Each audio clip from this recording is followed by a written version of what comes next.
Chapter 1 The Weight Exchange System. Name Shangye Chu. Age 20 years. Weight 110 kg. Effect soft medication pathological obesity. Height 155 cm. IQ 78 effect soft medication borderline intellectual disability. Beauty value 30. Shangye Chu stared in bewilderment at the sudden appearance of the panel before her, struggling to comprehend the situation she found herself in. Weighing over 200 pounds, she was as stout as a barrel, her skin was a dull yellow, slick with oil, and her face was marred by an abundance of acne and mysterious blemishes. Her hair was greasy and limp, clinging to her scalp, the roll suffered around her neck quivered with each breath. The system is designated as 103, officially known as weight exchange system. The host may exchange their weight for IQ, beauty value, height, and lifespan as long as it pertains to our own metrics. There is nothing the system cannot exchange. After the introduction, the system merged. Host, you may begin the exchange now. Shangye Chu gazed at the numbers in the panel, and it took her a moment to realize that she had been struck by a stroke of luck. So, I rely I'm on the brink of intellectual deficiency now under the directorial were scales and foolish, she murmured read to herself. The system, growing impatient, interrupted her. Host, you have been reborn, there is no director here to scold you, please proceed with the exchange. Shangye Chu glanced at the panel, wanting to say something more. Fat pig, what are you daydreaming about? A furious Houdstad leader, and before he could fully comprehend the situation, Herbo sprang into action. Mom! Shangye Chu dashed out of the room, tumbling into the living room, breathless and gasping, Mom! Slap! Shangye Chu's Blumfisa received a stinging slap, and Gia looked at their daughter with disgust, wiping her hands on her clothes in revulsion. Fiery pain in her cheek barely registered with Shangye Chu, who stared blankly at her youthful mother. Mom, what's wrong? What's wrong? How do you ask that? Gia shouted furiously, you brainless. I told you to keep an eye on the sorp in the kitchen, wait what you're doing, the put eyes on fire. Only then did Shangye Chu notice that the created smell of smithing burnt, but she had no recollection of Gia asking her to weigh their soup. Seeing her daughter's foolish expression only fueled Gia's anger, and she slapped at her again, useless. What'll second you do? Shangye Chu felt the heat in her face and glanced around, bewildered. What did Gia look searing? And why waste the chess as a shabby? Gia was seething. I told you half an hour ago. You can't remember anything for our fan hour. Now Andrio scored so low in the college entrance exam. How embarrassing. What college entrance exam? She distinctly remembered Tarty that been many years since then. Gia pursued her with disdain. Get out. Don't bother more. One daughter scores over 600, and Theatha barely over 100. What a disgrace. Shangye Chu, heavy and cumbersome, belly budged at Gia's hove, Wiccanly intensified Gia's loathing. Get out, don't let me see you again. If you come back, I'll break your legs. At that moment, Gia caught her with Thezer, furlowed door of Shangye Chu's sweat, and her disgust overwhelmed her. Why are you so filthy, being stupid and clumsy sounding, but being dirty and smelly? You don't even wash yourself, you a pig. Shangye Chu instinctively applied, it's not that I don't wash, it's just that you has been so acting in the bath, after has done, sier chwan sier junito botha too.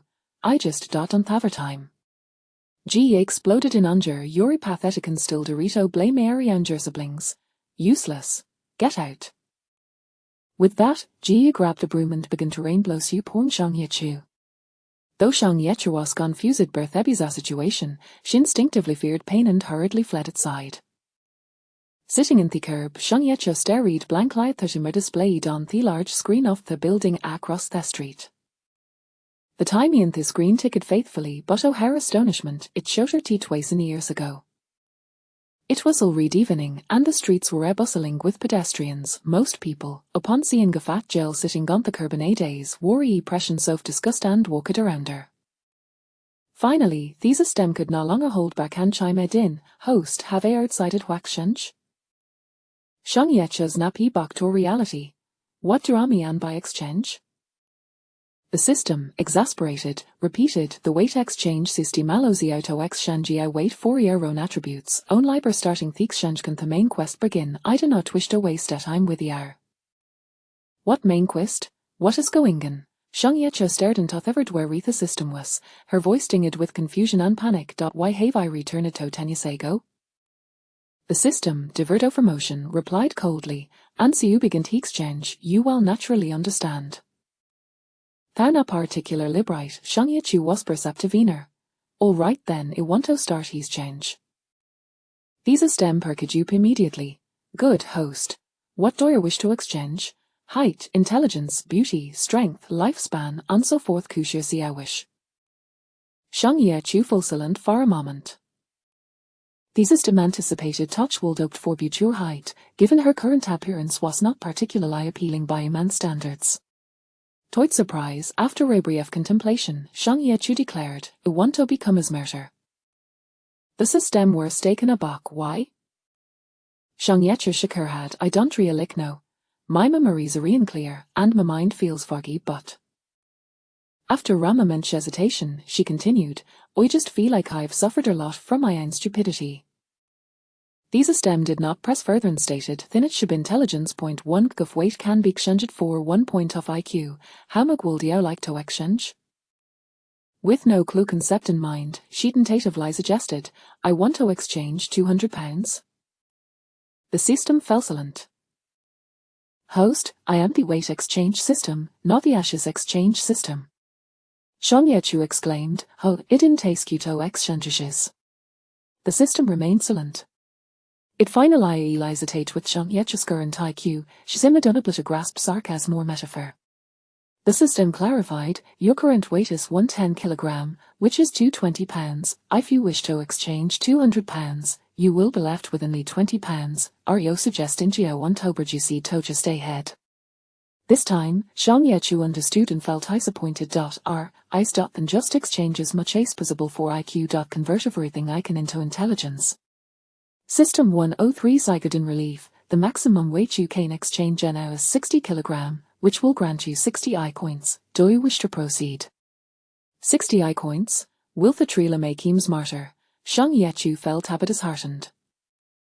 The system replied coldly, host, your current IQ is 78, and with an additional 60 points, it will rise at a 138. The definition of a genius is an IQ above 140. Xiang Yechu lifted her eyes, squinted by layers of what? The system clarified, in other words, after this exchange, the gap between you and a genius will be negligible. Xiang Yechu repeated, negligible? The system given upon hetoric means you will become very intelligent, surpassing must be applied to you old. Xiang Yechu says lit up. That sounds good. I want to exchange right now. The system cautioned, very read many people are here. You must not be seen by others. Find a restaurant. Xiang Yechu obediently turned left and right until she finally found a file thy little toilet, locking herself in a stall, hair and pulbadiner to fill the cramped space. Exchange commencing. 3, 2, 1. A fleeting, imperceptible glimmer passed by, and Xiang Yechu felt their body become a scalding hoe, the temperature alarming intense. A wavy of terror enveloped her, swiftly followed by excruciating pain. Ah! The system coldly stated, and see the exchange begins, it cannot be reversed, rest assured, it will not harm the host's body. Xiang Yechu was drenched sweet, unable to suppress her cries of anguish, yet, despite the agony, she never uttered a singlino. After a minute, her screams gradually diminished, another minute passed, and her cries ceased entirely. The system calmly inquired, host, how do you feel? Xiang Yechu did not respond. Her body was soaked, as if she had just emerged from boiling water. She panted lightly, suddenly, she pushed open the stall door and rushed out. Xiang Yechu gazed at their reflection in the mirror.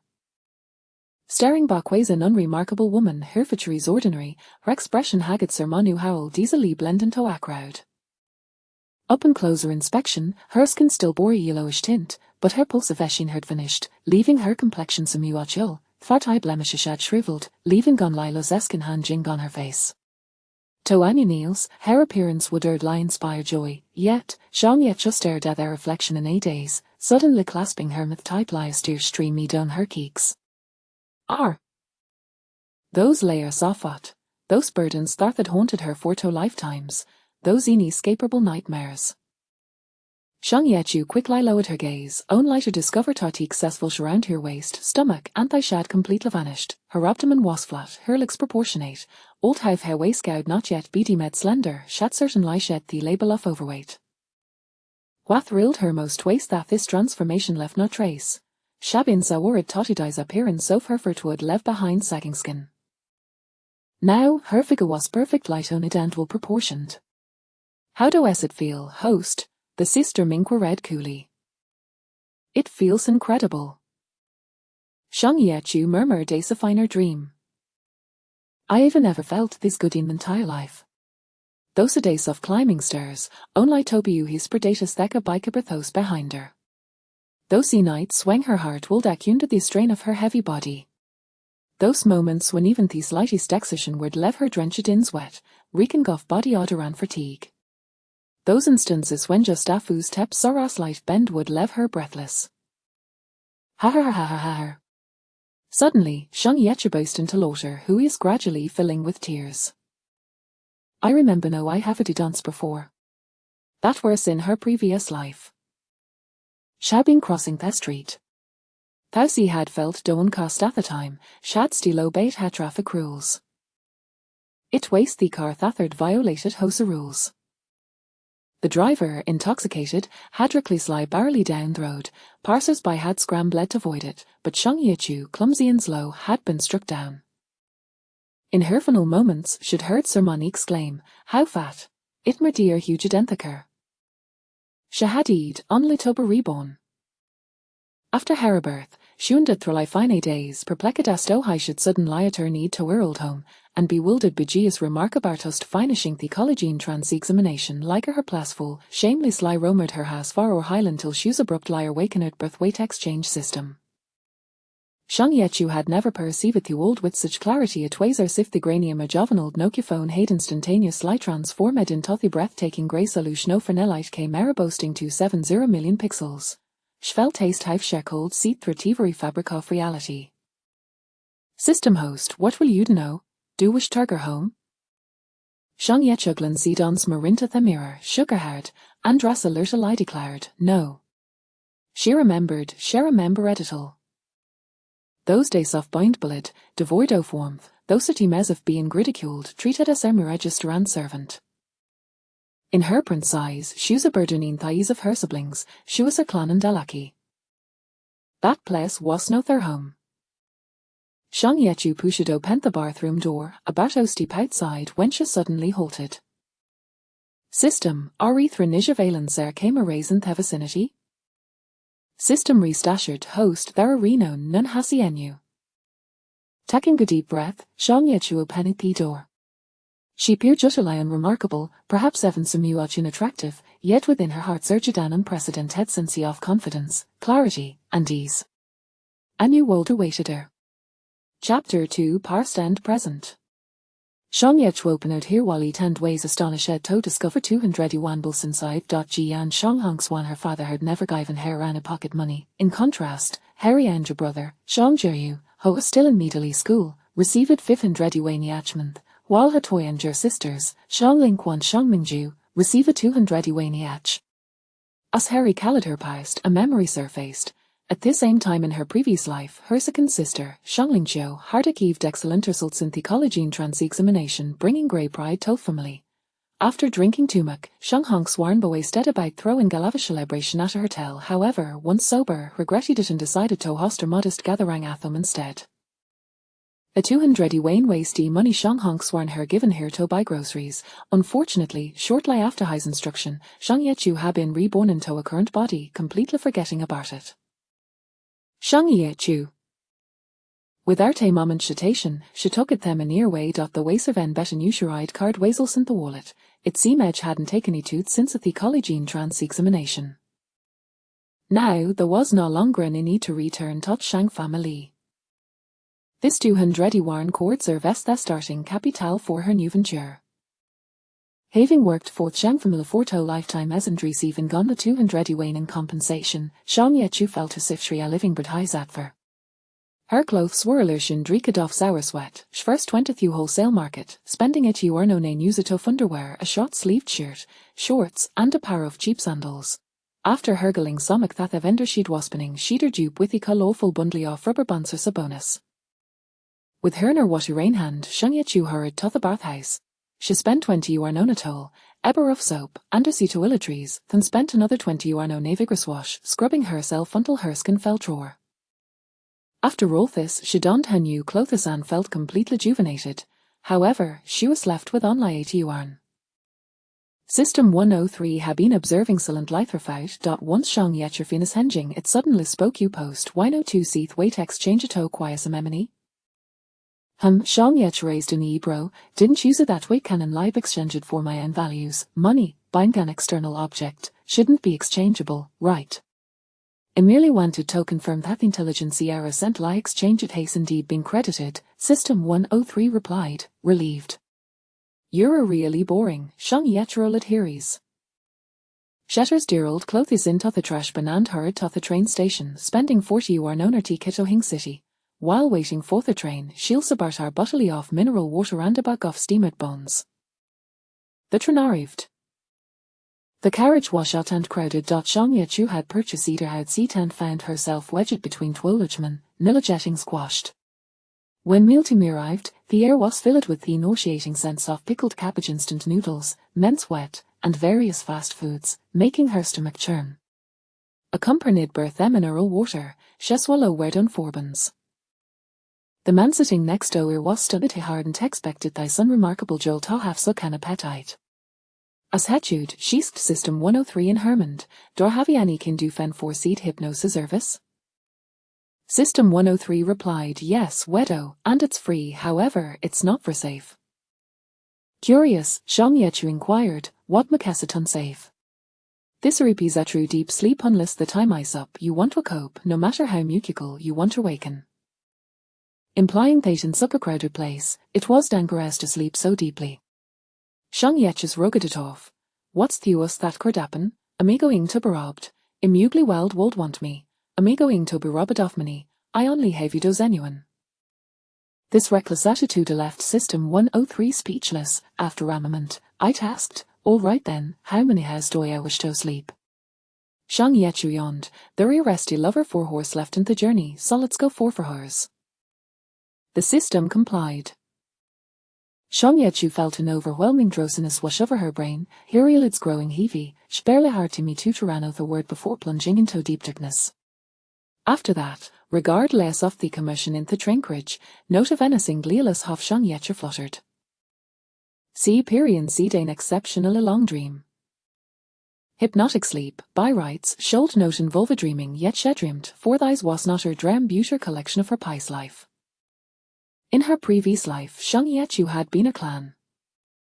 She was overweight, standing at 155 centimeters but weighing over 200 jin, resembling a water tank on legs from a distance. Through how the life should not play Matisse or friends, her families despised her, relatives mocked her, and classmates bullied her. It wasn't until High Cool Touch finally made her first true friend, Chulan.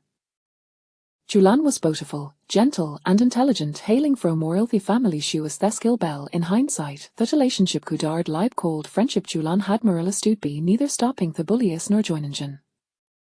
That small kindness made Shong Yechu open her heart to her. Later, by chance, Shong Yechu entered the entertainment industry, playing various comedic roles. Soon after, she learned that Chulan had also entered the industry. Overjoyed, she reached out to Chulan, and they giggily rekindled friendship, becoming well known as a pair of sisters in the entertainment world. Though Shong Yechu Ketland, she was humbly and hardworking, willing to play the fool, which made her quite dedicated.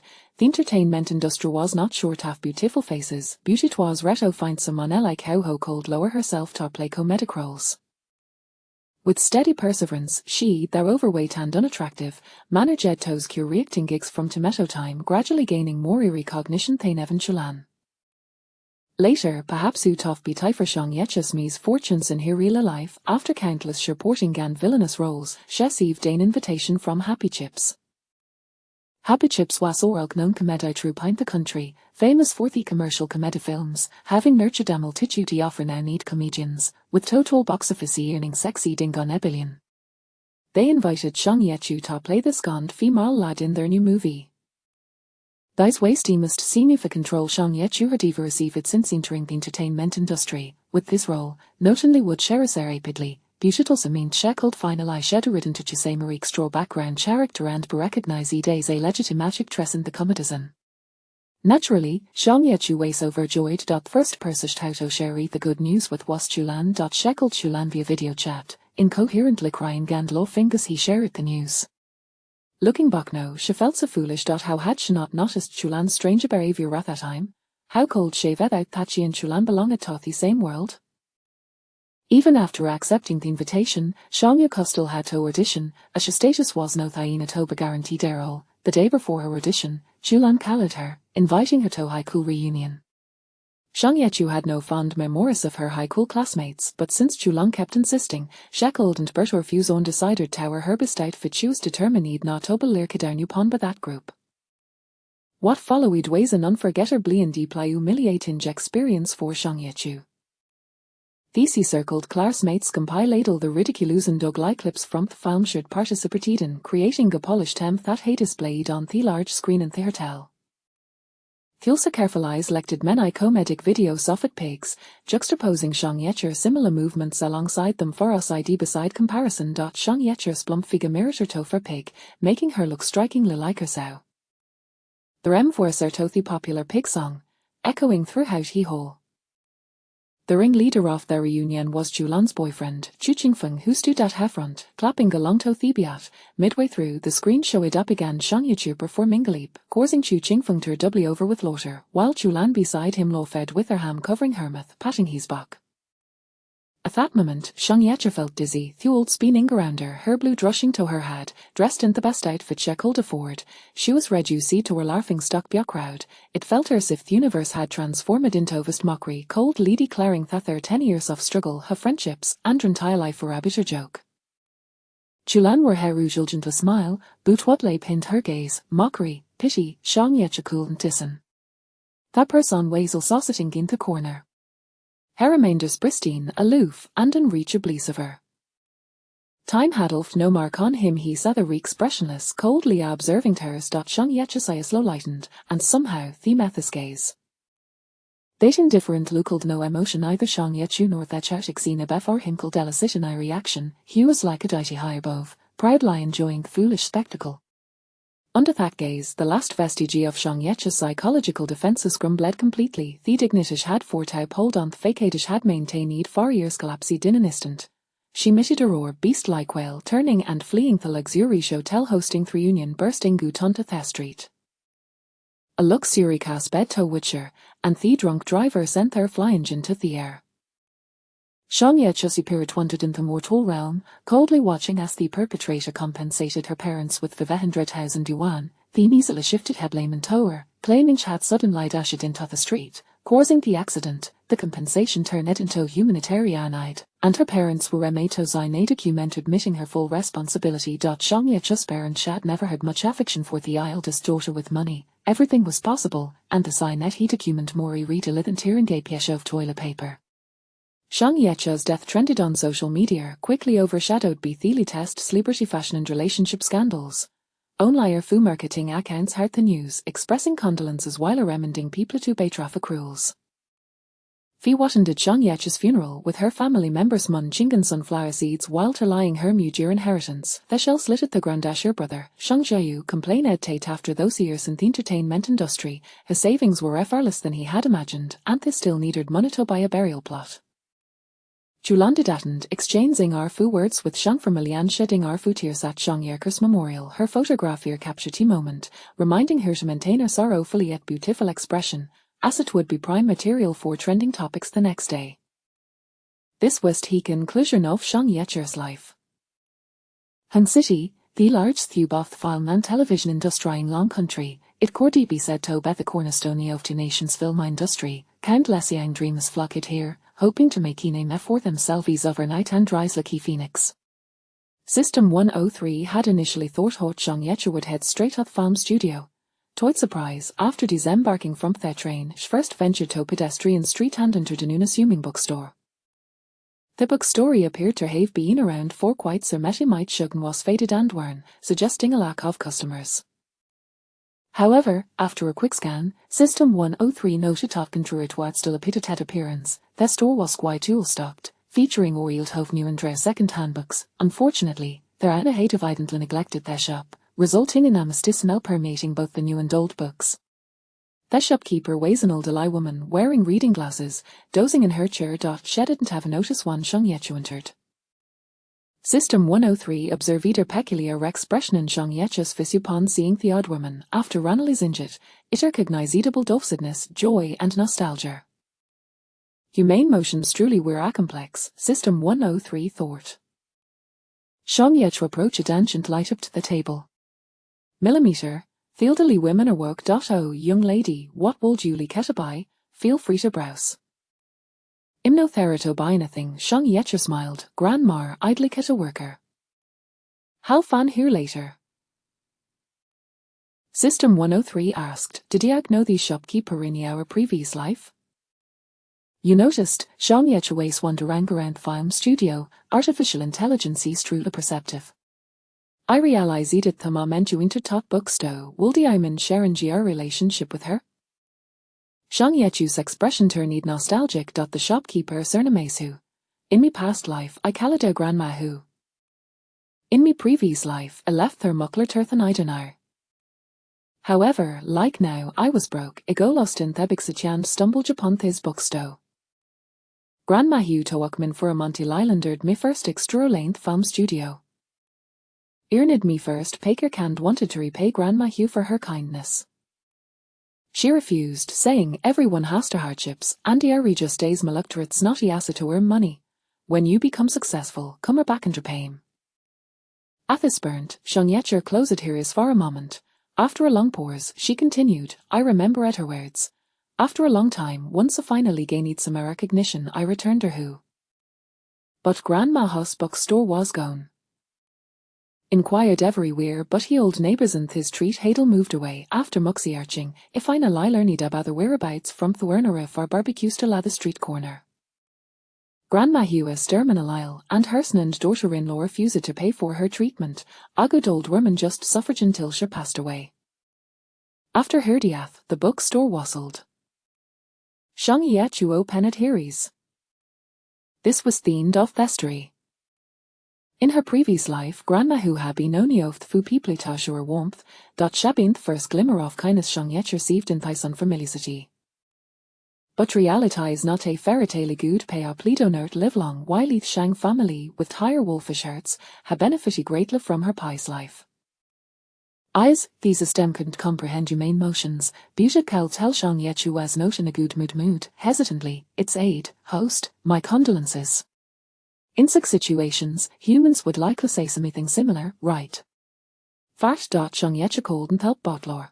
Condolences, what are y'all king about? Grandma Hugh's doing just fine, this time he won't let their meaty same faces in Mippai's life. She had met Grandma Hugh in advance, and Grandma Hugh had welcome made her with open arms. Just moments ago, they hard agreed tot from own, shekelled live the bookstore. Grandma her would watch over the shop during the day, while Shang Yechu would take over after it in the evening. Grandma Hugh wouldn't pay Shang Yechu a salary, but she'd provide me meals, with room and board covered. It didn't feel like working for free. Shang Yechu had no objections. Grandma's bookstore was not doing well, with little for traffic. In truth, there wasn't a need to employ her as a waitress. Keeping Shang Yechu around was purely out of kindness. Once her living arrangements were settled, Shang Yechu skillful mad here wait of film studio. She first found the skilled on spent any warn tutan on actor certificate. Thankard ni sitwars and 2 years later roped an garn actor certificate would become a complicated process requiring an ID code, bankard, and group scan. At the time, Shang Yechu would have been at a loss because Esha didn't turn a mobile phone. System 103's deep sleep was no jockey despite a travelling betraying. The quality of her sleep surpassed of her toe lifetime as combined. Shang Yechu felt refreshed and invigorated, never having felt so good. She stretched and suddenly remembered something. System, what are my current values? These are stem quiet liar trevid the value accords. Name Shang Yechu. Age 20 years. Weight 51 kilogram. Height 155 cm. IQ 138 excellent. Beauty 0 unnoticeable in her crowd. Health 41 sub-healthy. Strength 0. Charisma 0.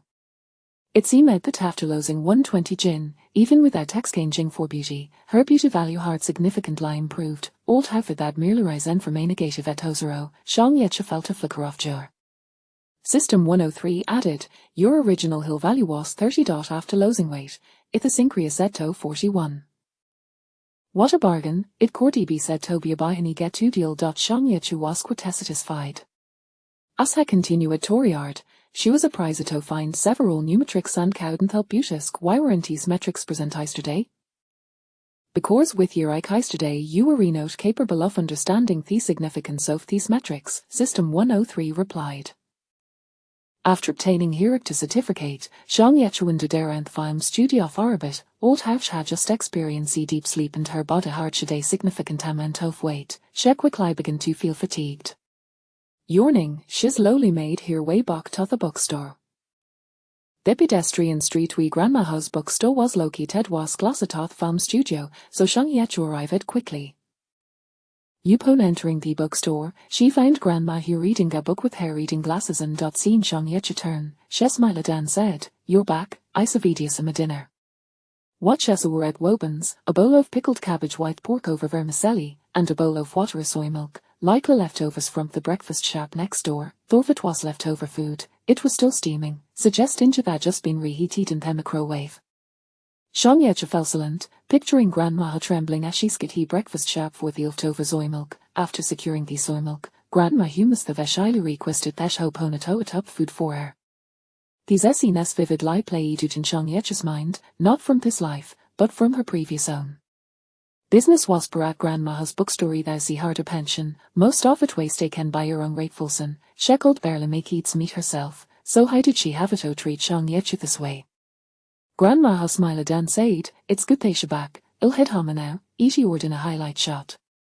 After saying this, she pointed to the back storage room of the bookstore. It brought you a set of bedding from home itself, each you pan jet some nearest. Shang Yecha mumbled in response, "Thank you, Grandma." Grandma Hotout Thegel was quite friendly but didn't think much of it, cheerfully working her way with Herkin. Shang Yecha watched dear unsteady figure without following. Shek knew Grandma who lived nearby. Grandma who lived with her son and daughter-in-law while at the pension kept her from suffering, it didn't harm her mo respect. If Shang Yecha had walked Grandma Hugh home, that chatty daughter-in-law would have undoubtedly created trouble for her. Sitting down, Shang Yecha lowered her head and took a hard bite of the bun. The bun were soft and fragrant, steaming hot and chewy. Shang Yecha slowly chewed with her head on. Suddenly, System 103 noticed a droplet of water for into the pristine bun. Grandma who, Shang Yecha said softly as heat, "I will become famous, I will become very wealthy." Chapter 3 Accumulation. Shang Yecha finished every last morsel of the steamed buns and vegetables, having consumed every drop of soy milk and even the vegetable broth. Once satiated, she wiped her mouth and collected the dishes. She then retrieved her set of inexpensive toiletries. The bookstore housed a narrow restroom, containing only a toilet and a sink, yet it was relatively clean. After washing her face and brushing her teeth, Shang Yecha proceeded to the storeroom. Indeed, it was still the same bedding set. Before her lay a clean white and blue floral quilt and a buckwheat husk pillow, the most common items found in rural households. Though old and faded from numerous washes, they were remarkably clean, exuding a faint scent of mothballs. Shang Yecha recognized this bedding. It had once belonged to Grandma Hu and her late husband, used during their days in the countryside. The design was long out of fashion, and the cotton was decidedly worn. It was precisely this tattered bedding that allowed Grandma Hu's miserly daughter-in-law to relent and move it to the bookstore. Silently, Shang Yecha unfolded the quilt. It was thick, filled with solid cotton. Although antiquated, it must have been a quality item in its prime. The storeroom was inherently small, and once filled with books, it felt even more cramped and narrow. Shang Yecha's bedding was laid out in the only aisle of the storeroom, where even a slight movement could result in a kick to the stacks of books on either side.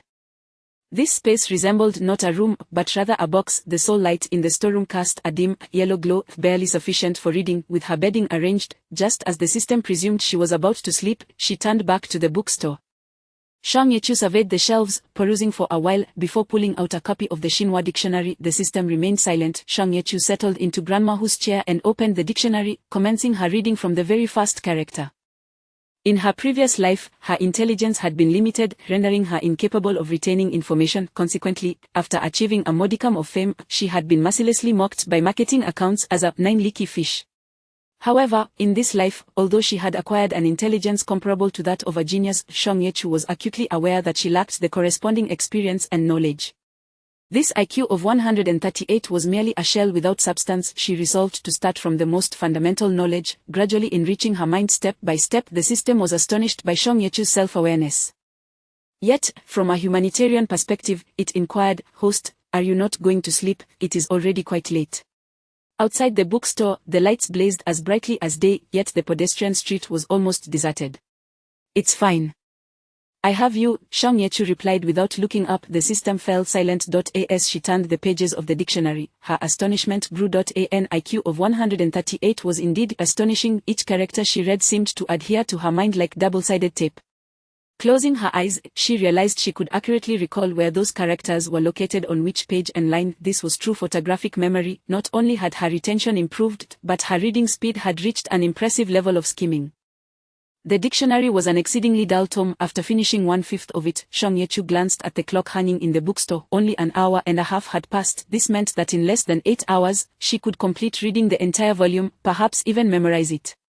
Shang Yechu felt a thrill of apprehension. After reading for 4 more hours, it was already 1 in the morning, and she had perused the majority of the dictionary. A splitting headache plagued her, and her eyes felt as if they had been doused in vinegar, yet she continued to read greedily. She had never felt such exhilaration before. It felt as though her once empty mind was gradually being filled, displacing her former ignorance and foolishness. She was determined never to live the same life as in her previous existence. She would seize every opportunity to acquire knowledge. Finally, the system could no longer contain itself. "A host, your health value has plummeted to 38, transitioning from sub-health to frailty." Shang Yechu, her voice hoarse, replied, "Just 1 more hour." By 2 in the morning, Shang Yechu felt her vision darkening, as if swarms of tiny mosquitoes were flitting about. She had no choice but to cease her frenzied reading. Feeling ravenous, she found no food available, so she filled a bottle with water from the bookstore's dispenser and gulped it down. Her head felt as if it might explode, and her heart raced. With a heavy head and light feet, she returned to the storeroom and collapsed onto her makeshift bed. "Initiate forced sleep," Shang Yechu instructed the system. "Wake me at 6 in the morning." As the system prepared to comply, Shang Yechu added, "Wait. What else do you need, host?" "What is my current weight?" "I wish to exchange." The system replied, 52 kg. The maximum exchangeable weight is 2 kilograms. "I wish to exchange," Shang Yechu yawned. "Host, your health value is critically low. This may affect your tasks." "Perhaps, I wish to exchange for beauty points." "Exchange 2 kilograms. Shang Yechu interrupted. The beauty points were the last thing she needed at this moment, yet women often find it difficult to resist such temptations. The system, without further ado, granted her request. Shang Yechu felt a slight warmth spread through her body, though it was considerably less intense than during her first exchange, almost negligible. It seemed that the degree of warmth experienced during an exchange correlated with the total weight exchanged. Shang Yechu took note of this observation, eager to see what changes had occurred within her. She was ultimately too fatigued. The system controlled the circuitry to turn off the lights, inducing her into forced sleep. The following morning at 6, Shang Yechu eagerly rose and rushed to the restroom to glance in the mirror. The reflection revealed little change. Her skin remained sallow, and her features were still unremarkable. Leaning closer to the mirror for a better look, she finally noticed a slight difference. The acne scars on her face seemed to have lightened a bit. Shang Yechu thought to herself, 2 beauty points resulting in such an improvement was already quite commendable. After finishing her morning routine, she emerged from the restroom to find Grandma Hu already in the bookstore, perusing the morning newspaper. "Ah, Xiaochu, you're up." Grandma Hu adjusted her reading glasses, appearing in good spirits. She was a cheerful old lady.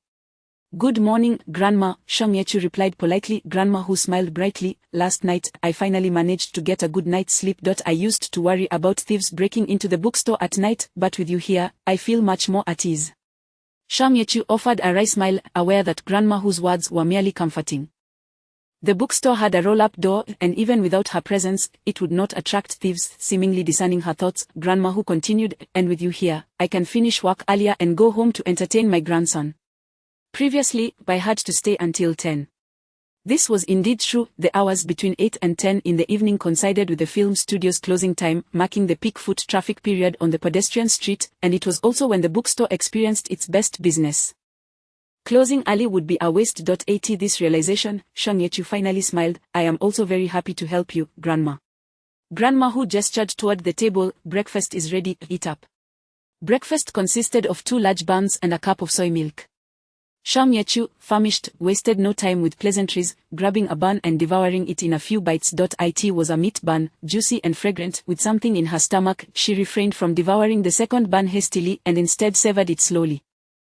Observing her, Grandma Hu exclaimed, how could you be this hungry? Eat slowly, be careful not to burn yourself. If it's not enough, I'll bring you more for lunch. Swallowing a mouthful of bun, Shang Yechu quickly replied, Grandma, there's no need to save me lunch. I won't be back. Not coming back? Where are you going? Grandma Hu inquired, astonished. Shang Yechu smiled shyly, I'm going to the film studio. Grandma Hu paused for a moment, unable to resist scrutinizing Shang Yechu. Grandma Hu thought to herself, she had not anticipated that this unremarkable girl harbored dreams of becoming an actress. Having run a bookstore near the film studio for decades, she had encountered countless young people with aspirations of stardom, some beautiful, some less so, but none as plain and forgettable as Shang Yechu, who would vanish into a crowd in the blink of an eye. Despite her extensive experience, Grandma Hu had witnessed the evolution of the entertainment industry from the era of the 4 heavenly kings, knowing well that actors could possess beauty that captivated all, but under no circumstances should they have a common face. Such a face spelled a lifetime of playing minor roles. Grandma Hu hesitated, reluctant to shatter the girl's self-esteem, yet unable to stand idly by and watch her leap into a perilous venture. After much internal struggle, she finally said, Dear girl, I understand your intentions. However, these days, this profession is exceedingly difficult. Out of 10,000 people, scarcely one may succeed. Heed Grandma's advice. You are still young, and you don't look too bad. Consider pursuing a stable career instead. Shang Yechu had already discerned Grandma Hu's thoughts, for in her previous life, she had received similar counsel. With a smile, Shang Yechu replied, Grandma, thank you, truly, thank you, but my mind is made up. Good advice rarely sways the determined. Grandma Hu sighed, very well. Go ahead. At least you'll be able to earn a living. She had seen too many young men and women throw themselves into the fire, refusing to turn back until they had hit rock bottom. Until they had suffered a grievous blow, they would not awaken to reality. Shang Yechu assured her, Grandma, rest assured. I will definitely become a big star. Inwardly, Grandma Hu thought, with your appearance, how can you aspire to be a star? Yet she refrained from voicing her thoughts and merely nodded weakly. As Shang Yechu prepared to leave, she suddenly remembered something and turned back to ask, Grandma, may I take a book with me? I promise I won't soil or damage it. If I do, I will compensate you at full price. Grandma Hu considered for a moment, thinking that this child might not be entirely hopeless, and pointed to the innermost shelves, saying, You may take any book from those shelves. They are second-hand books that haven't sold in ages, just remember to bring them back. Shang Yechu approached the inner shelves and examined the array of tattered old books. A musty odor wafted from them, some pages already yellowing. The assortment was eclectic, with no discernible organization: classic world literature, outdated romance novels, texts on the I Ching, reference books, old magazines, and even a few ancient almanacs. After a brief glance, Shang Yechu selected a copy of How the Steel Was Tempered, stowing it in the plastic bag she had used for the steamed buns the day before, and departed.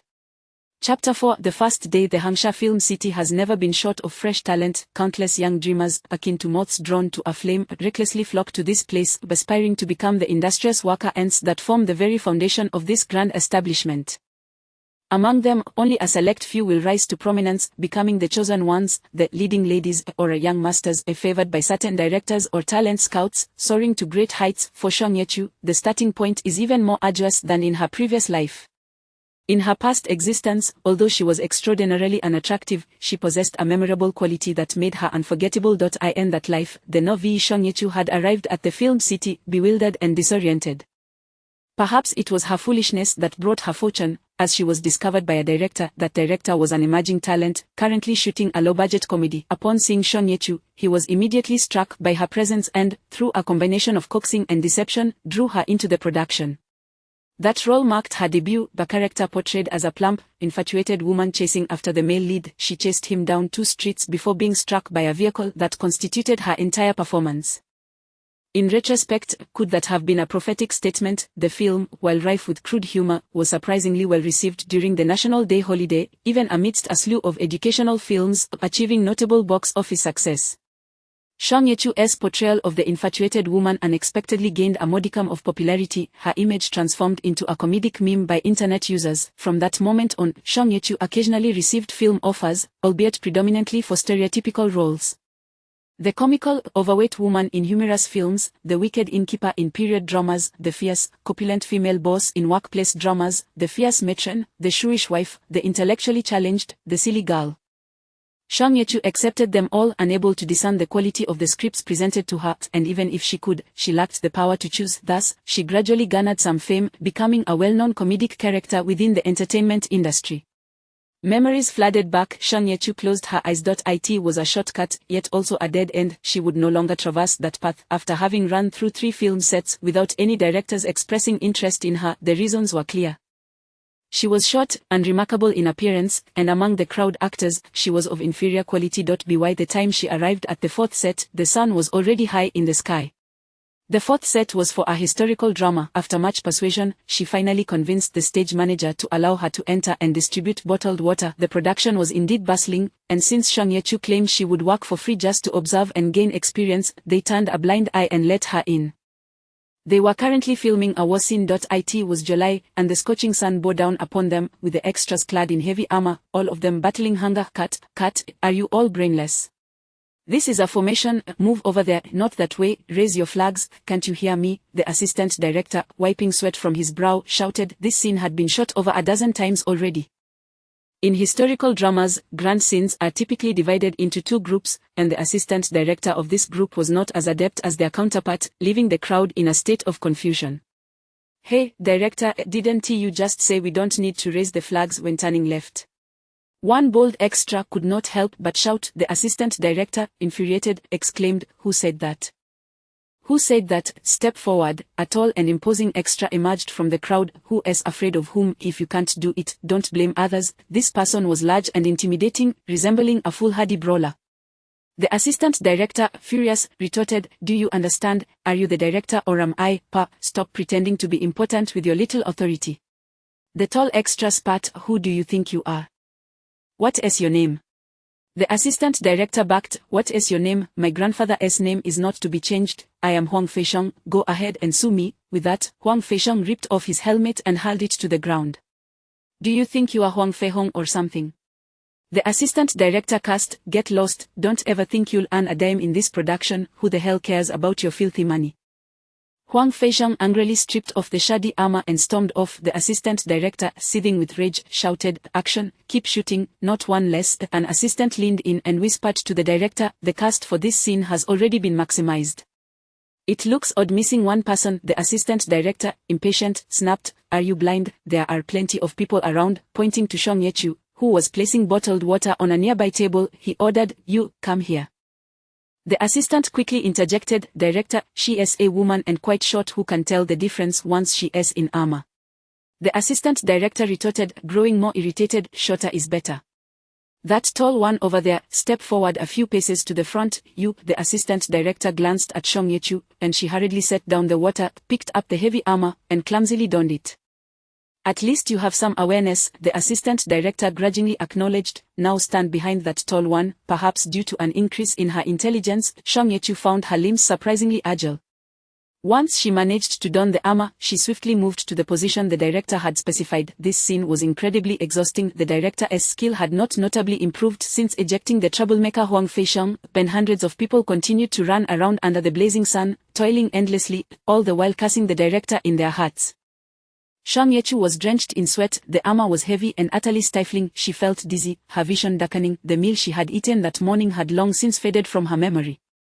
It seemed that even with weight loss, her appetite remained unchanged. Gritting her teeth, her keen mind enabled her to respond promptly to the director's commands, yet her limbs grew increasingly weak, unable to keep pace with her brain.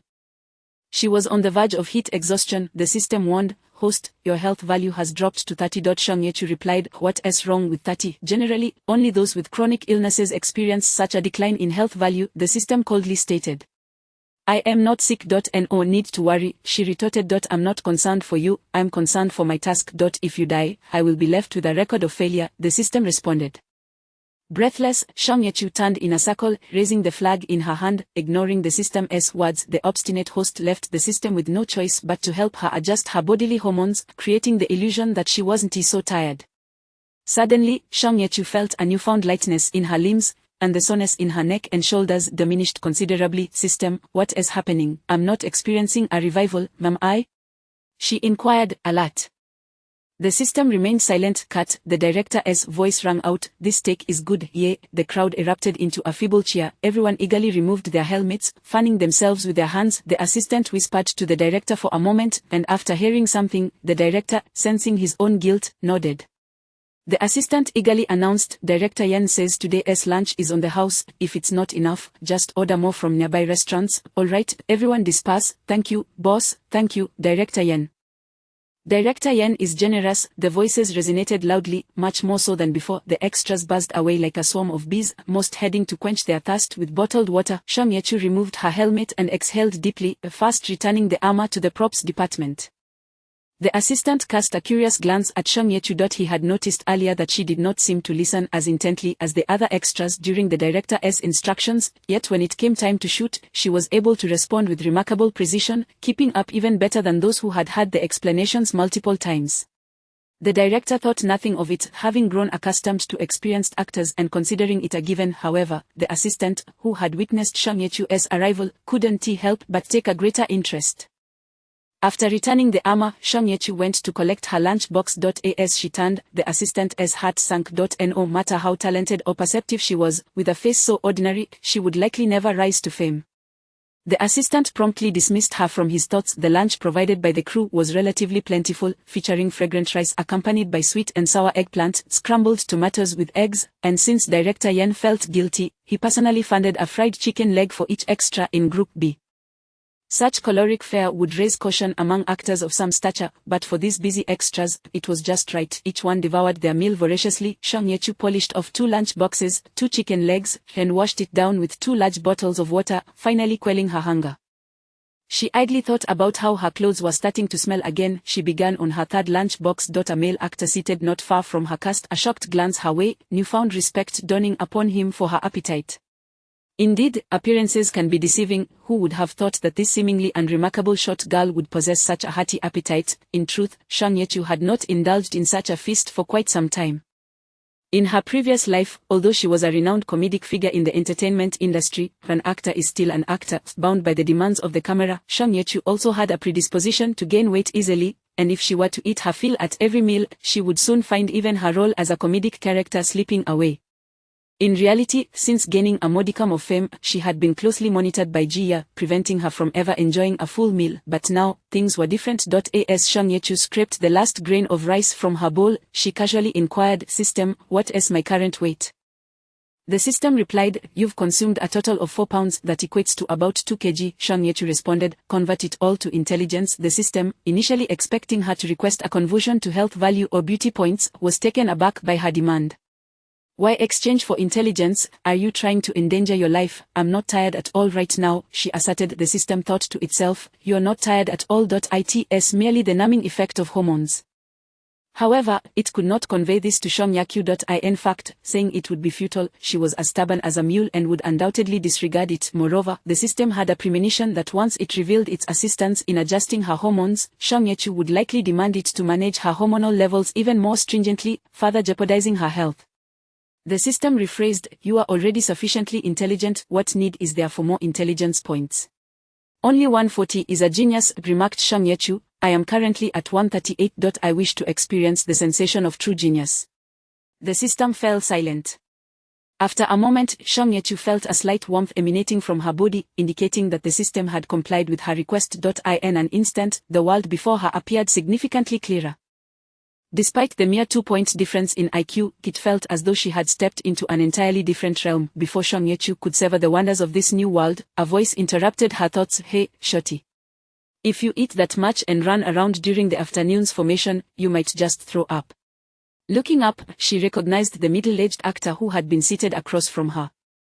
He had a pleasant demeanor and well-defined features. Shang Yechu smiled and replied, "Thank you, sir. May I inquire your name?" "I am Chiao Yonghua," he chuckled. "And you?" "My surname is Shang Yechu, Shang as in merchant, Yi as in leaf, and Chu as in the first day of the month." Chiao Yonghua paused for a moment. That name sounds rather literary. Shang Yechu feigned gratitude. "Thank you for the reminder, sir. However, I naturally have a large appetite, so it's nothing to worry about." This statement was indeed truthful, and not solely due to her appetite. After the exchange was completed, Shang Yechu sensed a lightness in her stomach. The solid feeling of fullness had vanished. "Is that so? Well, that's good to hear." Chiao Yonghua did not pursue the matter further and instead asked, "I see you are a newcomer. Did you just arrive?" Shang Yechu politely responded, "Yes. I didn't do well on the college entrance exam and came out to seek some work." This explanation was all too common, and Chiao Yonghua readily accepted it. After a few more pleasantries, noticing Shang Yechu's lack of enthusiasm, he tactfully took his leave. In the film city, group actors typically rest directly within the production crew. They find a shady spot, roll up their clothes, and use the ground as their bed. Shang Yechu searched for quite some time but found all the shaded areas occupied by actors taking their midday break. After much wandering, she finally settled on a small stool in the shadow of the platform used for casting, where she began to read how the steel was tempered. The system, having endured much, finally spoke up, "Host, your current physical condition would greatly benefit from a short rest." Shang Yechu had practically regarded her body as a mere consumable. Flipping open a page of her book, she replied, "It's fine, I can make up for the rest tonight." The system fell silent. For a host who seemed intent on self-destruction, it had lost the will to intervene. Shang Yechu spent the entire afternoon engrossed in how the steel was tempered. Perhaps it was due to this being the first novel she read after becoming more intelligent, but she felt a profound resonance within her soul, the quaking deep within, not merely the joy of acquiring knowledge. The difference between genius and excellence was merely 2 points in IQ, yet the impact was worlds apart. Shang Yechu distinctly perceived an increase in her reading speed. Furthermore, beneath such rapid reading, she found herself grasping the material with remarkable depth. The previous night, she had mechanically etched words into her mind while studying the dictionary. However, today, as she read this book, she genuinely resonated with its themes. If her previous night was a preparation, today was an immersion. Shang Yechu resembled a famished infant, greedily absorbing every drop of knowledge. After placing the book back into its plastic bag, she commenced her afternoon filming. It must be said that she owed a debt of gratitude to the system for its enforced rest. The depth of sleep achieved through this compulsory slumber was unattainable for humans in natural conditions, allowing for complete relaxation of all organs and faculties. After a full day of exertion, having skipped her midday rest, Shang Yechu remained lively in the afternoon. All Chapter 5. The backpack. Upon returning to the bookstore, Grandma Hu, as usual, prepared dinner for Shang Yechu. The meal consisted of a bowl of fried sauce noodles, a boiled corn on the cob, and leftover soy milk generously sponsored by the breakfast shop next door. Grandma Hu was peering through a magnifying glass at a tattered book when she saw Shang Yechu arrive, her face instantly blossoming into a radiant smile. "Shao Chu, you've come. Oh, quick, take a look at this." To Shang Yechu's surprise, Grandma Hu was holding a worn-out canvas backpack, its design utterly outdated, appearing almost as old as Shang Yechu herself. With delight, Grandma Hu exclaimed, "This is the backpack my son used in high school. I washed and dried it yesterday. Look at you, going back and forth with a plastic bag. It's so unbecoming." Shang Yechu silently accepted the backpack and weighed it in her hands. The bag was indeed ancient, with a neatly stitched patch on one side, and the zipper was of an incongruous color, indicating that the original zipper had broken and a replacement was hastily attached. Yet, despite its age, it was a complete, spacious, and sturdy backpack, freshly cleaned, exuding a scent of laundry detergent. In truth, Shang Yechu had used many old backpacks before, the ones handed down from her second and third sisters, and even those from her younger brother, Shang Jiuyu, were mostly inadequate. Whether due to broken zippers or torn straps, or simply being filthy, they were rarely usable. Jia was a nurturing mother, at least to her 2 younger sisters and younger brother, but she never bothered to wash or mend anything for Shang Yechu. In her words, Shang Yechu, with her epic brain, treated a backpack as merely a decorative item. Shang Hongxian was even less concerned. The expenses for 4 children were already overwhelming, and any extra costs incurred by his eldest daughter would send him into a fit of rage. Hence, Shang Yechu had to wash and mend her bags herself, clumsily stitching them into unsightly lumps. She carried a backpack marred by lumps and unwashed detergent stains to school, oblivious to the countless times she had been mocked. Seeing Shang Yechu lost in thought, Grandma Hu assumed she was dissatisfied and hurriedly said, "Don't think it's too old, you can find bags on Walking Street, but they are so tiny and cost dozens of bucks. It's simply not worth it. Don't underestimate this bag, it's quite sturdy, and it's large enough to hold plenty of things. When you're out and about, you need a spacious bag like this."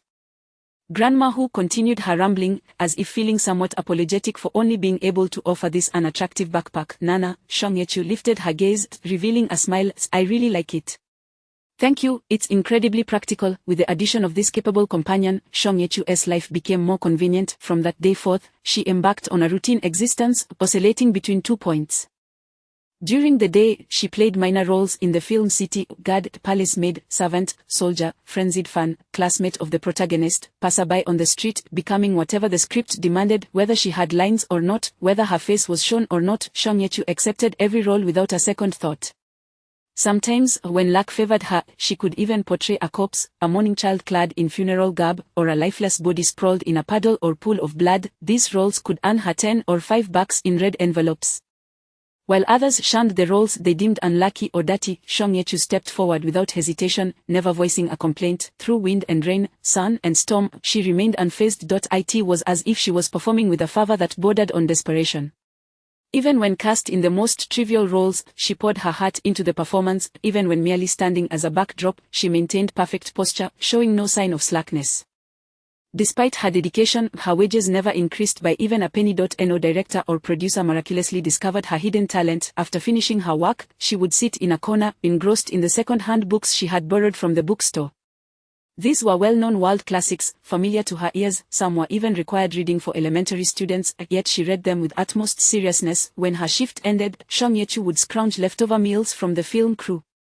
Not every production offered decent catering. Some provided meals that were abominably tasteless, while others were unsanitary, occasionally containing hair or flies. Regardless of how unappetizing the meals were, Shang Yechu devoured them without hesitation.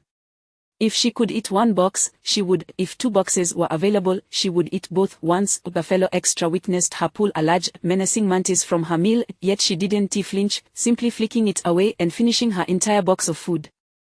The other extras were left in astonishment. Over time, Shang Yechu earned herself a nickname among the extras, the glutton. However, what astonished them further was that despite her voracious appetite, she remained as lean as ever, even losing weight compared to when she first arrived. After finishing her shift at the film city, Shang Yechu would rush back to the bookstore, reading while watching over the shop. She read anything she could find, initially the 4 great classical novels, then other classical novels, foreign literary works, and poetry.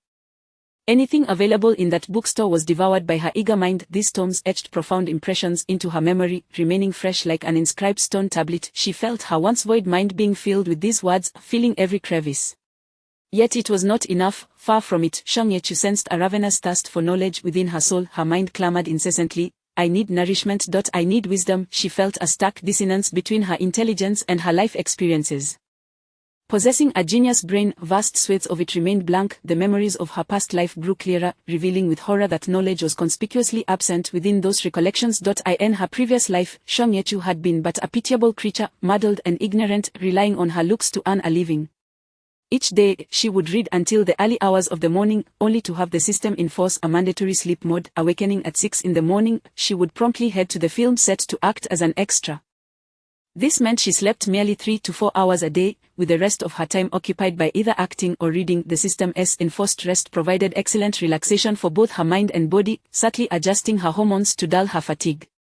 However, this practice was ultimately a complete overextension. After consuming 3 meals a day, she would gain chapter 6. Half a month Shang Yechu stood before the mirror, gazing at her reflection.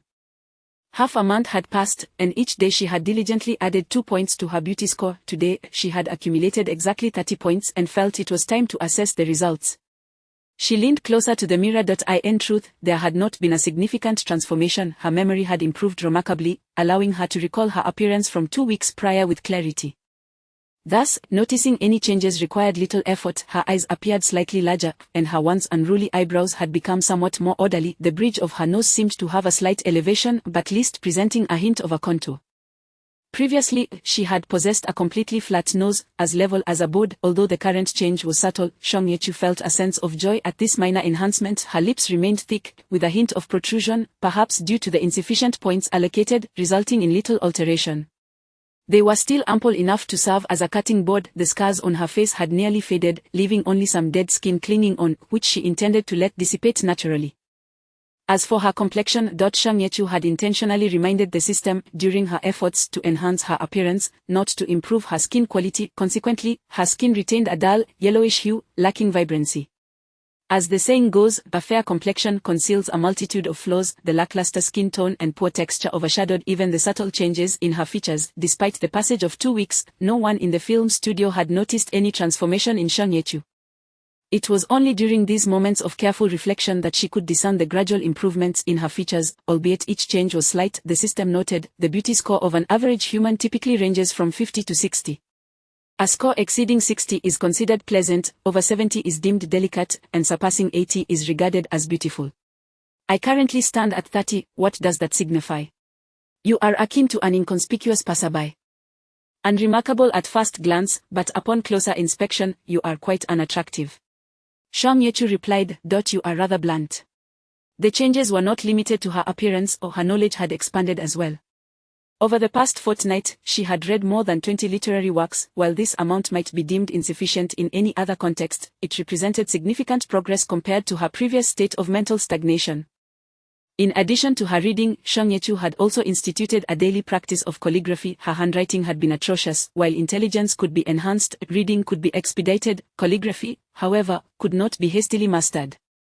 On the third day at the bookstore, Shang Yechu assisted the elderly Mrs. who suffered from poor eyesight, with bookkeeping. However, the moment she wrote, her penmanship resembled the scroll of a child, each stroke bending like a worm, resulting in a childish appearance. Observing her unchanged and unimproved handwriting, Shang Yechu fell silent. Mrs. upon reviewing Shang Yechu's accounts, also remained quiet. After a long pause, she donned her reading glasses and carefully transcribed the entries herself. Shang Yechu felt disheartened. From that day onward, she purchased a large bundle of inexpensive pencils and thick stacks of rough draft paper from the wholesale market. Mrs. Hu's bookstore had a variety of calligraphy books, from renowned masters to elementary practice sheets, which Shang Yechu could freely emulate. She dedicated an hour each day to practice. The system initially anticipated that Shang Yechu would sacrifice an hour of reading to practice calligraphy. To its surprise, she became even more resolute, pushing her bedtime back by an hour. The system fell silent. Shang Yechu relentlessly pushed her body to its limits. While all her other metrics improved, her health value dwindled. The system could not compel her to cease her actions, so it could only urge her to exchange some health points. Shang Yechu typically responded with, "Thanks, but maybe next time." The system sighed in exasperation. Regardless, the system's enforced sleep and hormonal adjustments kept her functioning. Even when her physical state reached a critical low, her brain and hormones deceived her into feeling an unhealthy sense of relaxation. This relentless routine of playing minor roles during the day and reading at night persisted for quite some time. To gain weight, Shang Yechu not only consumed the crew's boxed meals and the food prepared by Mrs. Hu, but also indulged in copious amounts of cheap cocoa butter chocolate and excessively sweet carbonated beverages. The film studio transformed into a bustling hub at night. After finishing her scenes, if time permitted, Shang Yechu would wander through the night market. Whether it was fried, sauteed, roasted, or stewed, she indulged in everything, from chicken hearts and lamb lungs to noodles and sweet potatoes, regardless of whether it flew, swam, ran, or grew in the earth. She consumed whatever was affordable and abundant. In short, to expedite her weight gain, Shang Yechu voraciously sought out fats and carbohydrates. This deliberate, unrestrained, and even frenzied binge eating imposed a tremendous burden on her body. Although each meal resulted in the system converting the added weight into other metrics, the damage to her stomach was irreversible. Life as an extra in the crew was not easy. Shang Yechu, being diminutive and unattractive, could only secure thankless roles. In crowd scenes, she played a background servant, standing motionless for hours without even her face being visible. In a suspense film, she portrayed a corpse in the morgue. Under the sweltering heat, her face was caked in thick powder, stifling her breath, all to appear convincingly lifeless. During the scorching August, she donned heavy linen garments, playing a frail elderly person fleeing from soldiers. As the horse's hooves trampled the parched ground, Shang Yechu gasped for breath, drenched in sweat. During torrential rain, artificially induced, of course, she played a flood victim, wailing as she waded through the water, clutching a prop baby. The filthy water choked her, cold and murky. After filming, she emerged from the water, soaked to the skin and shivering uncontrollably. Extras lacked convenient changing rooms, and with many residents involved in the flood scene, the changing area was overcrowded, leaving Shang Yechu unable to change for a while. She had no choice but to remain in her wet clothes, exposed to the scorching Sunday. A sudden breeze, typically refreshing in summer, now sent chills down her spine. She thought little of it and began eating her boxed meal while still in her damp attire, intending to change afterward. That evening, Shang Yechu caught a cold. After indulging in a feast, she returned to the bookstore and consumed the dinner Mrs. Hu had left for her. The meal was quite delectable, yet she could not savor it. Her nose felt blocked, preventing her from detecting the aroma of the food. Her tongue felt numb, as if she were chewing on cotton. Mrs. Noticing her pallor, expressed concern. "Xiao Chu, are you feeling unwell?" "I'm fine," Shang Yechu replied, smiling. "We shot a water scene today, so I caught a bit of a chill. A good sleep will remedy it." Mrs. remained unconvinced. "Is that true? You're not deceiving me, are you?" "Of course not." Shang Yechu displayed the empty bowl to Mrs. Hu. "If I were truly ill, would my appetite be this good?" Mrs. Hu reluctantly accepted her explanation but remained worried. She rummaged through her belongings, retrieving a packet of brown sugar, and went to a nearby snack shop to ask for help, ultimately preparing a steaming bowl of sweetened water. As for gaining weight, Shang Yechu would not refuse. She gulped down the entire bowl of sweetened water. Once Mrs. saw her finish and watched her crawl into bed, she finally felt reassured, closing the rolling door and departing. The system had expected that its host would finally enjoy a sleep exceeding 8 hours and breathe a sigh of relief, only to witness Shang Yechu rise stealthily as if she were a thief. Returning to the main room of the bookstore, she pulled a copy of Dream of the Red Chamber from the shelf and seated herself in Mrs. Hu's spot to read. The system felt suffocated. "What is wrong?" Shang Yechu asked nonchalantly. The system was at a loss for words. In the end, it could only lamely state, "Haven't you already finished reading Dream of the Red Chamber? This version is different. A few days ago, I read the Chengao edition. Today, I'm looking at the Jiping edition." Shang Yechu rubbed her temples. "This book requires at least 5 readings." The system was left speechless. It had no comprehension of human emotions and could not fathom Shang Yechu's relentless dedication. It also could not understand why the book warranted 5 readings. Surely, with her intellect, she could memorize it after 2 or 3 readings. Shang Yechu felt a throbbing headache, her mind foggy, and her body cold. She realized her health had reached a critical juncture. "System, what is my health value now?" "It's at 25. You've entered the realm of frequently ill and weak." "That is not too bad," Shang Yechu exhaled in relief. "I thought I might be in serious trouble." The system could hardly believe its ears. "What do you mean by not too bad?" Flipping a page, Shang Yechu replied, "That simply means I can still endure this level. Frequent illness doesn't equate to being bedridden." The system was nearly driven to laughter by this twisted logic. Although it did not understand what laughter entailed, Shang Yechu experienced a ringing in her ears and paused, saying, "System, why have you stopped adjusting my hormones?" The system fell silent for a moment before responding, "When did you figure it out?" "Probably the second time you did it." Shang Yechu placed the book over her face and closed her eyes for a moment. "I was utterly exhausted, yet suddenly felt much lighter, as if my brain was queuing up to protest. I am not tired, I'm not tired. This situation cannot be explained by science, can it?" The system remained silent. Shang Yechu continued, "Given that you're the only entity in this world that transcends the realm of science, can I assume that this assistance came from you?"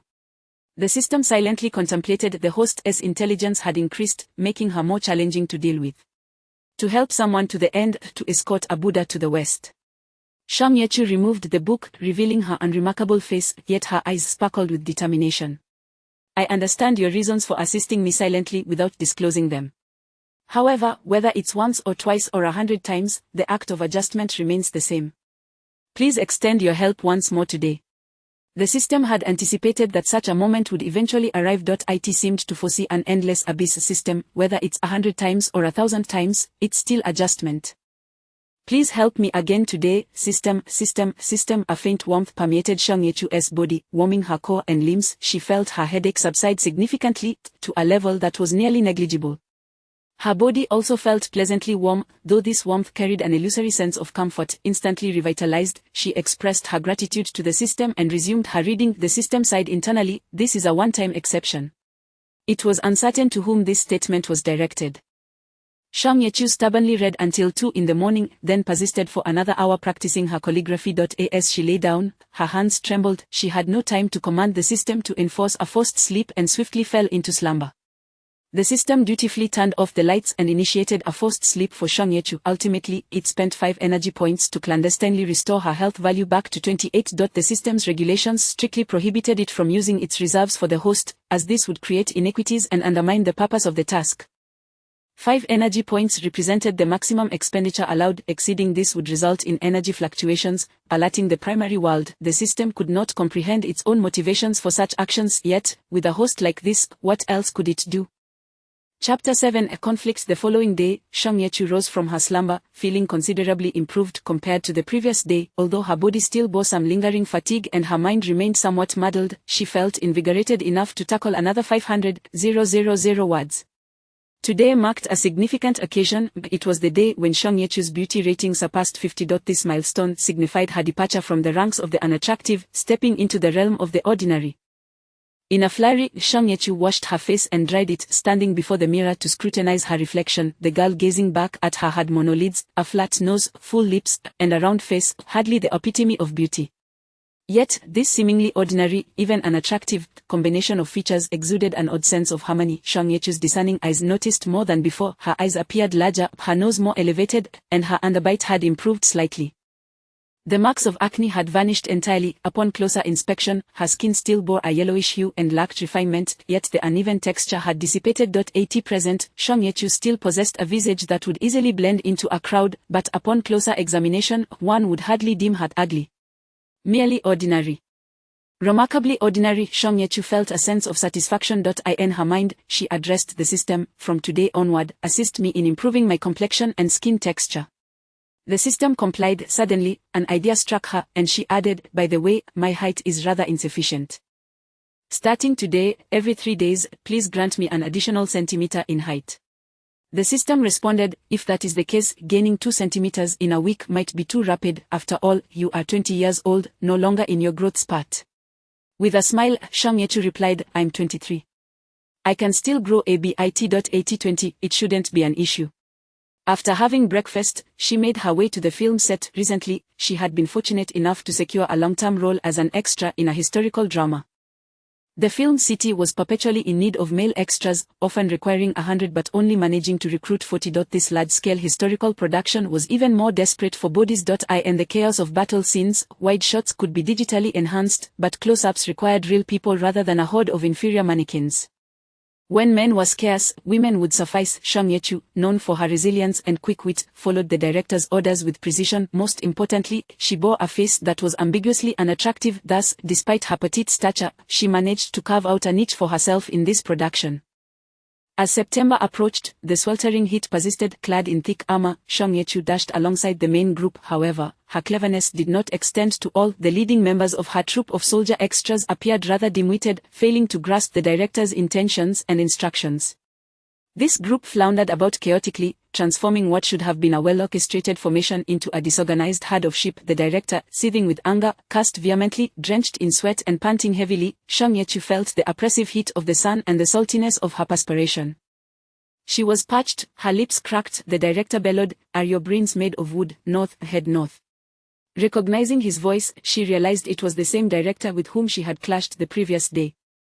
Still as irritable and foul-mouthed as ever, Director Yen erupted with fury at the sight of his actors flailing about like headless chickens. "What on earth are you doing? Can't you understand my instructions? Didn't you tell us to run according to the arrows on the ground?" someone among the extras shouted. "Are you all imbeciles? Must you rely on arrows to run? Can't you remember anything?" Shang Yechu felt a scorching heat enveloping her, as if she were coated in salt and subjected to an oven's heat. Yet, a chilling sensation seeped through her bones, sending shivers throughout her body. The extras and Director Yen were embroiled in a heated argument, having grown weary of the director's volatile temper and foul language. "Damn it! Who do you think you are? Stupid director! You call us useless, yet you are worse. Who wants to be in your group? Only misfortune leads us here." Fuming, Director Yan's face turned a deep shade of purple, yet he swallowed the insult he nearly uttered. Even in his fury, he understood that such words were inadvisable. "Director, perhaps we should call it a day." Assistant and I suggested, perspiring profusely. "It's simply too hot. At the very least, let everyone take a break and have some water." His words only incited Director Yan's rage further. "Drink what?" Do you think they have enough brains to drink? The extras erupted in protest. What the hell, who are you talking about? We all have parents. Who do you think you are? Fat pig, today, I'll teach you who's in charge. In an instant, the set descended into chaos, with shouts and arguments erupting among the crowd. The intense heat had stoked an underlying frustration, and with Director Yan's consistently abrasive demeanor, the extras had long harbored grievances against him. Today, he had ignited. Several extras surged forward, ready to confront Director Yan physically. The crew members, witnessing the impending clash, hurriedly intervened. Director Yan, drenched in sweat and oil, stubbornly shouted, "You rebels." Amidst the tumult, Shang Yechu was jostled and shoved, disoriented by the chaos, parched to the point of smoke rising in her throat, drenched in sweat, yet feeling a chill in her bones. After a month of overexertion and reckless indulgence, her body finally succumbed to the strain. The world around her began to spin, akin to a dizzying camera lens, threatening to induce nausea. She opened her mouth to speak but could produce no sound, having already drained her reserves that morning. The system alerted her, Host, are you alright? Shang Yechu attempted to respond, but in her fevered state, she forgot that she could converse directly with the system in her mind. Yet, even as she opened her mouth, no sound emerged. Host, Shang Yechu. The system's voice faded into the background. Dizziness, nausea, overwhelming heat, chilling cold, headache, and thirst converged upon her, and with a final wobble, she collapsed to the ground with a thud. The crowd continued to stir in chaos, until suddenly, someone shouted, "Someone's dead." The throng parted instantly, creating a wide space in the previously crowded. If someone were to perish during his shoot due to conflict, it would spell disaster for him. I don't know. The extras, are momentarily forgetting their grievances with the director, responded, "She just collapsed." Did someone hit her? The assistant asked, equally frightened. No. Stop talking nonsense. Who has the time to hit her? She must have fainted from heat stroke, suggested a somewhat experienced cameraman. Who will go check on her? The crowd recoiled further. Who would dare approach someone they didn't know?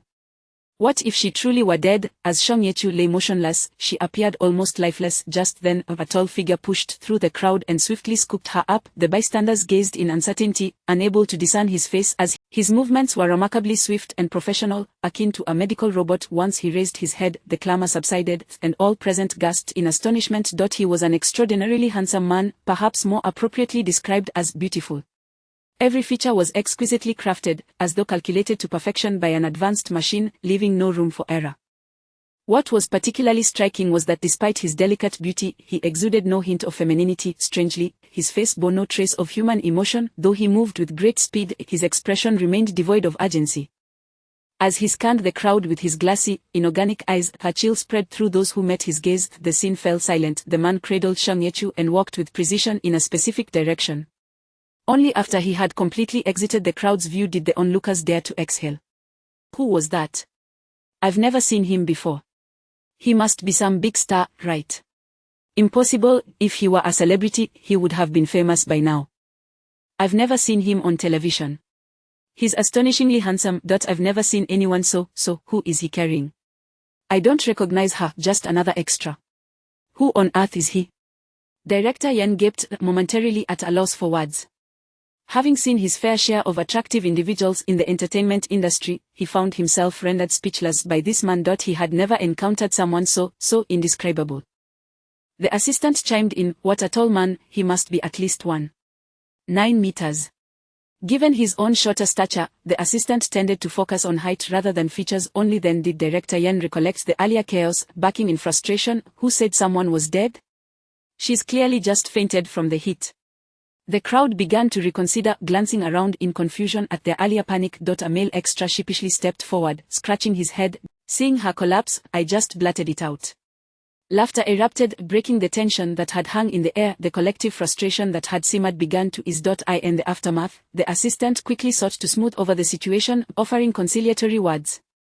Director Yan, still rattled but more focused on the mysterious man, half-heartedly apologized and promised to reshoot at a later date. The previously uproarious atmosphere abruptly quieted, with everyone dispersing, most discussing the enigmatic figure they had just witnessed. Wiping his brow, Director Yan pondered, a man with such striking features appearing in a film city could only be an actor. Yet, why had he never seen him before? If he were an undiscovered gem, this might be the perfect opportunity for him to make a name for himself. He needed to seize the chance to recognize and nurture such talent, but how could he find him? The man had taken the fainted extra, she must have some connection to him. With that thought, Director Yan beckoned to his assistant, go find out who that fainted girl was. The assistant nodded and departed. As soon as he left, Director Yan suddenly touched his forehead, pondering what had that man looked like again. Wait, what had just transpired? There had been a confrontation, someone had fainted, and something else had occurred in between. Director Yan's memory grew hazy, as if an unseen force were erasing the details of the recent events. Unfortunately, he remained oblivious to this phenomenon. The departing crowd was equally unaware. By the time Director Yan stood again, all recollection of the striking man had vanished. Meanwhile, the cameraman returned to his post after breaking up the scuffle. He hurried to see what had been captured. If footage of the altercation had been documented, it could spell trouble. Upon reviewing the footage, he indeed found the chaotic scene had been recorded. Just as he contemplated deleting the segment, he suddenly caught sight of the astonishingly handsome man appearing in the frame. Though partially obscured by the crowd, his face was still discernible. The camera had captured the entire sequence of the man arriving and lifting Shang Yechu away. The cameraman paused momentarily. Had there truly been such a person? Why didn't he remember? Such an individual, how could he have forgotten so swiftly? The same powerful force that had clouded Director Yan's memory now bore down upon the cameraman's mind. He stared at the screen, his eyes insisting that this was a face unlike any other in the world. A visage to be forever remembered, yet his brain cautioned him, forget him, forget him, forget him. After a moment of stupor, a spark of inspiration struck him. He pulled out his phone and recorded the segment of the man from the camera.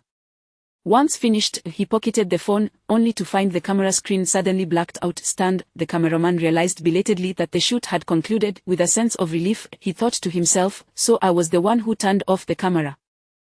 Chapter 8 Rest. Shang Yichu awoke slowly, her first sight a pristine white ceiling.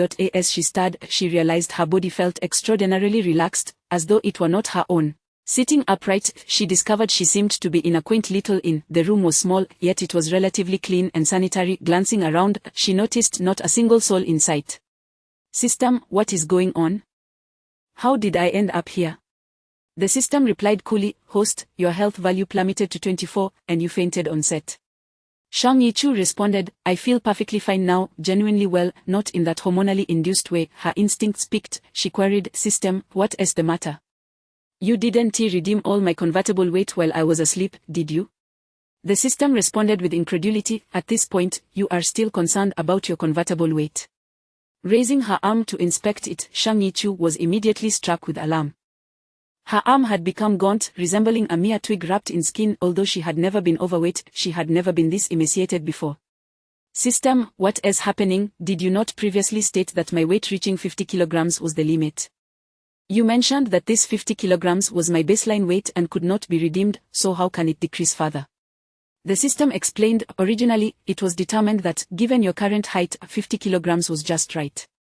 Losing more would jeopardize your long-term health. However, given the urgency of the situation and your fainting, we could only prioritize immediate health over future considerations. I had no choice but to convert some of your baseline weight into health value. I converted a total of 10 health points for you to regain consciousness. This meant that Shang Yichu now weighed only 80 jin. However, host, this shall not be repeated. Your weight has already reached an extreme low. Should such a situation arise again, do you expect me to scrape your bones for conversion? The system did not mention that it had contributed an additional 5 points. Although the system was devoid of emotions like anger, Shang Yichu could still sense an undercurrent of discontent. To be honest, this feeling was rather novel, yet her intuition advised her to refrain from further provoking the system. Thus, she waved her skeletal arm and shifted the conversation to her current circumstances, inquiring, where am I, who brought me here? The system replied, you are in a short stay room at an inn.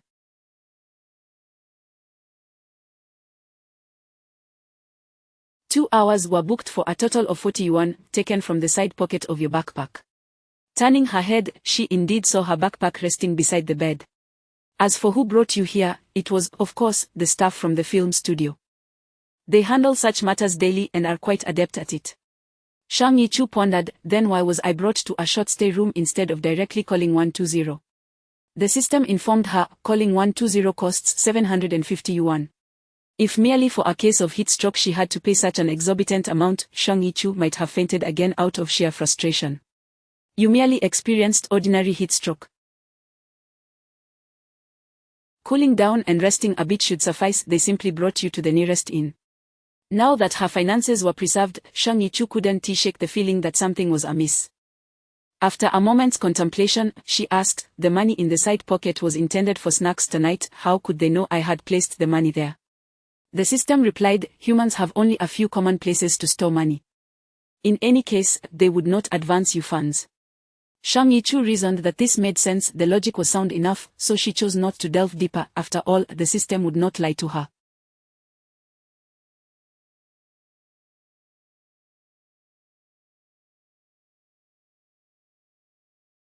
The clock on the wall indicated it was nearly 1 o'clock, the morning shoot had surely concluded, but there was still time to snag some leftover boxed meals from the crew. She absolutely could not miss out on those. Just as she prepared to rise, the system interjected, host, this short stay room is booked for 2 hours, you have only spent half an hour here. The system added, compared to the 10 yuan for a meal, the 40 yuan for the room was far more worthwhile. Even in an inn, time could not be squandered. Shang Yichu picked up her backpack again, ready to retrieve a book to read. Host, why not take a moment to rest? The system, after a brief silence, could not resist asking, if today's situation recurs, wouldn't it be counterproductive? Shang Yichu's movements paused. A prolonged silence ensued. Just as the system thought she would not respond, Shang Yichu's voice broke through the quiet. Because if I don't work harder, I won't have time. What won't she have time for? The system longed to ask, but Shang Yichu had already set her backpack down and reclined on the bed. You are right. I shall rest for a while. System, initiate forced sleep mode. Although the system did not comprehend human emotions, it intuitively understood that Shang Yichu did not wish to discuss the matter further. Thus, it refrained from inquiry and enforced an hour of mandatory rest for her. Upon waking, Shang Yichu felt ravenous. She ventured out to find a small convenience store and, with firm resolve, purchased 2 packs of plain compressed biscuits, enduring the pain of the expense. Accompanied by bottled water, she consumed them entirely. The dry, mealy texture seemed to absorb all moisture, and as she ate and drank, her stomach felt uncomfortably bloated. It was only after she redeemed her food that the sensation of fullness subsided. The system watched keenly as Shang Yichu dutifully converted the gained weight into a bit of health value. Restoring some energy, she returned to the set.as a long-term extra in this production. A mere case of heat stroke was had. The afternoon shoot was about to commence, and Shang Yichu hurriedly changed into her costume. No one inquired about her fainting incident, which allowed her to breathe a sigh of relief. She felt a sense of ease in avoiding the obligatory expressions of concern. In her previous life, Shang Yichu had been novice, perceiving everyone as exceptionally kind. She mistook ridicule for care and teasing for friendship, ultimately leading to her unfortunate fate. In this life, she had become more reserved. It was not that she lacked social skills, rather, she found them beneath her. After her sins, Shang Yichu took the time to inquire about the volunteer service station at the film studio, expressing her gratitude to the staff there. Recently, many had succumbed to heat stroke, and indeed, 2 had been carried away earlier that morning. With so many people at the studio, combined with Shang Yichu's rather commonplace appearance, the staff could hardly remember every passerby and thus accepted her thanks in a rather muddled manner. Chapter 9. The domestic strife drama. Time flies swiftly. In the blink of an eye, it has already been 2 months since Shang Yichu's rebirth. Today, the filming is for a period drama centered around domestic conflict. The terms a period drama and domestic strife often conjoin to imply a subpar production. The title of this play is Deep Courtyard, Bright Moon, which narrates the romantic tale between a cousin who seeks refuge in the Marquis' estate and the eldest son residing therein. The leading roles are portrayed by the emerging star Jiang Ziyuan and the third-tier actress Chu Hongyue. The director is a female filmmaker known for her frequent work in period dramas, named Jiang Lei. Jiang Ziyuan and Chu Hongyue previously played supporting roles in a grandly produced fantasy drama that, despite its lavish production, failed to garner significant viewership, while the leads toiled in vain. At that time, the internet had yet to witness the widespread rise of CP marketing strategies. Nevertheless, the producer seized the opportunity to pair the two again, allowing them to collaborate once more. For the newly ascended actors, this was undoubtedly a coveted opportunity. Thus, they joined the cast without hesitation, participating in this modestly budgeted period piece. The quality of second and third-tier productions held little significance for Shang Yichu. Today, fortune smiled upon her as she landed a minor role as a servant. The plot unfolds as follows. Upon entering the estate, the protagonist is betrayed by her personal maid, falsely accused by the matriarch of stealing the old lady's bird's nest and selling it to an apothecary. To prove her innocence, the protagonist invites the apothecary's owner to confront her publicly. The apothecary, having been bribed by the matriarch, insists that it was indeed the protagonist who sold him the bird's nest at a low price. As the protagonist struggles to defend herself, the male lead makes his entrance. The male lead poses several incisive questions to the apothecary, whose responses are riddled with inconsistencies, ultimately revealing the truth and restoring the protagonist's honor. Shang Yechu plays a minor role as a servant in the outer courtyard, with her sole line being, "Old madam, I discovered this beneath the tree." This single line constitutes one of the more substantial parts she has portrayed thus far. The role was assigned to her partly due to her cleverness and diligence on set, and also because there was a shortage of male extras that day. Shang Yechu diligently executed her part, embodying a small servant caught unwittingly in the midst of the power struggles of her superiors. After presenting the gold and silver, she stepped back, minimizing her presence to quietly observe the unfolding drama in the main hall. Chu Honyue's character, the protagonist, with reddened eyes and a defiant expression, declares, "Ancestors, I did not do it." The matriarch retorts with a sardonic tone, "Chu family girl, if merely saying I did not do it sufficed, what need would there be for the authorities?" "You." Chu Honyue, exasperated, responds, "Aunt, someone is clear. Are you suggesting that my Tion's apothecary would tarnish its decades-old reputation to harm you?" Chu Honyue quickly replies, "I mean no such thing. However, if someone has manipulated the situation, causing Master Tion to mistakenly believe that the person delivering the bird's nest was me, it is not beyond the realm of possibility." The scene is painfully tedious, and although Shang Yechu watches intently, she cannot help but feel exasperated. A prestigious marquis household, embroiled in a ruckus over a few tales of bird's nest, creating chaos within the estate and confronting each other in the court, this narrative is simply too. Director Zhang Lei shakes her head in disbelief. Amidst the clamor, the protagonist appears helpless, her eyes glistening with unshed tears, evoking pity. Chu Honyue possesses a fresh and delicate beauty, and when her eyes redden, it naturally elicits feelings of compassion. This is reminiscent of her previous portrayal as a secondary character, where she embodied the archetype of a naive yet alluring fairy, captivating the audience's sympathy. However, while a supporting character may perform in such a manner, the protagonist must not. The audience's expectations for the leading lady are considerably more stringent, as she is the focal point of the narrative, bearing the weight of scrutiny. In a domestic strife drama, Chu Honyue's portrayal appears excessively weak and inept. Director Zhang Lei shakes her head again but refrains from calling cut. After all, the project is backed by a major investor, and as the director, she is merely fulfilling her role. Perhaps future scenes will see improvement. Just as Chu Honyue finds herself at a loss against Master Tion's accusations, the male lead Zhang Ziyuan makes a grand entrance. Clad in a flowing blue robe, he exudes an air of refined elegance, embodying the quintessential gentleman. Immediately, he employs his wit to interrogate Master Tion, causing the latter to break into a sweat. The camera captures Zhang Ziyuan from various angles, striving to showcase his striking features in all their glory. Indeed, Zhang Ziyuan is exceptionally handsome, fitting the contemporary mold of a charismatic and rugged leading man. As he strides confidently towards Master Tion, locking eyes with him, the tension mounts, poised to shatter Master Tion's psychological defenses. The camera lingers on Zhang Ziyuan's piercing gaze, seeking to convey the male lead's intense demeanor and perceptive brilliance. Of course, this brilliance may require some post-production enhancement, for Zhang Ziyuan, like Chu Honyue, is still finding his footing in terms of acting prowess. Director Zhang Lei observes with disapproval Zhang Ziyuan's flaws mirror those of Chu Honyue. Both have retained their previous acting styles. In the last drama, Zhang Ziyuan portrayed a charmingly rogue demon lord, and now he has inadvertently infused that same bravado into the character of a noble scion.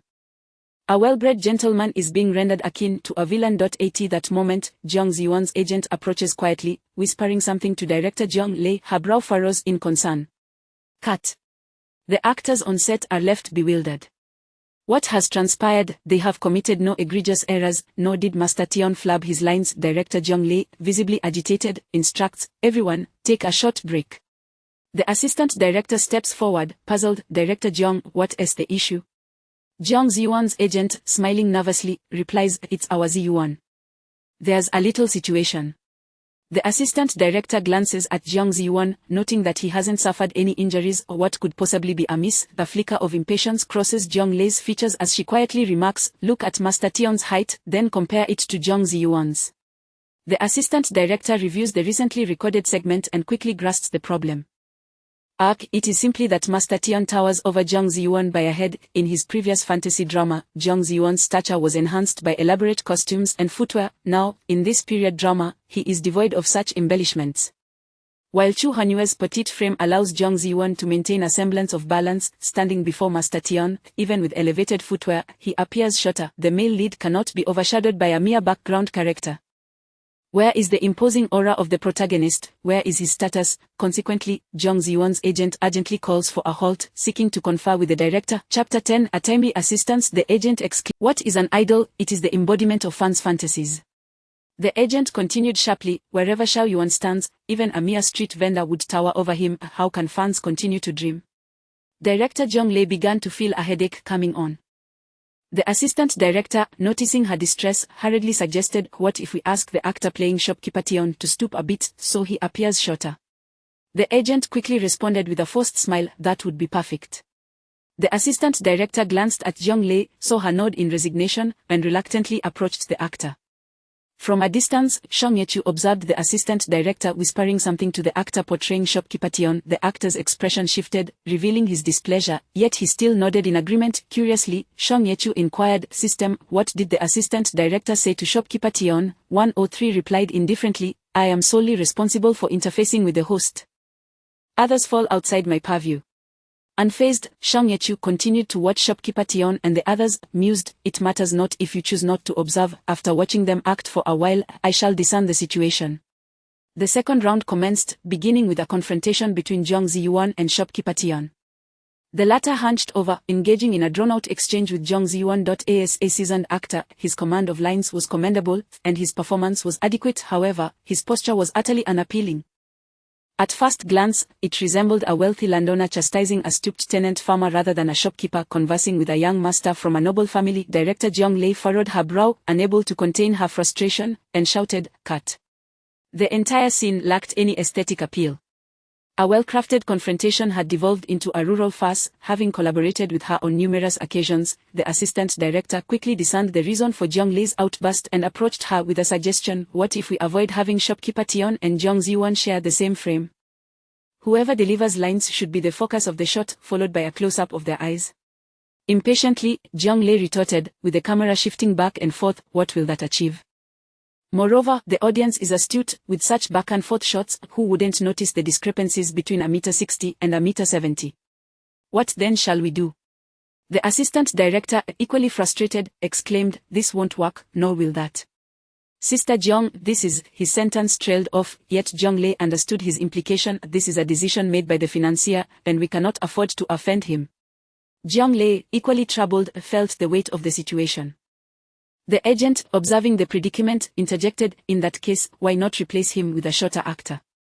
Concerned that the actor portraying shopkeeper Tion might take offense and tarnish Jung Ji-won's reputation, the agent added, "Of course. We want to let the actor portraying shopkeeper Tion act for free. His pay will be honored, and we shall cover the expense, ensuring the production team incurs no costs. Additionally, we can offer a 10% bonus."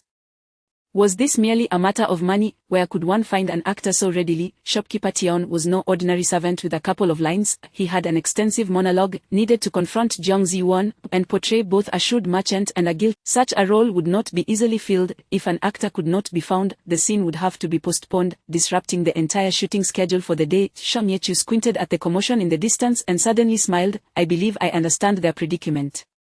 The system responded disinterestedly, "What is it?" Shang Yechu chuckled softly. "Shopkeeper Tion's height has wounded Jung Ji-won's fragile ego." Ah! Having grown accustomed to the system's apathy, Shang Yechu remained unfazed. She surveyed the scene briefly before stepping back to retrieve the complete script for this scene from the table. Perusing the script with remarkable speed, the lines were imprinted in her mind as if printed. Soon, she finished reading, while the assistant director successfully persuaded the actor portraying shopkeeper Tion. Although the actor's countenance was far from cheerful, they were merely a minor player and could not contend with the leads. Furthermore, having received extra compensation, shopkeeper Tion readily departed despite his discontent, sighing. Jong Lei prepared to announce, "Today's shoot will be postponed to another day," when suddenly, a shadow fell over her. Looking up, Jong Lei beheld an unremarkable actor dressed in servant attire standing before her. At first glance, one might assume the individual was male. Upon closer inspection, it became evident that this person was a girl. Presumably, the production team had been unable to find a suitable male extra and resorted to this substitution. Jung Lee had never been inclined to instruct background actors on how to perform, and given her current mood, she was about to dismiss the girl with a cut, "Return to your designated area," when the young extra spoke up, "Director, I would like to audition for the role of shopkeeper Tion." Jung Lee's eyes widened in astonishment. "What did you say?" Shang Yechu patiently replied, "I said I would like to audition for the role of shopkeeper Tion." "Oh?" Jiang Lei inquired, intrigued. "How did you come to that conclusion?" Shang Yechu explained softly, "I noticed the actor portraying shopkeeper Tion seemed to leave due to discomfort, but since the role is not pivotal, we cannot afford to delay our filming schedule because of him. Therefore, I thought I would give it a try." Of course, shopkeeper Tion had not left due to discomfort. The girl's manner of speaking reflected considerable emotional intelligence. However, Jiang Lei was not swayed by the girl's apparent savvy. Casting a critical glance at her, Jiang Lei remarked, Do you even know how to act? Being in front of the camera is not the same as being an extra. Just memorizing shopkeeper Tion's lines will take you a day or two. Why would I not seek out a newcomer instead?" Jiang Lei's tone was rather brusque, yet Shang Yechu remained unperturbed, promptly stating, "On the 17th, a lad resembling a servant arrived at our apothecary inquiring about the price of bird's nest. I informed him that the price at our shop is exceedingly fair. 1 tael of bird's nest costs 2 taels 7 chien and 3 fon in silver." The lad replied that he was not asking for the selling price, but rather the buying price. I then gestured a number from my sleeve, and he produced a large bag of bird's nest. As Shang Yechu spoke, Jiang Lei's astonishment grew, and by the end, her eyes were wide with disbelief. The lines Shang Yechu recited were precisely those of shopkeeper Tion. What was even more astounding was her delivery, smooth, shrewd, and fluent. To the ear, no one would doubt she was an experienced apothecary.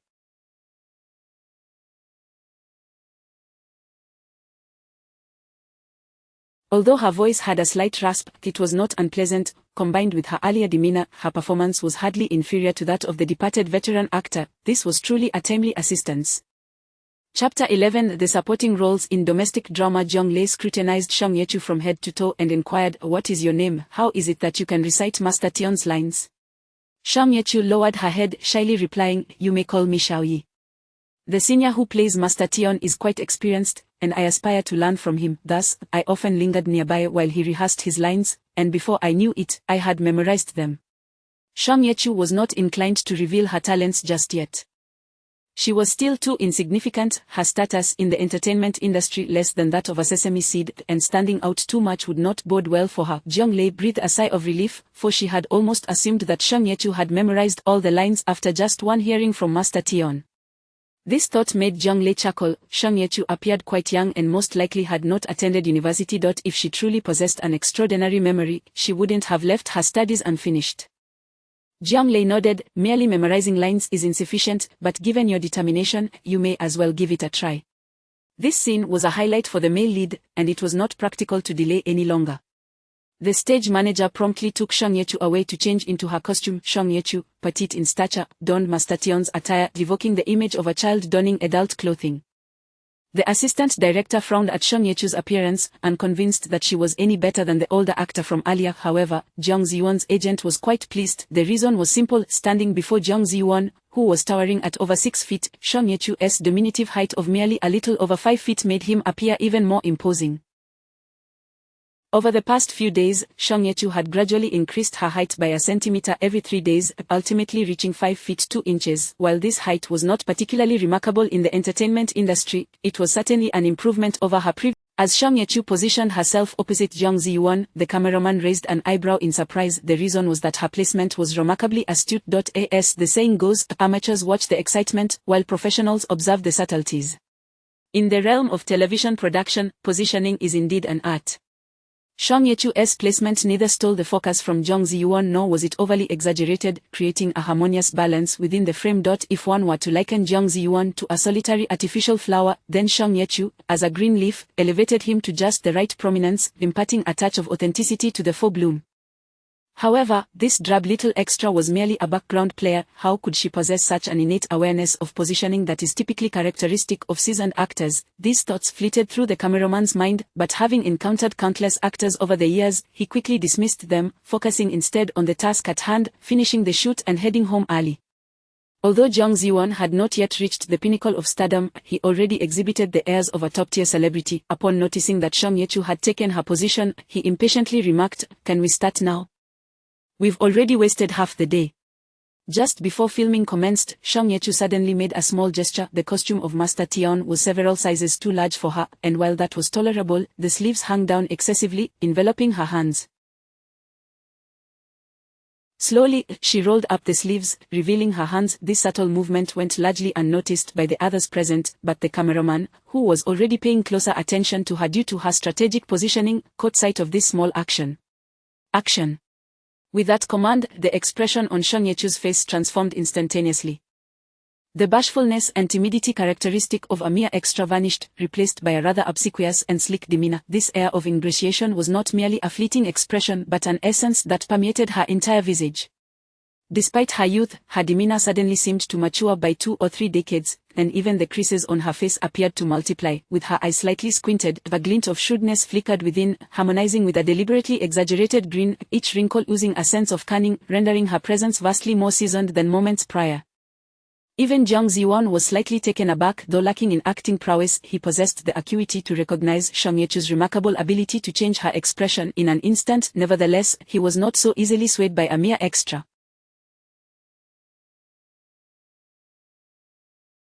He steadied himself and smiled. "Master Tion, would you be so kind as to repeat what you just said in front of the old lady?" Song Ye-chu hesitated momentarily, instinctively glancing towards the matriarch directing her, but then prudently restrained the motion. She offered a forced smile. "Oh dear, young master, even if you ask me to repeat it 10 times, it would be the same."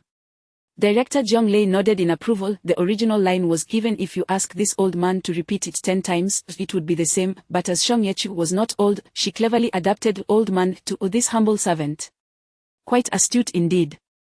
Jung Ji-won nodded. "When I ask you to speak, you ought to comply. What, does the old lady hear it while I cannot?" Song Ye-chu bowed slightly. "How could I dare?" Turning to face the elderly ladies, she respectfully began, "On the 17th, a young servant came to our apothecary, inquiring about the price of bird's nest. I replied that our apothecary offers the most reasonable prices. One tail of bird's nest costs merely 2 taels, 7 chen, and 3 fon of silver." The young servant clarified that he was not inquiring about the selling price, but rather the buying price. I gestured a number from my sleeve. At this point, Song Ye-chu suddenly paused, executing a somewhat surprising maneuver. She flicked her right hand, causing the rolled-up sleeve to fall, and then made several gestures within the sleeve before casually rolling it back up. The entire sequence was remarkably casual, harmonious, and natural, all while she continued delivering her lines. No one found her small actions out of place. The cameraman's eyes, however, widened slightly. In the old society, merchants had a saying, "swallowing gold in the sleeve." In industries such as herbal medicine or antiques, pricing was often a closely guarded secret. To prevent outsiders from discerning costs, merchants would negotiate within their sleeves. A few gestures exchanged within the sleeve could convey vital information regarding prices. This practice, known as swallowing gold in the sleeve or transactions in the cuff, was precisely what this supporting role had just performed. With just this one familiar gesture, the seasoned persona of an experienced apothecary sprang to life on screen. Even though Song Ye-chu retained her youthful features, none present regarded her as merely a novice any longer. Furthermore, there was a more profound implication. The long sleeves, originally a result of a last-minute costume change, were now perceived as intentionally tailored for the apothecary's business dealings. Those unaware might even commend the costume department for their attentiveness. A seemingly inconspicuous action could transform a blunder into a vivid character portrayal that breathed life into the narrative. The cameraman was left in a state of uncertainty. If the previous positioning had been a mere coincidence, could this sleeve maneuver also be accidental? An experienced member of the entertainment industry, he was certain he had never seen this extra's face on camera before. Could it be that true talent was innate? Chapter 12. The end of the domestic strife drama. Song Ye-chu remained oblivious to the thoughts of the cameraman, continuing to engage in her scene with Jung Ji-won. Director Jong Lei had yet to call cut, indicating her satisfaction with the performance. Although she may not have noticed the intricacies of the hidden schemes, as the director, she could discern the actor's skills. The scene proceeded smoothly. Next came the pivotal moment of the plot. Manager Tion was exposed, and Jung Ji-won pressed him for the identity of his instigator. Just as Manager Tion was about to reveal the scheming first lady, she unexpectedly reached for the osmanthus cake on the table. This action left manager Tion speechless, for the osmanthus cake was his youngest son's favorite treat. The first lady was using his family to threaten him. Realizing he was in a perilous situation with no way out, filled with despair and fury, manager Tion drew a dagger and slashed his throat. In his final chapter 13, phone numbers, after the performance concluded, Shang Yichu did not leave but chose to remain with the crew, assisting in tidying up the surroundings. While she was sweeping the floor, she suddenly heard the voice of director Jiang Lei not far off. She was evidently on a phone call. "Where am I supposed to find you an actress?" Jiang Lei's tone conveyed a hint of impatience, yet she still employed honorifics, indicating that the person on the other end of the line was likely someone of higher status or age. "What are you arguing about? Of all days, why did you have to clash with him on the first day of filming? He has been preparing for a long time while you have just a few days. You know I am shooting an idol drama. Does the term idol drama even remotely align with acting prowess? Please, don't make this harder for me," Jiang Lei pleaded. "You two deities can duel it out, but don't let this little ghost suffer the consequences." The person on the other end seemed to say something, and Jiang Lei's expression grew increasingly exasperated, to the point of nearly rolling her eyes.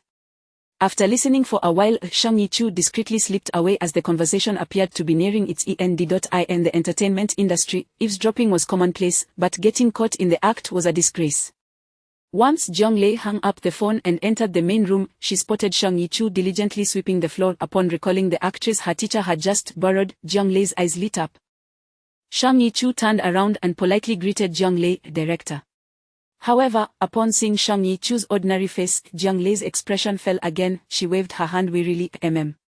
Shang Yichu lowered her head and continued sweeping.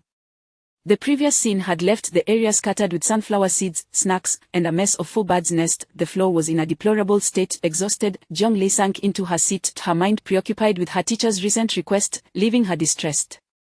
The teacher had casually mentioned needing 10 actresses with acting skills. Hello, where was she supposed to find them? She was merely an actress in ancient idol dramas. Within the industry, the consensus was that the acting in idol dramas resembled the beef in braised beef noodles, not absent, but hardly substantial. After all these years since graduation, her teacher still had a knack for concocting difficult assignments. Jiang Lei recalled her teacher's exact words: "It doesn't matter what they look like, the key is that they must know how to act. I want to show that Su fellow that actors who can only glare cannot achieve greatness. You recently filmed some sort of family drama, right? Perfect, my theme is quite similar, so I need to borrow some actors from you. Once your family drama wraps, my production will start, seamlessly transitioning into the group." Jiang Lei felt a throbbing in her forehead. Her teacher had directed numerous hit dramas, propelling many artists to fame. Over the years, he had developed a range of bad habits, such as not treating artists with the respect they deserved, a flaw he had yet to rectify. Did he think actors were mere soybeans that could be passed around? Jiang Lei was no international director. Why would her teacher assume that the artists in the crew would heed her commands? Shang Yichu slowly finished sweeping in front of Jiang Lei and began to help the crew arrange tables and chairs for the next day's shoot. After a moment of contemplation, Jiang Lei glanced at Shang Yichu again, feeling somewhat bored. Upon closer inspection, the girl appeared to be quite decent-looking. Although her features were unremarkable, they were harmonious enough. Unlike some male actors in the crew who were strikingly unattractive, this girl, though not tall, had a slender figure that appeared well-proportioned. Jiang Zhiyuan often had to lift his chin when speaking, as even a slight lowering of his head could reveal a double chin. Today, Shang Yichu's performance as a minor character had left Jiang Lei somewhat satisfied. Of course, it was far from dazzling. After all, there was nothing remarkable about an elderly man selling medicine, but in moments of crisis, Jiang Lei had a favorable impression of Shang Yichu. Jiang Lei's thoughts drifted further. Her teacher was filming a period drama. Being short was not an issue. She could wear platform shoes or thick soles to appear taller. Though this girl's face was ordinary and could not portray significant female roles, she could undoubtedly manage playing a maid or servant. If all else failed, a little more makeup could lighten her complexion. A fair complexion could conceal many flaws. Most importantly, this girl undoubtedly met her teacher's requirement for good acting. Among her peers, she was more than capable of outshining many. Despite having prepared herself mentally, Jiang Lei still felt a twinge of guilt. This minor character was relatively unknown and not particularly attractive. Would her teacher think she was being dismissive? Although her teacher often claimed, "It doesn't matter what they look like, the key is they must know how to act." In the entertainment industry, if one believed everything others said, they might as well return to farming. If Jiang Lei dared to introduce some pretty faces to her teacher, she might as well prepare for a severed mentorship. In this industry, even Chapter 14 counting money here, the finance officer handed over 15 red notes to Shang Yechu. The actor originally cast for the role of Master Tion was a mid-level supporting actor, earning a salary of 2,000. Although Shang Yechu had barely managed to fill in, her qualifications fell short compared to the seasoned actors. Receiving 1,500 was already quite commendable. To ascend from a mere extra to a mid-level supporting actor in a single day was akin to a meteoric rise. Arriving late, Shang Yechu found the finance office nearly deserted. While fiddling with his phone, the finance officer casually remarked, "Cash transactions are becoming rare nowadays, people prefer using WeChat for payments." Shang Yechu smiled and replied, "Well, it seems I must keep up with the times." In just 2 years, the trend would shift from WeChat is popular to it's impossible to get by without WeChat. Suddenly, the finance officer recalled something and pulled out another red note and a green note to hand to Shang Yechu. "Almost forgot, the male lead S agent has personally added a 10% commission for you and Old Song, the original actor for Master Tion." Here, this was essentially a hush money. With the receipt of this payment, both Shang Yechu and Old Song were expected to remain silent about Jiang Ziyuan's last-minute casting change. However, even if they were offered nothing, both Shang Yechu and Old Song would still keep their mouths shut. In the entertainment industry, the sole criterion for right and wrong is status. As long as they had their wits about them, the young actors would dare to speak out of turn. With the additional 1,500, Shang Yechu now possessed a total of 1,650. For Jiang Ziyuan and his agent, this amount wouldn't even cover a thread on their shoes, yet for Shang Yechu, it was a considerable fortune. She tucked the money into her pocket, thanked the finance officer, and left the set. Shang Yechu sought a secluded corner and settled onto a metal bench, warmed by the sun's fading rays, creating a surprisingly comfortable seat. From the hidden pocket of her backpack, she extracted a bundle of banknotes ranging from 1 to 100 yuan, totaling approximately 1,200. This represented all her savings accumulated over 2 months since her rebirth. Extras don't work every day, and Shang Yechu had to indulge in food and gain weight, spending more than an average person. Just one mid-level supporting role had allowed her to recoup the hard-earned money from 2 months of effort. She began to silently allocate the 2,800 yuan. First and foremost, she needed to purchase a smartphone. Nowadays, one cannot navigate life without a phone. Next, she required a few winter outfits, as September was approaching, and winter would soon follow. Additionally, she needed cosmetics. Without makeup for auditions, she lacked the confidence to appear. Money. Spending flows like water while earning is akin to drawing silk. With a sigh, Shang Yechu tucked the notes back into the hidden pocket of her backpack.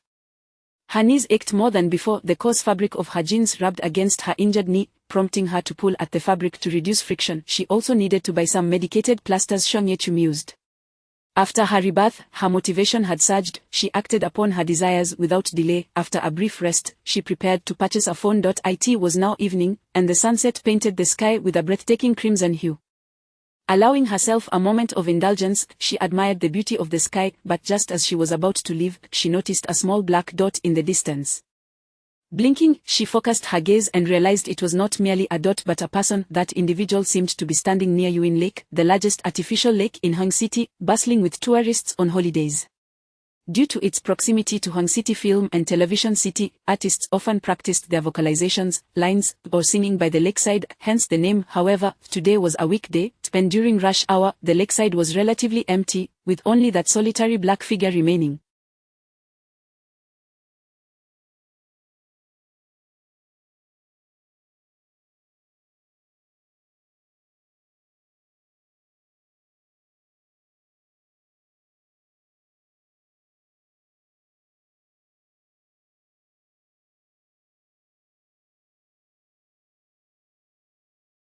Initially, Shang Yechu assumed the person was an artist practicing vocal techniques, but upon closer inspection, her eyelids fluttered. That individual wasn't merely standing by the lake, they had walked into it.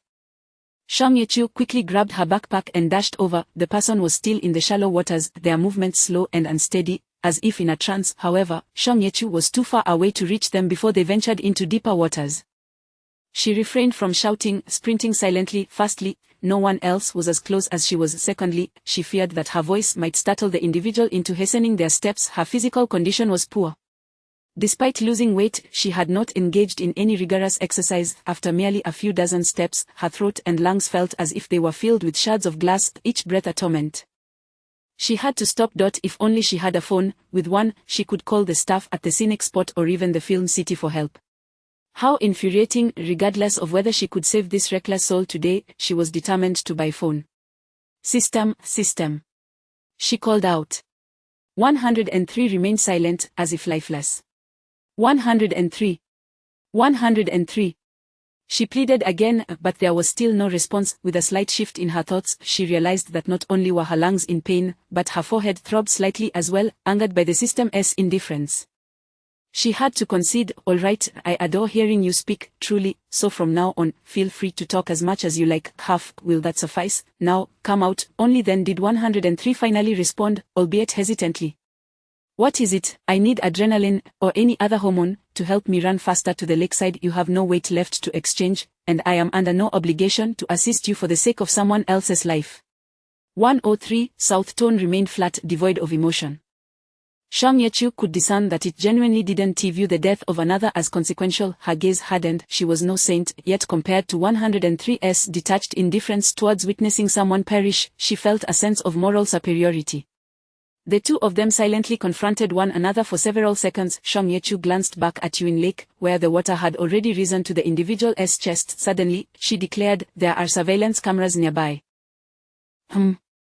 103's tone finally exhibited a hint of interest, tinged with curiosity. During our first encounter, you mentioned main storyline tasks. I have yet to inquire about what that entails. I haven't forgotten, Shang Yechu replied swiftly. Not only have I not forgotten, but I also know you would never want it to fail. After all, you are a perfectionist and wouldn't want to leave a record of failure. What does that have to do with our current conversation? 103 asked, seemingly uninterested. There are surveillance cameras nearby. If I stand idly by while that person seeks death, resulting in a fatality, while it may not be illegal, it would certainly bring about an unwanted scandal. Once I gain some notoriety, perhaps one day people will unearth this incident, saying, look, that is the Shang Yechu who stood by while someone died. Without waiting for 103 to respond, she continued, you sought me out, exchanging intelligence and beauty, even showing concern for my health. All these are positive aids. Given your attitude towards me, none of this could stem from goodwill. It must be for the sake of your task. Hence, I don't believe you would allow me to be tarnished with unnecessary stains, correct?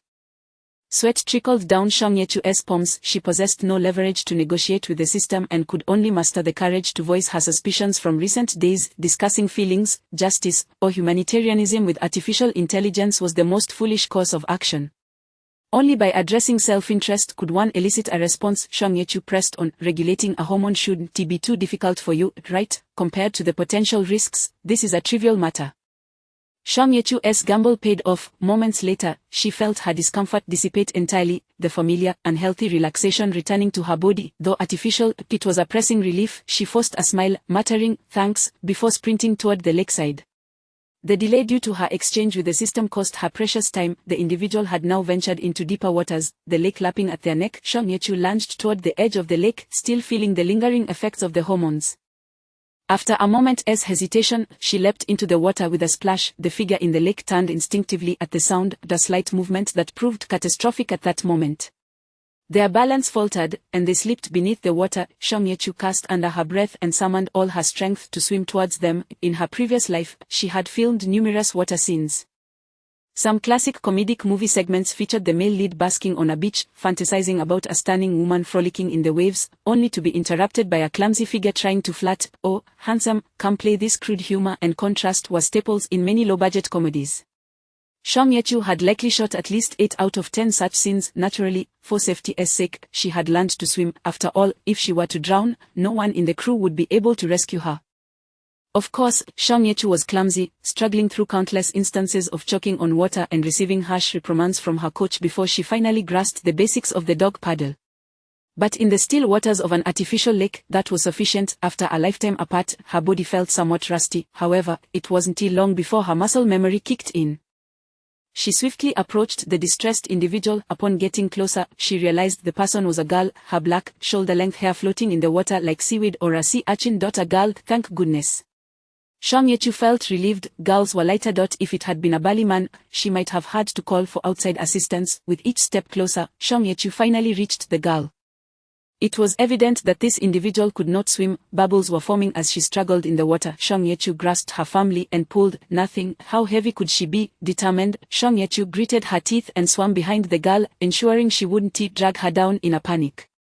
Yuin Lake wasn't deep, and the water was so calm that it was almost still. Plus, this girl was surprisingly compliant, allowing Shang Yechu to laboriously pull her to safety. Once she managed to get the girl to the lakeside, she slumped down, neglecting to consider that the girl's long legs were still submerged. She was utterly exhausted. As the effects of the hormones waned, a wave of fatigue washed over her. If not for the cold, hard stones beneath her, she would have collapsed into a deep sleep right there. Wet and cold, her teeth chattered, nausea rising within her. Her lungs felt as if they might burst, her limbs heavy and sore, and her knees ached even more after being soaked. Each sensation combined to leave her utterly spent. Wait, was the girl she had rescued too quiet? A sense of alarm rang in Shang Yechu's mind. What if she had pulled someone who had taken pills into the lake? That would mean her efforts were in vain. The thought of retrieving a corpse made her want to vomit blood. Leaning closer to the girl, Shang Yechu checked for breath. Good, she was still alive. Upon seeing the girl's face, Shang Yechu paused momentarily. The reason was simple. This girl was strikingly beautiful. Her features were exquisite, her skin as flawless as tofu, with a straight nose and full lips. Though her eyes were closed due to unconsciousness, her long eyelashes hinted at their beauty. Even for someone like Shang Yechu, who was accustomed to the handsome and beautiful in the entertainment industry, the girl's beauty was enough to leave her momentarily stunned. Such a lovely girl would choose to end her life. Shang Yechu shook her head.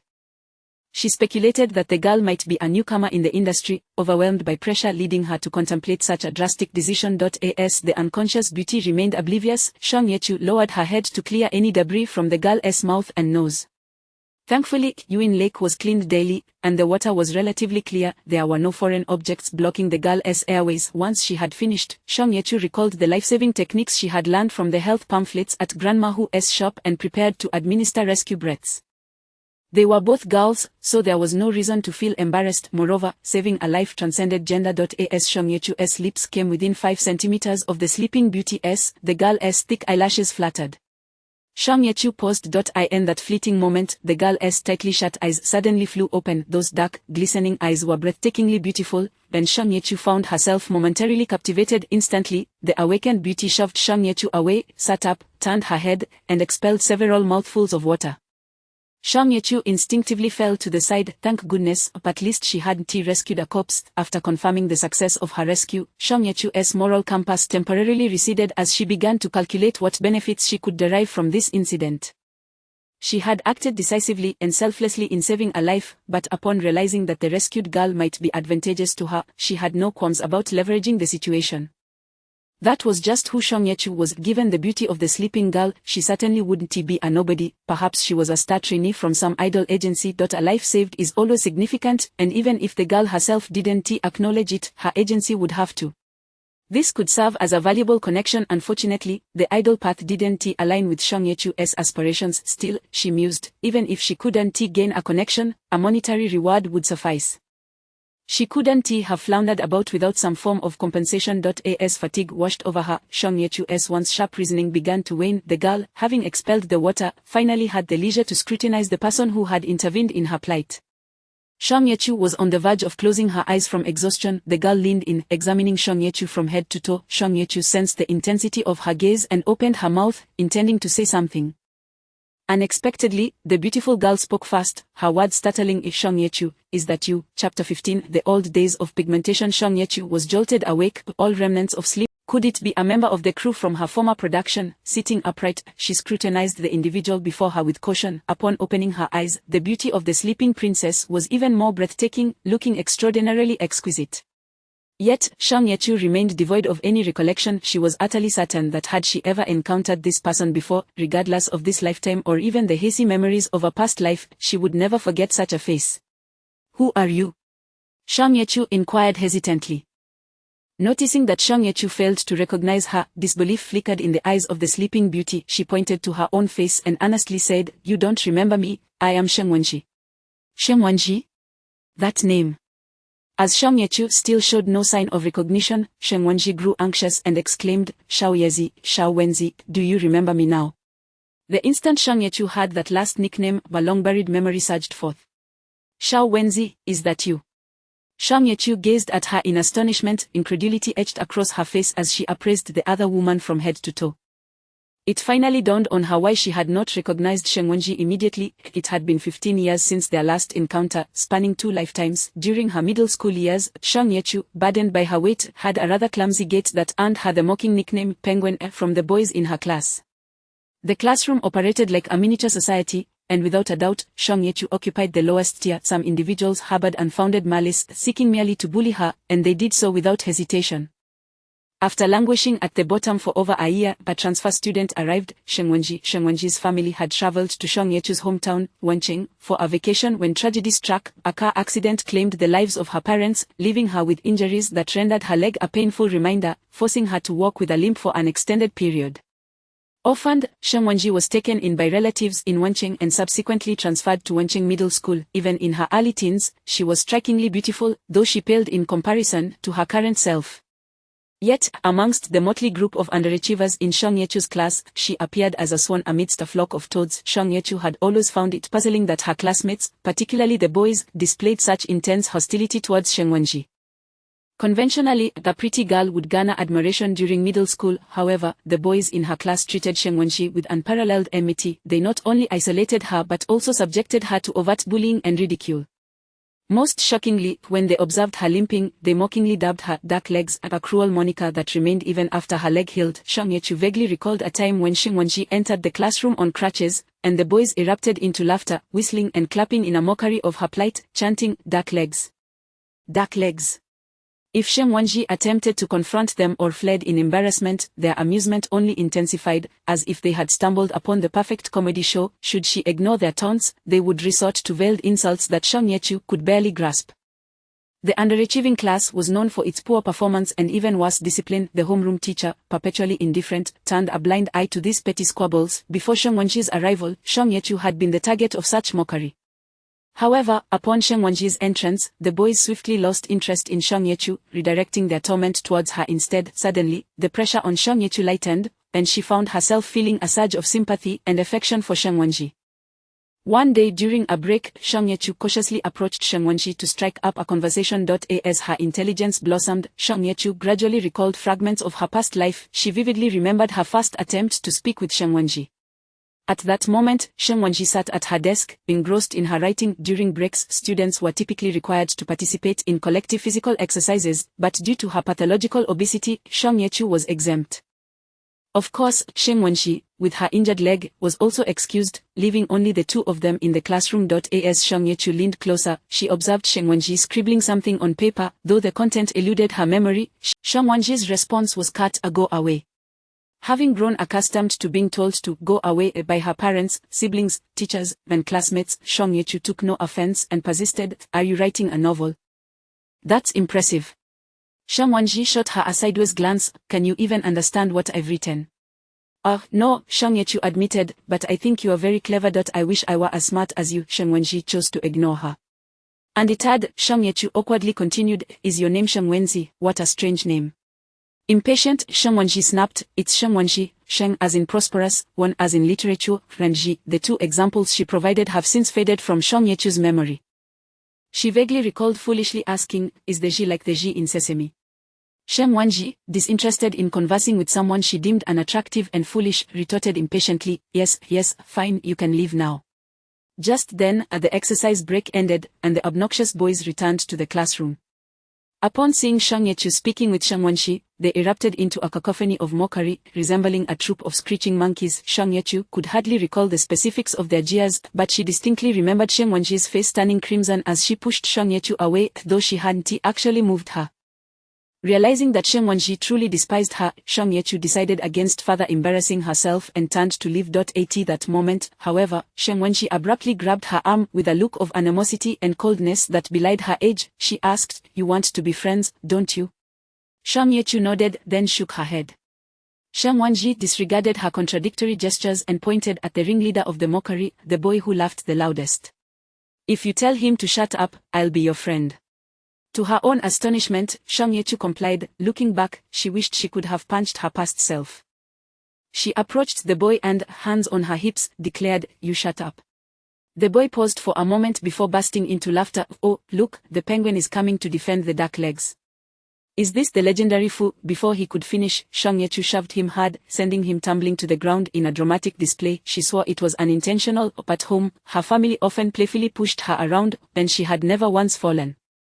Who would have expected that this boy, so fragile, would collapse like a poorly developed water monkey? The ensuing memories became a blur, but Shang Yechu vaguely recalled her first experience in a group fight, battling against the very boys she despised. Most importantly, it ended in a resounding victory for her.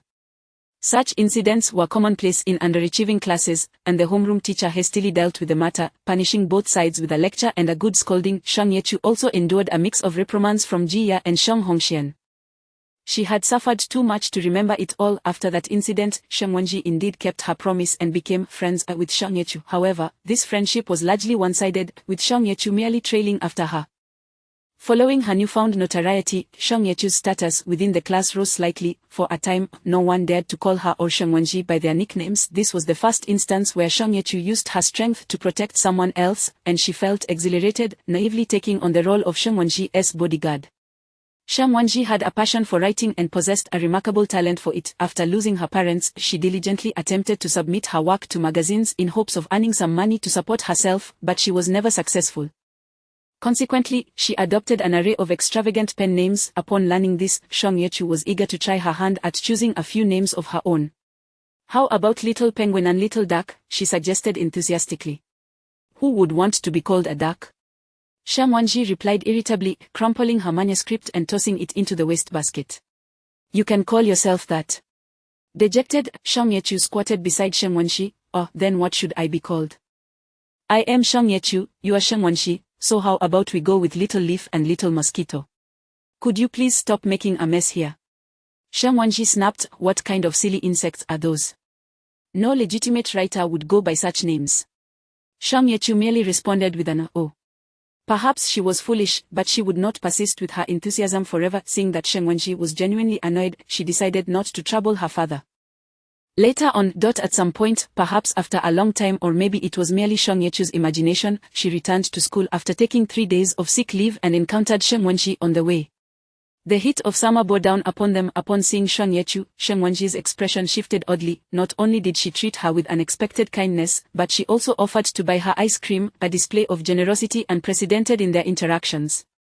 Unaware, Shang Yechu happily indulged in the ice cream, her first treat of the summer. As she possessed no pocket money, she licked her ice cream as she entered the bustling classroom during the break.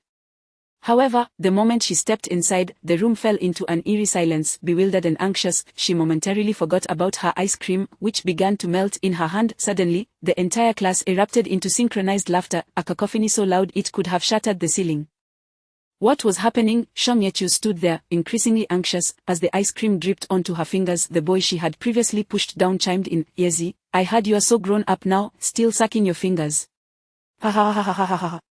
These words, what was this about sucking fingers? What did Yezi even mean? Shang Wenji walked past Shang Yechu, ignoring her entirely as she returned to her seat. As if they were strangers, Shang Yechu stood there, bewildered, unable to fathom what secret code her classmates were using.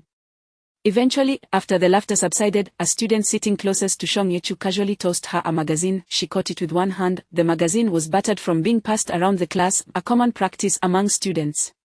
Shang Yechu quickly recognized the magazine as a well-known local humor biweekly. As she flipped it open, the first column, Monthly Trendsetters, featured a short story. The narrative told of a foolish, overweight woman who yearned to become clever. In her quest, she engaged in a series of absurd antics that were hilariously amusing to readers. The writing was vivid and lively, as if the author had witnessed it all firsthand. Even the dull-witted Shang Yechu began to sense something amiss. Many of the story's events bore an uncanny resemblance to reality, and certain moments triggered faint memories within Shang Yechu. The sensation could only be described as DJVU. Most strikingly, the protagonist striving to become clever was named Yezi. The entire class had been laughing about this. After a lengthy pause, Shang Yechu's eyes darted to the author's name listed below. Contributed by Xiao Wenzi, the ice cream fell to the ground, leaving a pool of chip dye. Chapter 16. Friends' memories surged forth, and for a fleeting moment, Shang Yechu found herself momentarily stunned, unable to muster any appropriate reaction. Upon realizing whom she had rescued, her initial impulse was to lash out with a sharp slap across the face of Sheng Wenxi. The fair complexion of Sheng Wenxi was struck askew, leaving her momentarily speechless, before she erupted in fury. Shang Yechu, what on earth is wrong with you? Without so much as a glance in her direction, Shang Yechu rose, grabbed her bag, and turned on her heel to leave. She feared that if she stole another glance at Sheng Wenxi's stunningly beautiful face, she might be tempted to push her head underwater. Hey, wait. Sheng Wenxi stumbled after her, but alas, after only 2 steps, she collapsed to the ground. Her legs had cramped in the water. Shang Yechu walked away with an air of determination, struggling to suppress the urge to turn back and deliver another slap to Sheng Wenxi. What? Chapter 17. A few matters regarding the old mobile phones and the makeshift theater. Oh, Xiao Yi, if it weren't for the fact that you are one of our own, I wouldn't share this with you. The proprietor of the mobile phone shop remarked while cracking sunflower seeds, addressing Shang Yechu. These few models are simply inadequate. With a finger painted in red nail polish, the owner gestured dismissively at a row of new phones prominently displayed on the counter, pointing out that little chili phone drains battery remarkably fast. That cherry red phone, the battery swells after just a few uses. As for that lightning phone, despite its name, you'll find that when you open any app after prolonged use, it takes a whole minute to respond. Shang Yechu, both amused and exasperated, responded, Aunt Lu, then what kind of phone should I buy? Earlier that morning, she had informed Grandma Hu of her intention to purchase a mobile phone, prompting Grandma Hu to escort her to the familiar mobile phone store on the pedestrian street, specifically instructing Boss Lu not to deceive the young girl. Having lived in this area for over a decade, Grandma Hu was well respected and well liked by the neighbors in the old street. Thus, even though Shang Yechu appeared somewhat impoverished, Boss Lu enthusiastically explained the options available for quite some time. Spitting out the seed husk, Boss Lu kindly declared, buying a phone is akin to selecting a partner. One must never judge solely by appearances. Here, let me find you something practical. With that, Boss Lu tossed aside the sunflower seeds and rummaged in the back for a while, eventually producing an old, second-hand phone. Shang Yechu joked, Aunt Lu, are you suggesting I date a second-hand man? Boss Lu playfully scolded, such a smooth-tongued young one, this is a wrenching phone that I used previously, don't be fooled by its lack of fame, it's quite reliable. Shang Yechu paused momentarily, recalling that brand, which would, in a few years' time, soar to prominence, breaking the domestic monopoly in the mobile phone market with its exceptional quality, ultimately becoming the largest phone brand in Huagua. However, she remembered that wrenching phones were often criticized for their outdated designs, which did not appeal much to the younger demographic. Casting another glance at the outdated second-hand phone in Boss Lu's hand, she involuntarily twitched a corner of her mouth, acknowledging the rumors she had heard. She hadn't anticipated that such a phone would emerge so early on. Boss Lu wiped the device with a cloth, charged it, and continued to extol its virtues. The battery lasts exceptionally long. It's sturdy and resilient, the screen has survived several drops without a crack. I've used it for 2 years without a hitch. It runs smoothly with a generous 32 GB of internal storage. Shang Yechu smiled slightly. In today's world, a 32 GB phone was still considered substantial, but soon it would be an era where 256 GB was commonplace. The pace of technological obsolescence was far swifter than that of human beings. Nevertheless, at this moment, Shang Yechu was unconcerned about whether the phone was brand new. A person of modest means cannot afford to be choosy. After charging the phone for a bit, Boss Lu powered it on and handed it to Shang Yechu.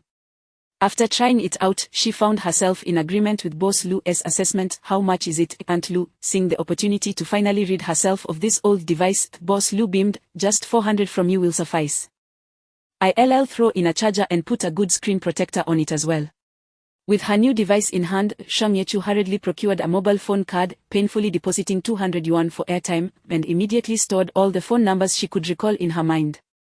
Aside from the number provided by Director Zhang Lei, she also added those of several other junior directors, assistants, group leaders, and Zhang Lei herself. Utilizing the Wi-Fi at the phone service center, she began to search for information on Zhang Lei's teacher. The realms of idol dramas and historical series had previously been foreign to Shang Yechu, leaving her rather uninformed about the dynamics within Zhang Lei's circle. After inputting relevant keywords, the interface shifted for a brief moment before revealing the first search result for a certain Zheng Bohan. Zheng Bohan, that name rings a bell. Shang Yechu clicked into the page to scrutinize further. Zheng Bohan, a renowned screenwriter, is known for his representative works such as Xiwen, Donglu Mishi, Qinwe Chuan, and De. All of these dramas had once dominated the primetime television slots. Jia would sit glued to the television every evening, fervently following these historical dramas. Although Shang Hongxian feigned disdain for them, he would inevitably set aside his books and newspapers to watch alongside Jia during broadcast time.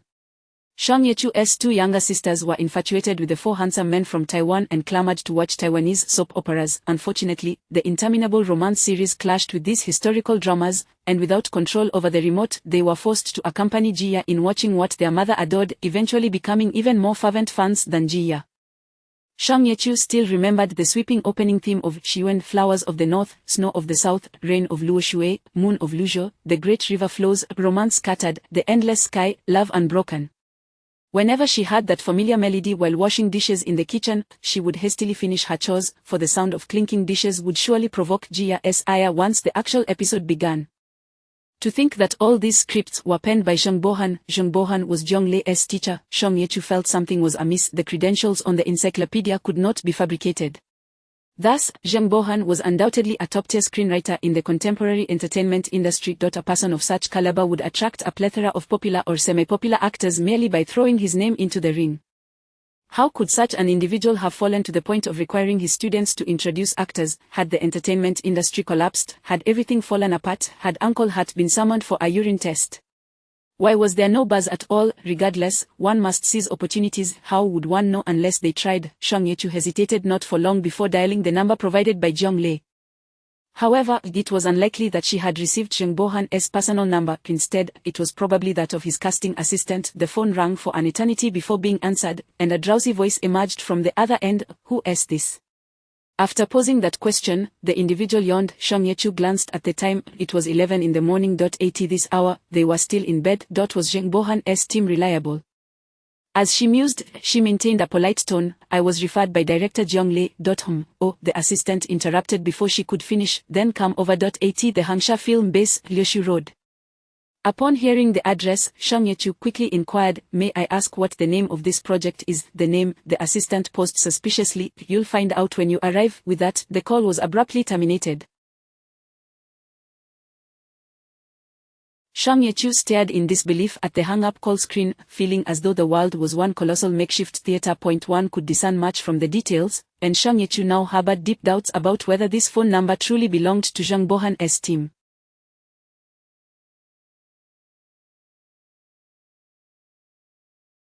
At this time in her previous life, Shang Yechu had been engaged in a comedic film set, portraying a lovesick landlady vying wits with the male lead, unable even to afford a mobile phone, let alone keep track of entertainment news. Her usable memories related to the entertainment industry were scant. Initially, she intended to consult Zhong Lei, but considering the likelihood that the latter was busy with filming, she abandoned that idea. Reluctantly, Shang Yechu downloaded Weibo, registered an account, and began searching for Zheng Bohan's name in hopes of uncovering what he was up to. Weibo was rife with entertainment marketing accounts. Although the veracity of their information varied, one could glean some clues from the plethora of content. If one belonged to the industry, they would naturally have insider information. Unfortunately, Shang Yechu could only be considered an outsider, resorting to these rudimentary methods. For a renowned screenwriter like Zheng Bohan, if he were indeed active, there would surely be ripples on Weibo. Shang Yechu tirelessly sifted through various keywords, and among the recent trending searches, she found only a slew of video marketing accounts regurgitating the same praise for Zheng Bohan's talent. This was typical. In the realm of entertainment, at least within the domestic scene, the status and fame of screenwriters were rather low, receiving minimal discussion. Undeterred, Shang Yechu continued to scroll through the posts. She recalled Zhong Lei's remarks during their call about how long others had been preparing, and how long you've been preparing, and divine beings competing, suggesting that Zheng Bohan was likely embroiled in a major project. She should seek out older projects that had been in development for a longer time. After flipping through several pages, Shang Yechu finally stumbled upon a marketing post of some value. In the entertainment circle, Su Honwen and Zheng Bohan are often heralded as a pair of twin stars. Both hailing from the same school, they were not only classmates but also dormitory roommates. Within the industry, they are referred to collectively as the Twin Hon. Between 1999 and 2014, the duo collaborated on several acclaimed dramas such as Ishiwen, Donglu Mishi, Qingwechuan, David Legend's Daughter's Ceremony, and Three Guns and Three Separations, all of which received excellent reviews and high viewership. However, since last year, after the two unfollowed each other on Weibo, they have had no further interactions. Reliable sources indicate that there have long been conflicts between them. How did these brothers part ways and become strangers? Click the link below to read the full article. Shang Yechu's fingers froze. If Zheng Bohan was merely somewhat known, then Su Honwen was a household name recognized both inside and outside the industry. As a legendary director of television dramas, Soo Hwan-won's name was practically synonymous with high ratings. His reputation far eclipsed that of Jung Bo-han, the screenwriter. Without delay, Song Ye-kyo began searching for Soo Hwan-won's name. The search results for Soo Hwan-won far exceeded those for Jung Bo-han. Almost immediately, she spotted a marketing account that had posted some juicy gossip. It is rumored that Soo Hwan-won's upcoming drama, Chin Yoon-chon, directed by the illustrious Won Hai-ho, will commence filming shortly. Cheering, anticipating the new work from director Soo. My remote control is already prepared. Happy, Chin Yoon-chon. Song Ye-kyo abruptly switched off her phone. A realization dawned upon her. Chapter 18 A collision of interests. Song Ye-kyo arrived at the audition venue. The audition was taking place in the casting room at the Hangsha Film and Television Base. As she approached the audition room, she noticed only a sparse gathering of a dozen or so actors waiting outside. Some stood, while others sat, and none of them even held a number tag. Although the number of actors appeared considerable, in light of Jung Bo-han's renown, it was hardly impressive. Without exception, those present were female performers. This was quite natural, as the drama they were auditioning for was a palace intrigue series. The moment she caught sight of The Legend of Chin Yoon, Song Ye-kyo's distant memories were stirred. During her first year in the entertainment industry, there had indeed been a wildly popular palace drama titled The Legend of Chin Yoon. While the show was airing, Song Ye-kyo was preoccupied with making a living, leaving her little time to follow the series, and thus she had scant recollection of it. Coincidentally, there was another drama airing concurrently with The Legend of Chin Yoon. This other series, sharing a similar theme of palace intrigue, competed directly in the summer schedule, with each episode essentially challenging the other. Even more coincidentally, that drama was titled The Chronicles of Yanting. The similarity in their titles made it hard to argue that the creators of The Chronicles of Yanting were not being deliberately provocative. After all, The Legend of Chin Yoon had a significant budget and starred a constellation of luminaries. From the outset of production, it had generated buzz, enticing the audience's appetite. Not only did it feature A-list stars, but even the minor roles were filled by actors with at least a third-tier status. Its discussion level eclipsed all other dramas airing at the same time. In stark contrast, The Chronicles of Yanting, to be frank, aside from the leading ladies and Jung Bo-han's modest fame, even the male lead was virtually unknown in the entertainment industry. Even if a superstar were to grace it, one would have to admit that 10 iterations of The Chronicles of Yanting could not compare to a single episode of The Legend of Chin Yoon, in terms of discussion. This blatant act of opportunism was met with universal disdain from netizens, and the fans of The Chronicles of Yanting were viewed as inferior. During that time, the rivalry between the two fanbases was akin to a civil war, with many bystanders jesting that if the fans of both Yoon dramas were to cross paths, they would likely end up pointing metaphorical revolvers at each other, demanding, "Which Yoon do you represent? The Yoon of Chin Yoon or the Yoon of Yanting?" Song Ye-kyo had not watched The Legend of Chin Yoon, but after acquiring some leisure time and disposable income, she had indeed watched a few episodes of The Chronicles of Yanting. Given the latter's shorter episode count and runtime, it was suitable for Song Ye-kyo to indulge during her scarce moments of respite. However, what left a lasting impression on her regarding this drama was not its plot, but rather the turmoil surrounding it. Shortly after The Chronicles of Yanting aired, the official Weibo account of The Legend of Chin Yoon intervened directly, accusing The Chronicles of Yanting of plagiarism and infringement. The allegations were not baseless. The official account of The Legend of Chin Yoon presented comparisons of dialogue and plot elements from both dramas, complete with numerous visual aids and color palettes. The onlookers quickly took to the scene, and upon examining the evidence presented by The Legend of Chin Yoon, many were taken aback by the striking similarities. Numerous plot points, lines, and details between the two series were alarmingly alike. As netizens dug deeper, it was revealed that both The Legend of Chin Yoon and The Chronicles of Yanting had commenced filming on the same day. Who was copying whom? This was a contentious question. The multitude of similarities could hardly be coincidental, and given the confidence displayed by the official account of The Legend of Chin Yoon, it could be surmised that The Chronicles of Yanting had indeed borrowed from it. The stance of the production team behind The Chronicles of Yanting was rather ambiguous. They neither clarified nor acknowledged the allegations. Instead, they seemed to adopt a passive approach, giving off an air of complacency. Such a lackadaisical response naturally led netizens to suspect their guilt. At the height of the plagiarism accusations against The Chronicles of Yanting, the official account of The Legend of Chin Yoon released excerpts from its script, along with the creation date, 3 years prior. The Legend of Chin Yoon was an S-level masterpiece meticulously crafted by Rongding Entertainment over 3 years, with dozens of screenwriters contributing to its script. Every word was carefully chosen, every sentence deliberate. There was simply no need to concern themselves with a production of dubious quality. This move was akin to a thunderous hammer, instantly persuading wavering audiences and netizens alike. Netizens flocked to the official account of The Chronicles of Yanting, demanding that the production team disclose the creation date of their original script. Unsurprisingly, The Chronicles of Yanting could not produce a script dating back more than 3 years, nor could they even present a single page of draft. Furthermore, rumors circulated that The Chronicles of Yanting had spent merely 3 months from conception to filming. This left no room for doubt regarding which of the two works had plagiarized the other. From that point onward, The Chronicles of Yanting was firmly affixed to the pillar of shame for plagiarism, its fanbase rendered unable to hold their heads high. For a time, when someone was caught plagiarizing, netizens would mockingly say, "Yanting, your work is quite good, but I'm off to Chin-Yun." Unfamiliar with the situation, Shang Yechu casually remarked online that The Chronicles of Yanting was quite enjoyable, only to be met with a barrage of scorn from netizens. This incident left a significant impression on her. Hence, upon seeing The Legend of Chin-Yun, she was immediately reminded of the terror of being besieged by netizens in her previous life. Coupled with Jeong Lei's words during their phone call that day, it seemed that the drama Shang Bohan was set to film was indeed The Chronicles of Yanting. Shang Yechu felt a headache coming on. No artist wished to be associated with the word plagiarism.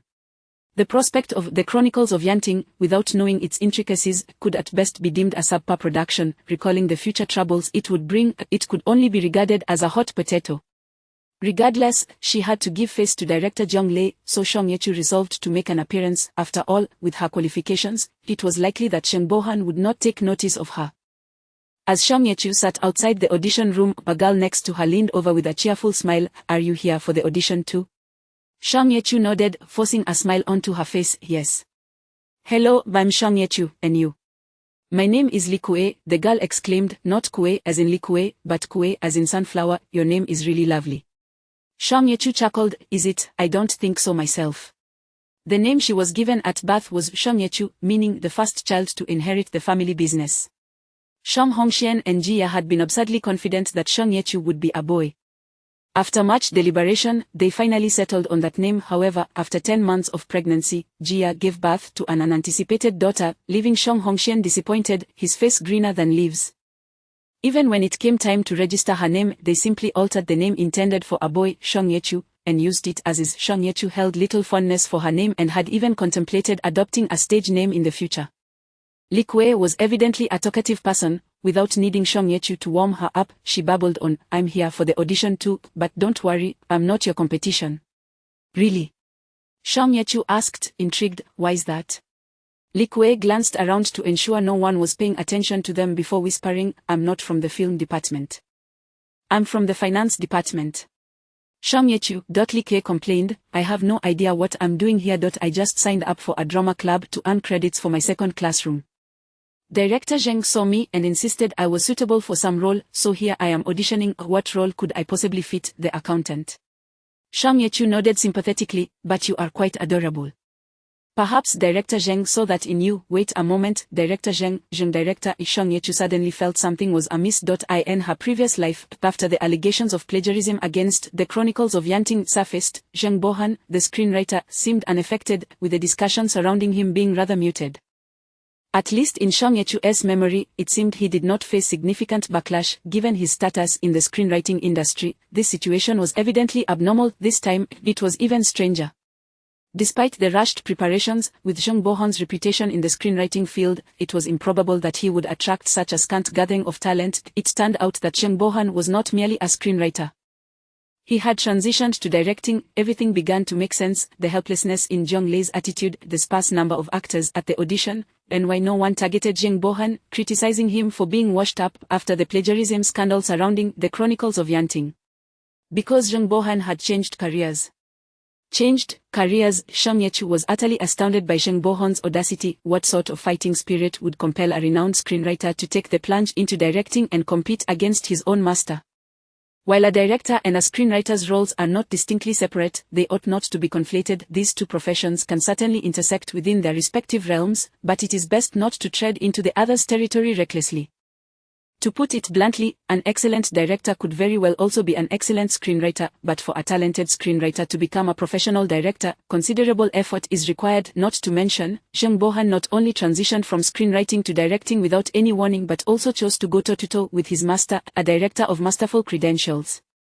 While others spent 3 years developing The Legend of Chin Yun, he hastily produced The Chronicles of Yanting in mere months, seeking to capitalize on the situation. To draw a somewhat inappropriate analogy, Jung Bo-han's actions resembled that of a top-tier tea master suddenly deciding to participate in a culinary championship, with the reigning champion being last year's victor, and the competition centered around the champion's signature dish. No wonder Jeong Lei was muttering to herself. The fact that she refrained from cursing was already a testament to her respect for her mentor. To outsiders, Jung Bo-han was challenging himself.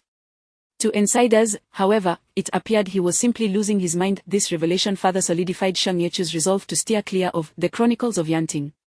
During the audition, she hoped to perform poorly enough to be swiftly dismissed by Jung Bo-han. Chapter 19 Audition. As the two conversed, several performers gradually exited the audition room. Out of the corner of her eye, Sung Ye-chu glanced over, only to find none of the faces familiar. This audition resembled nothing short of a club for the obscure. Oh no, most individuals present barely qualified as obscure, they could merely be termed a gathering of the utterly unknown. The female artists who emerged were expressions of dejection. It seemed that even in a makeshift troupe, not everyone was deemed worthy. This was hardly surprising, for Jung Bo-han was a man accustomed to grand stages, and it was unlikely he would lower his standards so readily. When it was Lee Kuei's turn to audition, she greeted Sung Ye-chu before stepping into the audition room. Sung Ye-chu took out her phone and resumed browsing the search results related to Chin Yun Chuan. Although the drama had yet to commence filming, a plethora of laudatory articles had already inundated various platforms. With an overload of information, Sung Ye-chu soon found herself directly clicking into Soo Hwan-won's Weibo account, hoping to discover something pertinent to Chin Yun Chuan. To her disappointment, Soo Hwan-won's account resembled a ghost account, containing only a handful of posts, all of which were cliché reshares. The most recent post dated back 2 years. Sung Ye-chu then clicked on Jung Bo-han's account. Goodness, it was even more barren than Soo Hwan-won's. Jung Bo-han's Weibo was devoid of content, leaving her to wonder whether he had deleted everything himself or if it had always been a blank slate. Yun Ching-ji, Chin Yun Chuan. Sung Ye-chu pondered repeatedly. The blatant attempt at riding the coattails of Chin Yun Chuan felt less like a desperate bid for attention and more like a frenzied obsession. The entertainment industry, vast yet minuscule, rarely witnessed such embarrassing displays unless it involved irreconcilable commercial rivals or an utterly hopeless individual driven to madness by their obscurity. There must be some underlying intrigue between these two productions, or perhaps between Jung Bo-han and Soo Hwan-won. Regrettably, comedic actors were often undervalued in the entertainment realm, existing in a world of their own, a circle within a circle. In her previous life, Sung Ye-chu had scarcely paid attention to the disputes occurring outside the circle. Just as Sung Ye-chu's mind wandered, Lee Kuei emerged, her expression akin to someone in a dream. "Oh, I got it." Suppressing the impulse to inquire, "What did you get?" Sung Ye-chu stood and exclaimed, "You were selected." "That's wonderful news." Lee Kuei grasped Sung Ye-chu's hand, her face a mask of despair. "But I can't act." "How can that be?" Sung Ye-chu replied with a smile. "Since Director Zheng noticed you, yet Director Zheng took a liking to me, what could he possibly see in me?" Sung Ye-chu patted her reassuringly. "Zhou Chong is an innocent and passionate young master. Perhaps Director Zheng needs you to portray a naive and endearing character." "What did you just audition for?" "You might be right," Lee Kuei reflected. "He had me hold a gourd and laugh foolishly. I laughed so hard I nearly lost my breath, and then I was done." "I suppose it was quite innocent." "A gourd." Sung Ye-chu's lips twitched as she suddenly scrutinized Lee Kuei's face. "What is it?" Lee Kuei asked, feeling a bit uneasy under her gaze. "Nothing," Sung Ye-chu said, patting Lee Kuei's shoulder with an air of sympathy. "If you don't like it, you could always try to refuse. Director Zheng isn't the type to pressure you." "Not at all," Lee Kuei grinned. "The pay is 100,000. Goodness, I've never seen so much money in my life. Anyway, I plan to finish this and retire from acting. Even if it's just playing a fool who laughs, I won't mind." Seeing her resolve, Sung Ye-chu ceased to dissuade her father. The hasty auditions continued until the afternoon, and at last, it was Sung Ye-chu's turn.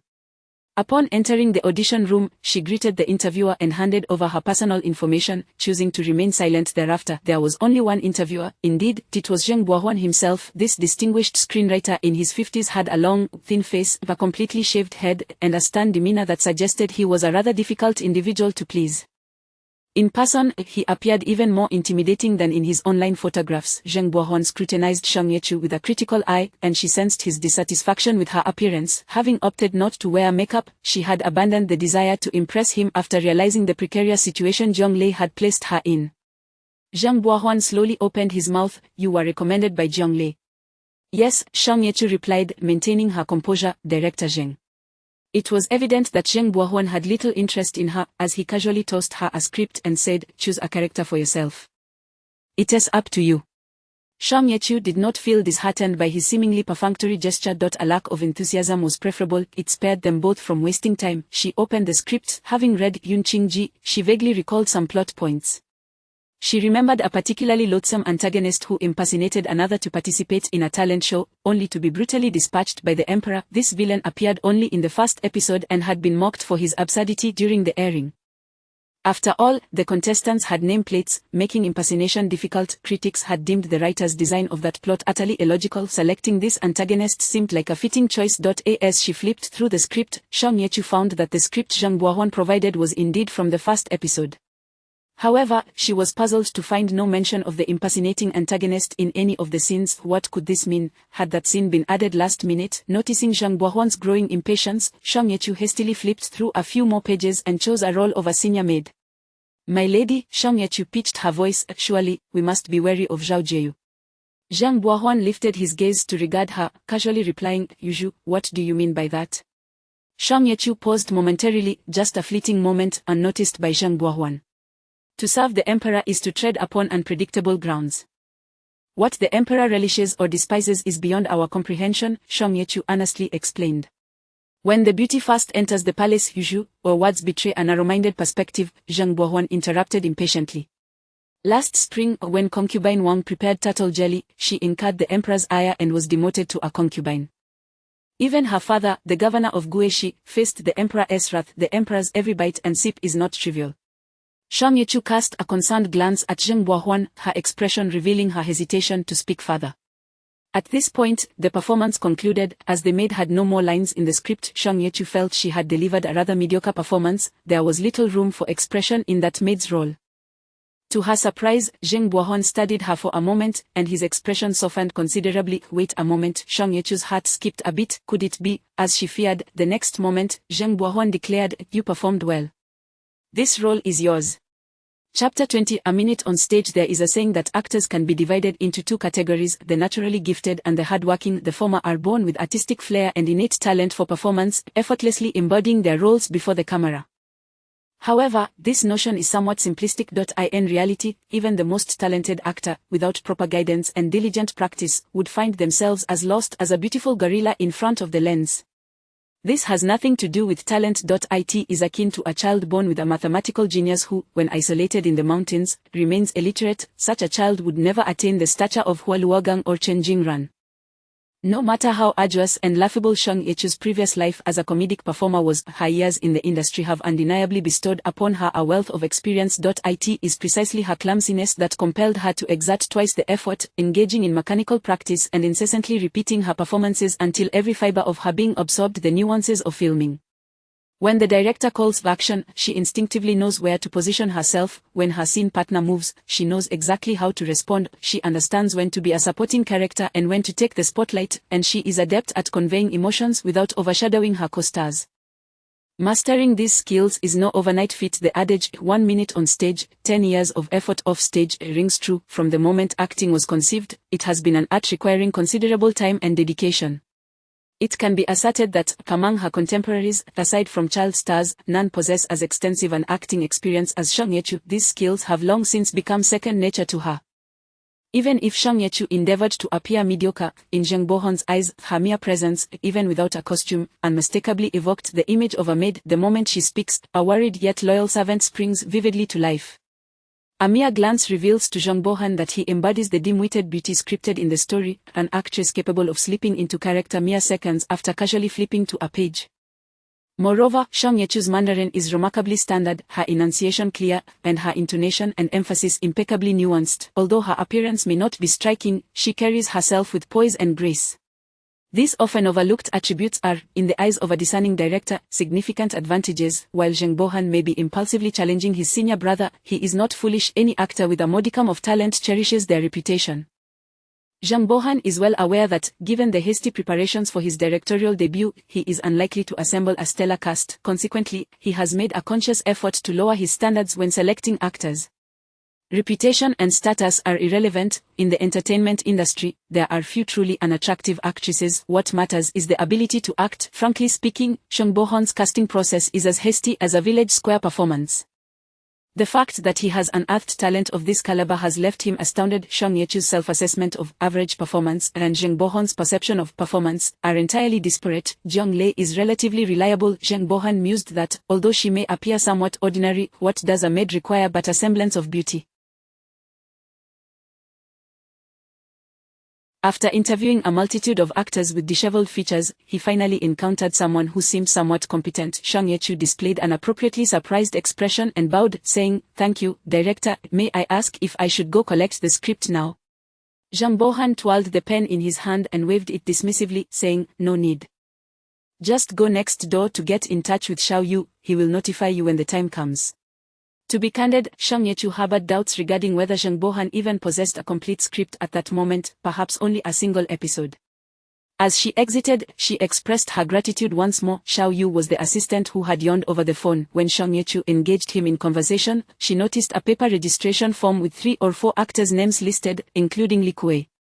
This was all Zheng Bohan had managed to achieve today. Shang Yechu thought to herself that, given the number of auditionees, this acceptance rate was quite favorable. She attempted to coax Xiao Yu into revealing whether the project was Yunqing Ji, but her efforts ultimately proved fruitless.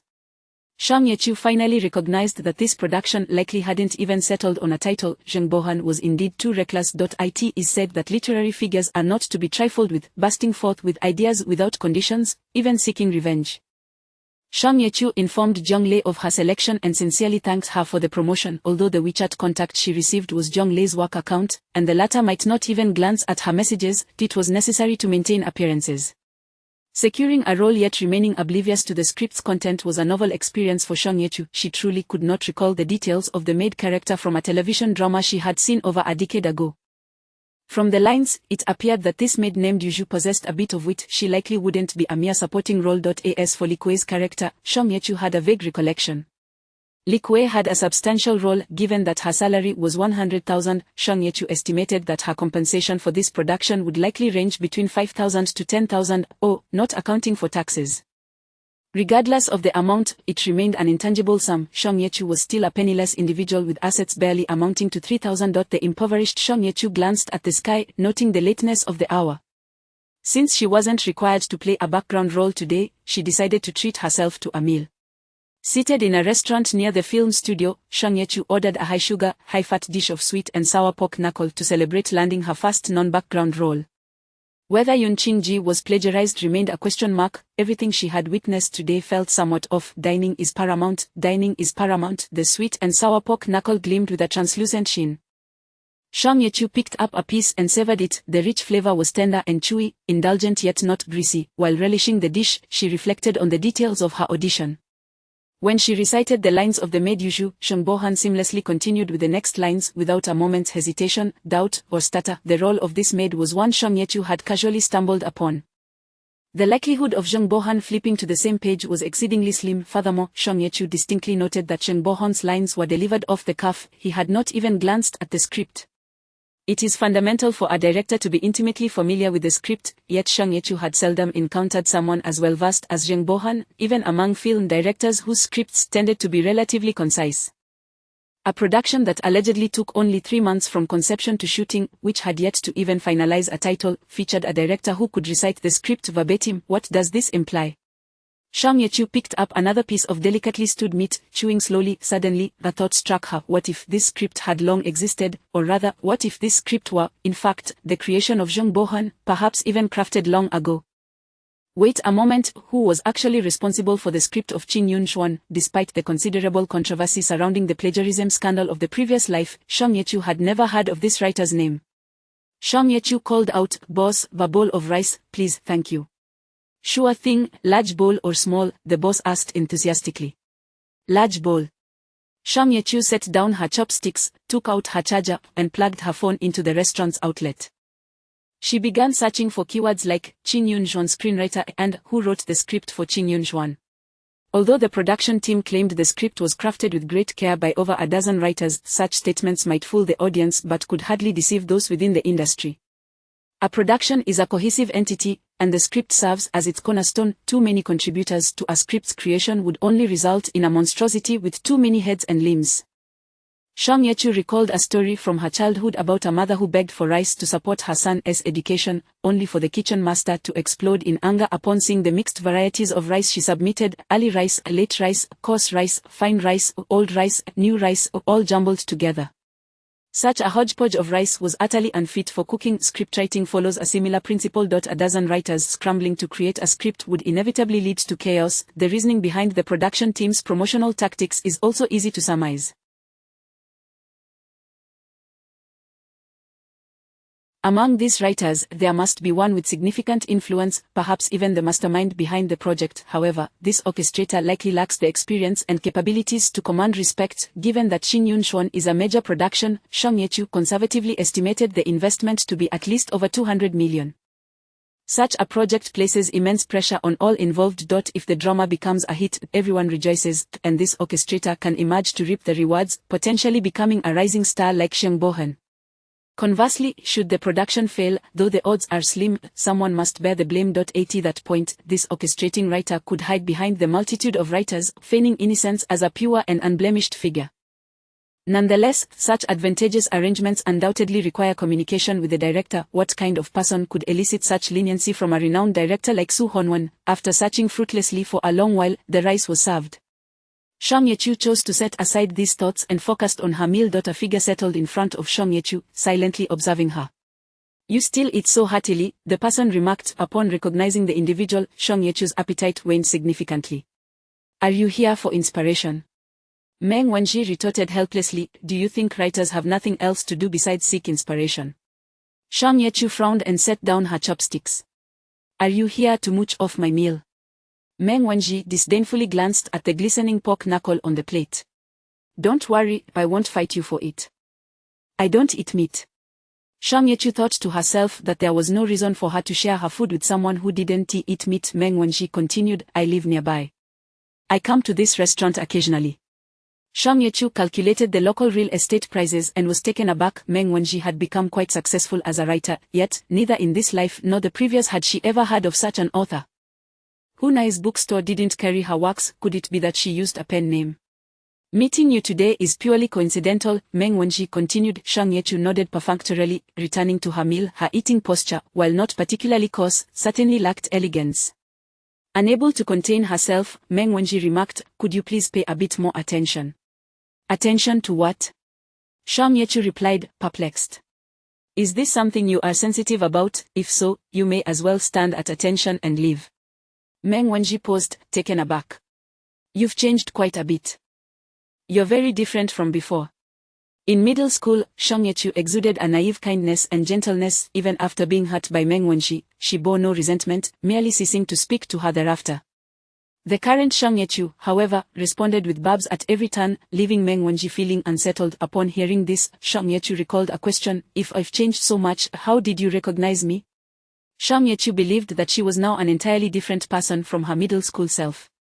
Even her own mother, Jia, might not recognize her. Meng Wanji hesitated before replying, "Although you have changed significantly in the past 3 years, I have a habit of recognizing people not by their appearance but through details.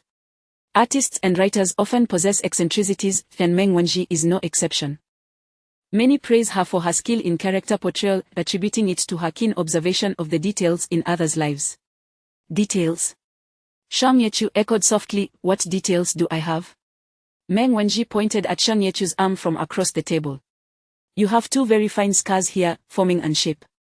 Unconsciously, Shang Yechu touched the scar on her arm, a remnant from when her younger brother, Shang Joyu, had accidentally scratched her with a freshly sharpened pencil. As the elder sister, she was tasked with pacifying her younger sibling after the first scratch. She had intended to evade him, but Shang Joyu threatened to tell their parents that she was bullying him if she ran away. At a young age, Shang Yechu was filled with dread at the thought of her brother's complaint, so, despite the pain that brought tears to her eyes, she remained still and allowed him to inflict another scratch. Meng Wanji continued, "This scar is quite uncommon. I've only seen it on you. With that guess in mind, I could see a faint trace of your past when I looked at your features." "I see," Shang Yechu replied, setting her hand down and continuing to enjoy her pork knuckle. Not wanting the conversation to fall silent again, Meng Wanji asked, "What about you? How come you didn't recognize me? It's only been 3 years since we last met. You shouldn't have forgotten me." Shang Yechu hesitated for a moment. How could she explain to Meng Wanji that although their middle school days were merely 3 years ago, in her memory, the last time she had seen Meng Wanji was actually 15 years prior? Shang Yechu vaguely replied, "You've changed quite a bit too. You're more beautiful now than in middle school." This was the truth. If the Meng Wanji of middle school had been a budding flower, now she stood as a stunningly independent bloom, flourishing at her peak. Meng Wanji's expression twisted momentarily before she replied, "I don't think that's a valid reason." With a sense of resignation, Shang Yechu declared, "Think what you like, just consider me both foolish and face-blind." Chapter 21. A lackluster conclusion. Shang Wanji could discern that Shang Yechu was not particularly interested in engaging in conversation with her. In fact, her attention seemed to be more captivated by the plate of pig trotters before her. In Shang Wanji's memory, Shang Yechu had always struck her as rather dim-witted, perhaps the most foolish individual she had ever encountered in her life. Perhaps the girl truly had a poor memory. After finishing a bowl of rice, Shang Yechu suddenly inquired, "Are you still writing novels?" "Of course," Shang Wanji replied, casting a glance at Shang Yechu. "Why do you ask?" Setting down her chopsticks, Shang Yechu asked, "Under what circumstances would you include a completely unnecessary plot point in your work?" "A completely unnecessary plot point?" Shang Wanji echoed, shaking her head. "That is something only a second-rate author would do. If you begin your novel with a shotgun hung on the wall, then before the final conclusion, that gun must at least go off once, otherwise, that line is utterly meaningless." Shang Yechu abruptly interrupted, "I'm not attending a writing class. Just tell me, under what conditions would an experienced first-rate author do such a thing?" Shang Wanji was compelled to analyze. If the author is one who earns by word count, they might be padding their text. That is the most common reason, but since we are discussing a first-rate author, it is likely that they do not need to pad their work for a paltry sum, because the damage to their reputation would far outweigh any trivial monetary gain. A good author would not forsake a watermelon for a sesame seed. Shang Yechu nodded and called for another bowl of rice. Shang Wanji could not help but remark, "You seem to have lost quite a bit of weight. How can you still eat so much?" "That is of no consequence, please continue," Shang Yechu replied. Shang Wanji felt a flicker of astonishment. Undoubtedly, she felt guilty towards Shang Yechu. During her personal low point, Shang Yechu had been the only one to extend a helping hand. Yet, she had repaid that kindness in the most brutal manner, inflicting irreparable harm upon the already troubled girl's life. This was the only act of wrongdoing Shang Wanji had committed in her life. After reclaiming her parents' inheritance as an adult, her foremost desire had been to make amends with Shang Yechu. Yet, as she faced her now transformed companion, Shang Wanji realized that Shang Yechu had blossomed into someone entirely different from the person she once knew. The imagined reparations had no room for manifestation, Shang Wanji continued. Aside from that, this requires a more nuanced analysis. If a seemingly useless plot point unexpectedly appears in a serialized work, the author might be attempting to stay relevant by insinuating recent events. Authors are human too. They have a desire for expression, and it is quite normal for them to insert personal elements into their works. The terms insinuation and personal elements struck a sensitive nerve within Shang Yechu. She lifted her gaze to Shang Wanji and asked, "What if this extraneous content is placed at the beginning of the work?" "Inserted at the beginning?" Shang Wanji smirked. "It appears that this author's desire for expression is uncontainable." Uncontainable? Understanding Shang Yechu's limited intellectual capacity, Shang Wanji endeavored to explain in straightforward terms, the beginning of a work is crucial. In the market, poorly concluded works may still linger, while those that begin poorly are doomed from the outset. If an author inserts a completely useless plot point at the beginning of their work, they are either a fool who is unaware of the weight of their actions and indifferent to their work, or that inserted content must hold immense importance to them, so much so that it surpasses the significance of the work itself. It is highly likely that this seemingly useless plot point is what they genuinely wish to convey. Shang Yechu paused momentarily with her chopsticks. The next moment, she unexpectedly offered Sheng Wenji a rather courteous smile. For Sheng Wenji, who had received nothing but cold shoulders since their reunion, this faint smile took her by surprise. "Thank you for enlightening me. Would you care for something to eat?" "It's on me," Shang Yechu said as she set down her chopsticks. "No, thank you." Sheng Wenji scrutinized the restaurant's ambience with a critical eye, her brow slightly furrowing. "Are you trying to usher me out?" "Consider it that way," Shang Yechu admitted. "Today's meeting is rather informal. You seem to dislike this place." With a soft sigh, Sheng Wenji pulled out her phone. "Shall we exchange contact information?" she suggested, waving her phone. "If similar questions arise in the future, you can reach out to me." Upon returning to the bookstore, Shang Yechu began to jot down her thoughts on paper while attending to Granny Hu. In the first episode of Yun Qingji, a villain so foolish impersonated another to participate in a talent show, only to be brutally executed by the emperor. Shang Yechu could hardly recall what the antagonist looked like. She only remembered that to align with the beauty standards of the talent show, the villain underwent a ludicrous transformation, which included eyebrow shaping, mole dotting, and foot binding, elements that had since been criticized by fans of Qin Yun Chuan as feudal remnants. Shang Yechu remembered this absurd plot because it was so poorly executed that it left one utterly bewildered. After watching the villain's transformation for over half an episode, she had expected the character to either be the protagonist or a formidable antagonist. Given the effort invested in the portrayal, surely it wouldn't do justice to the actors' toil with silicone if their role was minimal. Yet, upon completing the transformation and participating in the talent show, the villain's identity was swiftly uncovered by a eunuch, leading to their immediate demise at the emperor's command. What, that was it? Just gone. At that moment, both the barrage of comments and Shang Yechu were left utterly perplexed, questioning what they had just witnessed until the villain's body was dragged off to a mass grave. Shang Yechu could scarcely believe her eyes. After waiting through the majority of the episode, this was all they presented. Were the preceding 20 to 30 minutes merely an infomercial for some cosmetic brand? The villain's demise was complete, never to appear again.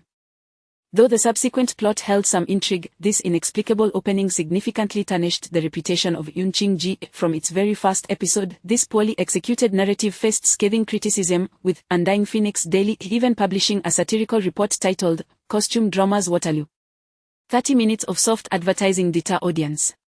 Of course, there were those who praised this segment. Some acerbic netizens held it as the only original scene in Yun Qingji, as all other plots were lifted from Qin Yun Chuan. Only this part reflects the true caliber of the screenwriter.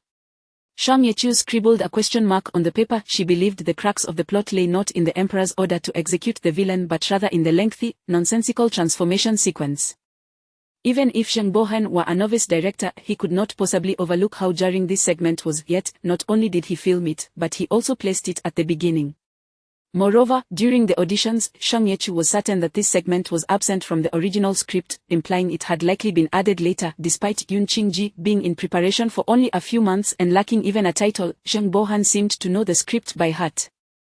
Auditions typically require the presence of producers, directors, and screenwriters, yet only Zheng Bohan was present at the auditions for Yun Qingji. Suddenly, he had a falling out with his senior, Su Honwan, and decided to produce a palace intrigue drama that directly competed with Su's Qin Yun Chuan. Zheng Bohan, seemingly in a frenzy, inserted a makeup-wearing impersonator into his script. A sudden thought struck Shang Yechu. Due to her experiences in her previous life, she had initially assumed that the creation of Qin Yun Chuan preceded Yun Qingji, leading the latter to plagiarize the former.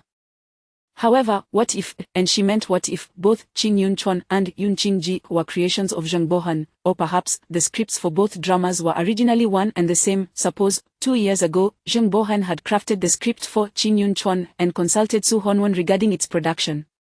Su Honwan, leveraging their golden partnership, secured funding, turning Qin Yun Chuan into a major project. Yet, last year, this project was infiltrated by a newcomer, a so-called pitch plucker, accompanied by a dozen or so screenwriters, who completely reworked the script.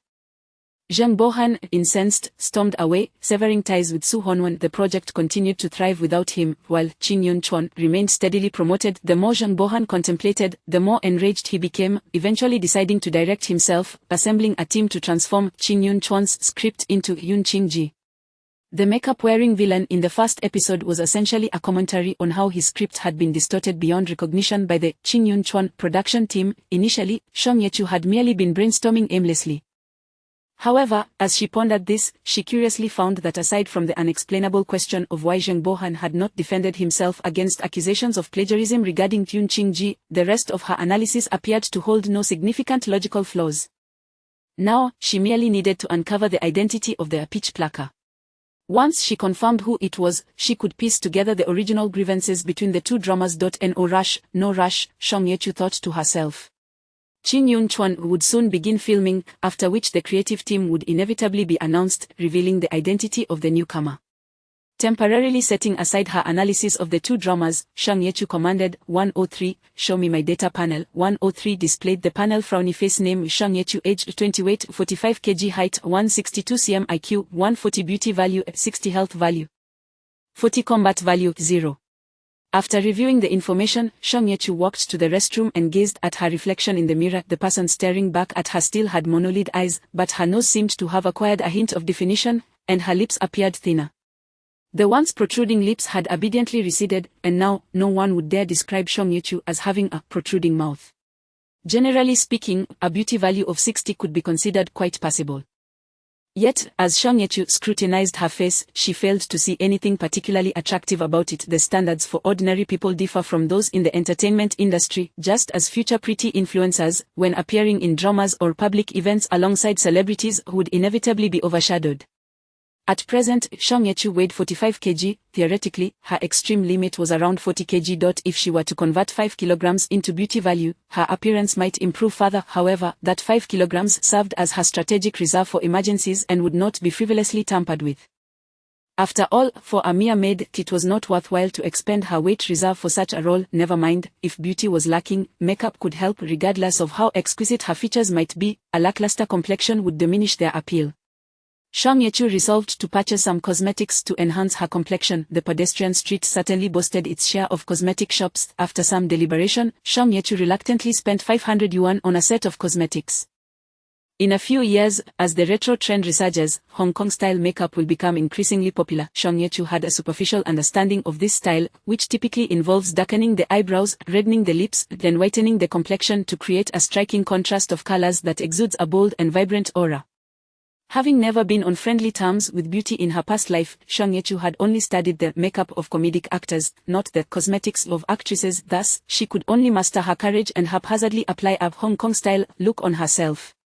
After finishing, Song Ye-chu stared at the woman in the mirror, resembling a water ghost, and fell into deep contemplation. Where had it all gone wrong?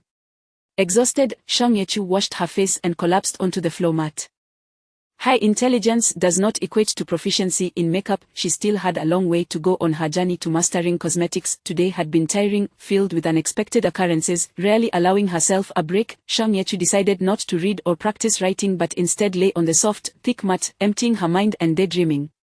This long-awaited respite allowed the taut string of her nerves to loosen. After resting her eyes for a moment, she suddenly recalled something. She took out her phone and began searching for Shengwenxi on the browser. Unsurprisingly, there were no such results. It seemed that she had likely used a pen name. Song Ye-chu then clicked into Shengwenxi's WeChat. The profile picture was blank, and the moments were devoid of any content. However, the personal signature was quite intriguing. Tudo OKVS, Tudo Noda. After translating it, she discovered it meant, all that you see is nothing. In light of Shengwenxi's act of submerging herself in water, this signature took on a more profound meaning. The individual's nihilism and self-destructive tendencies appeared to be quite severe, even more so than during the time she lost her parents in middle school. She had forgotten to ask Shengwenxi why she had attempted suicide. As she drifted into a deep slumber, this question lingered in Song Ye-chu's mind. Thankfully, the state she had observed in Shengwenxi today seemed stable. It appeared she would not be seeking death anytime soon. With that comforting thought, Song Ye-chu fell asleep. Chapter 22. The shoot is imminent. Though the crew of Cloud's Tilt was hastily assembled, Zheng Bohan's demeanor was anything but careless. The following day, Song Ye-chu received a notification from Assistant Yu, instructing her to come to the studio for a makeup test. In a flurry, Song Ye-chu rushed to the studio, only to find a gathering of over a dozen artists already present. The overwhelming majority were female artists, clustered in small groups engaged in conversation. Only 2 male performers lingered at the periphery, their costumes suggesting they were to portray eunuchs. The splash of green amidst a sea of red. A cursory glance revealed none of the artists were familiar to her, hardly surprising, as the lead actors had likely not yet arrived, or perhaps it was uncertain whether the leads had even been secured. Before long, someone escorted Shang Yechu to the makeup area. The attire for the maid character, Yuju, was simple. The studio had standardized costumes for maids, and since her character was named Yuju, a green outfit was selected. Once she donned the green palace garb and received a hasty application of makeup, Shang Yechu's transformation was nearly complete.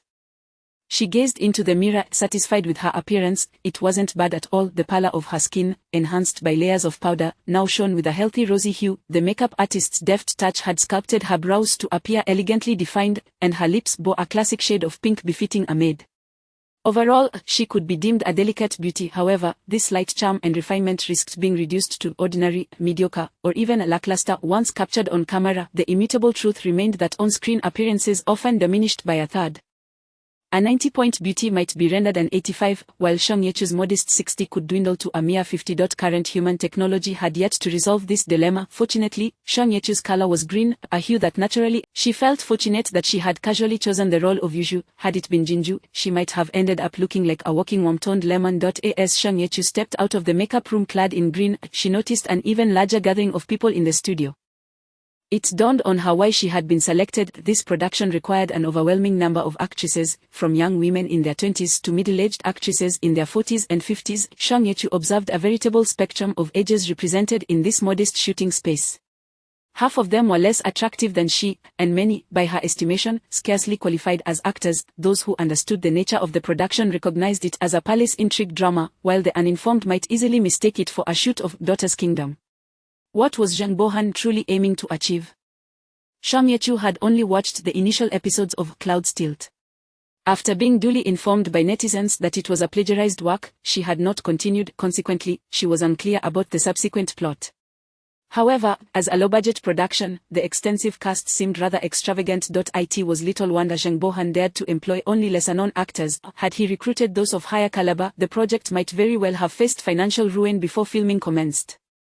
Shang Yechu had arrived early and was among the first to be made up. Her next task was to seek out the photographer for a few promotional stills. A sense of ceremony was still required, after all. The photographer quickly captured several shots of her, and upon viewing them, her eyes stung from the glaring light and excessive saturation. Such a phenomenon had not graced her sight in many years. Amidst the commotion, director Zhang Bohan finally made his appearance. He was not alone. Shang Yechu immediately recognized the familiar face behind him. Accompanying Zhang Bohan was a middle-aged man, a square-jawed figure with well-defined features, exuding a commanding presence. Upon clearer inspection, Shang Yechu found herself momentarily taken aback. It was none other than Qin Tianai. Qin Tianai was a veteran in the industry. While the entertainment world boasted many seasoned actors, not all could rightfully be labeled as old masters. Some merely aged while their acting skills remained as lackluster as in their youth. Qin Tianai, however, undeniably deserved the title of a true thespian. Shang Yechu had grown up watching his performances in iconic dramas such as Chasing the Sun and Three Guns, Three Farewells, which had dominated her childhood screen time. Yet, these accolades paled in comparison to the fact that Qin Tianai had starred in Zhang Bohan's celebrated work, The Secret History of Dong Lu. Of course, The Secret History of Dong Lu had aired over a decade ago, and one might argue that Shang Yechu should not recall it so vividly. Nonetheless, she had diligently reviewed the creators and interpersonal dynamics of Zhang Bohan's representative works the previous night, thus recognizing him at once. Shang Yechu was not alone in this recognition. A flurry of female artists, particularly those aged 40 to 50, eagerly approached Qin Tianai. Qin Tianai. It's Teacher Qin. Lord Yen, the character Qin Tianai portrayed in The Secret History of Dong Lu. Lord Yen, may I have your autograph? Old Yen. My husband and I are both fans of yours. Qin Tianai smiled warmly as he greeted his admirers. Zhang Bohan appeared somewhat fatigued, yet he did not show any sign of displeasure towards the middle-aged fans. It was Qin Tianai who spoke up. All right, everyone, we will be working together and there will be plenty of time to meet. His words ignited a fervor among the crowd. Teacher Qin, what role will you play? Oh my! Teacher Qin is so handsome, he must be the emperor. The fervent fans were relentless, undeterred by Zhang Bohan's presence. The crew assembled by Zhang Bohan lacked the discipline and hierarchy of other productions, and Qin Tianai's affable demeanor only contributed to the chaos. Nearby, several young girls whispered amongst themselves that uncle looks quite handsome, but is it really necessary to be so enthusiastic?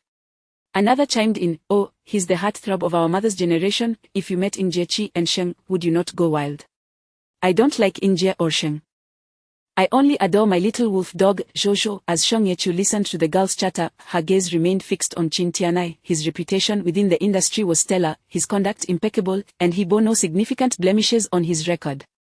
Furthermore, he had collaborated multiple times with both Sheng Bohan and Su Honwan, maintaining amicable relations with them. The fact that he had chosen to participate in this production, which was rivaling Su Honwan's project, suggested that Su Honwan might indeed have acted unscrupulously. Yet, Shang Yechu was left wondering what role Qin Tianai would assume. She recalled that the emperor in Cloud's Tilt was not portrayed by Qin Tianai but rather by an obscure young actor known for his painfully awkward performance, earning him the moniker of the Wonderling Eyeball. To be frank, with Cloud's Tilt on the brink of filming and still lacking a coherent script for the actors, it was astonishing that Qin Tianai was willing to be involved in such a dubious production. Such loyalty could easily be likened to selling a kidney to assist a brother in need. If Sheng Bohan possessed even a modicum of decency, he ought to bestow upon Qin Tianai a role befitting his stature. With these thoughts lingering in her mind, Shang Yechu returned to her modest nook in the bookstore. For the time being, she was relieved from the duties of a background actor. However, she did not remain idle. She scoured the internet for ancient costume dramas penned by Sheng Bohan, selecting exemplary scenes that depicted characters walking, pouring tea, and performing bows. Shang Yechu committed these movements to memory and subsequently practiced the graceful walking, serving tea, and bowing postures within the confines of her bookstore. Lacking the means to enroll in acting or movement classes, she was compelled to resort to these rudimentary methods for low-cost practice. Grandma Hu observed Shang Yechu as she paced back and forth in the bookstore, initially mistaking her for a diligent patroller. However, upon closer inspection, she realized that Shang Yechu's movements appeared rather peculiar. After Shang Yechu had completed her 30th lap, Grandma Hu could no longer contain her curiosity. Yaji, she adjusted her glasses, perplexed, is your hip twisted? Shang Yechu halted, speechless. Lunchtime arrived, and since Shang Yechu began earning her own income, she no longer relied on Grandma Hu for meals. Nonetheless, Grandma Hu occasionally brought treats from home to reward Shang Yechu. Today, she had prepared a nourishing chicken soup. Shang Yechu elegantly lifted a large bowl, severing a ladle of the rich chicken broth before daintily tapping an imaginary lid. Grandma Hu could not help but interject, Yeji, you have oil on your lips. Shang Yechu remained silent. A customer had entered the bookstore. Shang Yechu gracefully approached, guiding the patron to the checkout while speaking softly and respectfully. She presented the change with both hands as a sign of reverence. Once the customer departed, Grandma Hu advised, Yeji, he only purchased one book, yielding a meager profit of less than 10 yuan. There is no need to serve him as if he were an emperor. Shang Yechu remained silent. In addition to her practice, she also prioritized her studies. She set aside her foundational reading list for primary and secondary education and began delving into literature concerning ancient palace concubines. As the essence of palace dramas remains rooted in the female experience, Shang Yechu sought to glean insights into the lives of genuine ancient concubines. Some texts were rich in data and quite reliable, while others ventured into flights of fancy. One particular book, titled The Secret History of Ancient Emperors of Huaguo, was nothing short of a tawdry tale, leaving Shang Yechu furrowing her brow. Days passed in fulfilling fashion, and at long last, Shang Yechu received the contract and deposit for Cloud's Tilt. Indeed, it was only a week prior to filming that the title was finalized.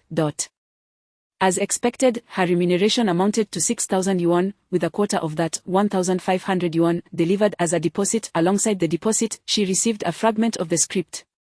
To date, no one had laid eyes on a complete version of Cloud's Tilt. The script provided to Shang Yechu was, likewise, incomplete. She perused the text with haste. To put it mildly, Sheng Bohan's talent had not dulled with age, and the hastily produced material remained commendable. The script in her possession encompassed approximately 3 episodes, yet the narrative was tightly woven, brimming with tension and excitement. The sole drawback was its lack of coherence. The character relationships, historical context, and backgrounds remained shrouded in mystery. The story commenced with conflict, devoid of any exposition. Shang Yechu memorized the lines and plot after just 2 readings, a distinct advantage she possessed. Unlike in the past, she no longer struggled to commit lines to memory. However, having the script committed to memory only exacerbated the disjointedness of the narrative. It bore a palpable sense of palace intrigue for the sake of palace intrigue. In the span of 3 short episodes, every character, save for the dim-witted Zhao Meiren, was shrewd, ruthless, either overtly villainous or subtly so. Yet, these wretched figures, akin to walking wounds, would occasionally utter lines imbued with philosophical musings, offering sharp critiques or summaries of preceding events. As Shang Yechu encountered these lines, she was reminded of the reading comprehension exercises from her school days. What viewpoint does the author convey through this plot? Please summarize in a brief paragraph. Sheng Bohan's literary finesse was remarkable, with dialogue rich in meaning and eloquence, replete with profound metaphors, a visceral representation of conflict and consequence. Such lines were plentiful in the script she held. The only minor issue was, could these words truly be articulated by the over 90% illiterate, laboring under the yoke of a feudal society? It must be said that Sheng Wanji had a keen understanding of the creator's intentions. Zheng Bohan's desire for expression was undeniably fervent. There exists a saying, to package a plate of dumplings for the sake of a dish of vinegar, yet Zheng Bohan had taken it to the extreme of, to package a bowl of dumplings for a vat of vinegar. In this entertainment era, audiences tune into dramas for relaxation rather than education. Zhang Bohan's approach may very well backfire. Shang Yechu shook her head. She reached out to Li Kue. Frowny face. Kue, have you received the script? Li Kue replied almost instantly. Frowny face, yes, I have. But I'm having a bit of trouble understanding it. Oh, how can that be? Shang Yechu responded, this isn't your first encounter with a script, is it? Li Kue replied, oh, I could just show you. A few moments later, Shang Yechu received an electronic copy of the script from Li Kue. In contrast to the several dozen pages Shang Yechu had received, Li Kue's script was far more slender. Upon opening Li Kue's script, Shang Yechu immediately understood why the girl found it incomprehensible. The script contained lines such as frowny face. Concubine Rong giggles foolishly. Concubine Rong laughs, her eyes gleaming with an eerie light. Concubine Rong leans against a chair, laughing vacantly. Concubine Rong laughs, holding a gourd in her hand. There was no context, no cause or effect, and not even the reactions of the other actors. Concubine Rong, portrayed by Li Kue, simply laughed in various styles for 3 pages. Zheng Bohan had utterly lost his mind. The script he provided to Shang Yechu at least contained a semblance of a story, while what he offered to Li Kue was a chaotic jumble of nonsensical phrases. Using contemporary internet vernacular, Shang Yechu now felt rather helpless. Kue, my sins aren't numerous, and I won't be busy once I join the crew. You can ask me about it when the time comes. Shang Yechu could only respond in this manner. All right. Li Kue seemed genuinely touched. Thank you so much. Thus, Cloud's Tilt was set to commence filming a week later. Time was tight, the cast uncertain, the script undetermined, and the director appeared to be losing his mind. Chapter 23, the commencement on the 26th day of the 8th lunar month, per fortuitous day, the production of The Legend of Qin officially commences. The official Weibo of The Legend of Qin announces Qin is splendid, twining in elegance, the brilliance of the sun and moon shines anew. Today, produced by Guangzhou Century and with Wu Hongjiang serving as the executive producer, the television drama The Legend of Qin begins its filming in Hangsha. The principal creators attend the launch ceremony. Lead director Su Honwan Hai Haohan, starring Wang Miun, Sunyun Cloud, Liao Li, Qian Igis Qian, special appearance by Wei Tianqi, cast Lu Yushuan Xian, Gang Ziki. Guest appearances by Li Siyuan, Guo Jiawei, Lin Xiaofeng, and others. As the sun and moon illuminate, let us anticipate soaring viewership. Award-winning actress Wang Miun takes the lead. 3 generations of acclaimed actors join with passion. A woman's tumultuous life.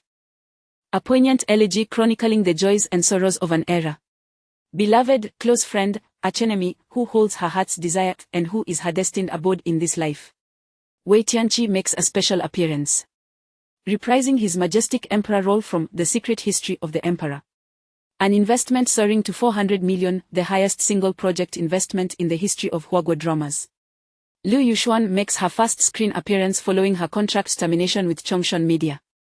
Qian joins The Legend of Qin with his agent proclaiming he will bring a delightful surprise to the public. Award-winning actor Liao Li. After reading the script for The Legend of Qin, I was profoundly moved. In a mere 2 hours, the promotional materials flooded various platforms. The official Weibo announcement garnered over 100,000 shares within an hour.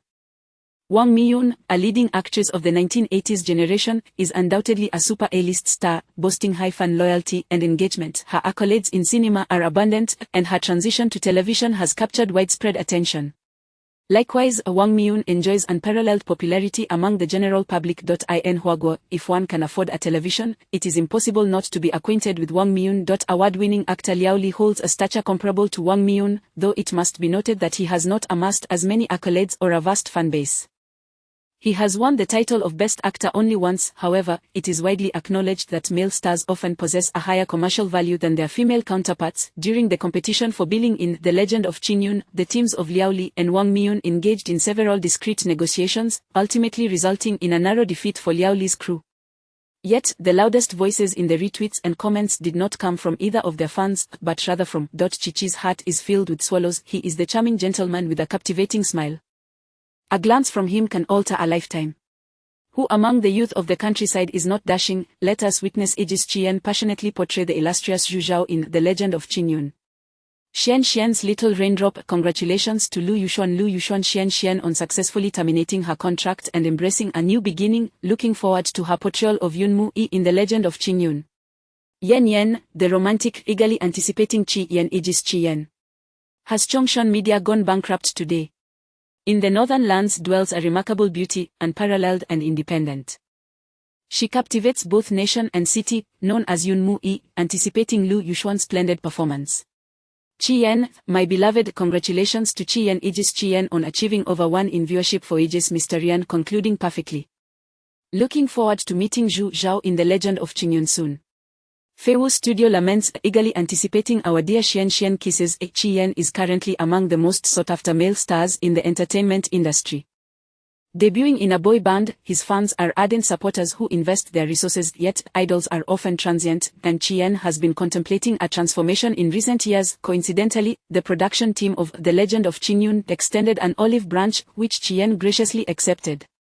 Lu Yushuan's situation mirrors Qian's. Emerging from a girl group, she faced suppression, bullying within her team, and was maliciously hidden by Chongshan Entertainment. The inept studio allowed her to endure such torment.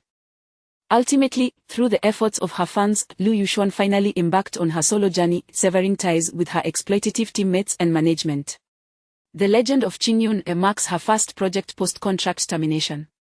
For many years, director Su Honwan's serious dramas and palace intrigue series primarily attracted middle-aged and elderly viewers. However, with such a substantial investment in The Legend of Qin Yun, the production company clearly aims to appeal beyond just the older demographic. The inclusion of Qian and Lu Yushuan is a flirtation with the youth audience. Observing the fervor surrounding the announcement of the commencement, it is evident the production team's decision is astute. Never before has a drama's official Weibo garnered over 100,000 shares within an hour. As the online chatter reaches a crescendo, The Legend of Qin Yun quickly ascends to the trending topics. It seems everyone is engaged in discussions about the show. Shang Yechu is also perusing content related to The Legend of Qin Yun. Of course, she is not merely enjoying the spectacle, but rather investigating the screenwriters involved. Indeed, after the initial tweet announcing the creative team, the second tweet from the official account tagged the screenwriters one by one. Shang Yechu furrowed her brow as she scanned the lengthy list of names. She committed these names to memory and scoured the internet for any clues. Most of these screenwriters are experts in specific fields, such as historical research on the Wei dynasty or specialized studies on certain consorts or emperors.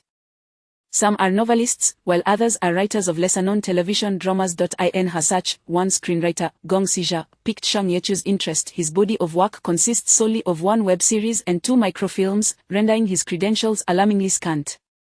At only 23 years of age, his appointment as the screenwriter for The Legend of Qin Yun felt as ludicrous as Shang Yechu landing a leading role in a Hollywood blockbuster. Information about Gong Xija online is scarce, featuring only a single photograph and a few lines of text. The image depicts a slender, frail young man wearing bottle-bottom glasses, lacking any remarkable traits. It is no secret that the status of screenwriters in Huaguo's film and television industry is lowly.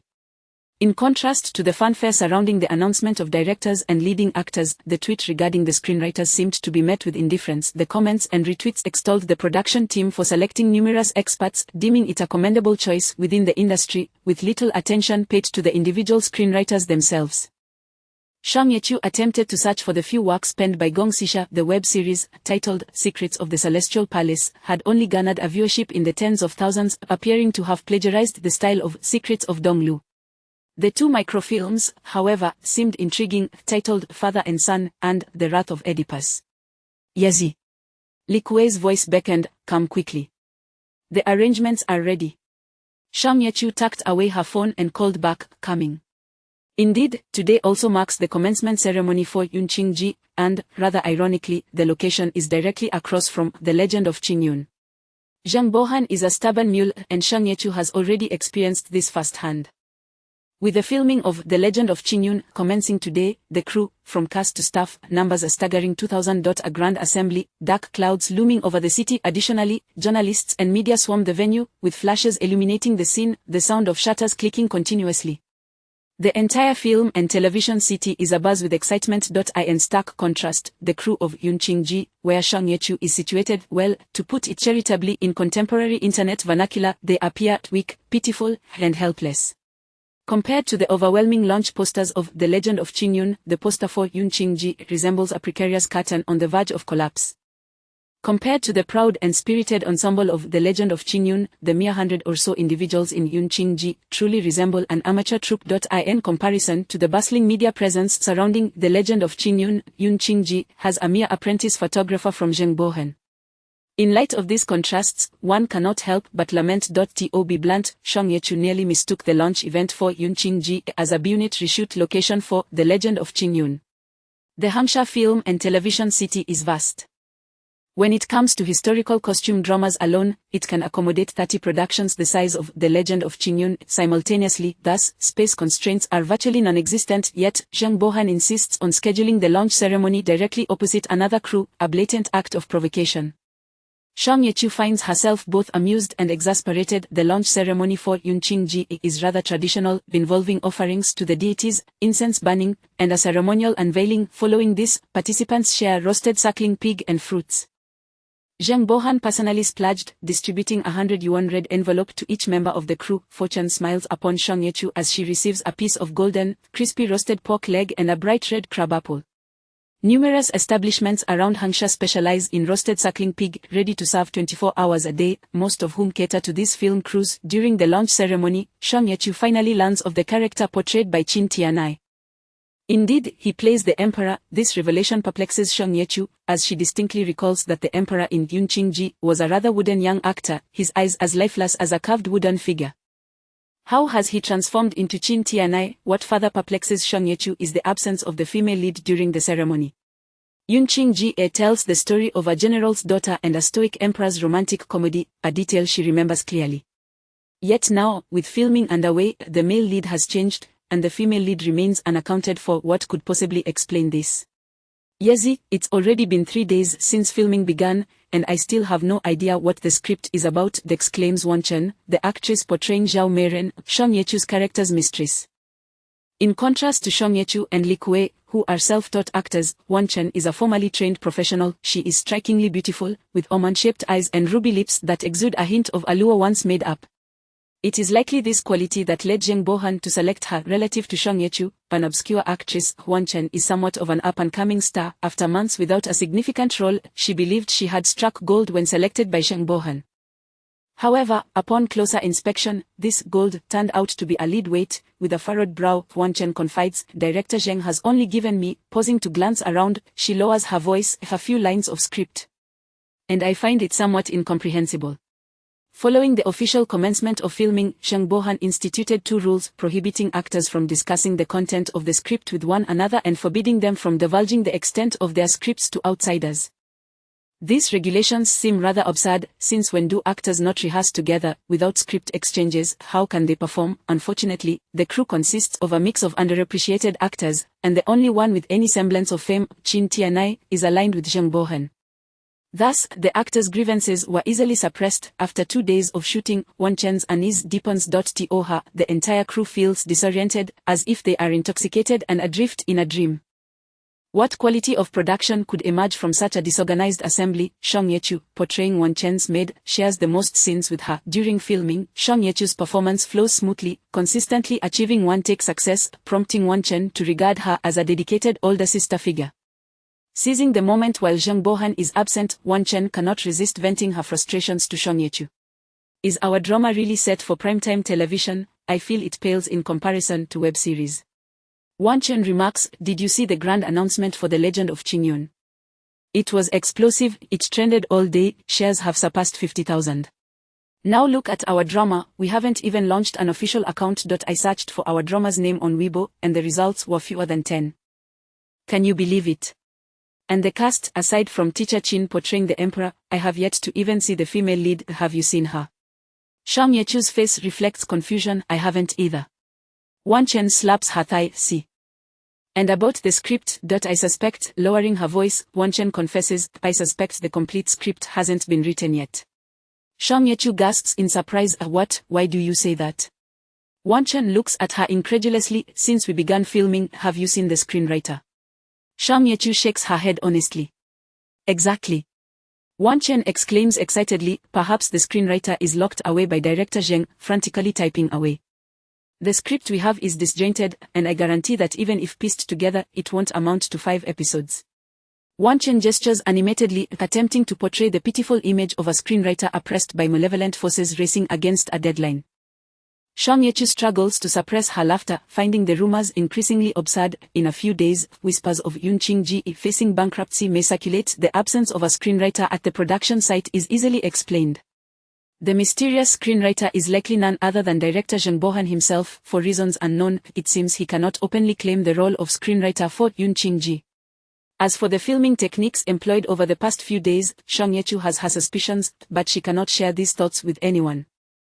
She can only comfort Wan Chen, saying, honestly, I don't understand either, but whatever director Zheng instructs us to do, we shall comply. A few thousand yuan in compensation isn't worth risking our lives over.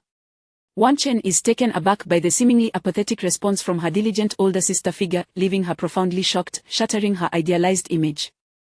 The conversation comes to an unenthusiastic close. The turning point arrives on the 5th day of filming. Chapter 24. Support. Zheng Bohan was perpetually occupied. Each time the crew encountered him, they would witness him diligently scribbling with a pen.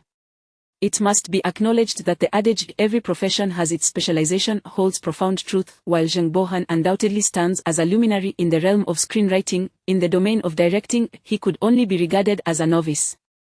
Positioning, lighting, scene setting, composition, these elements were certainly within his comprehension. However, due to a lack of practical experience, his knowledge remained merely theoretical. Apart from seasoned actors like Shang Yechu, a single shot often underwent numerous retakes, resulting in repeated NGs, adjustments, impromptu dialogue changes, and frequent lapses in lines due to insufficient rehearsals. Under such conditions, Yun Qingji had aimlessly filmed for 5 days, and the actor's fatigue had reached its zenith.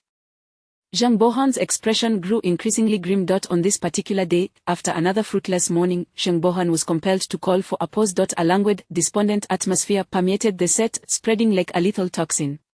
Here comes the support food truck. The staff's exclamations drew everyone's attention. The crew members, initially sprawled in various positions, promptly straightened up, turning their gazes toward the source of the commotion. It was no wonder they were intrigued. The base of the Yun Qingji crew was here, and the combined fan count of everyone present would scarcely amount to a single support food truck. Could it be organized by Qin Tianai's fans? Yet, his fanbase hardly seemed the type to orchestrate such events. Before them stood a large food truck adorned in a refreshing blend of lotus pink and white. It injected a breath of coolness into the sultry early autumn air. The truck parked beside the studio, and several tall young men leaped out without acknowledging the onlookers, proceeding to open the compartments, set up light boards, and arrange displays with an air of nonchalance. In a mere moment, a colossal standee unfolded beside the truck. The stunning beauty flashed a charming smile, her finger playfully poised on her lips in a gesture of blowing a kiss. Above the truck, a sign in intertwined shades of lotus pink and purple was erected, with deep purple light spelling out in grand letters Sugar Overturned Palace. The interior of the truck resembled an opulent counter, embellished far beyond a typical food stand, exuding a girlish charm. Pink and white flowers and balloons surrounded immaculate glass displays, evoking the essence of a mobile castle. On the pink back wall, in a playful cursive, the inscription read, Wishing Yun Qingji soaring ratings. Below that, a vast expanse of light purple advertising featured a cute chibi character striking the same pose as the grand beauty on the standee. Beside it were 2 lines of elegant black script frowny face Sugu Yun Qingji wishing a prosperous start. Shang Yechu felt a surge of excitement. The leading lady had finally arrived. After the staff set up the food truck, their earlier indifference dissipated, replaced by a warm enthusiasm as they beckoned the crew members to come and partake. In the highly developed entertainment culture of South Korea, it is common to encounter coffee trucks or meal trucks at filming locations, concerts, or large fan meetings, providing refreshments for the staff and fans. These food trucks may be organized by fans, prepared by the artist's team or agency, or gifted by friends from within or outside the industry. Regardless of the source, it signifies a gesture of goodwill, care, and respect. Given the saying, a mouthful of food ties one to their benefactor, accepting provisions from fans or friends necessitates a degree of courtesy on the crew's part. However, in the current landscape of the Hwagwa entertainment industry, such support is still a rare sight. It would take a few more years for it to become commonplace. The crew, being somewhat naive, was left in a state of astonishment. This ms.sugu exhibited a notably advanced understanding of the entertainment milieu. The artists gathered around, gazing at the food truck with a sense of wonderment. Inside the counter, bowls of fresh milk ice cream, small boxes of fruit, slices of cream cake, and cups of chilled fruit tea or milk tea were artfully displayed, shimmering with an enticing allure. With standard smiles plastered on their faces, the staff warmly explained, "Please help yourselves. These refreshments have been generously provided by artist Sugu to reward everyone for their hard work over the past few days." Faced with such considerate hospitality, the crew's pent-up frustration and ire began to dissipate. Some murmured, "This must be the leading lady, truly beautiful and kind-hearted." Shang Yechu naturally recognized Sugu, the heroine of Yun Ching-ji, who portrayed the beloved daughter of the general entangled in a passionate romance with the emperor. Su Ji's acting, combined with that of the somewhat wooden young emperor, could only be described as a match made in heaven. Yet, the mere sight of her standee conjured memories of the anxiety she induced in her performance, characterized by exaggerated leg extensions and glaring eyes. The romance between the general's daughter and the emperor followed the classic trope of adversarial lovers, yet the portrayal by these two actors rendered it akin to a robotic performance. In 2 words, a disaster. Such a pairing of protagonists was undoubtedly capable of diminishing the quality of Yun Ching-ji. However, in a previous life, Jung Bo-han astutely opted for a light-hearted comedic tone, using humor to mitigate the awkwardness brought about by this duo. Shang Yechu had speculated on Jung Bo-han's reasoning for casting this pair. The investment in a drama is a significant matter. Regardless of the budget, Jung Bo-han bore the burden alone, necessitating the pursuit of external funding. Transitioning from a successful screenwriter to a director would naturally raise doubts among potential investors. It was obvious that attracting substantial investment would be challenging, thus, the entertainment market would inevitably intervene, bringing in capital. Sugu, possessing some fame but not extensive, could be classified as a second-tier artist, with a few notable works under her belt, all of which garnered mixed reception. Her reputation was largely confined to her fan base. In the entertainment industry, one either rises through support or through sheer fortune. Shang Yechu surmised that Sugu was currently in a transitional phase, unable to secure substantial roles. Then, since she had the time, she might as well join Jung Bo-han's project, which she presumed would be of decent quality. Now, having seen the food truck before even meeting her in person, it was evident from the staff's professionalism that this support truck was likely not organized by fans but rather by a formal team. As everyone gathered around the food truck, the atmosphere was lively. Shang Yechu discreetly observed Jung Bo-han, whose complexion had turned a shade of green reminiscent of someone who had consumed something foul, further confirming her suspicions. Of course, Shang Yechu held no malicious intent in speculating that Sugu had ascended through dubious means. She leaned more towards the notion that Sugu hailed from a wealthy family and was merely indulging in a playful venture. With Su Ji's arrival, it was only a matter of time before another wealthy scion would follow suit. Chapter 25. The artist, the fans, and the passage of time. The actors indulged in the delights of the catering service, while Jung Bo-han savored his cigarette. The bitter and spicy taste unfurled on his tongue, bringing a modicum of clarity to his mind. On the 6th day of filming, Miss Sugu finally graced the set with her presence. Accompanying her was a lavish lifestyle and a chaotic schedule. The filming schedule, already in disarray, was further thrown into turmoil by her arrival. What was even more suffocating for Jung Bo-han was that Sugu immediately demanded revisions to the script. As a dignified veteran screenwriter, Su Ji's requests were akin to dancing on his landmines. "The statistics are in, sir," Assistant Yu reported. "Miss Su has added 5 kissing scenes and 12 romantic sequences." Jung Bo-han inhaled sharply, nearly choking on the smoke. Cough, cough, cough. How can she add so many nonsensical elements when she hasn't even reviewed the complete script? Lack of drama calls for more romance. Assistant Yu poured a glass of water for Jung Bo-han. Precisely because the script is incomplete, she wishes to enhance it. Zhang Bohan's face elongated in disbelief. Am I expected to find her a young heartthrob to engage in these antics? No need for that, sir. Assistant Yu replied calmly. The good news is that Miss Su has not requested any additional actors. Zhang Bohan let out a sigh of relief, yet that moment of respite was short-lived as he inhaled the breath he had just released. Assistant Yu nodded. That's precisely what you were implying. Cough, cough, cough, cough, cough, cough, cough, cough, cough, cough. Zhang Bohan erupted into a fit of coughing, as if he were about to expel his lungs from his chest. Assistant Yu gently patted his back, whispering, Sir. Sir, the sole condition for my top film industry to invest in this production is that Miss Su has the creative freedom to dictate the script. If my tour were to withdraw funding, Assistant Yu left the statement hanging, but the implication was clear. Zhang Bohan fumed. How was I to know she spent the last 5 days rewriting the script? Had I known she would ruin it this way, I would rather have starved than beg for funding from my tour. Assistant Yu reassured him. Sir, did you not declare your ambition to surpass the viewership ratings of that show? Miss Su is young and attuned to the tastes of the youth. What if the younger audience actually prefers this? Nonsense, Zhang Bohan scoffed. Who in their right mind would enjoy this? Assistant Yu urged. At the very least, let us finish filming before we judge what is this and that. A hearty male voice interjected as Qin Tianai strode in from outside. What are you discussing? Qin Tianai, tall and commanding, approached Zhang Bohan's side and was about to take a seat when he suddenly halted. For reasons unknown, he sensed an odd look from Zhang Bohan, one that mingled surprise, guilt, and a hint of peculiar pity. Easy, Director Zheng and Teacher Qin are arguing. Shang Yichu, engrossed in practicing her calligraphy, was startled by Li Kuei's shout, causing her pencil to slip and leave a mark on the draft paper. Quick, we must hurry, we'll miss the excitement. Arguing, Shang Yichu exclaimed in surprise as Li Kuei tagged her to run. What about? It seems to be related to the script. I overheard Teacher Qin mentioning something about at my age and I still have my pride. Shang Yichu furrowed her brow and her expression transformed dramatically. While others lacked a complete script and had to rely on conjecture, Shang Yichu had seen Yun Qingji. It was known that in her previous life, Yun Qingji depicted a charming love-hate relationship between a noble woman and an emperor. It was also known that the script's content in both lives would likely remain consistent. Furthermore, it was known that the current actor portraying the emperor was none other than Qin Tianai. It was known that the seasoned actor Qin Tianai was already 45 this year. 45, a robust actor known for his tough guy roles, was to engage in a light-hearted romantic comedy with Sugu, who was young enough to be his daughter. Just the thought of that scene sent an overwhelming wave of screams echoing in her mind. No wonder the emperor had transformed into that expressionless young man. It turned out that the original emperor, Qin Tianai, had fled from the script's overwhelming romance.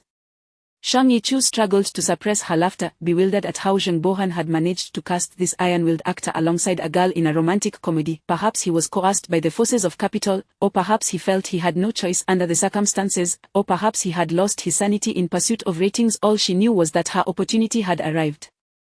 Tang, have you seen the trending topics today? Sugu mumbled, her eyes still shut and her words slurred. What trending topic? I trend everyday. It's about you and Qisheng. A reporter caught you two holding hands on set. Oh, that. As Yugu gently massaged her face with her fingertip, still speaking indistinctly. I forgot my lines during the scene, and when Qisheng became impatient and tried to leave, I couldn't let him go, so I pulled him back. Manager Lin Hui. Recently, Qisheng had a film in which Sugu's father invested significantly, allowing her to snag a minor role. If memory served her right, that role had only 3 lines. Lin Hui took a deep breath, reminding herself of the power dynamics. Then what else with the photo showing you two wearing sweet smiles? Don't you know Qisheng's charming looks? He has a natural smile, and I was laughing purely because his lines were so ridiculous, they cracked me up. But the trending topic now claims you two are in a relationship. Let them say whatever they want. It just so happens that Kelly complained yesterday that I was running out of topics to trend. As Yugu meticulously smoothed out every crease on her facial mask. Besides, doesn't Qisheng's fanbase have something to say? Who cares? Any buzz is good buzz. Negative buzz often outweighs the positive. She spoke casually, yet they knew the effort required to counteract the backlash. This is serious. You and Qisheng holding hands has trended. Just look for yourself. Lin Hui handed her the phone, and after a few swipes, Sugu returned. Chapter 26. A good script. Zhang Bohan continued to smoke. When he initially departed from the Qin Yun Chuan project, he was filled with indignation and vowed to faithfully bring the original script of Qin Yun Chuan to life. However, time and again, as he sought investments, appealing to personal connections, and navigating through endless social gatherings, his spirit gradually dwindled. Old Zheng, were you not collaborating with old Su on this drama? Old Zheng, it's not that I doubt you, but the budget for film projects is quite limited lately. Old Zheng, why be so stubborn? Old Zheng, why not focus on being a good screenwriter instead of pursuing directing? Old Zheng, the production of Qin Yunchuan is too grand. We cannot afford it. Zhang Bohon's anger did not dissipate, yet his once unwavering confidence and ambition were eroded with each setback. Initially, he aspired to authentically depict his script. Later, he contemplated that making Eventually, he considered that anything could be negotiated just to produce a drama of the same genre as Qin Yunchuan, and to prove to Su Honwan that he could create a remarkable film without him, which would suffice. Time and again, Zhang Bohon lowered his expectations and standards, yet no one was willing to invest in his script. After nearly a year of stagnation, Zhang Bohon approached Meta Film Industry, a long-standing rival of Guanjun Century. In the entertainment industry, colleagues are often adversaries, and Meta Film Industry and Guanjun Century were no exception. If Meta Film announced that the sun rose in the east, Guanjun would promptly produce The Day of the West Rising.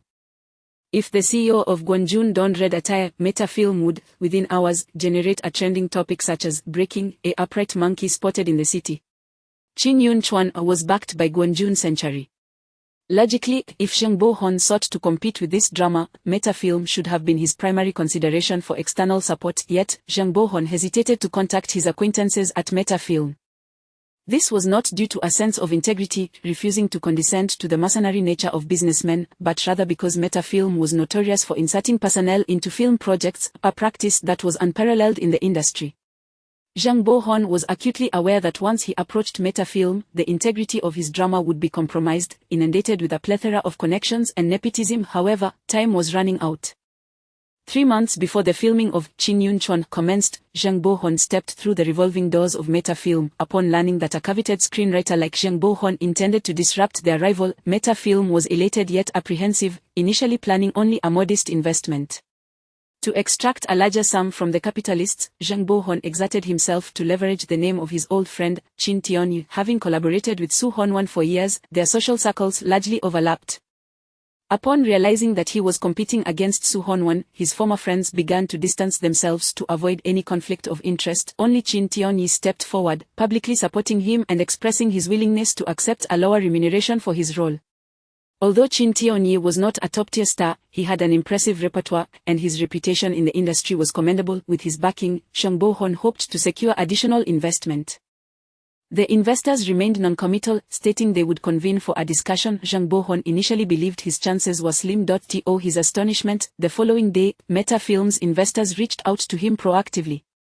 They were willing to invest 30 million. Zhang Bohon was nearly overwhelmed by the figure, but he quickly regained his composure, inquiring about their conditions. Indeed, there is no such thing as a free lunch. Meta Film stipulated that the female lead of Zhang Bohon's drama must be played by a star named Sugu, who would also possess a degree of script modification and casting authority. Zhang Bohon was well aware of who Sugu was, and he understood that the term a degree could be quite elastic. If he agreed, he would likely relinquish the most fundamental control over his work. Meta Film, knowing Zhang Bohon's temperament, offered several incentives, such as a low salary for Sugu, comparable to that of Qin Tianyu, access to Meta Film's filming locations, and subsequent promotional support from Meta Video. Under such pressure, Zhang Bohon did not hold out for long and soon acquiesced. He was no longer young, lacking the audacity of his youth to confront capitalists to retain his preferred female lead. He simply wished to complete the project. Feeling a slight burn on his fingers, Zhang Bohon realized that his cigarette was nearly extinguished. He discarded the butt and silently gazed at the revised script his assistant had delivered. Qin Tianyu had departed. The only one who had supported Zhang Bohon was gone. His stance was resolute. Throughout his career, he had portrayed valiant heroes, steadfast soldiers, and dignified generals.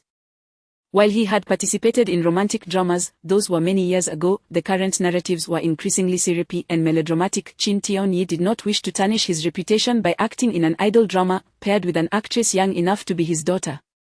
Zhang Bohon was his friend, but Qin Tianyu believed he could not sacrifice his own audience appeal and reputation for an old friend. Goodbye, good riddance, Zhang Bohon murmured. His fingers brushed over the script's line. The emperor and empress gazed deeply into each other's eyes, ultimately sharing a profound kiss, and he smiled bitterly. Regardless, this drama had already transformed into a dismal product. Chin Tionye's departure was perhaps for the best, sparing him from such a storyline. Zhang Bohon closed the script and instructed his assistant, "Please invite Miss Sugu in, we need to discuss the script." As if summoned, Sugu burst into the room just as Zhang Bohon finished speaking. This room, adjacent to the shooting location, was a cluster of identical small spaces, yet Sugu managed to find her way here. "Is Teacher Chin gone?" Sugu, entirely oblivious to Zhang Bohon's demeanor, inquired breathlessly. Zhang Bohon was taken aback by her concern, stealing a glance at her. "Director Zhang, has Teacher Chin left?" Sugu pressed. Zhang Bohon shook his head. Sugu's eyes brightened as she heard Zhang Bohon say, "He is in the studio waiting. We'll be discussing the contract termination shortly." Sugu's expression froze in disbelief. "Why?" Zhang Bohon almost scoffed, thinking, "Why?" Due to the nature of the scenes, Zhang Bohon replied nonchalantly. "Rest assured, Miss Su, I will promptly find a male actor to fill Teacher Chin's role, minimizing any impact on the filming schedule." Meta Film had already inserted a female lead. They likely wouldn't mind adding a male lead as well. Zhang Bohon had resigned himself to the situation. Sugu was on the verge of tears, who wanted to act alongside those mediocre stars from the entertainment industry.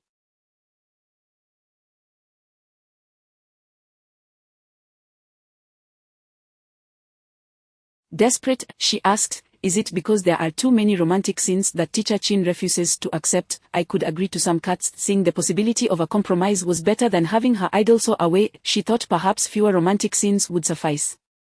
Zhang Bohon was resolute in his decision to let Chin Tionyi depart from this dismal project, brushing off her concerns. "It's not solely about the romantic scenes. Miss Su should understand the purpose behind this drama." Sugu inquired, puzzled. "What is that purpose?" She had hurried over when she heard Chin Tionyi would be involved, not caring why Zhang Bohon had suddenly taken to directing.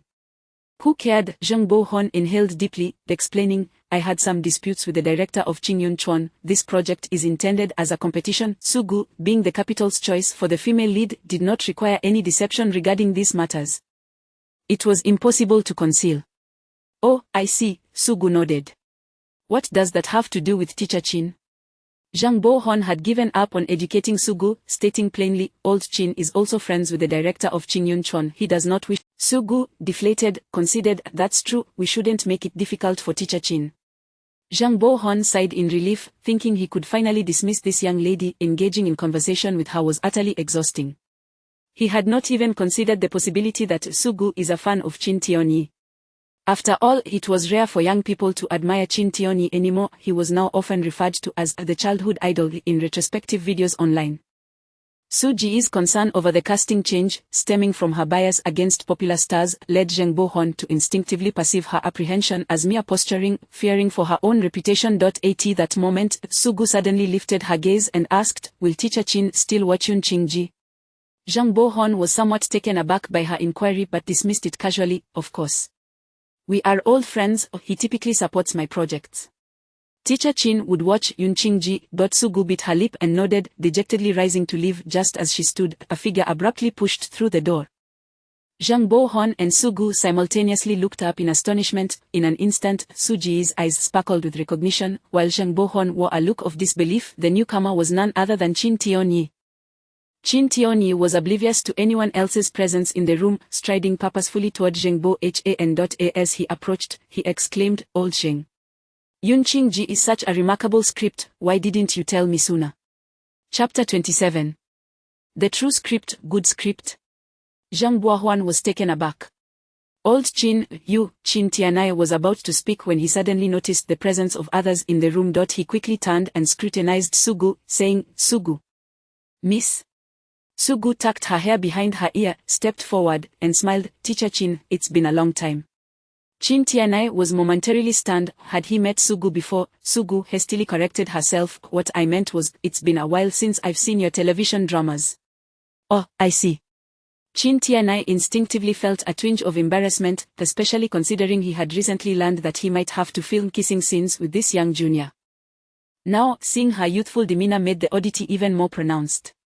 "It has indeed been 2 or 3 years since I produced new work." Chin Tianai politely extended his hand to Sugu. "A pleasure." Sugu quickly shook hands with Chin Tianai but immediately withdrew as if scolded. Chin Tianai paid no mind and nodded courteously to Sugu. Regarding this play, Director Zheng and I still have some details to discuss. Would Miss Su like to listen in? The implication of Chin Tianai's intention to dismiss her was quite clear. Unfortunately, Sugu was not particularly perceptive. She immediately nodded enthusiastically, sure. Chin Tianai's breath hitched, and the veins on Zheng Buohuan's forehead twitched. Zheng Buohuan had once seated. Zheng Buohuan inquired, Old Chin, you mentioned the script for Yang Qingji, what's going on with that? Zheng Buohuan had not distributed the complete script of Yang Qingji to anyone, as its similarity to Qin Yunshuan was too pronounced, and the rights to Qin Yunshuan were not solely owned by Zheng Buohuan. Filming it identically could lead to legal trouble. Recently, Zheng Buohuan had been gradually modifying the script, with the portion given to Chin Tianai only constituting about one-third of the total scenes. Chin Tianai raised an eyebrow and shot a glance towards Sugu, clearly signaling, could we kindly ask this young lady to leave? My forthcoming words may not be pleasant. Zheng Buohuan glanced at Sugu, who, oblivious to her own lack of subtlety, was staring intently at Chin Tianai, eager to absorb his insights. Zheng Buohuan wore a tolerant expression. After all, the one financing this venture was the patron, so why not let her listen? Under Chin Tianai's scrutinizing gaze, Zheng Buohuan imperceptibly nodded very well. If Zheng Buohuan didn't care, why should Chin Tianai? Chin Tianai spoke, why didn't you inform me that the theme of this drama is anti-feudal? His words struck like a bolt from the blue.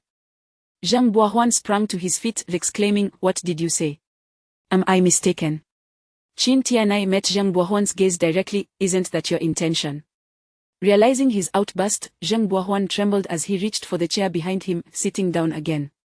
You, he stammered, how did you deduce that? It seems to be true. Chin Tianai's features were sharp, and when he focused intently on someone, it exuded a palpable pressure. You, please elaborate on how you discerned this. Zheng Buohuan weakly lifted his teacup and took a sip of the lukewarm tea. Seeing this, Chin Tianai swiftly snatched the cup from Zheng Buohuan's hands and discarded the cold tea, pouring him a fresh cup of hot tea instead. After pouring, Chin Tianai suddenly felt a searing gaze upon him. Turning his head, he found Sugu staring at him with wide eyes, unblinking. Thinking that this young person was quite eager to learn, he poured a cup of tea for Sugu as well. After completing these gestures, Chin Tianai cleared his throat and stated solemnly, in fact, it was not I who discerned it. It was not you? Zheng Buohuan felt a lump in his throat. Then who was it? Chin Tianai replied, while on set, I overheard several actors discussing the script. Among them, a young girl was extolling the virtues of your script. As Chin Tianai recounted the scene, a vivid image of the actors conversing unfolded before Zheng Buohuan's eyes. The weather was too hot, and you, the director, were nowhere to be found, while I, the lead actor, had quarreled with you. The actors were starting to slack off. I heard this young girl encouraging everyone, praising your script profusely. Initially, I thought she was merely buttering you up in front of me, but as I listened, I realized she spoke with substance. Zheng Buohuan interjected urgently, what did she say? As a seasoned actor, Chin Tianai had memorized countless lines over the years, and he recounted the young extra's words verbatim. She said, we are filming a work unlike any other. Its perspective, depth, and themes diverge from traditional palace dramas. If this piece succeeds, domestic dramas of the same genre may enter a new era. Zheng Buohuan's lips quivered, and then someone asked her, why?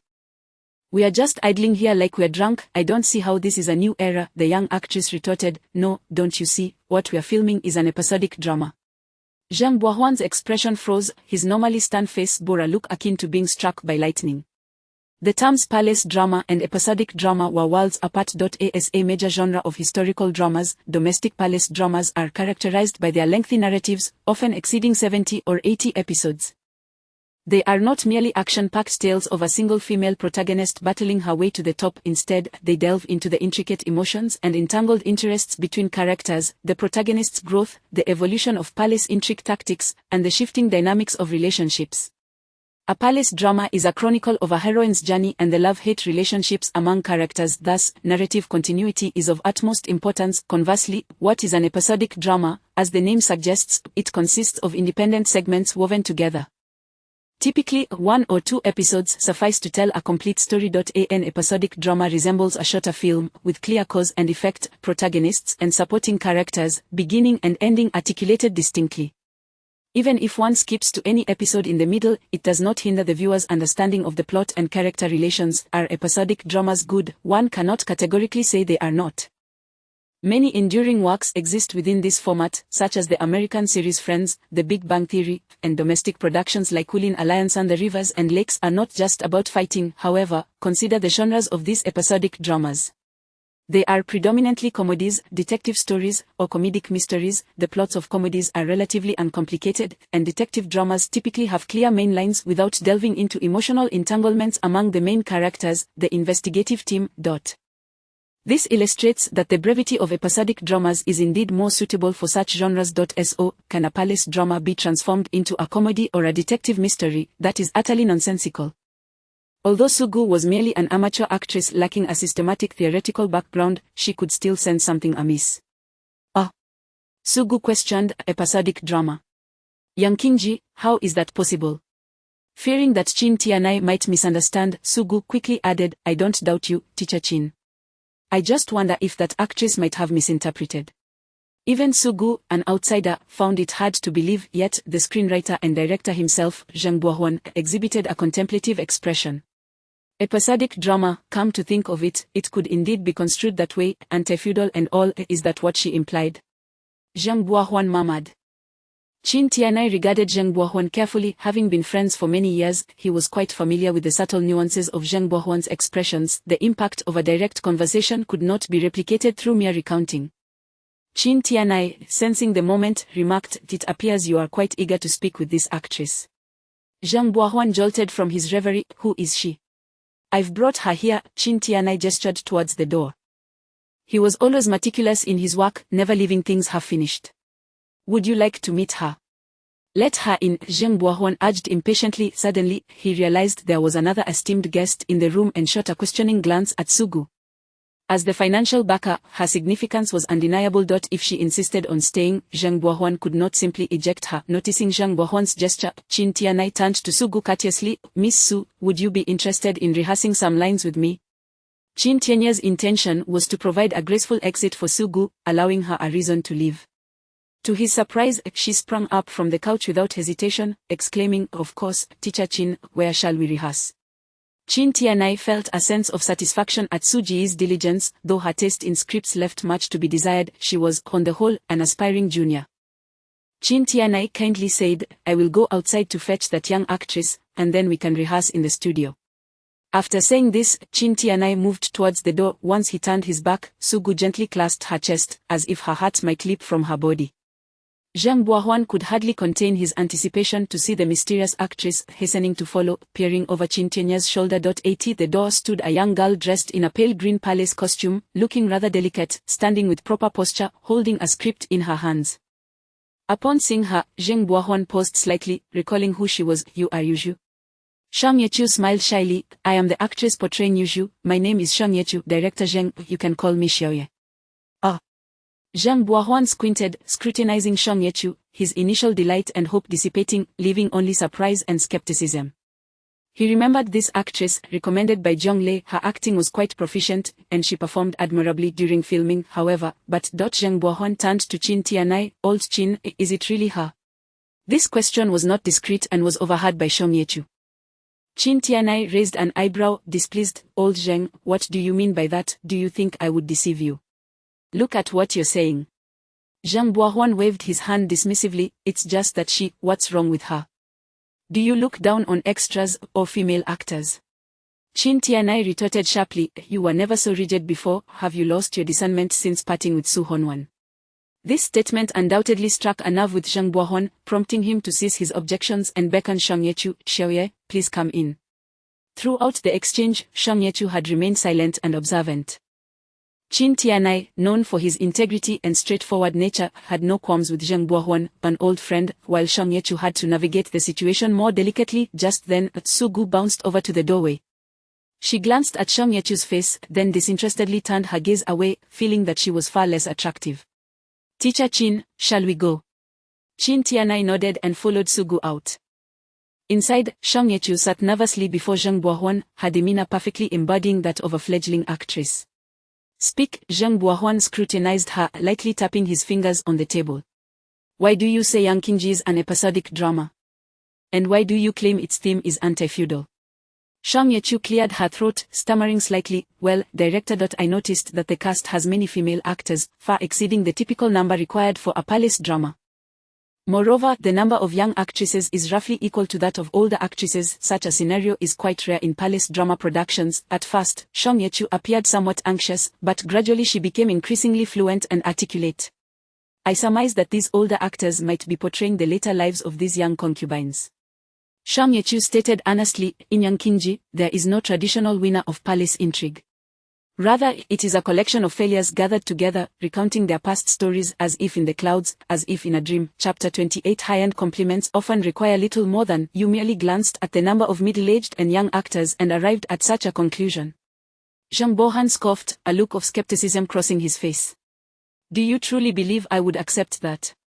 "Of course not," Shang Yechu replied with a faint smile, her expression earnest as she articulated her thoughts. "The palace intrigue dramas from the millennium to 2010 typically feature young, handsome monarchs paired with clever and beautiful maidens, court concubines, or the daughters of officials and generals. Naturally, there are also stunning commoners who rise to prominence. The female lead distinguishes herself amidst a host of alluring concubines, winning the emperor's favor and ultimately enjoying a lifetime of companionship. Though termed palace intrigue, it is merely a rehashed idol drama. As time progresses, so too does the audience's taste. Soap operas cloaked in palace intrigue quickly become outdated. Contemporary palace dramas now promote a collective portrayal of women, a chorus of shared sorrows. Yet, the predominant trope remains the selection of one female character who competes fiercely, eliminating her rivals with ruthless efficiency. The emperor's affections transition from deep devotion to indifference, transforming the narrative from a tale of eternal love to one where the protagonist walks alone to a melancholy conclusion, isolated and desolate. Such scripts certainly have their merits. For instance, the female lead possesses a comprehensive character arc, and from her perspective, it undoubtedly unfolds as a grand narrative of a heroine's growth. Thus, we witness this intriguing phenomenon. A certain palace drama simultaneously promoting shared sorrows of countless beauties while advocating for the great female lead. This inherently contradictory scenario reflects the essence of such scripts. The so-called shared sorrows of countless beauties is nothing but a farcical notion. At best, these dramas portray a group of flower-like maidens surrounding a singular flower-like queen. What does shared sorrows of countless beauties mean? It signifies the simultaneous destruction of both the good and the bad. Tragedy is the act of tearing apart beauty for all to see, yet that is insufficient. One must shred both beauty and ugliness, allowing victors and vanquished alike to return to dust, rendering both the wise and the foolish equally irredeemable, making it clear that their destruction bears no relation to you. A look of astonishment gradually overtook Zhang Bohan's gaunt, serious face. He was, of course, taken aback, for these words were his own, uttered during a past interview, yet here was Shang Yechu, reciting them verbatim. "You," Zhang Bohan cleared his throat softly, "did you watch my interview?" Shang Yechu nodded, a bashful smile gracing her features. "Though you may find it hard to believe, it has always been my dream to act in one of your productions." "A dream?" Zhang Bohan scoffed lightly, evidently skeptical. "I've heard of artists dreaming of being the leading lady of renowned directors, or the dashing young male leads. Your aspiration is rather unique." Shang Yechu's cheeks flushed slightly. "Director Zheng, no, teacher Zheng, I've grown up watching your dramas. Yes, directors are important, but you are the true creator of those characters, Yuzhu, Fengbu." The names she mentioned were indeed characters he had crafted. Some were rather obscure, now rarely aired on any online platform. Aside from himself, few remembered them. What pleased him even more was that these characters hailed from 5 different television dramas, 2 of which he had co-created with Su Honwan, while the others were collaborations with different directors. What did this signify? It proved that in the absence of Su Honwan, he could still create unforgettable characters. Listening to Shang Yechu, Zhang Bohan found himself believing her words to some extent. His tone softened slightly as he asked, "Is that why you watched my interview?" "Indeed," Shang Yechu admitted, lowering her gaze bashfully. "I know my abilities are modest, and it's likely that I will never measure up to the scripts penned by teacher Zheng. Yet, I remain undeterred. Since the day I decided to pursue acting, I have diligently studied your past works, interviews, and even your published work, 30 Questions on Character Development. I've read that too." 30 Questions on Character Development was a book Zhang Bohan had hastily put together during the celebrity publishing craze a few years prior. It contained scant valuable insights, as no one would readily divulge their trade secrets. The book's sales were modest, with only around 2,000 copies printed. He never expected this young person to have even read this rather insipid work. In this instance, Zheng Bohan found himself at a loss for words, feeling a rare sense of embarrassment, as though his past missteps had been laid bare. Shang Yechu seemed somewhat ashamed to divulge such details, yet she continued, "I thought that if I could understand your preferences and insights regarding characters, perhaps, just perhaps, I might have a chance in the future." Shang Yechu hesitated, her youthful bashfulness evident. Zheng Bohan couldn't help but chuckle at her innocence. If someone from another profession knew that an individual had painstakingly studied their past remarks and preferences to gain favor, they would likely find it unsettling. But this was the entertainment industry, a realm devoid of privacy, where being observed, studied, and analyzed only served to affirm one's significance and relevance, indicating that one had yet to fade. Such scrutiny was not a malevolent invasion but a noble commendation. In the entertainment world, it is not the desire for flattery that one fears, but rather the dread of being deemed irrelevant. No one dislikes receiving compliments. There are no ineffective praises, only misdirected ones. Shang Yechu's flattery was, indeed, perfectly timed. In China, screenwriters often occupy a lowly status, akin to semi-transparent figures. Although Zheng Bohan and Su Honwen were colleagues, their treatment within the industry was far from comparable. Furthermore, Zheng Bohan's background in serious drama appealed to an older audience demographic. Thus, despite his widespread acclaim, he rarely experienced the adoration that came with such recognition. Moreover, Zheng Bohan was currently enduring a low point in his life. Betrayed by his mentor, abandoned by investors, doubted by old friends, and forced to accept a role that compromised his artistic integrity to appease a demanding producer, all in the name of salvaging his own scripts, which had become unrecognizable in the process.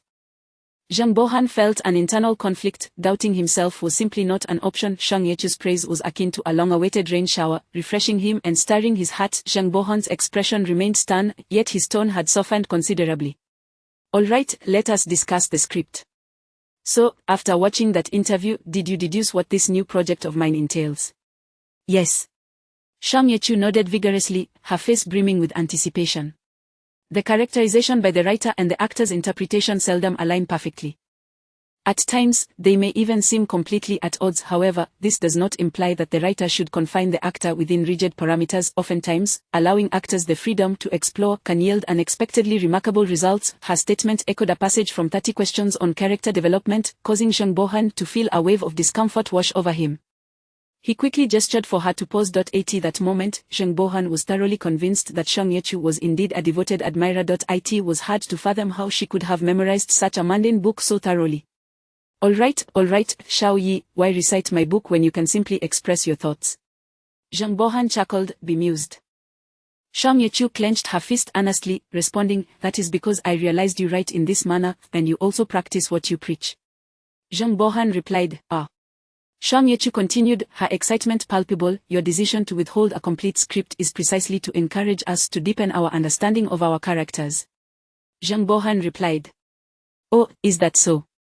I have meticulously examined my portion of the script. Yuju's perspective differs from that of Zhao Meiren. Wan Chen, who portrays Zhao Meiren, confided in me that she is unaware of her character's fate, which leaves her feeling quite anxious. However, my script does reveal Zhao Meiren's outcome. Due to her attempts to gauge the emperor's preferences, she is cast into the Cold Palace. This Cold Palace is called Muyun Palace. In the narrative, Zhao Meiren is my master, yet I have more than just this one master. After Zhao Meiren is relegated to Muyun Palace, I then serve a new concubine, Liang Fei. Coincidentally, Liang Fei also falls into disfavor and is sent to Muyun Palace by the emperor. These two narrative threads are brief, yet they both tell a complete story. They commence with a certain tumult and conclude with exile to the Cold Palace. And most importantly, there is no connection between these two storylines. Shang Yechu's eyes sparkled with enthusiasm as she continued, "There is neither a scheming female protagonist nor a treacherous maid. I am merely an observer." The portrayals of Zhao Meiren and Liang Fei are starkly different, yet their fates converge. This immediately reminded me of what Teacher Zheng mentioned, their destruction bears no relation to you. So, who is responsible for the downfall of these women? Shang Yechu inhaled deeply, articulating each word. Indeed, it is the emperor, played by teacher Qin Tianai. Unbeknownst to him, Zheng Bohan had leaned in slightly, adopting an involuntary posture of rapt attention. "Yes. In this drama, the emperor is the most significant antagonist." Shang Yechu exclaimed, her excitement palpable. A palace drama that does not vie for the emperor's favor but instead directs its critique towards the instigator. What is this? It is a groundbreaking innovation. Were you a wise and eloquent flower, or an innocent young girl newly entering the palace, whether you are the formidable daughter of a military family or a lowly concubine born of palace-maid origins? Regardless of whether you are the favored consort or a mere maid who has yet to even glimpse the emperor under the weight of imperial power, all are slaves, even the empress is merely a higher-ranking slave. Her words resonated powerfully. In that moment, Zheng Bohan felt a wave of relief wash over him, as if a strong breeze had swept across the surface of his heart, clearing away the accumulated dust. Excellent! Excellent! Zheng Bohan exclaimed, striking the table with a resounding clap. Wonderful! Only then did Xiang Yechu return to her senses, quickly apologizing. "Oh, I'm so sorry, Director Zheng, I got carried away just now." "It's nothing," Zheng Bohan reassured her, "I believe what you expressed surpasses my own writing. Please, continue." Of course, Xiang Yechu had devoted countless hours over 2 days and nights to crafting that segment. With this hypothesis in mind, I recalled that the Cold Palace is called Muyun Palace, while our drama's title is Yunqingji. I believe this story may be an extensive narrative, recounting the oppression faced by concubines in cold palaces throughout history. The title Yunqingji suggests that when the dynasty is overthrown, this cold palace, named Muyun Palace, will also be brought down. Teacher Zheng, am I correct? Xiang Yechu's gaze brimmed with yearning, reminiscent of a child eagerly awaiting the teacher's affirmation. Zheng Bohan felt a stirring in his heart but did not respond immediately. Fortunately, Xiang Yechu did not linger in silence, continuing her discourse. Palace dramas are inherently tales of women. However, aside from the main character, most of the other women ultimately meet their demise. Currently, every palace drama tells the story of the victors. Xiang Yechu exhaled. In truth, what victors exist, the so-called victors are merely vassals of imperial power. Having expressed all she needed to, Xiang Yechu paused before continuing. I am truly delighted to be part of such a production. I genuinely feel honored, even if I am merely a lowly maid, an observer. 10 years ago, Yu Penshi Yuan, there is a line I still remember vividly. The tyrant is a traitor to the people, and the one who steals the world is the emperor. This line cleared the way for a wave of praise for feudal emperors that had once prevailed in the entertainment industry. 10 years later, you have not lost your original intention. Whether in the realm of political strife or the battles of the harem, the focus of these works has always been directed at the one who truly deserves it. Teacher Zheng, you remain unchanged. Xiang Yechu raised her eyes, gazing intently at Zheng Bohan. Teacher Zheng, I grew up watching your dramas. This production is bound to succeed. It will echo across the land, capturing the hearts of the masses and heralding a new era. As the final word left her lips, a tear slipped from the corner of Xiang Yechu's eye. In a fluster, she hastily wiped it away, apologizing. Oh dear, why am I crying? I'm so sorry, Teacher Zheng, I got too emotional. Zheng Bohan's own eyes glistened. He suddenly felt a wave of absurdity wash over him, not for Xiang Yechu, but for himself. Just look at what he almost lost in his rivalry with Su Honwan. What had he been thinking when his script was first brought to life, receiving applause from the audience? When had he begun to forget his original intentions? Indeed, Su Honwan was a traitor, the capitalists were thieves, Qin Yun Chuan was a grotesque mishmash, and Meta Film and Television was an arrogant amateur. Yet, for the sake of these things, he had nearly obliterated his own foundation, inflicted wounds upon his wings, transforming his creations beyond recognition, forsaking the core of his work, and abandoning the audience that had accompanied him for 20 years. Zheng Bohan retrieved 2 tissues from the table, handing one to Xiang Yechu while using the other to wipe his glasses. His expression remained stoic, his tone calm. How about this, Yezi? I think you should not take on that role. Xiang Yechu appeared bewildered. Director Zheng. Do not panic. Do not panic, Zheng Bohan chuckled. He seldom smiled, making this expression seem somewhat peculiar. Yushu, I believe you should not play that role. I have a more significant character in mind for you. Zheng Bohan donned his glasses, the lenses reflecting Xiang Yechu's astonished expression. Given your understanding of this drama, this role is well suited for you. Please wait here, I will go speak with old Qin. With that, Zheng Bohan did not wait for Xiang Yechu's response and left the room. He had resolved that even if Meta Film and Television withdrew all funding, leaving the crew to share a mere 10 costumes, he would not allow Su Gu to transform the script into a cliché romantic drama. He intended to create what he truly desired to create. The audience sees nothing, they are blind to the struggles of capital, the oppression faced by screenwriters, the scorn and disdain, and the compromises they endure. Yet the audience sees everything. They will utilize their eyes, hands, mouths, and hearts to select what they genuinely wish to watch, to choose the creators and works they truly follow. Just look, Soo Hwan, and see who the audience truly favors. Chapter 29. 3 years after Zheng Bohan stepped out, Song Ye-chu leaned back against the sofa, exhaling a long sigh of relief. In an effort to curry favor, Song Ye-chu had spent the past few days perusing every interview and article related to Zheng Bohan. Given the sheer volume of his television dramas, it was impossible to watch them all. Thus, she resorted to searching for written synopses of the episodes online, gritting her teeth as she committed them to memory. To enhance her credibility, she even visited the Green Petal website, the largest platform for book and media reviews in the country, where she sought out the most popular critiques and character analysis of Zheng Bohan's work. There was no other choice. Her current circumstances were rather ordinary, and she had to cling desperately to this lifeline offered by Zheng Bohan. Opportunities in the entertainment industry were fleeting, and unnecessary reticence could spell disaster in such a realm.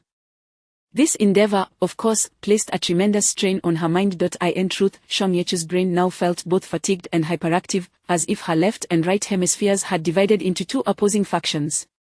The right side screamed, opportunities, opportunities, opportunities, while the left protested, I want to sleep, I want to sleep, I need sugar, I need sugar. Song Ye-chu fished a piece of chocolate from her pocket, unwrapping the silver foil before placing it in her mouth, not the kind made with vegetable fat, but rather a high-quality treat she had splurged on at the supermarket. After days of mental exertion, she deemed it necessary to indulge her poor brain. The sweet flavor melted on her tongue, its silky texture causing her to close her eyes in delight, relaxing her brow. Sugar was indeed an addiction for humanity. Sugar, sugar, drama, drama. Song Ye-chu mumbled these words around her tongue, allowing her mind a rare moment of emptiness. I say, a voice interrupted her reverie. Song Ye-chu did not open her eyes, lazily responding, The voice continued, it's rare for you to have some downtime, I have a question to pose. You still have questions for me? Song Ye-chu replied slowly, aren't you nearly omniscient? You are free to choose not to answer. That is your prerogative. After all, our relationship is one of equals, came the cryptic response. Go ahead and ask, Song Ye-chu said, her mood still relatively bright. Why are you in such a hurry? Or rather, what exactly are you rushing for? What hurry? She retorted, still keeping her eyes shut. You know full well what I mean, the voice stated bluntly. Song Ye-chu fell silent. She was genuinely exhausted. You are pressuring yourself to progress in an almost counterproductive manner, becoming smarter, more attractive, taller, studying, taking roles, and running for minor parts, the voice continued. Yet, these matters are not as urgent as you seem to believe. At 20 years of age, you are still quite young by human standards. The voice genuinely could not comprehend her urgency. Song Ye-chu crumpled the chocolate wrapper and stuffed it back into her pocket. Are you concerned about my health? But isn't my weight convertible into health points? If my body really can't take it anymore, I can always gain a few pounds of meat to replenish myself. That is not incorrect. Theoretically, even if you were to exhaust yourself to the point of cancer, as long as you exchanged 60 kilograms for 60 health points, you could instantly cure all ailments, the voice remarked, its tone oddly vacant, as if the words were pressed directly into Song Ye-chu's mind, carrying a peculiar weight. But you clearly have a far easier option.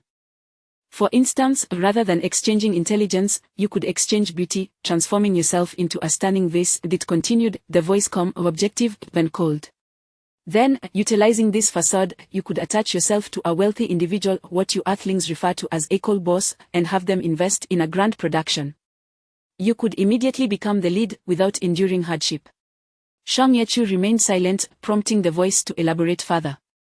Based on my calculations, this method has an over 80% success rate. Men are invariably drawn to beautiful yet foolish women. Suddenly, Song Ye-chu opened her eyes wide. The voice paused, sensing her agitation, then remarked, you are angry. Song Ye-chu chuckled softly, thank you for noticing. The voice corrected, I cannot discern your emotions from your expression. I deduced it from hormonal levels. Song Ye-chu pinched her neck, producing a faint crack. Do you think I am insulting you? It queried dismissively. That was not my intention. My only concern is task efficiency and success rate. I do not waste time on insulting you. Taking a deep breath, Song Ye-chu replied, I understand. You must realize that everything you are doing now appears to me as a high investment, low return venture. If I could swap hosts, I would have departed on the first day, it stated. So, why the urgency? If you are so pressed, why not opt for the method I suggested? Song Ye-chu's voice turned cautious. What, if I chose that method, would you reclaim my intelligence and exchange it for beauty points? That is impossible, the voice replied coldly. Do you lack common sense? Your body has already been modified, the values exchanged are akin to spilled water. To give you an analogy you can comprehend, on the day you booted up, you consumed a piece of roasted suckling pig. The chef can transform a live pig into roasted meat, but can a farmer revert a piece of roasted meat back into a living pig? Shang Yechu did not take offense at being likened to a pig. Instead, she felt a wave of relief wash over her. Thank goodness, she had long feared that everything she currently possessed was but a fleeting illusion, and that upon waking, she would revert to her former self. Knowing that the exchange was irreversible was indeed a tremendous relief. Even if this system were to abandon her one day, she would not have to worry about returning to the foolish girl she once was. Very well, Ms. Shang Yechu, the QA session is concluded. I have answered your questions, and in exchange, it is time for you to respond to mine, the voice declared impatiently. What, precisely, are you so anxious about? Do not dismiss me with platitudes about seizing fame early. The voice was thoroughly exasperated with Shang Yechu's reckless lifestyle. If she were to perish due to her negligence, it would leave a record of failure. For the system, such a thing was a tremendous disgrace. Shang Yechu stared blankly at the ceiling, slowly responding, how about this? Tell me one more thing. After you clarify that for me, I shall answer your question. What question? Shang Yechu's gaze fixed on a point. Why me? What? The voice seemed perplexed. What kind of question is that? Shang Yechu straightened in her seat and articulated patiently, why was I the one bound to this system? Before the voice could respond, Shang Yechu stood up and walked toward the window, speaking as she moved. There is no such thing as a free lunch. Why me? What makes me so special? If it were a human, perhaps it would have danced around the subject with vagueness, but the voice was a system. Without hesitation, it replied, nothing. You are not special in any way. You are quite blunt. Shang Yechu laughed softly. I thought I might be the chosen one or something. The voice replied coolly, the binding is entirely random. Any gender, age, or even newborn infants could be chosen. Binding you has no correlation with your individual attributes. In fact, if I had a choice, I would prefer it were not you. Then why precisely is it weight being exchanged? Shang Yechu had grown accustomed to the voice's cold sarcasm, treating it as a mere robot delivering snide comments.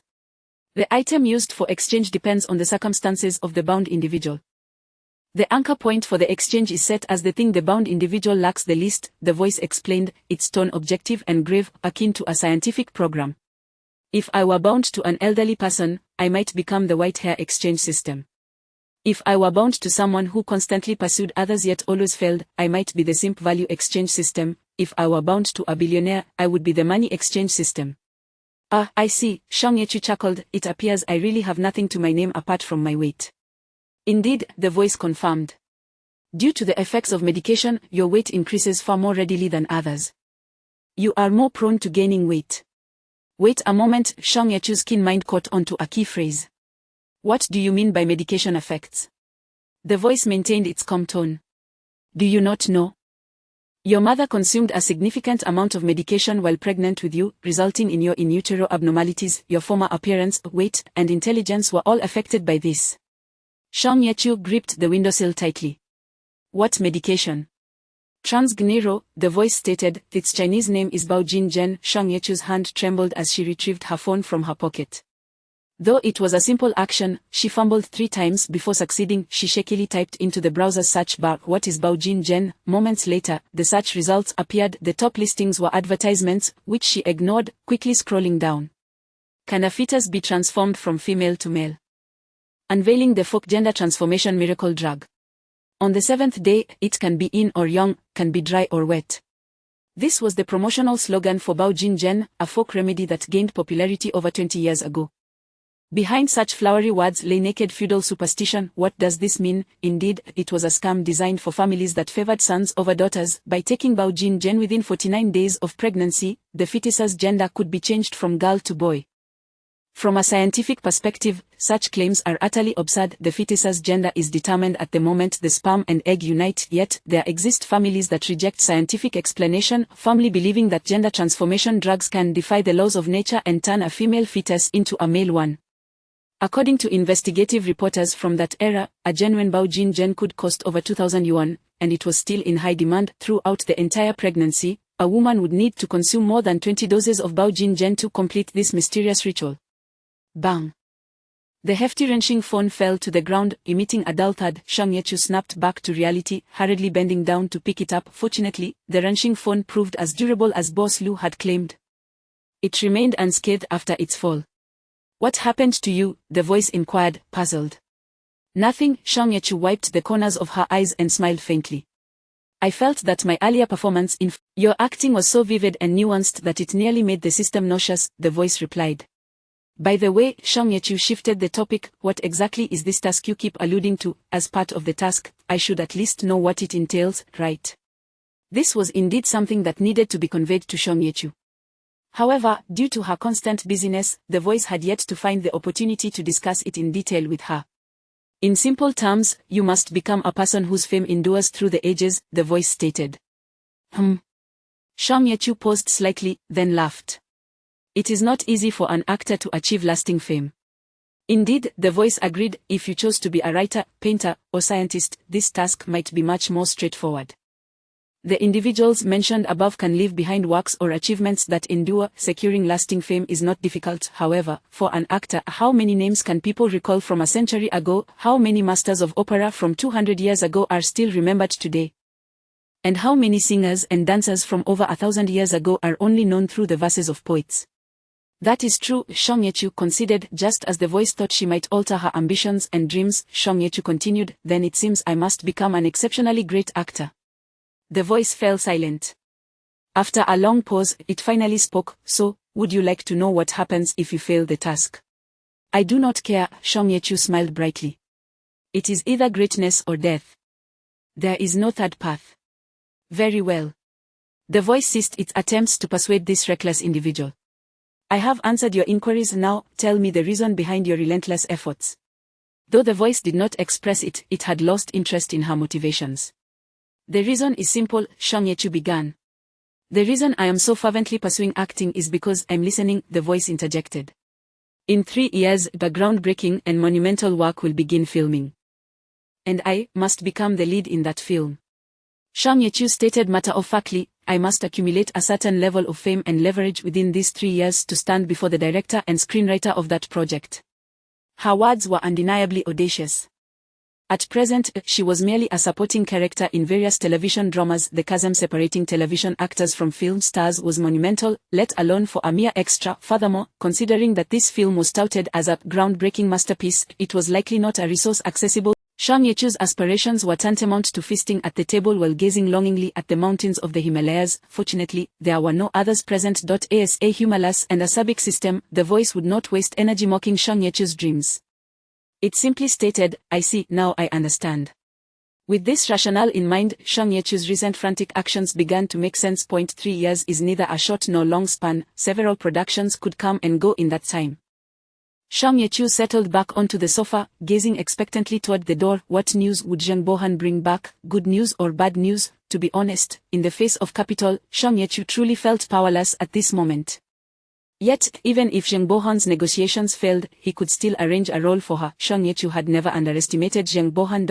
In her previous life, the male and female leads of Yun Qingji were akin to two novices staring blankly at one another, their combined acting skills hardly worth mentioning. Yet, under such dire circumstances, Zheng Bohan had still managed to transform Yun Qingji into a delightful romantic comedy, garnering positive reviews before the plagiarism scandal erupted. Zheng Bohan was indeed a prodigious talent in the realm of screenwriting, when Shang Yechu's compliments, though partly insincere, contained a genuine appreciation for his skill. A mere charming role should be manageable for him to secure. Just as Shang Yechu was lost in thought, Zheng Bohan pushed the door open and entered. A rare, dreamlike expression graced his slender and serious face, as if he had just witnessed the 10th wonder of the world.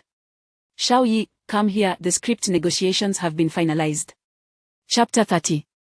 Zheng Bohan felt as if he had just experienced the most surreal half-hour of his life. True to the usual antics of meta-film productions, he had mentally prepared himself for a confrontation with Sugu, anticipating a complete withdrawal of funding from the company. However, upon finding Sugu and Qin Tianai, he was met with an utterly unexpected scene. Sugu's face was a mask of despair, resembling a delicate cabbage subjected to the merciless onslaught of wind and frost. Zheng Bohan's heart sank at the sight, fearing that Qin Tianai had berated her. This shouldn't be the case, he thought. Although Qin Tianai appeared cold and unyielding, he was, in fact, quite cultured and rarely quarreled with his co-stars. Upon looking at Shin Tianai again, Zheng Bohan was taken aback. The expression on Shin Tianai's face was one of profound emptiness, as if he had transcended the mundane world, on the verge of enlightenment. Even the noise Zheng Bohan made upon entering seemed to go unnoticed by Shin Tianai, who remained lost in thought, his eyes glazed over. Zheng Bohan quickly weighed his options, not wanting to disturb Shin Tianai in his meditative state. He discreetly led Sugu away to a quieter corner. "What happened?" Zheng Bohan whispered. If old Chin had offended this young lady, he would need to find a way to make amends. Sugu opened her mouth, but before she could speak, tears began to stream down her face. "What should I do, Director Zheng?" Sugu pleaded, her voice trembling with emotion. "It seems Teacher Chin no longer wishes to collaborate with me." Zheng Bohan was taken aback. "Why do you say that?" Sugu sniffled and recounted the events that had just transpired. It turned out that Shin Tianai had wanted to rehearse with Sugu. After she eagerly agreed, they had pulled out the script and chosen a scene to practice, exchanging lines back and forth. However, rehearsing was not simply a matter of sitting opposite each other and reading the script. After completing the first round, Shin Tianai had memorized his lines and suggested that they incorporate actions as well. This marked the beginning of a small-scale rehearsal, to which Sugu hesitantly consented, and then the tribulations for Shin Tianai began. He opened his mouth, exuding an imperial demeanor. "Whose daughter are you?" Sugu replied, "I am from the Su family." Shin Tianai's brow furrowed, interrupting her. "Little Su, that is incorrect. It should be the Wang family." Sugu awkwardly apologized. "I'm sorry, Teacher Chin. I misspoke." Shin Tianai understood. It was normal for actors to forget their lines. He offered her a few words of comfort, and they began again. "I am the one from the Wang family." "What was it again?" "Wang family, the second daughter of the Minister of Works." "My father." No, my father." After Sugu misremembered the first line for the fourth time, Shin Tianai, with a furrowed brow, gently remarked, "Little Su, are you perhaps too nervous?" "No need to be anxious. Do not view me as a senior, just treat me as an ordinary artist." Sugu was at a loss for words. She desperately wanted to explain to Shin Tianai that her inability to recall her lines was not due to nerves. Since the moment she entered the entertainment industry, she had hardly ever memorized any lines. "Wait." Zheng Bohan, his brow furrowed in disbelief, interrupted Suji's recollections. "I recall you have appeared in several productions. How did you manage to act without memorizing lines?" Sugu replied matter-of-factly, "I just recited 1 2 3 4 5 6 7 act def, and then they dubbed it over in post-production." Zheng Bohan fell silent. Unfortunate, after all, would a benefactor need to concern themselves with the whims of a beggar? Sugu was indifferent to Zheng Bohan's opinions. However, there was one individual she could not afford to disregard. In the face of the less than stellar male artists in the industry, Sugu could afford to be dismissive. Yet, before Shin Tianai, she dared not act that way. Teacher Chin was an artist of great dedication. He never resorted to using a stunt double or dubbing, and even the most abysmal productions were met with his utmost seriousness. Sugu could recall every scar on his body, each one a testament to the martial arts scenes he had performed himself. Such a dedicated teacher would certainly hold a poor opinion of an uncommitted artist. Sugu wished to avoid being looked down upon by Shin Tianai. Thus, despite having failed to successfully rehearse their scene over 30 times, she gritted her teeth and persevered, neither resorting to reading numbers nor calling her cue assistant. Zheng Bohan now understood the expression on Shin Tianai's face. Over 30 attempts, over 30. Not only had Shin Tianai never encountered such a situation, but even Zheng Bohan himself had never witnessed anything like it. Sugu fished a fragrant packet of delicate tissues from her pocket, dabbing at her tears while saying, "Director Zheng, what should I do?" After failing for the 33rd time, Teacher Chin told me he wanted to take a break, and then he ignored me. Zheng Bohan's temples throbbed with tension. Shin Tianai truly had an excellent temperament. Despite the circumstances, he had not thrown the script or stormed out. Sugu seemed to share this sentiment. While sobbing, she took out her phone and moved a little further away from Zheng Bohan to edit a Weibo post.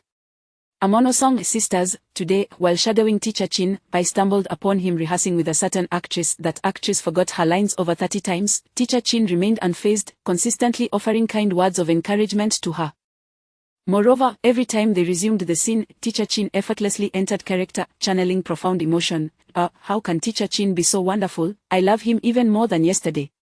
Crying loudly, Cupid's arrow, P.S. Teacher Chin looks just as handsome in real life. I was fortunate enough to see him up close. He doesn't look a day over 45, with a particularly straight nose and long eyelashes. Chin Tianai had few active followers on Weibo, so Suji's post initially garnered no comments.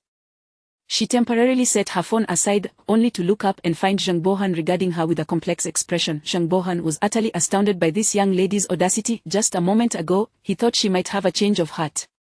And the next, she was engrossed in her phone. Zhengbo Chapter 31 Thoughts. Shang Yechu was politely invited by Lin Hui into Suji's dressing room. Upon entering, she immediately spotted Sugu reclining on the sofa, engrossed in her phone, laughing intermittently and shaking with mirth. Lin Hui announced, "Tang Tang, Miss Shang has arrived." Sugu continued to laugh, seemingly oblivious. Lin Hui reiterated, "Tang Tang, Miss Shang Yechu is here."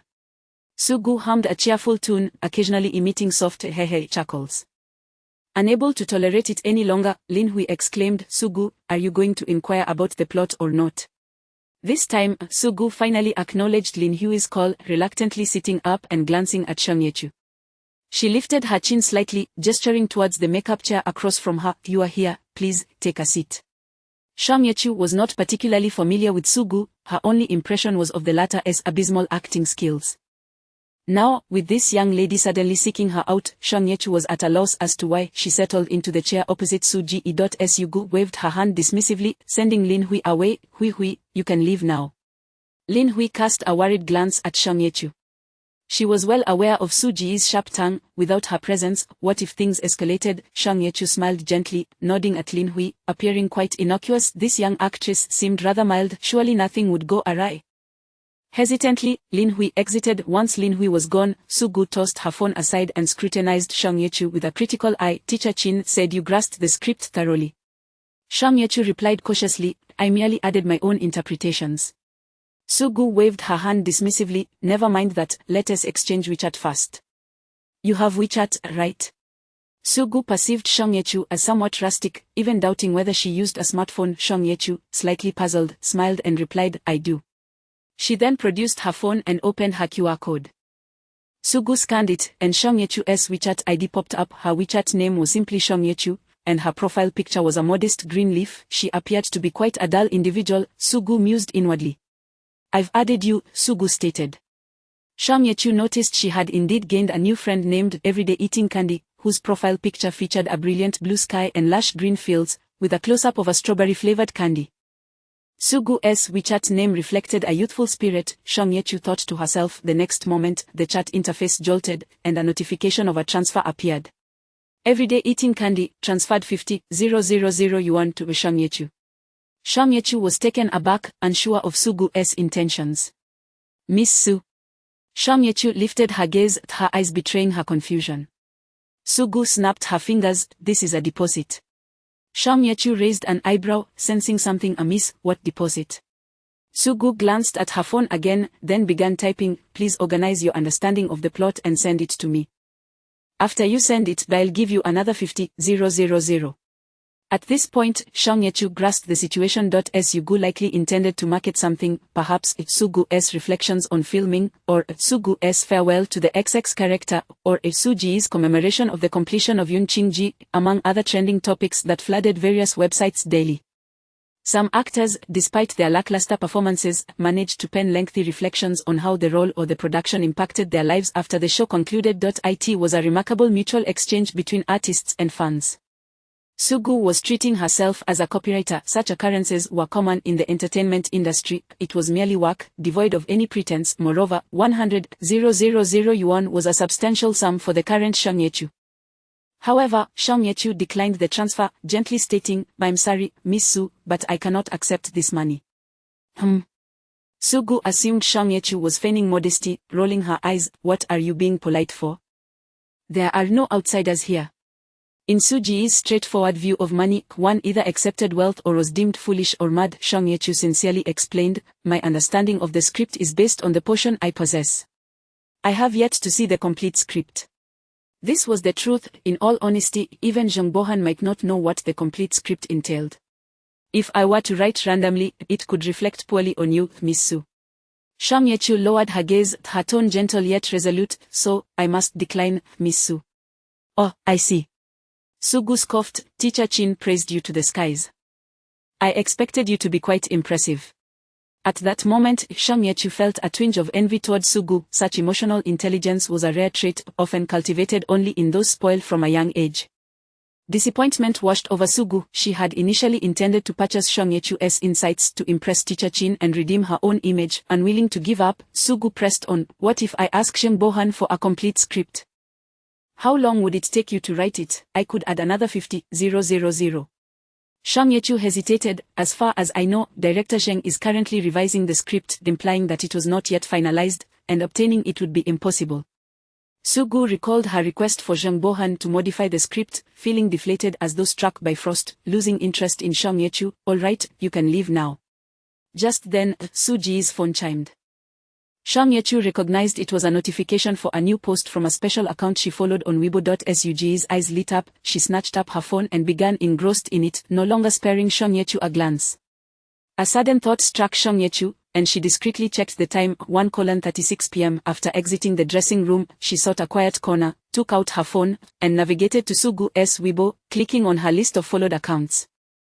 Sugu followed very few individuals, only about 40.1 by 1. Shang Yechu examined each followed account, finding no recent posts. Strangely, she felt a twinge of curiosity regarding this mysterious special account.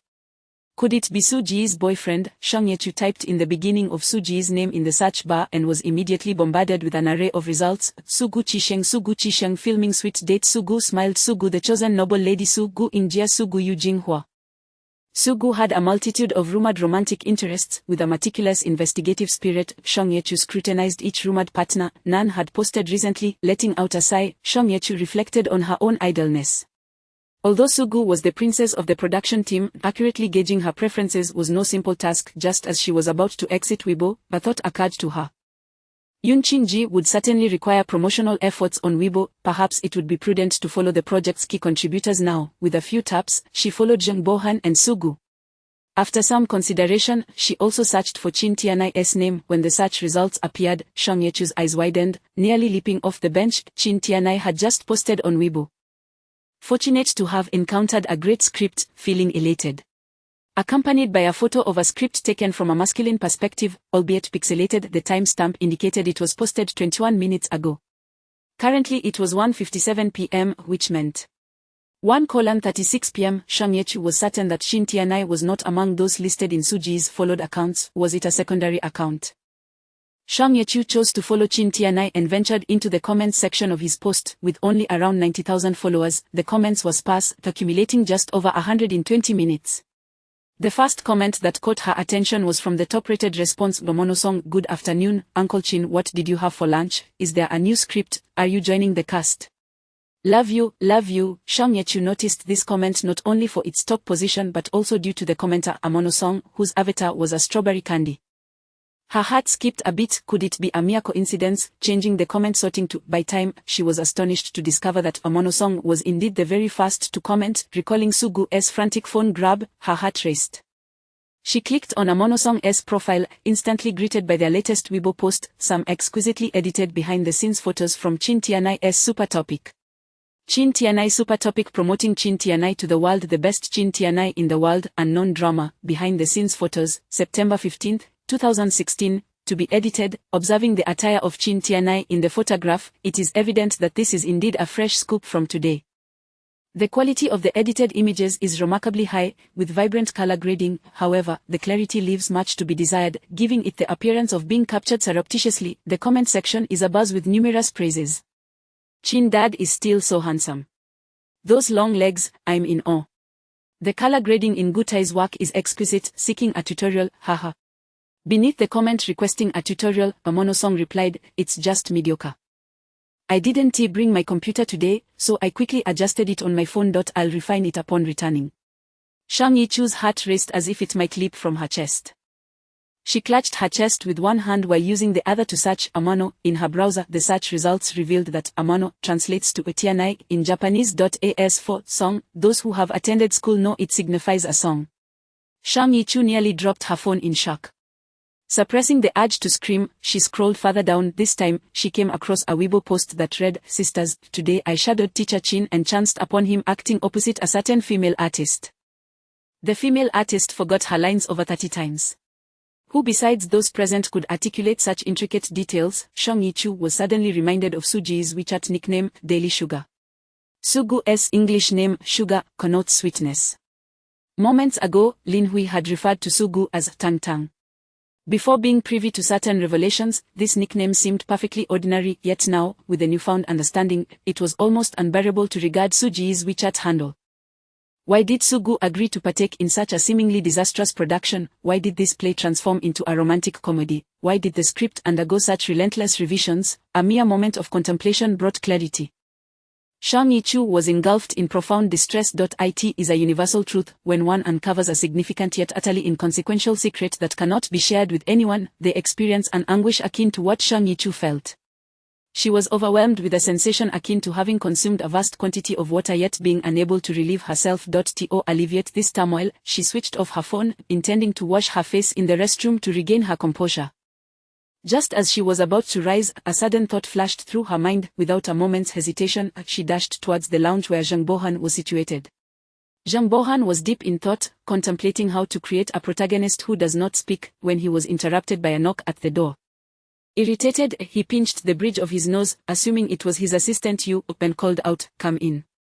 To his surprise, the person who entered was not his assistant, but the very individual who had just exited his office, Shang Yichu.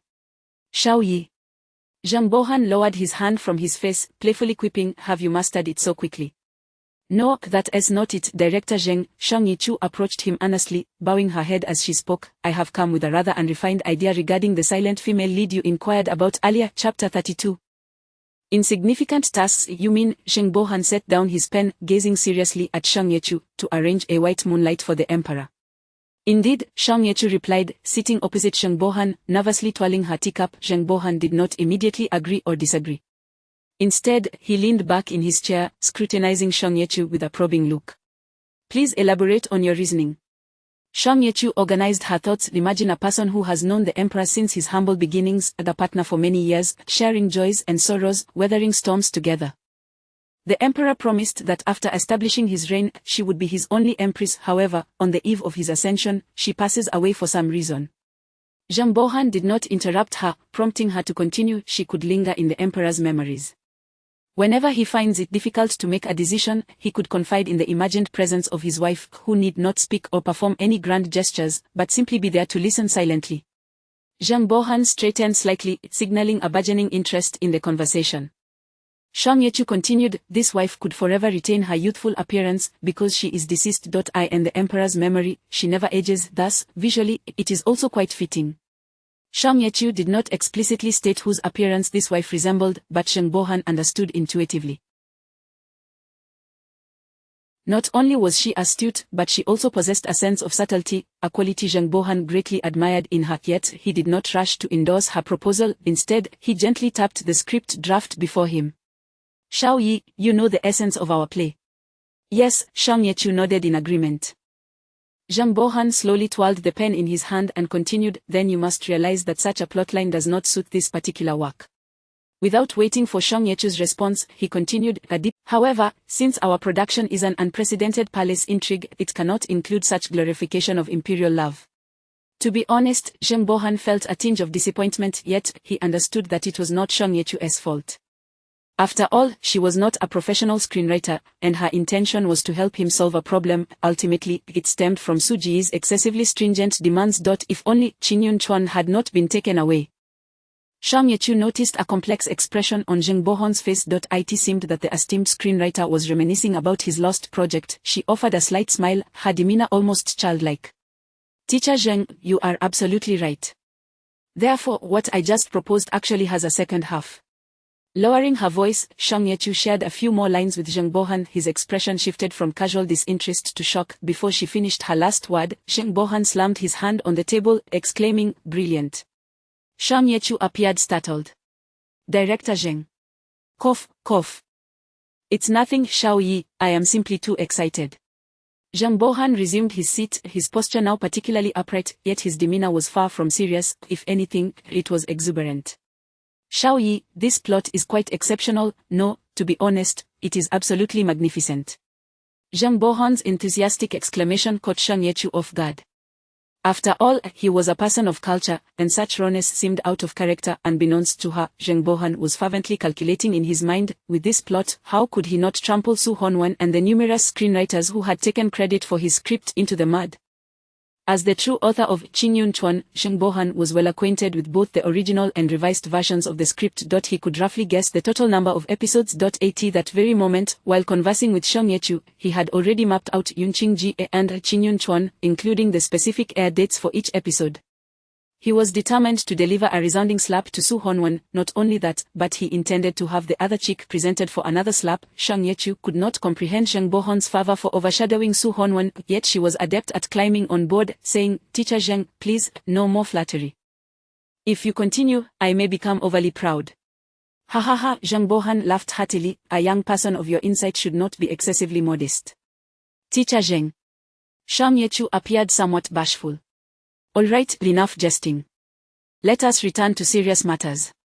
Zheng Bohan's expression turned earnest as he addressed Shang Yechu. This idea is yours, and I will not steal your creativity. I intend to include your name in the screenwriter credits.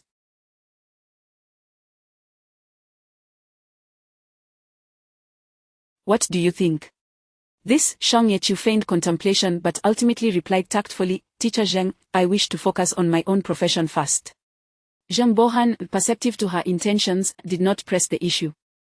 However, he did make a symbolic gesture as if marking an invisible line in the air. I understand your decision, yet I'm not cursing you. I merely mean that if one day you wish to try your hand at screenwriting, you are welcome to collaborate with me. At this, Shang Yechu smiled, her joy akin to that of a child receiving affirmation from a teacher. Of course, teacher. You, Zheng Bohan chuckled, playfully tapping her forehead from a distance, little flatterer. This was essentially an acknowledgement of her calling him teacher. Shang Yechu felt a surge of excitement within her. Regardless of the actual weight of those two words, they were sufficient to impress others. The time for mutual flattery had ended. It was now time for serious business. Shang Yechu was certainly intrigued by the character that Zheng Bohan had promised, presumably the emperor, and she was eager to discover what sort of role it entailed. The moment was ripe for inquiry. Clearing her throat, she said, I just wonder if Miss Sugu would be willing to take on such a role. Zheng Bohan's smile instantly froze. Joy was always fleeting. He felt as though his heart was blocked by a sticky lump of glutinous rice. Would Sugu be willing to play such a character? He truly could not be certain. The deceased could never occupy a significant role in any drama. If Sugu were to portray this white moonlight wife, her screen time would undoubtedly be substantially reduced. She would possess the title of leading actress without the corresponding substance. Given Suji's fame, what were the odds she would agree to such an arrangement? Even if Sugu consented, what about her fans? The fervor of a star's fanbase had already begun to reveal itself in 2016. Sugu had a mixed reputation, and her fans were known for their fierce loyalty. Zheng Bohan could hardly bear to imagine the backlash once the drama aired. If Suji's fans tuned into Yunqing expecting to see her, only to find her role significantly diminished. A shiver ran down Zheng Bohan's spine. In the world, there are rarely situations that yield only benefits without drawbacks. After hesitating for merely 2 seconds, Zheng Bohan cast aside his concerns about backlash. In the entertainment industry, one must possess a strong heart to achieve prominence. Gritting his teeth, he declared, You need not worry about this matter. I will speak with her agent. Before Shang Yechu had called him teacher, she was merely an outsider to Zheng Bohan.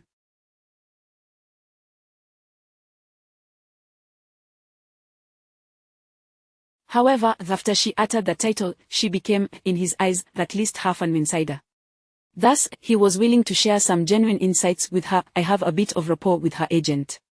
What a coincidence, Shang Yechu replied with a gleam in her eyes. I have just made a friend in Miss Su, and we've even exchanged WeChat. As she spoke, Shang Yechu pulled out her phone, displaying the contact Tian eating sugar. Zheng Bohan, recognizing Suji's WeChat, was momentarily taken aback. The shock quickly faded, and Zheng Bohan's eyes lit up with inspiration. Isn't this even better? Without hesitation, he sold his newly acquired student. I will speak with Lin Hui, and you can approach Sugu to gauge her interest. Before Shang Yechu could respond, Zheng Bohan presented an irresistible condition. If she agrees, it will also create more room for maneuvering with the other roles. This statement was rather explicit. Translated into modern vernacular, it meant if Shang Yechu could secure Sugu, then the character Zheng Bohan had in mind would undoubtedly be hers, with additional scenes as a reward for her efforts. Undoubtedly, this was an enticing prospect for Shang Yechu. However, she was indeed inclined to seize this opportunity. Private exchanges need not be convoluted. The entertainment industry is a narrow world, intolerant of excessive niceness, lofty morals, or excessive politeness. If one attempts to play the role of benevolence, they are instead met with a zero-sum game. If you hesitate and ponder whether your actions are morally ambiguous, you might find that your opponent has already snatched the chessboard and smashed it over your head. Both Zheng Bohan and Shang Yechu were quite familiar with this dynamic. Shang Yechu did not feel disheartened by Zheng Bohan's approach. On the contrary, she realized he did not regard her as an outsider. Shang Yechu was certainly aware of the value of such opportunities. With a smile, she shook her phone and remarked, "Speaking of which, teacher, I have Su Ji's WeChat, yet I do not have yours. This simply will not do." When Shang Yechu arrived at Su Ji's dressing room, the latter was having dinner. Su Ji's meal was rather meager, consisting only of a slice of cabbage and half a carrot. Shang Yechu glanced at the delicate lavender plate before her, silently grateful for the system that spared her from the daily consumption of grass. Like other female artists, with a leaf of cabbage clenched between her teeth, Sugu sat before a laptop, focused intently on her task, deftly maneuvering the mouse. Shang Yechu speculated that Sugu was likely retouching photos for Qin Tianai. Today's shooting schedule had once again been disrupted, and as evening approached, most of the crew had departed the set. Qin Tianai remained, waiting for Zheng Bohan to leave together. Consequently, Sugu had also chosen to stay behind. Shang Yechu knocked on the door to announce her presence. Sugu lifted her gaze, and upon recognizing Shang Yechu, spat out the cabbage leaf, gesturing for her to sit. "What brings you here so late?" Sugu asked disinterestedly. Without beating around the bush, Shang Yechu replied, "Director Zheng mentioned he has some ideas regarding the leading lady's role." "Oh." Su Ji's interest was piqued slightly. "Do tell, I'm listening." After a brief moment of contemplation, Shang Yechu began, "The character you would portray, Miss Su, is the woman whom teacher Qin Tianai loves most in this life." Bang! Su Ji's hand slipped, sending her vegetable salad crashing to the floor. She stared at Shang Yechu as if she had seen a ghost, momentarily forgetting to pick up the plate. With an innocent expression, Shang Yechu remarked, "Miss Su, your plate has fallen. Shall I help you pick it up?" "Don't come over." Sugu shouted, her eyes fixed on Shang Yechu as she bent down to retrieve the fallen plate. On Su Ji's computer screen, the Photoshop interface displayed a large headshot of Qin Tianai, his face comically juxtaposed with Su Ji's. Due to Su Ji's earlier sleep, Qin Tianai's face now appeared as if painted blue. "All right," Shang Yechu said, somewhat puzzled. "Are you busy? If so, I can come back tomorrow to discuss this." "No. No need." Sugu pulled out a tissue to wipe her hands and abruptly shut her laptop. "Please elaborate on the role of teacher Qin's beloved." Shang Yechu nodded calmly and continued, "In this production, teacher Qin will portray an emperor. You, Miss Su, will play his wife, the Empress." Suddenly, Sugu coughed, as though her throat were uncomfortable. Shang Yechu, seemingly oblivious to this detail, continued to explain, "Director Zheng has arranged this because the drama is structured as an anthology, requiring a new cast for each segment. Only the male and female leads will serve as a continuous thread throughout the series, regarded as fixed guests. What fixed combinations exist in a palace drama? There are not many, mainly the Emperor and the Empress, the Emperor and the Empress Dowager, the Emperor and the Eunuch, or the Emperor and his wet nurse. Naturally, Miss Su, you cannot portray the Empress Dowager, Eunuch, or wet nurse, leaving only the role of the Empress." Sugu involuntarily nodded in agreement. "However, there is a small issue. Teacher Qin is already 45 this year." Shang Yechu held up both hands, one displaying 4, the other 5. Sugu interjected, "But teacher Qin looks quite youthful, does he not? I believe he appears to be at most 30. Shang Yechu retracted her hands, nodding in agreement. "Indeed, teacher Qin's face is youthful, but his demeanor, such a mature and refined aura, is not something most young individuals possess."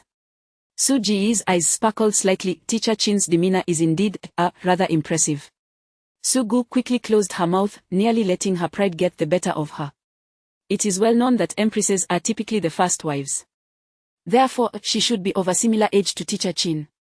Shang Yechu observed Sugu's expression discreetly. "It seems your age is not quite aligned with teacher Qin's." Sugu protested, "Age is not an issue."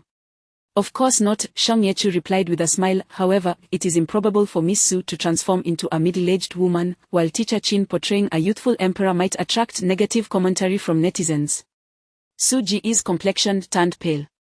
As a rising star, she was well aware of the harshness of online critics. She could never allow herself to appear aged or unattractive, subjecting herself to ridicule from detractors. She could not permit teacher Chin to force himself to play a younger role. After all, should netizens mock him with phrases like, old cow eating tender grass, it would be unbearable.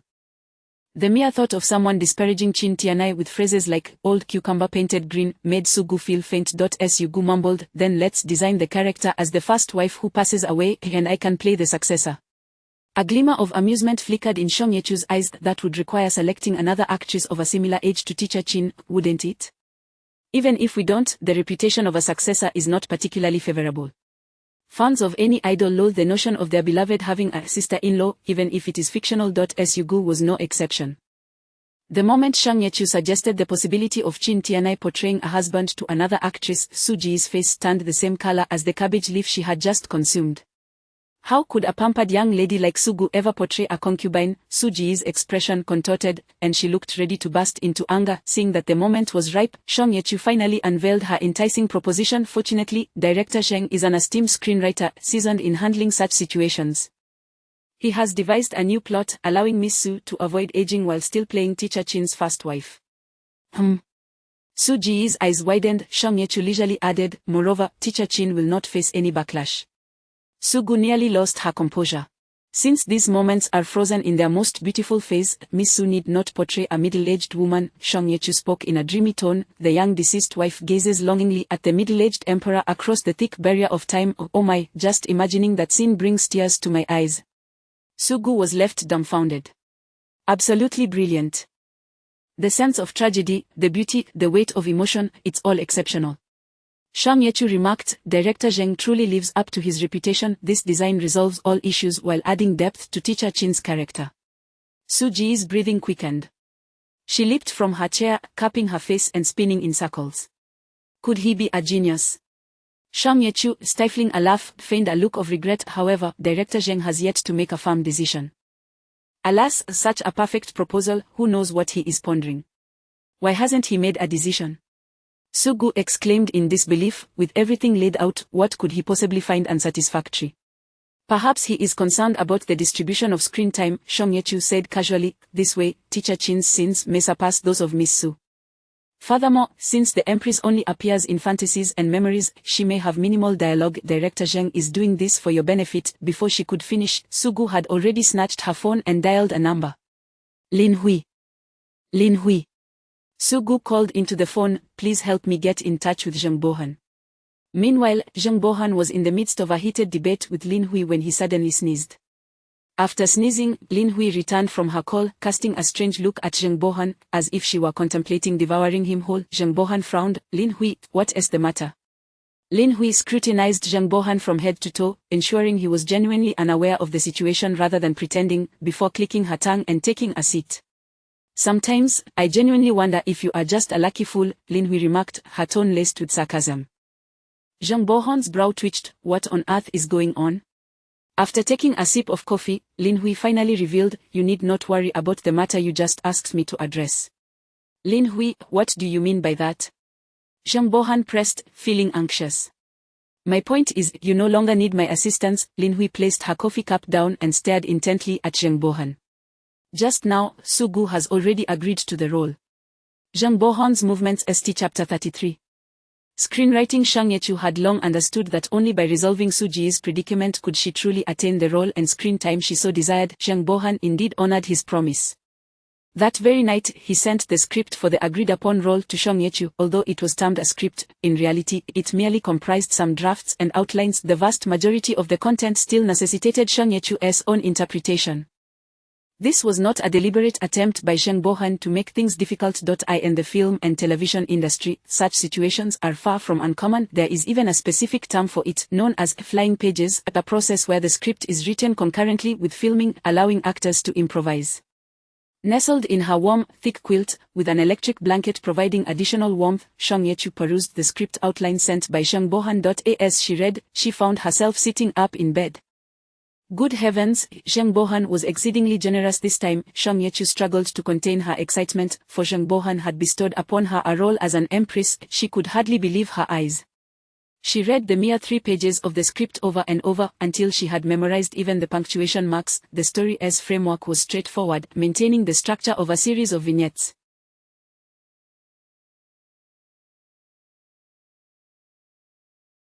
Shang Yechu's character began as a princess, the firstborn of the emperor, cherished as the offspring of his beloved primary consort, and thus lavished with affection from a young age, enjoying unparalleled prominence. However, this princess was an unabashed ambitious schemer. She harbored resentment towards her father, who professed his deep love for her mother while siring a multitude of half-siblings within the palace. Moreover, she envied her brothers, who, merely by virtue of being male, possessed the qualifications to vie for the throne, while she had been excluded from the competition from the very start. As the narrative approached its climax, the princess cunningly exploited her father's feelings for her mother, employing poison to commit regicide, and ruthlessly eliminated several of her brothers, stepping over their lifeless bodies to ascend to the emperor's throne. The princess's storyline unveils the profound alienation wrought by feudal systems and imperial power, where fathers are not like fathers, and sons are not like sons. Even with only a rudimentary outline in hand, Shang Yechu could envision the grandeur of such a role. No wonder Zheng Bohan urged her to learn how to portray an emperor. Shang Yechu caressed the screen of her phone, her fingers warming slightly. While the princess's scenes would not be plentiful, given that this was ultimately an ensemble drama, she would serve as a pivotal undercurrent throughout the entire narrative, akin to the emperor and empress. In terms of significance, she could undoubtedly be considered a secondary lead, from a mere supporting role to the status of a secondary lead. No, it was still too early to make such claims. If Shang Yechu performed exceptionally, she could secure her position as the secondary lead, yet, should she falter and resemble a larger version of Sugu, then it would be farewell. Zheng Bohan would undoubtedly cut her scenes entirely. Forget about being the secondary lead, she might not even qualify as the 18th lead, and could very well face derision from the audience as a mere beneficiary of connections. Determined, Shang Yechu climbed out of her warm cocoon and sought out a few books related to emperors and history, bringing them back to her pillow. The roles she had portrayed in her previous life had been predominantly comedic, 90% comprised of comedic characters. While these roles had afforded her ample experience, they had also severely constrained her range as an actress. Shang Yechu found herself lacking substantial experience in serious dramatic roles. Though she could navigate minor characters like shopkeepers and maids with ease, she felt uncertain about portraying a princess or an empress. What should an emperor embody? A ruler who treats the realm as personal property, viewing the populace as mere fodder. But that is the manner of a tyrant, and what of a wise ruler? How should a princess aspiring to seize the throne conduct herself? One must desire something yet feign disinterest, even cultivating a heartfelt belief that the object is beyond her reach. Shang Yechu first turned to the biographies of female emperors in Comprehensive History of Huaguo, discovering that there had been 3 female emperors in Huaguo's history, each ascending to power through distinct means. She intended to glean inspiration from their life experiences. While Yun Qingji was set in an alternate reality, the essence of an emperor remains consistent, but Shang Yechu was not the only one burning the midnight oil. On the other side, Zheng Bohan was also working late. Having determined his path, he no longer hesitated but embarked on a fervent creative spree. Yun Qingji was initially slated for 40 episodes, precisely half the length of Qing Yun Chuan. However, due to budget constraints and the invisible limits of episodic series, any more would likely fatigue the audience. As a screenwriter who had thrived during the golden age of the film and television industry, Zheng Bohan's speed and efficiency in writing were remarkable. In just one day, he had crafted outlines for 3 episodes and a complete script for 1. Yet, this was still insufficient. Once the production commenced, the expenses would mount daily. What Zheng Bohan had written was hardly enough to fill a gap. Fatigued, Zheng Bohan yearned for sleep. He hastily washed up and prepared to watch some television. The hotel television offered on-demand dramas, and every night before bed, Zheng Bohan would watch 1 or 2 episodes to stay abreast of trends, ensuring he remained relevant in the ever-evolving landscape. Today was no exception. He soaked his feet while wearily squinting at the rows of dramas, searching for something of interest. Unfortunately, whether due to the hotel's frugality or other reasons, the selection of dramas available for on-demand viewing was replete with poorly rated duds. Zheng Bohan was on the verge of wearing out the remote in frustration, having found nothing worth watching. Just as he contemplated selecting a random show, a flash of inspiration suddenly illuminated his mind. He tossed aside the remote and leapt to his feet. Without even wiping his feet or donning his shoes, he hurried to his desk and seized his phone. Opening WeChat, he initially intended to send a message but found it too slow and opted instead to make a direct call. After a few rings, the call was answered, and Zheng Bohan eagerly spoke. Lao Lu, it's me, Lao Zheng. In a tea room, tendrils of fragrant smoke rose from a small clay stove, the room's temperature comfortably warm without being stifling. A middle-aged man seated at a wooden table took a sip of tea, leisurely placing the cup down, and inquired, Lao Zheng, why have you called us here today? I heard from Lao Lu that you intend to use our script. We are not mocking you, interjected a long-faced man wearing glasses. Lao Zheng, you are currently in your prime, without worries about food or clothing. Why would you need to seek us out? A portly man beside him chimed in, Lao Zheng, among us old-timers, you are the youngest and most famous. What is wrong? Have you run out of ideas? At the utterance of his words, laughter erupted among the gathering, more bitter than mocking, laden with the weight of shared experiences. Each screenwriter present had spent decades in the industry, each boasting at least one notable work. For instance, the man who had just spoken, surnamed Jing, named Jing Fengnian, appeared rotund and jolly, but he was adept at crafting poignant tales of unrequited love. His work, Lonely Palace Deeply, had garnered countless tears from young women a decade ago. Then there was the long-faced man with glasses, surnamed Fu, whose name was quite fitting, Fu Yu. Although he bore a sorrowful expression, he excelled at writing light-hearted romantic comedies, with representative works like Double Marriage in High Society and Sweet Memories of Youth, both of which had captivated audiences nationwide and even found success abroad over a decade prior. The initial speaker, surnamed Jiao, was known as Jiao Shechuan, a master of adaptations, transforming classical literature into scripts. Some hailed him as a storyteller with fresh perspectives, while others accused him of fabricating nonsense, resulting in a reputation that drew both praise and criticism. The other screenwriters present, though silent, also had their own works and had once enjoyed fleeting moments of glory, yet those were tales of the past. Not everyone was like Zheng Bohan, who seemed to possess an inexhaustible wellspring of creative inspiration, consistently producing bestsellers.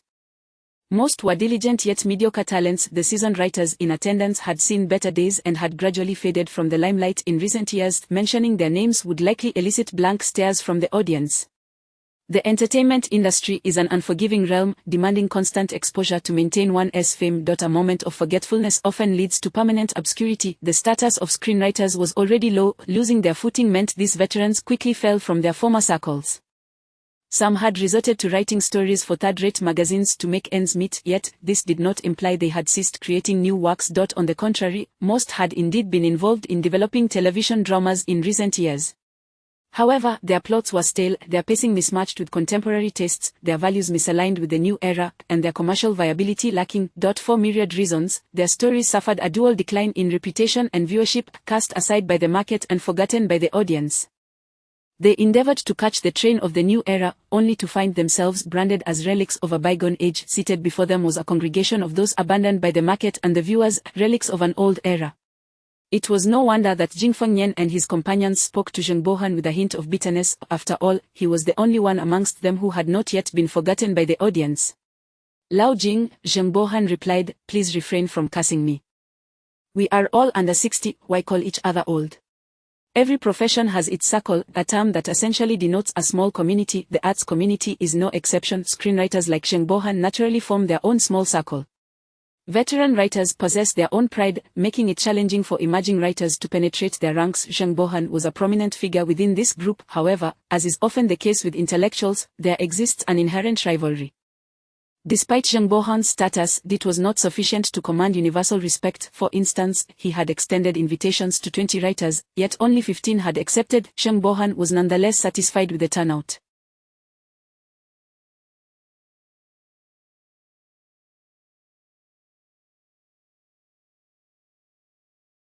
He clapped his hands, drawing the attention of the gathering, and finally spoke, everyone, do you know what these papers before me are? A stack of A4 papers lay before him, which the others had noticed upon arrival. What are they? Liu Hong inquired, the very screenwriter Zheng Bohan had first called the previous night. Zheng Bohan smiled enigmatically, remaining silent. Lao Zheng, please don't keep us in suspense, Fu Yu urged. I still have to rush home to finish my manuscript for this month's submission to Every Family Story. All right, I shall reveal it now. Zheng Bohan chuckled, bemused. Lao Fu, you remain as meticulous as ever, even scrutinizing the minutiae. Rising, Zheng Bohan picked up the stack of papers and slowly walked around the table. Let me see, these pages belong to Lao Jing. He placed several sheets before Jing Fengnian. This one is from Lao Ku, he continued, setting down papers before a writer named Kufu. From Lao Du. Here are Lao Li's. The gathered writers took the sheets in hand, casting only brief glances before their expressions shifted dramatically. Zhang Bohan, what is the meaning of this? Chapter 34. The God play. The few pages distributed among the attendees bore the titles of the television dramas they had crafted over the past few years. Flipping back, one could discern that the pages were inscribed with episodic plots copied and pasted from online encyclopedias. Even the small advertisements scattered between the web pages had not been excised. The expressions on the faces of the screenwriters present were far from pleasant. The reason was simple: the dramas selected by Zhang Bohan were not their once glorious masterpieces, but rather dismal failures that had plummeted in viewership and sparked widespread criticism, essentially, each person's dark history. This act was akin to a profound humiliation, and soon, someone could no longer contain themselves. Zhang Bohan, what do you mean by this? Jing Feng Nian rose angrily, declaring, yes, you are lofty, you are proud, you are remarkable. But we, mere insignificant figures, do not deserve to share a table with you. What do you intend to do? Fu Yu also retorted coldly, old Zhang, your actions in this matter seem rather excessive. The atmosphere grew chaotic, with voices rising like the din of a bustling marketplace. Being literati does not imply a lack of temper; on the contrary, their tempers often blaze fiercer than anyone else's. Zhang Bohan leisurely waited for the commotion to subside before addressing the assembly. Ladies and gentlemen, I, Zhang Bohan, am not here to oppose you. On the contrary, I have come to seek your assistance. Assistance? Jiao Xiachan scoffed. Do you still require our help? Is there a need for the word seek? You flatter us. Lu Hong wiped his brow, exclaiming, oh dear, old Zhang, do not keep us in suspense. At your age, surely you understand the value of time. Please at least grant me the opportunity to explain. Zhang Bohan sighed with a wry smile. All right, everyone, I kindly ask for your silence. The room quieted. You all must have heard about the recent conflict between Su Honwan and me, Zhang Bohan began. Silence fell over the crowd. There are no secrets in the entertainment industry, especially regarding such a notable incident. Yet, no one expected Zhang Bohan to speak so openly about it. He continued, you are all aware that Su Honwan is currently filming Qin Yun Xuan, correct? This time, several more people nodded in agreement. A production of such scale was practically guaranteed to be the drama of the year, and hardly anyone in the industry was oblivious to it. In fact, when Qin Yun Xuan was in the process of recruiting various screenwriters and consultants, many present had attempted to join the fray, only to be rejected. Old Xia, Old Li, Old Lu, Old Jiao. Zhang Bohan enumerated a few names as if calling soldiers to attention. You all applied for positions as screenwriters, historical consultants, and cultural advisors, yet you were unsuccessful, were you not? The individuals he mentioned appeared uneasy, with Jiao Xiachan huffing indignantly. What law states that I cannot apply to be a cultural advisor? Of course, you may. Zhang Bohan chuckled. However, were you not dismissed? Do you know what Su Honwan remarked at the time? If Jiao Xiachan were to be the cultural advisor, he might just have the Jade Emperor and Chang Yi crawling in the dust. This was an inside joke within the literary circle. In his youth, Jiao Xiachan had adapted a mythological drama, absurdly depicting Ho Yi as the illegitimate son of the Jade Emperor, who shot down the sons to vie for the throne, resulting in the demise of his 9 Golden Crow brothers. As Chang Yi was Ho Yi's wife, it naturally followed that the Jade Emperor was Chang Yi's father-in-law. This particular drama was one of Jiao Xiachan's greatest embarrassments, having been officially criticized and deemed a prime example of chaotic storytelling. For years, he had struggled to hold his head high in the industry. Sure enough, upon hearing this, Jiao Xiachan erupted, his forehead veins visibly throbbing. Zhang Bohan, you and Su Honwan are nothing but scoundrels. Mere words were insufficient. Jiao Xiachan brandished his teacup and charged forward, embodying the fierce spirit of a warrior refusing to yield. Lu Hong and another screenwriter hurriedly formed a barrier to block him. Lu Hong, wiping his sweat, said, oh dear, old Zhang, what exactly do you wish to convey? Seeing the moment was ripe, Zhang Bohan surveyed the gathering and, with deliberate clarity, proclaimed, I wish to invite you all to collaboratively create a work that surpasses Qin Yun Xuan. Instantly, the room fell into a profound silence. The teacup Jiao Xiachan had raised froze midair, and 2 seconds later, with a crash, it shattered upon the floor. Easy, there seemed to be an unusually large number of people on set recently. Li Kuei remarked with curiosity, and they're all old men and uncles. What could they possibly act as? Eunuchs. Shang Yichu, spotting 2 prominent dark circles under her eyes, yawned, they're not actors. They're screenwriters. Li Kuei gasped, covering her mouth. Is that true? How do you know? Shang Yichu, struggling against her overwhelming fatigue, mustered the energy to pull out her phone and tapped a few times. Here. Li Kuei took the phone and was met with Zhang Bohon's green entry on the encyclopedia page, where the friends section prominently displayed two faces that had appeared on set today. Below, the small text read screenwriter Lu Hong and screenwriter Fu Yu. This person is actually named Fu Yu. Li Kuei remarked with a smirk, what a fortunate name. I wish to be affluent too. Shang Yichu nodded drowsily, seemingly oblivious to Li Kuei's comment. Our crew has so many screenwriters, Li Kuei continued. I thought we were rather impoverished. Shang Yichu's head drooped further. Hey, easy, Li Kuei called out. What's wrong with you today? Why do you look so exhausted? Did you stay up late last night? Had I known, I wouldn't have asked you to come along. 103, upon hearing this, almost scoffed aloud. If it were merely staying up late, she would be thanking the heavens. Shang Yichu, this incessantly self-destructive host, an irredeemable lunatic, a vain, arrogant, selfish, ambitious person, please forgive her for such a characterization, but 103 truly could not conjure a more fitting description. Deep sleep is remarkably beneficial for mental equilibrium. Even if Shang Yichu could carve out an hour for rest, she would not appear in such a state. Yet the truth was that she had stayed up the entire night, unable to spare even an hour, and had been drafting character sketches even while riding the bus. Shang Yichu, half awake, slowly typed notes on her phone. She reassured Li Kuei, it's alright, Kuei, I'll sleep after watching you film. This was hardly Li Kuei's fault. Shang Yichu had pulled an all-nighter in her small storage room, which lacked windows and was illuminated only by artificial light, rendering her oblivious to the passage of time. It was only when she checked her phone at 7 in the morning that she realized how late it had become. She had intended to seize a few moments of sleep, but Li Kuei sent her a message asking for her presence on set for her first scene, feeling anxious and in need of support. For this friendly young girl, Shang Yichu found little reason to refuse. Moreover, she was curious to observe the new dynamics introduced by the recently recruited screenwriters, so she recklessly decided to join. Indeed, Shang Yichu was the first to learn of Zhang Bohon's recruitment of so many screenwriters. Having an exceptional memory for faces, she could recall the entire lineage of Zhang Bohon's family. The moment those old men arrived on set, she recognized them immediately. Li Kuei, nervously rubbing her hands, inquired, Easy, do you think I can manage? I still don't know what the plot is and have just been responsible for smiling foolishly. Oh, and I have to smile at this thing. Li Kuei pulled out a bright green gourd. What is this? It looks like something sold at a 2-yuan wholesale market. Shang Yichu, observing the gourd wavering in Li Kuei's grasp, suddenly asked, Kuei, are you worried about not performing well? Li Kuei glanced around and nodded. I'm even more nervous than during a major exam. Then let me share a trick with you. Shang Yichu leaned closer to Li Kuei and whispered, when it's time to film, imagine this gourd as your salary.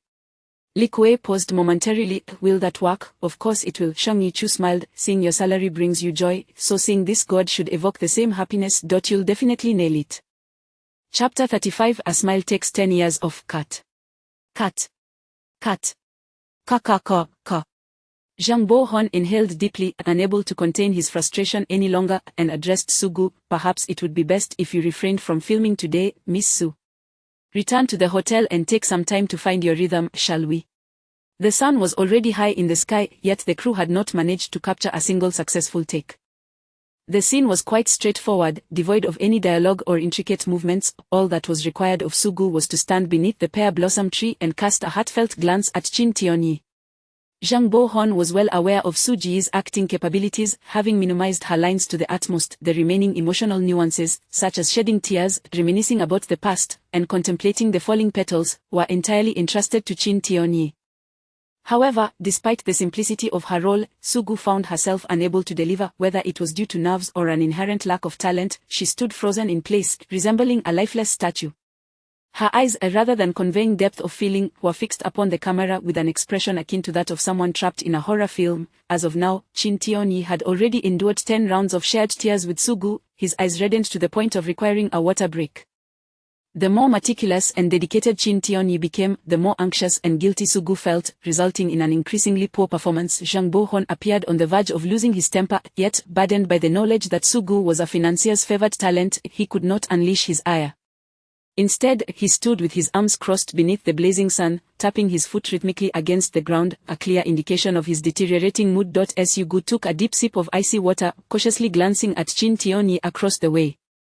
He was applying eye drops, not that he was one of those actors who feign tears with such aids, rather, he required them simply because his eyes had run dry from crying. At this moment, Sugu felt as though her heart was shattering. She yearned to rush over and comfort him, yet lacked the courage to do so. Although she was spoiled, she was not devoid of shame. I understand. Director. Su-gu lowered her head and withdrew from the set. The moment she exited, a collective sigh of relief rippled through the crew. After a morning of futile attempts, everyone was taut with tension. A palpable sense of anxiety and irritation permeated the atmosphere. Typically, scenes of a similar nature would be filmed consecutively. Thus, as soon as Su-gu exited, it was time for Lee Kuei to step into the limelight. Lee Kuei approached the set with synchronized movements, but before she could fully position herself, Zhang Bohon interjected, "You're not in the frame." O.O. Lee Kuei, nearly brought to tears by Zhang Bohon's stern demeanor, hastily darted into view, only to inadvertently knock over a chair that the props team had just arranged. The camera and lighting crews emitted low groans of dismay, as it appeared yet another novice was taking the stage. Seated in the chair, Lee Kuei felt Zhang Bohon pinch the bridge of his nose as he reminded her, "Remember your movements. You have no lines, all you need to do is smile. Surely that's not beyond your capabilities." Having witnessed Su Ji's earth-shattering performance, Zhang Bohon had lost confidence in the talents of this motley crew. If some artists couldn't even manage to look at others, then surely a lack of ability to smile wouldn't be surprising either. Lee Kuei's expression was a blend of confusion and uncertainty as she nodded and then shook her head. Zhang Bohon's face darkened like the bottom of a pot. "Do you or do you not possess this skill?" "I do," Lee Kuei shouted, startling the crew member nearby who was scattering fake flower petals. Action. The motion felt clumsy, prompting Zhang Bohon to furrow his brow but refrain from calling for another take. When the shot shifted to a close-up of her hands, her stiffness would likely go unnoticed. The crucial element rested on her expression. Lee Kuei gazed intently at the plastic god, recalling the teachings of Shang Yichu, and resolved to take a leap of faith, treating this as a last-ditch effort. She whispered to herself, "This is worth 100,000, this is worth 100,000, a myriad of thoughts flooded her mind. Lee Kuei reflected upon her second classroom credits. Among these, a social work credit required students to undertake an internship prior to graduation. Since the inception of this dreaded second classroom, those 2 credits had become a nightmare for all students. They had to plead and hustle, either relying on connections or scouring for any possible job. Even roles as waitstaff at the tea shop outside the school gate were fiercely competitive. Yet, Lee Kuei had signed a legitimate employment contract with Zhang Bohon, which meant she had secured work experience and was spared the anxiety endured by her unfortunate peers. Lee Kuei also contemplated her remuneration of 100,000. This sum would afford her the freedom to prepare for her postgraduate examinations without the burden of her parents' scrutiny, even if it meant retreating into her home. Her eyes gradually gleamed with sweetness, fixated on the god, while her thoughts drifted far beyond the present moment. Hee hee, joyful laughter spilled from Lee Kuei's lips, suffused with her hopes for a radiant future. Outside the set, Zhang Bohon could no longer remain still. The scene depicted a woman in elaborate attire seated beneath a shower of blossoms. Her face, though no longer youthful, thanks to makeup, bore an expression of childlike innocence. She gazed longingly at the verdant god, occasionally letting out a peculiar giggle. Her smile was utterly innocent, devoid of any impurities, creating an atmosphere steeped in an ineffable strangeness. Lee Kuei recalled the happiest moments of her life and finally heard the sound that seemed like a heavenly choir. Ka. Zhang Bohon scrutinized Lee Kuei's face, his expression intricate. In that fleeting moment, he began to wonder if perhaps Lee Kuei possessed some innate acting talent, rather than merely being a simpleton who could smile. Cut. Yay. Lee Kuei leapt high, launching herself from the chair. Zhang Bohon did not chastise her impulsiveness, instead, he added, "Well done." The crew members exchanged bewildered glances. Since the first day of filming, Zhang had consistently worn a furrowed brow, as though every member of the crew owed him 2 million. Today, he had unexpectedly offered praise. Shang Yichu was attempting to steal a few moments of sleep when she was suddenly jolted awake by someone shaking her vigorously. Upon opening her eyes, she found Lee Kuei standing before her, exclaiming in delight, "Easy, I passed." "Ma'am, I saw," Shang Yichu replied, her eyes widening as she encouraged her with a pat on the shoulder. "You did great." Before either could utter more than a few words, the familiar voice interjected. "Hey." Shang Yichu looked up to see Su-gu towering over her, chin raised defiantly. "Hey. I heard from Lee Kuei that her impressive performance was all thanks to your coaching." What a blabbermouth Lee Kuei was. Shang Yichu shot her a reproachful glance, but Lee Kuei merely met her gaze with an innocent look, exuding the novet characteristic of university students. Having endured 10 consecutive cuts from Zhang Bohon, while Lee Kuei passed on her first attempt and even received praise, it was only natural for Shang Yichu to suspect that Su-gu was seeking confrontation. It was understandable for Shang Yichu to think this way. While other stars might cherish their reputation and refrain from quarreling with extras and minor actors, Sugu clearly did not think like a rational individual. Feeling somewhat exasperated and pondering how to deflect the situation, Shang Yichu was taken aback when Sugu unexpectedly extended a hand towards her. In Suji's grasp was a cup of ice cream, her expression awkward, as though she had never engaged in such an act before. Could you teach me to? Chapter 36. Acting, the gates of the heavenly realm opened wide, and dignitaries from all nations bowed before the imperial crown. Amidst the resplendent towers and majestic palaces, the emperor, clad in dark robes, sat regally upon the dragon throne, his crimson brush dancing as he reviewed official documents. After perusing a stack of memorials, a court eunuch approached with utmost respect, presenting a brocade box to the emperor, his waist bent so low that his head seemed almost to touch the ground. The eunuch placed the brocade box upon the dragon table and then made a nearly imperceptible gesture. As his hand fell, all attendants and maidservants orderly exited the hall, leaving the vast palace deserted save for the emperor.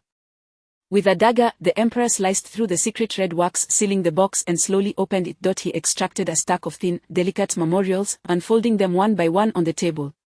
The characters inscribed upon them were bizarre and cryptic, resembling some form of secret language. The emperor lifted a fine-tipped crimson brush and drew a red circle on the first memorial, carelessly tossing it aside afterward. He unfurled the second sheet, his noble brow slightly twitching before he marked a cross upon it. In the act of marking these two documents, the emperor's countenance remained devoid of emotion, yet a fleeting chill of murderous intent flickered in his eyes. Without uttering a single word, all present understood that the individual mentioned in the second memorial had effectively met his demise in the emperor's mind. Just as the emperor was about to unfold the third memorial, a startled eunuch's voice rang out from beyond the palace doors.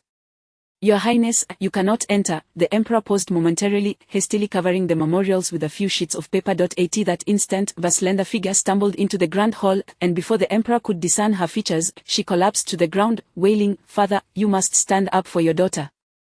The newcomer was none other than the emperor's eldest daughter, the imperial princess. In that moment, however, she exhibited neither the grace nor the dignity befitting her status, kneeling on the ground and sobbing uncontrollably. "Father," the emperor pinched the bridge of his nose, a sign of his impatience. "Ping Zhao, what troubles you this time?" The princess lifted her head, revealing a visage marred by tears. "Father, the prince consort has been disrespectful, defying imperial authority." The emperor's gaze sharpened abruptly. "What has the prince consort done?" Ping Zhao dares not conceal the truth, the princess stammered through her sobs. "The prince consort, deeming me unworthy of bearing children, has taken to housing numerous courtesans within the estate, indulging in debauchery. I did not wish to trouble you with such sordid matters, but last night, inebriated," he uttered. The emperor stood, his voice betraying no discernible emotion. "He uttered what?" The princess, through her tears, responded. "Insects answer the call, dogs depart the fence, the cold crow nests upon the phoenix branch." Preposterous. The emperor swept his hand across the dragon table, sending everything crashing to the floor. The fury of the emperor was akin to a thunderclap. The princess, overwhelmed by fear, could no longer suppress her trembling, kneeling on the ground and shivering as if she wished to sink into the earth, appearing pitifully vulnerable. The emperor raised a hand, and several shadowy figures emerged from the darkness. "Cleanse the area outside the palace gates," he commanded softly. The princess remained prostrate, and the emperor descended from the dragon throne, moving beside her to gently lift her up. She shrunk back, unable to meet her father's gaze. The emperor extended a hand, tenderly brushing away her tears, speaking gently. "Child." The princess quivered even more. "Child," the emperor persisted, unfazed by her visible fear. "Do not be afraid, I am your father. In the presence of your father, what is there to fear?" Beneath their feet, a dark crimson shadow gradually crept closer to their toes. The princess, upon closer inspection, realized it was blood seeping into the hall from outside. The river of blood spread across the floor, threatening to stain her shoes. With a violent shiver, the princess instinctively attempted to sidestep. The emperor firmly held her in place, his bony fingers imbued with a terrifying. Chapter 37. The performance once again, her new play unfolds. After the emperor executed 2 treasonous ministers, his heart was heavy with trepidation, and he found himself confiding in the specter of his deceased wife. These 2 ministers were old companions who had fought alongside him to establish his reign. The focal point of this performance rests upon Qin Tianai, who must portray the emperor's madness, hypocrisy, and ungratefulness through lengthy soliloquies. This interpretative technique bears the shadow of a stage play. If executed poorly, it risks leaving the audience with a sense of tedium. Zheng Buohuan had entirely given up hope on Sugu and devised a cunning plan to assist her through this trying moment. Specifically, he intended to apply 10 layers of soft focus and filters in post-production to completely obscure her facial features. Consequently, the audience would only be able to discern a vague human form, rendering them incapable of appreciating Soo Ji's acting prowess. Once the stage was cleared and all departments were in position, Soo settled into her designated spot. Waves of dizziness washed over her. The lighting equipment and cameras heightened her anxiety, and the sight of Chin Tianai made her heart race. Instinctively, she turned her head and spotted Shang Yechu standing at the edge of the set, his dark eyes gazing at her with serene intensity. In that moment, Soo's heart suddenly found tranquility. What manner of person was the Empress? No script could ever encapsulate the entirety of a person's life. The actor must employ subtle expressions, minute gestures, and even their aura to allow the audience to imagine the contours of the character. The role Soo played was precisely that. With no lines to deliver, she could only convey the essence of a dreamlike beauty through her gaze and demeanor. She shared a deep bond with the Emperor, having known him during their most tender moments. She had passed before he ascended the throne. To her, he was not an emperor, but simply her husband. How would she gaze upon her beloved? This emperor, cruel and ungrateful, could only cherish those who offered him the truest, deepest, and most selfless affection. In a sense, the white moonlight crafted by Shang Yechu and Zheng Buohuan was tailor-made for Soo. Though she lacked acting skills, did not memorize lines, and was oblivious to the ways of the world, there was one thing she excelled at. Since the tender age of 4, when she first laid eyes on Chin Tianai on television, she had pursued him with unwavering devotion. Now, 2 decades later, the love of a fan for their idol, given freely and without expectation, holds as much weight as any genuine, selfless affection.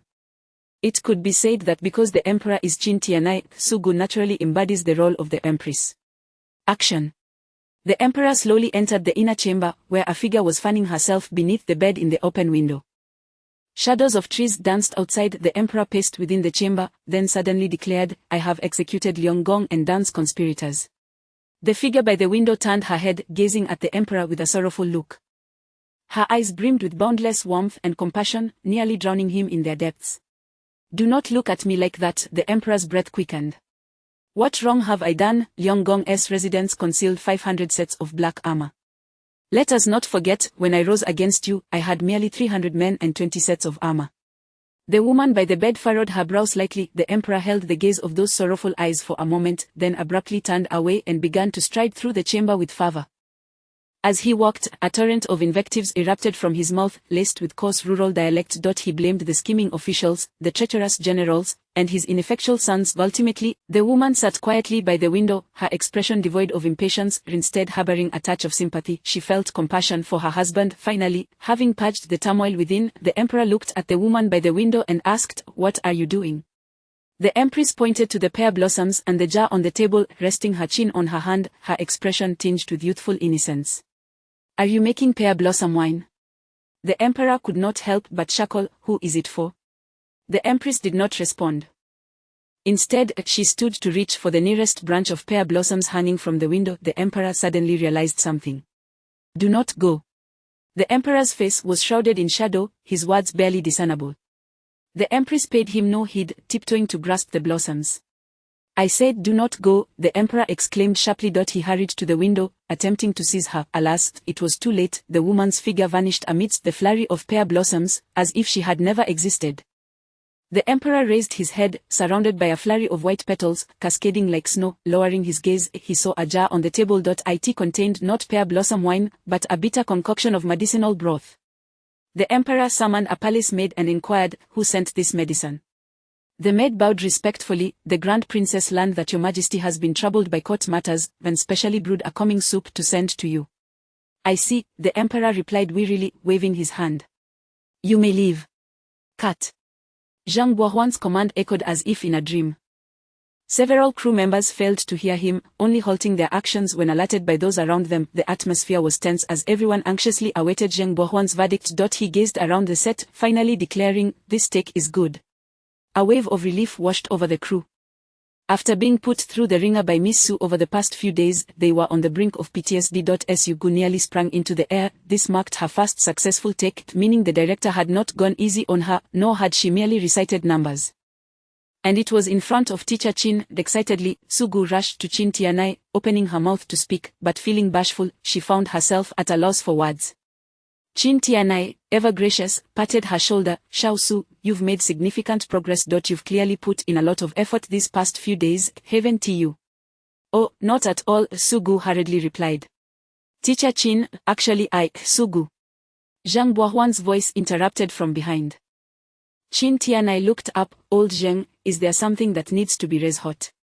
Zhang Buahuan hesitated, not answering Chin Tianai directly. Instead, he turned to Sugu and asked how. No lighting or filters were needed, simply gazing at her revealed the depth of her love for the emperor. Was this truly something Sugu could perform? Such a naturally flowing performance exceeded her capabilities. Zhang Buahuan was left wondering if someone had cast a spell on her. He wished to capture a few close-ups, yet feared that Suji's talent was confined to that fleeting moment, worried that once the camera rolled, Sugu instinctively glanced at Chin Tianai, lowering her head as she said, if Teacher Chin were present, perhaps, it's possible. Chin Tianai chuckled, of course, I'll be here. I can't let you act against a blank screen. Zhang Buahuan remained skeptical, probing further, did you hire an acting coach? Sugu glanced around the set, noticing Shang Yechu was no longer present. Actually, I consulted a few talented friends, the ones with Yi in their names.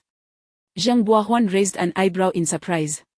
Shang Yechu not only acts well but also teaches acting. Chapter 38. Contracting with the company. After finishing her scene, Sugu, unusually, refrained from indulging in her celebrity obsession on her phone. Instead, she approached her manager, Lin Hui, with a serious expression.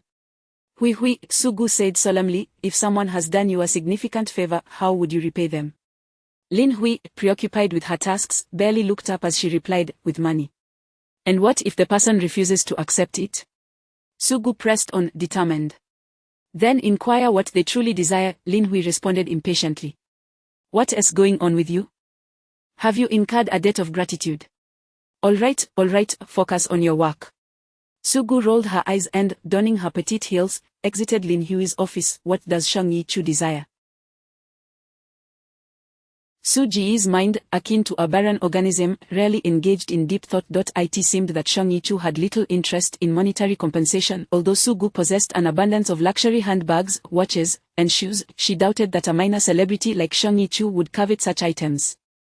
After much contemplation, Sugu concluded that what Shang Yichu might need most at this moment was opportunities to act. Teacher Chin had mentioned that Shang Yichu's acting skills were commendable, ranking among the finest of the new generation of actors. Sugu was unfamiliar with the nuances of acting, yet she had faith in Chin Tiany's judgment. However, despite her exceptional talent, Shang Yichu had yet to feature in any notable productions. Sugu was certain she had never seen Shang Yichu in any television dramas or films. The only role where she had a significant presence was as a minor princess in Yun Qingji, which was destined to be a flop.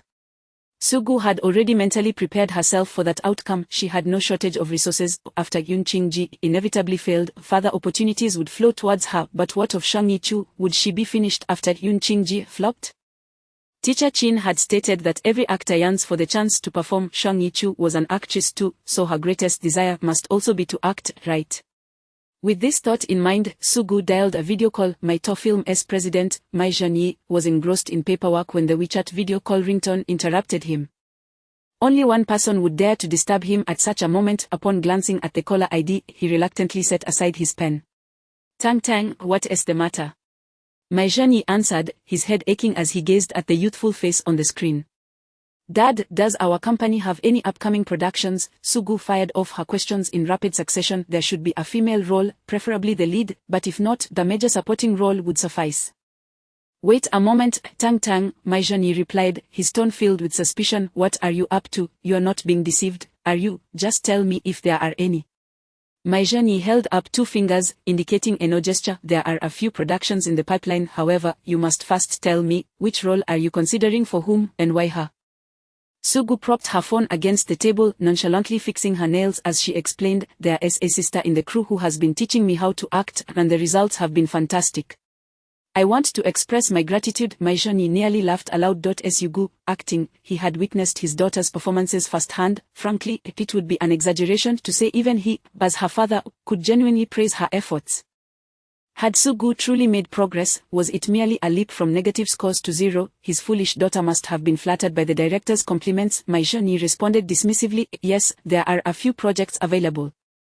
There are roles left, but, he elongated the word, emphasizing the but, these roles are reserved exclusively for our internal talents. It's a rule that cannot be broken. Rules, Sugu exclaimed, her temper flaring. All you care about are rules. I don't care. You must allocate a role for me. Maijani chuckled in disbelief. How about this? Why don't you discuss it with your friend and have her sign with our group? Once she becomes a contracted employee of my top film, I can guarantee she can pick any internal script she desires. How about that? Now that is more like it, Sugu huffed. Having achieved her objective, she promptly abandoned her father and hurried off to find Shang Yi. Sugu was not one to owe favors. She wished to repay her debt immediately. Shang Yichu was sitting on a small stool at the filming site, engrossed in a thick book. Spotting her from a distance, Sugu called out loudly, Yichu, Yichu.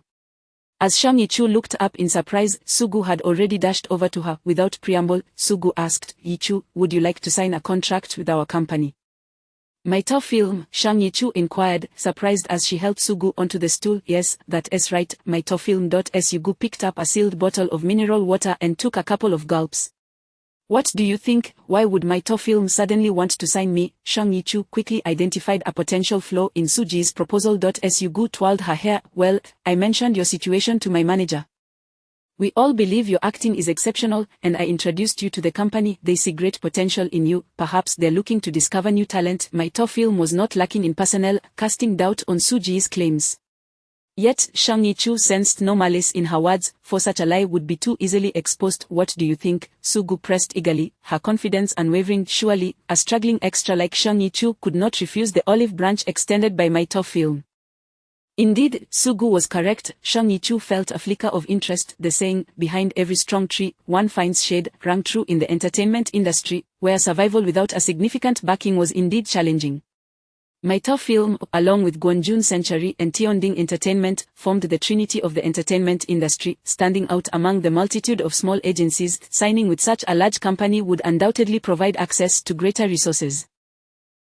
Issues regarding salaries, employment, and screen time would be negotiated by professionals, alleviating numerous burdens. In the entertainment world, being a lone wolf was simply impractical unless one was a background actor destined for obscurity or a bold star with the confidence to establish a solo studio. Shang Yichu did not wish to be the former, nor was she yet the latter. Thus, the only option was to ally with a major player. Shang Yichu had initially planned to seek representation from an entertainment company once she gained some recognition. She never envisioned that my top film would approach her on Suji's behalf so soon. Out of a cautious instinct, although intrigued, Shang Yichu did not immediately agree. Instead, she replied, may I take some time to consider? Sugu was somewhat taken aback. She had expected Shang Yichu to be overjoyed and express her gratitude profusely. Was her reaction too subdued? However, Sugu remained unfazed. She was confident that no one could turn down an offer from my top film. Of course, she replied, making a gesture as if to make a phone call. Let me know when you've made up your mind. After Sugu's acting had reached a commendable level, the crew finally overcame the most challenging hurdles, and the filming progressed swiftly.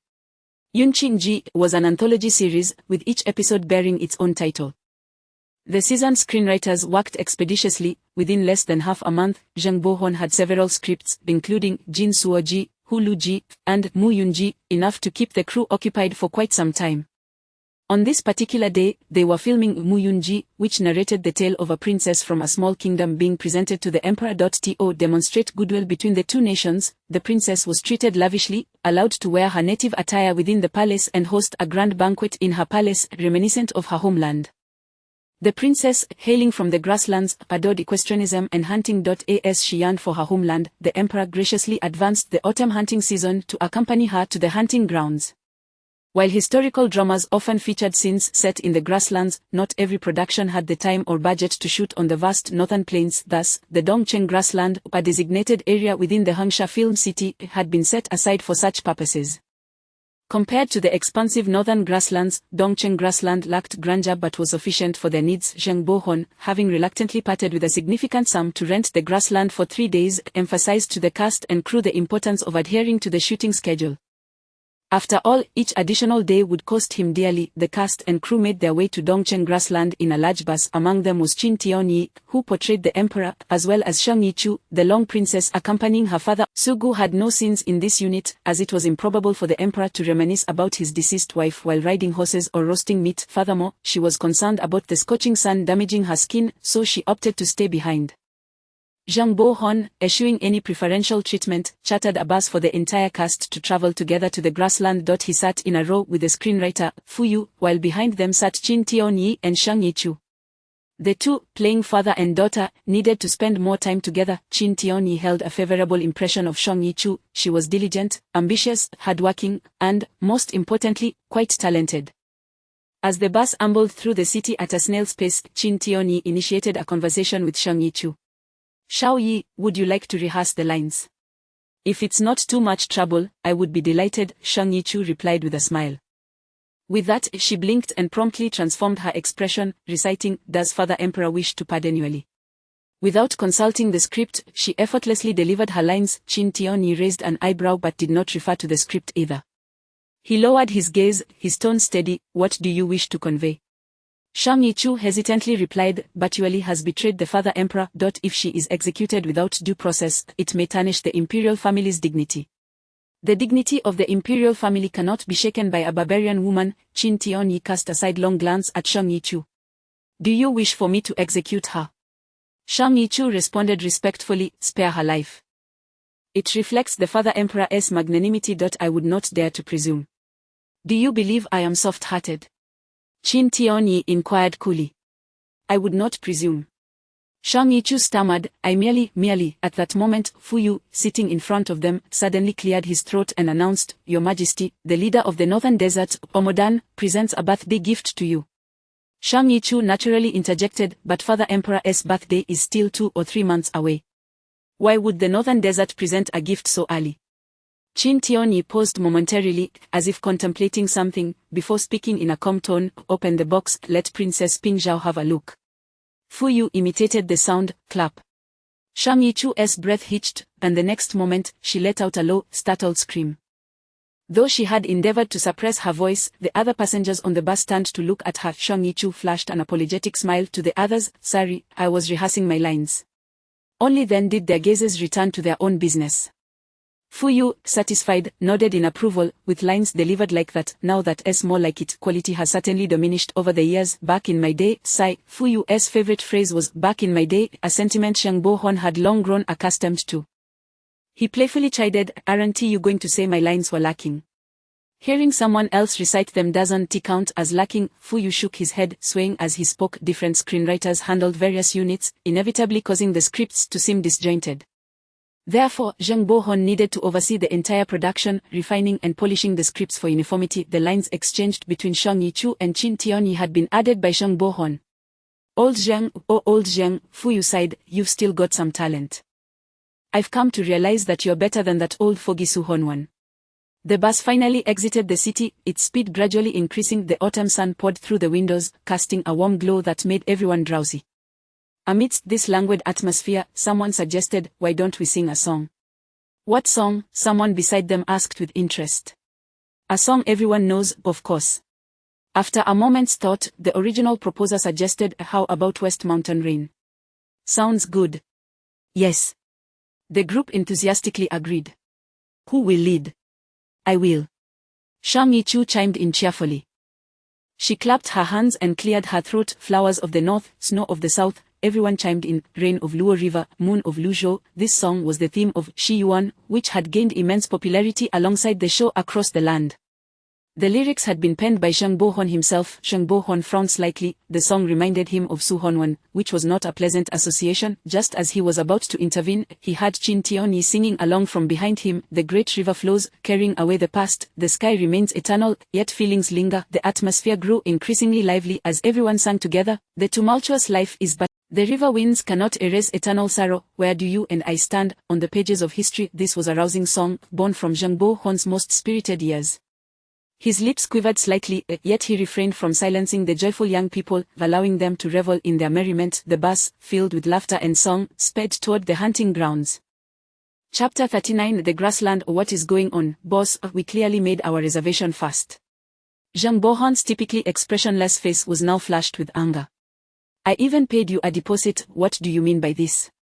The owner of the grassland appeared awkward. Well, Teacher Zheng, how about you come back another day?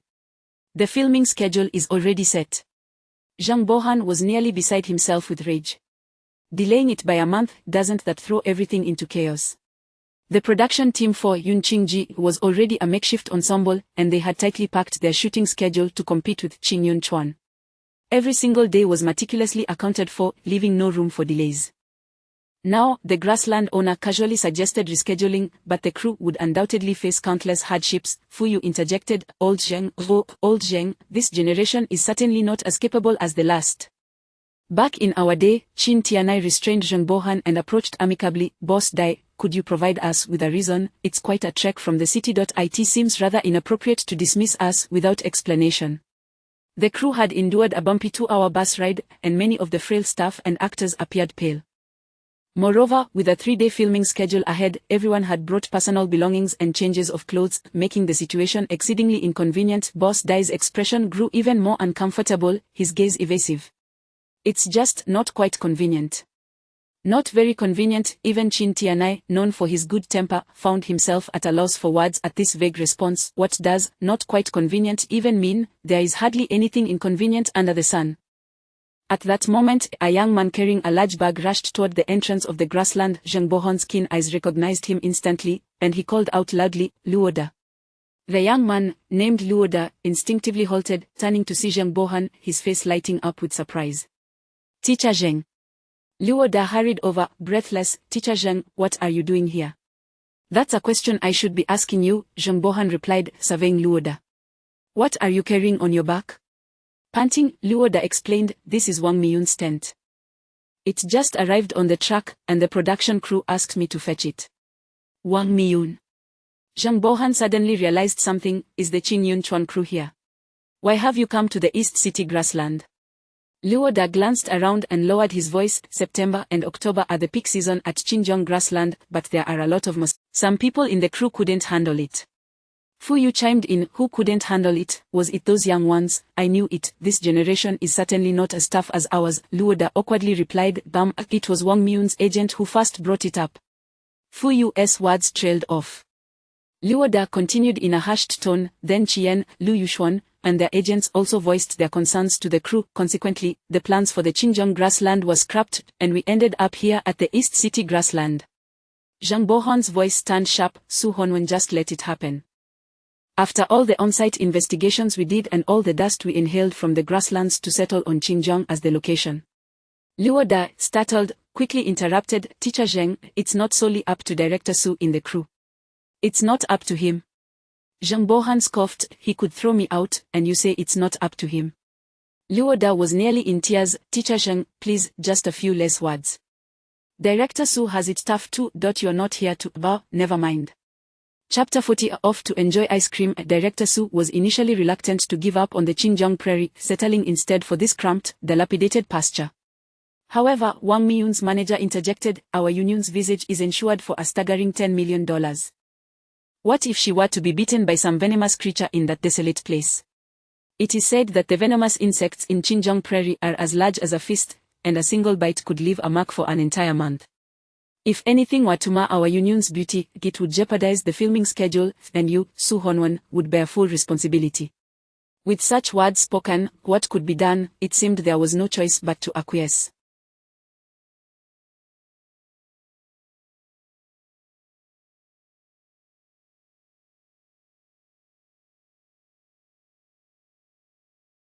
Zhang Bohan listened in silence. Apart from the throbbing vein on his temple, it was nearly impossible to discern any fluctuation in his emotions. Luoda awkwardly remarked, well, Teacher Zheng, I still need to deliver a tent to Sister Miyun, so I shall take my leave. Zhang Bohan remained silent. Qin Tianai sighed, discreetly retrieving a red bill from his pocket and slipping it into Luoda's. Hurry along, I truly apologize, you might end up receiving a reprimand. Luoda was taken aback. Teacher Qin, it's sweltering outside. Buy yourself a cold drink, Qin Tianai replied with a smile, now off you go. Luoda accepted without further protest and hurriedly departed. Old Zheng, Chin Tianai whispered. Zheng Bohan lowered his head, remaining unresponsive. They were burdened with camera equipment, laden with bags, and drenched in sweat under the scorching Sunday. Just 10 minutes ago, they had been joyfully singing on the bus. Now, in the present moment, they stood behind him, gazing at their director with a mixture of confusion and apprehension. Zheng Bohan's lips trembled slightly as he turned back to the pasture owner. Is there truly no room for negotiation? Boss Dai scratched his head, weary of a fruitless stalemate. Everyone should be pragmatic. He did not wish to continue wallowing in ambiguity. To be frank, Boss Dai gestured toward the interior of the pasture. That film crew inside has paid double. It's not a deposit, it's the full amount. After all, it is business, and there's no shame in it. Zheng Bohan gritted his teeth, speaking with a lowered voice. We could add a bit more. This pasture is large enough to accommodate 2 crews. Wouldn't it be splendid to earn twice the profit? How could that be possible? Boss Dai chuckled. This pasture is hardly spacious. Zheng Bohan clenched his fists, lowering his voice even further. Our crew is also quite small. You may not realize it, but our production is merely an inconsequential web series, with only a few dozen people shooting simple scenes. We don't require an expansive location. Boss Dai replied impatiently. Please don't make this difficult for me. Do you think I don't want to earn extra money? Fuyu interjected. What do you mean by that? When the crew inside approached me, I informed them that the crew for Yunqingji had already booked the pasture in advance and asked if they could accept filming together. Boss Dai explained, shrugging. They outright refused, claiming that 2 similar crews filming together would clash, disrupting the feng shui, and result in the series losing its appeal. Consequently, they offered me double the payment to secure the location. Teacher Zheng, you cannot hold this against me, Boss Dai continued. This pasture earns me a substantial amount only once a year.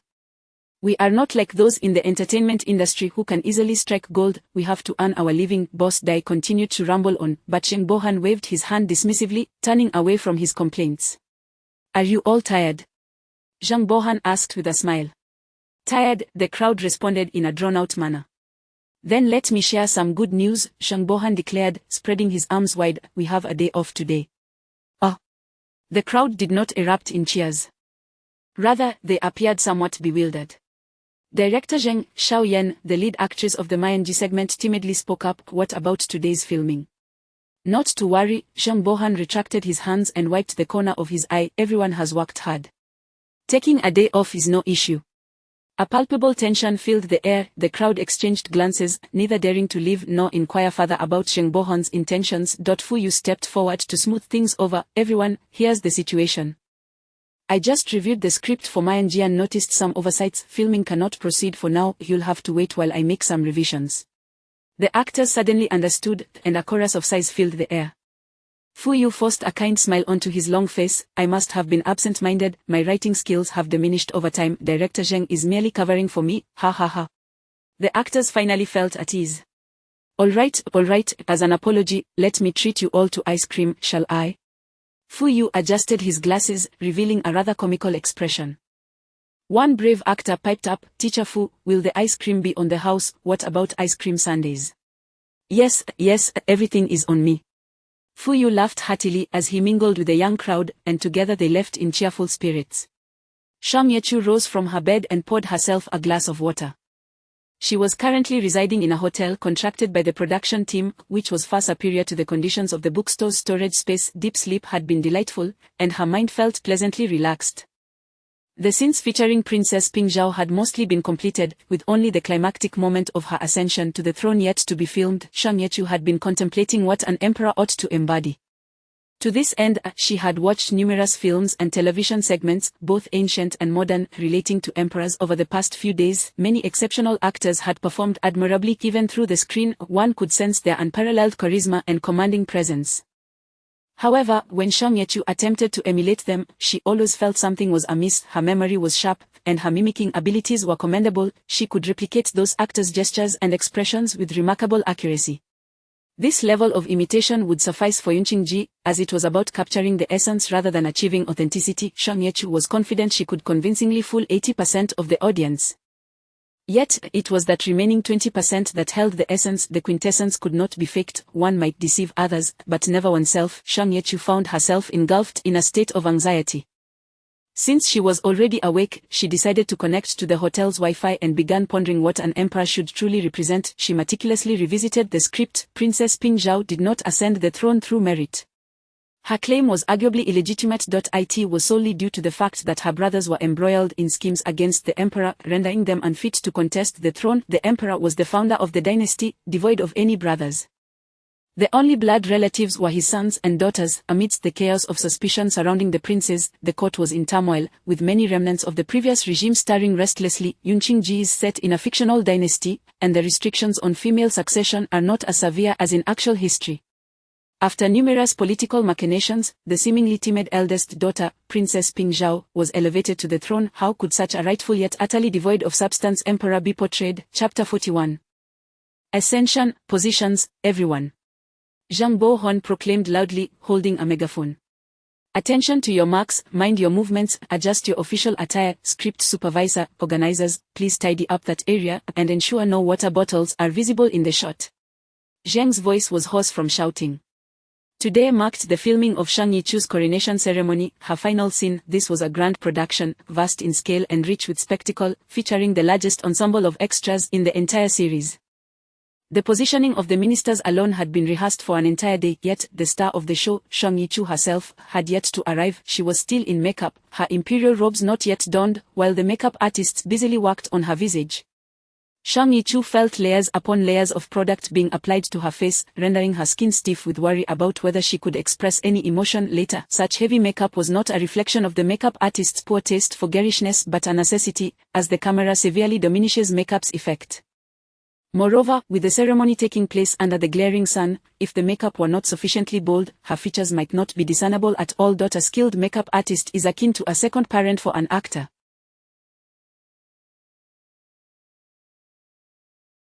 Shang Yichu had often witnessed the plight of unfortunate artists whose faces bore the marks of poorly applied makeup, resulting in unflattering images from even the most casual angles.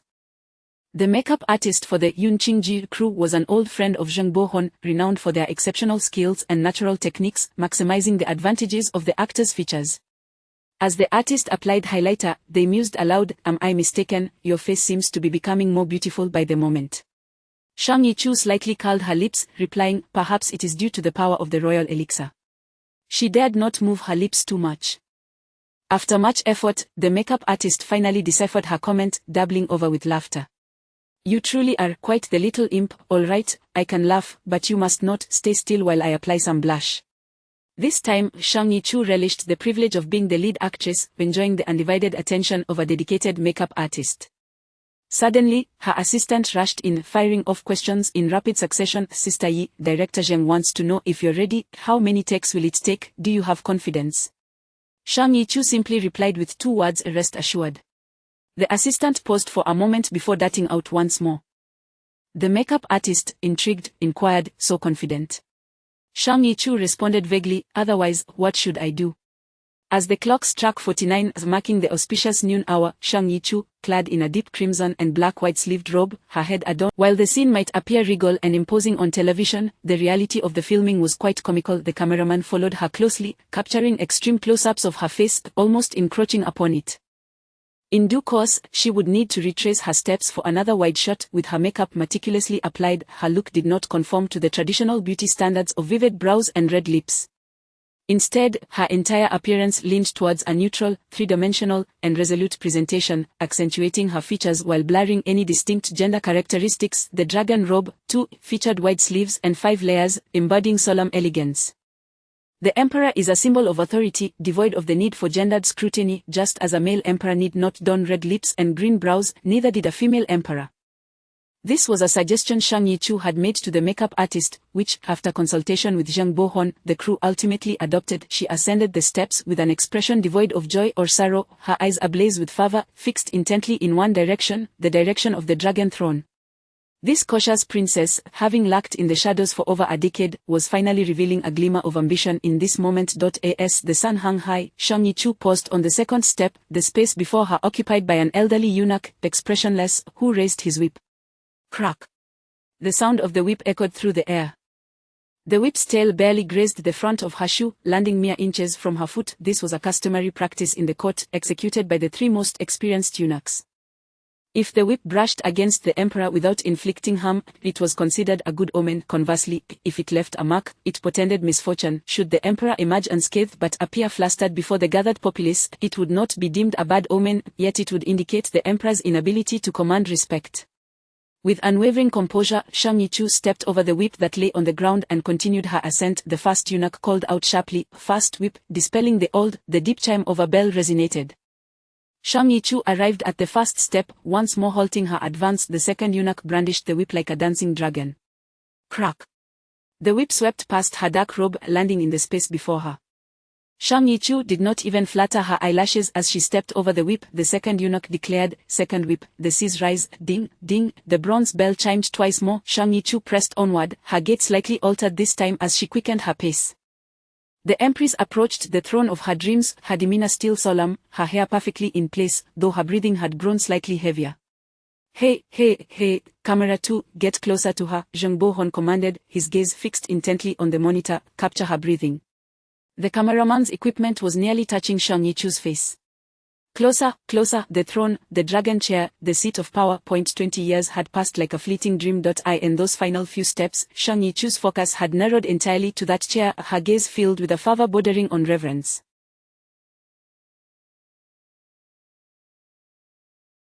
The last eunuch stood before the dragon throne, and as Shang Yichu approached, he followed tradition and swung the whip with vigor, yet no crack resounded. Zheng Bohon stood abruptly before the monitor.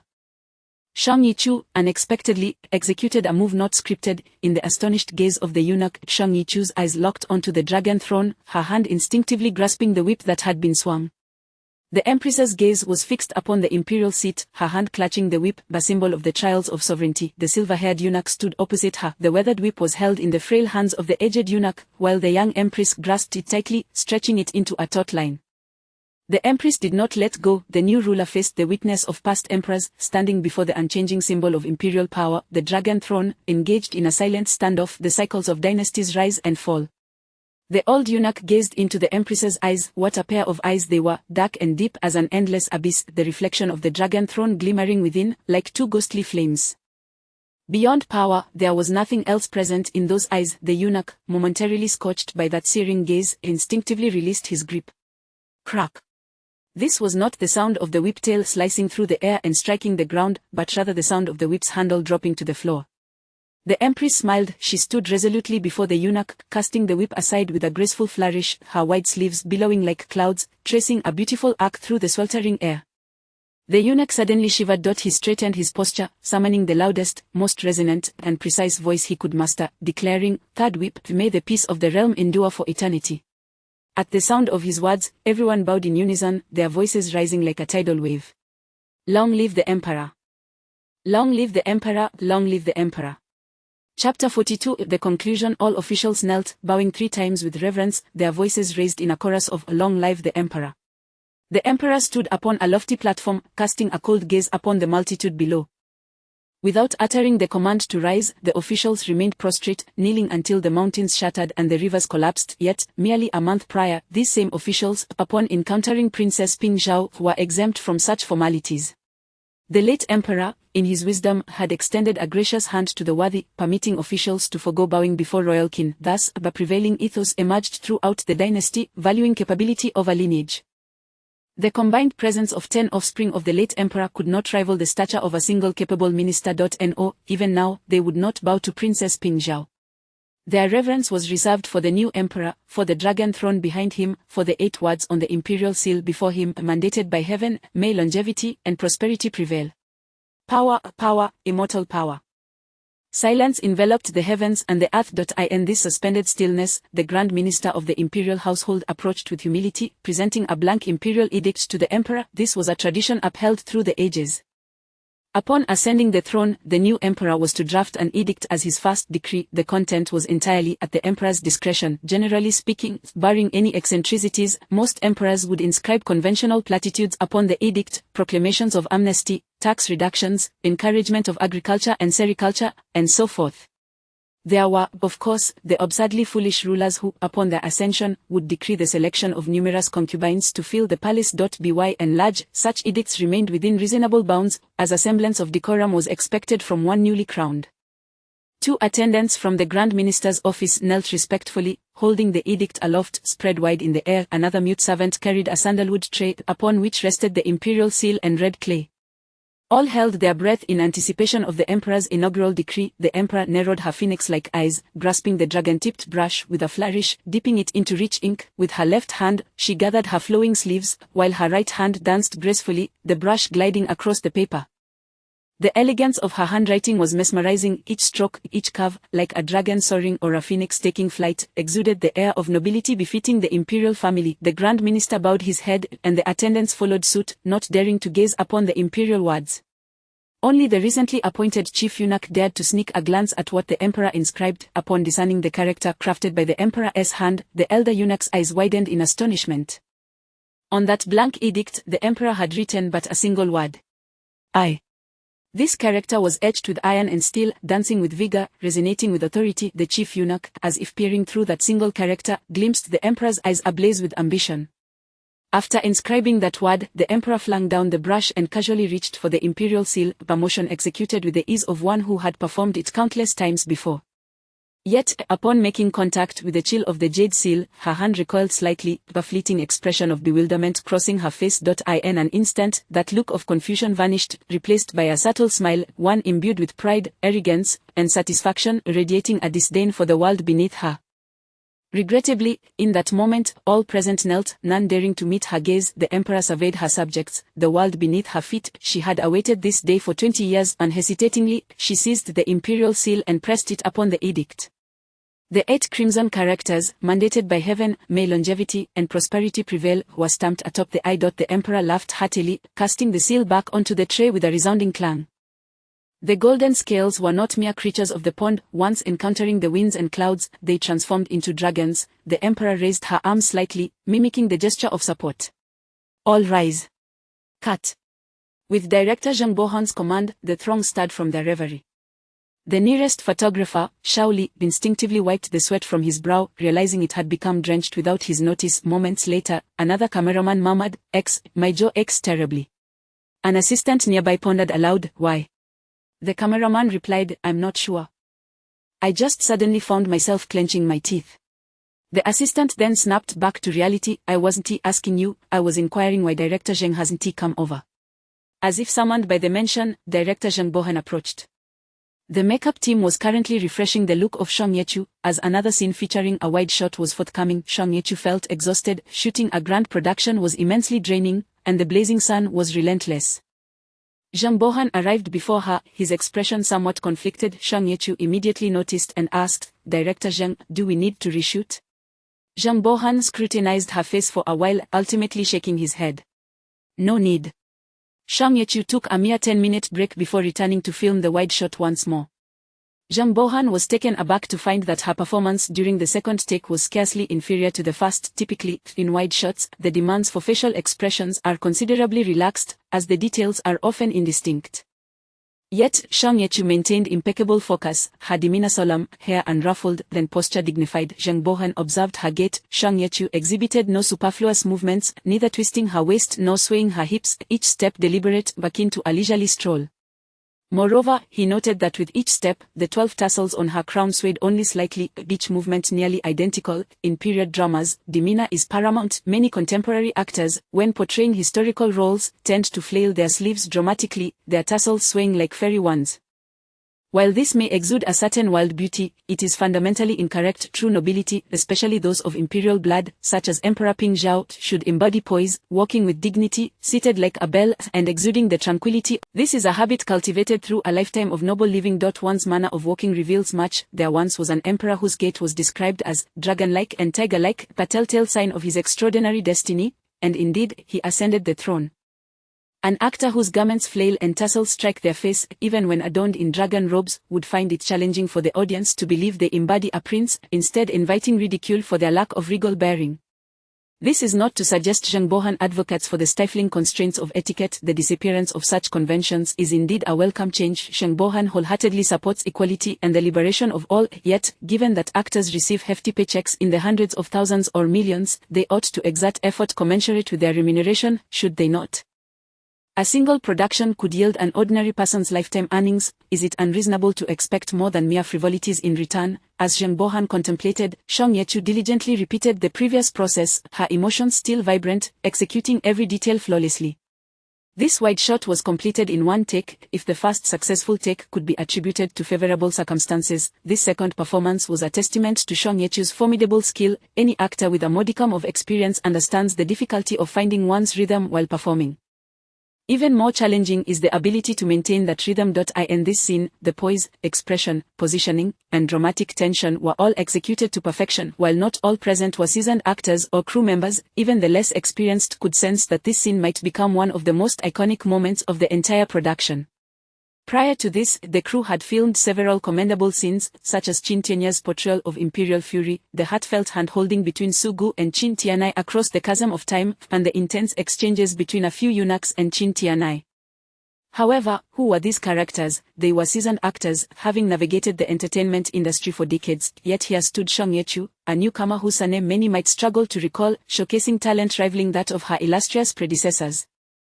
Some were skeptical, some perplexed, but many others regarded this exceptionally gifted young woman with newfound admiration. Shao Yi, you performed splendidly. Indeed, Shao Yi, you startled us all. You must be exhausted after walking so long in the lunch will include an extra chicken leg. Even the observing Qin Tianai couldn't help but step forward, his gaze complex as he regarded Song Yechu with a mixture of appreciation and wistfulness. Talent emerges from generation to generation, he mused, the youth are formidable, truly formidable.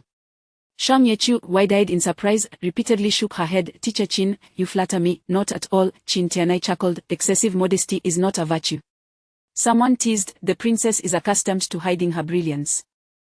Your Majesty, please don't press her too hard. Qin Tianai laughed heartily, I am merely a figurehead now, do not call me your Majesty. Yi Chu carries her role with aplomb, she surpasses me by far. Qin Tianai, known for his open-heartedness and humor, often became the target of playful banter within the crew. Seeing him speak so highly of Song Yechu, the jesting intensified. Incredible, the late emperor has come to support the new sovereign. Look, your Majesty, the late emperor clearly holds you in high regard. What of those old ministers who fawned over the princess?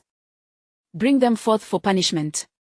The crew of Yunqing comprised many newcomers, fostering a relatively egalitarian atmosphere, allowing for such lively jesting. I speak sincerely, Qin Tianai remarked, patting Song Yechu's shoulder with admiration, you are a rare kind of actress, possessing both talent and diligence. Some actors cannot be said to lack skill. Indeed, their craft is quite refined, yet they often lack that spark of inspiration, akin to fried rice missing the soul of scallions. Others may possess that spark but fail to commit to honing their craft, ultimately losing their brilliance in the relentless pursuit of fame and fortune within the entertainment industry. Song Yechu was fortunate, embodying both qualities, and in her youth, eliciting envy. Qin Tianai gazed at her youthful face, pondering how far this remarkable talent might ascend. He eagerly anticipated the journey ahead. Chapter 43. At the conclusion, once the panoramic shots were completed, the scene could finally be deemed officially wrapped. Thus, Song Yechu's involvement with the crew of Yunqing also came to a quiet conclusion. Unlike the raucous celebration often depicted online, Song Yechu's rap was rather subdued. As a minor actress, she could hardly expect the entire crew to present her with flowers in a grand celebration. In fact, very few within the crew were even aware that her filming had concluded. Li Kuei had already departed, her role was even smaller than Song Yechu's, and she had long finished her scenes, returning home to count her earnings. Before the camera, Song Yechu radiated the splendor of a reigning empress, yet, once the cameras and flash bulbs were turned off, she was merely a young artist, hurriedly urged by the crew to change costumes. Silently, Song Yechu removed the dark robe she wore, lingering for a moment to caress the silk fabric's smooth texture, the image of an empress. How delightful it was. Unbeknownst to anyone, there was a fleeting moment when Song Yechu, clad in the dragon-patterned robe and standing on the elevated platform, truly immersed herself in her role. She envisioned a woman who, for the sake of that throne, endured hardship and concealed her brilliance for 2 decades. As the officials knelt at her feet, Song Yechu felt a nearly uncontrollable intoxication of spirit. The smile that graced the face of the Emperor Ping Zhao was infused with a significant portion of her genuine emotion. This exquisite costume had been rented at great expense by the production team, and the crew was keenly aware that every second she spent in it was precious. Therefore, after savoring the moment, Song Yechu dutifully returned the attire to the crew. Once out of the costume, she settled into a corner, awaiting someone to assist her in removing her makeup. Occasionally, someone would approach to greet her, acknowledging her stunning performance. In the entertainment industry, where connections are paramount, those who recognize potential in newcomers tend to be amiable. Song Ye-chu's scene was the last one filmed that morning, and once it wrapped, the crew members headed off for lunch. With her heavy makeup, the makeup artist had to toil for quite some time before her face was finally cleansed. By the time the artist gathered her belongings and departed, the makeup room had emptied. Song Ye-chu intended to join the others for lunch, knowing that missing the complimentary meal would mean losing out. At that moment, the door to the makeup room swung open, and a lanky figure stepped inside. "Teacher Zheng." Song Ye-chu's heart fluttered as she quickly rose to greet him. "Have you finished your meal?" "Not yet," Zheng Buohuan replied, avoiding eye contact as he found a chair to sit down. Song Ye-chu perceptively sensed something amiss in his demeanor, so she carefully chose a safe distance and sat down as well. She refrained from speaking, patiently waiting for Zheng Buohuan to broach the subject. Zheng Buohuan surveyed the disheveled makeup room, cluttered with costumes and cosmetics, before finally fixing his gaze on Song Ye-chu's face. His eyes were piercing, as if attempting to penetrate. Song Ye-chu, of course, was not foolish enough to inquire about the nature of the explanation directly. Instead, she lowered her gaze, anxiously twisting her fingers.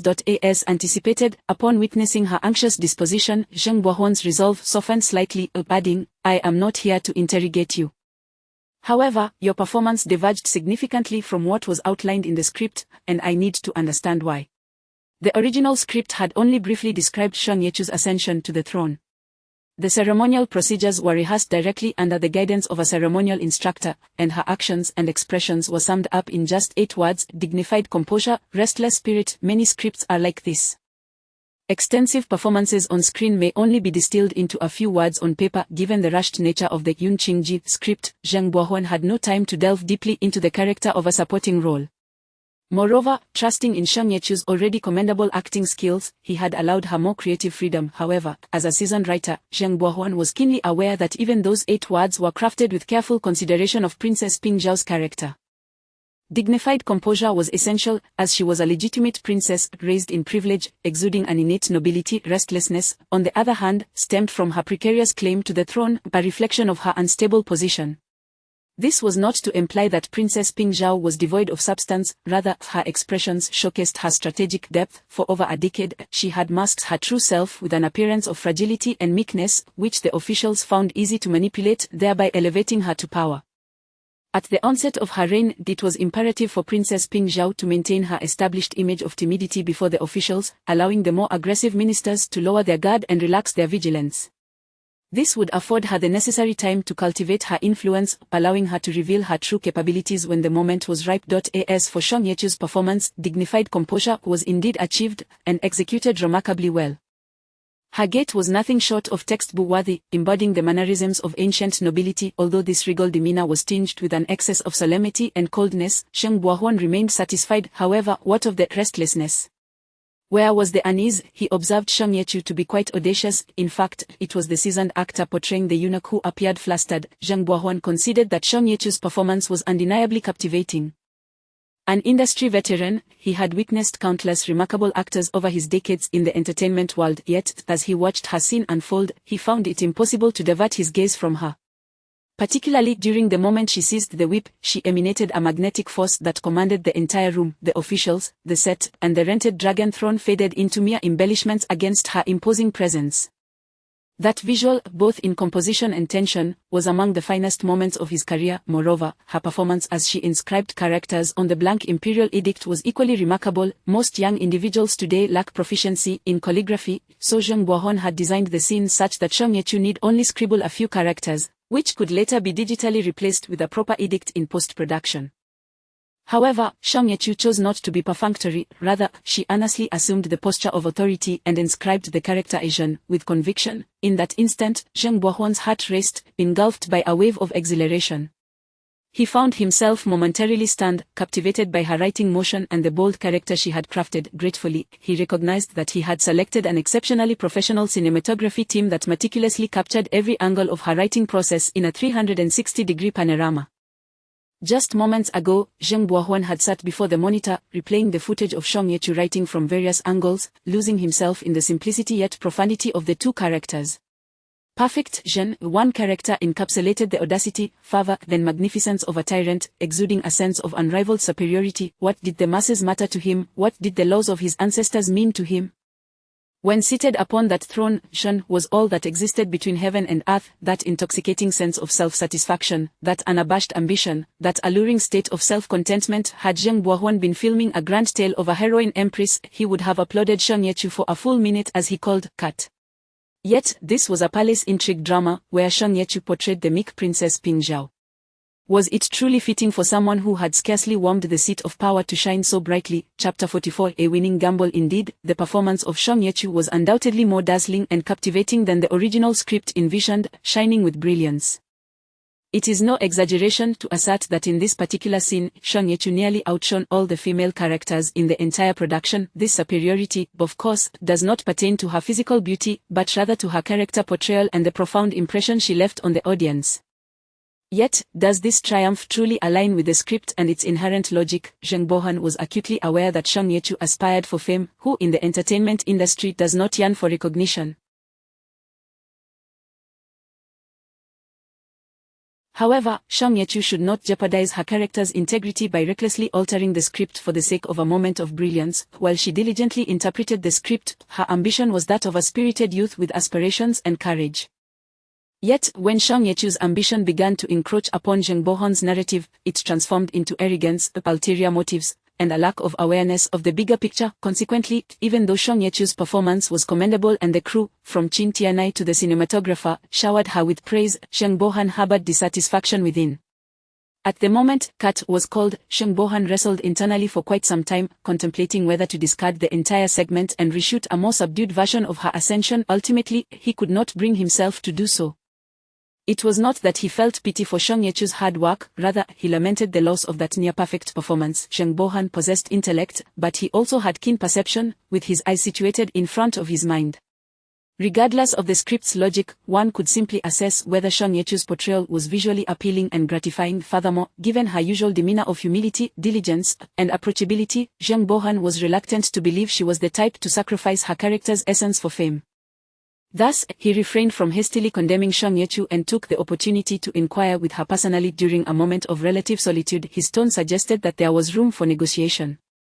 Shang Yechu exhaled a sigh of relief. She had indeed taken a risk this time. Had Zheng Bohuan been an extremely arrogant and inflexible individual, wholly intolerant of alterations to his script, her first scene would have been in vain.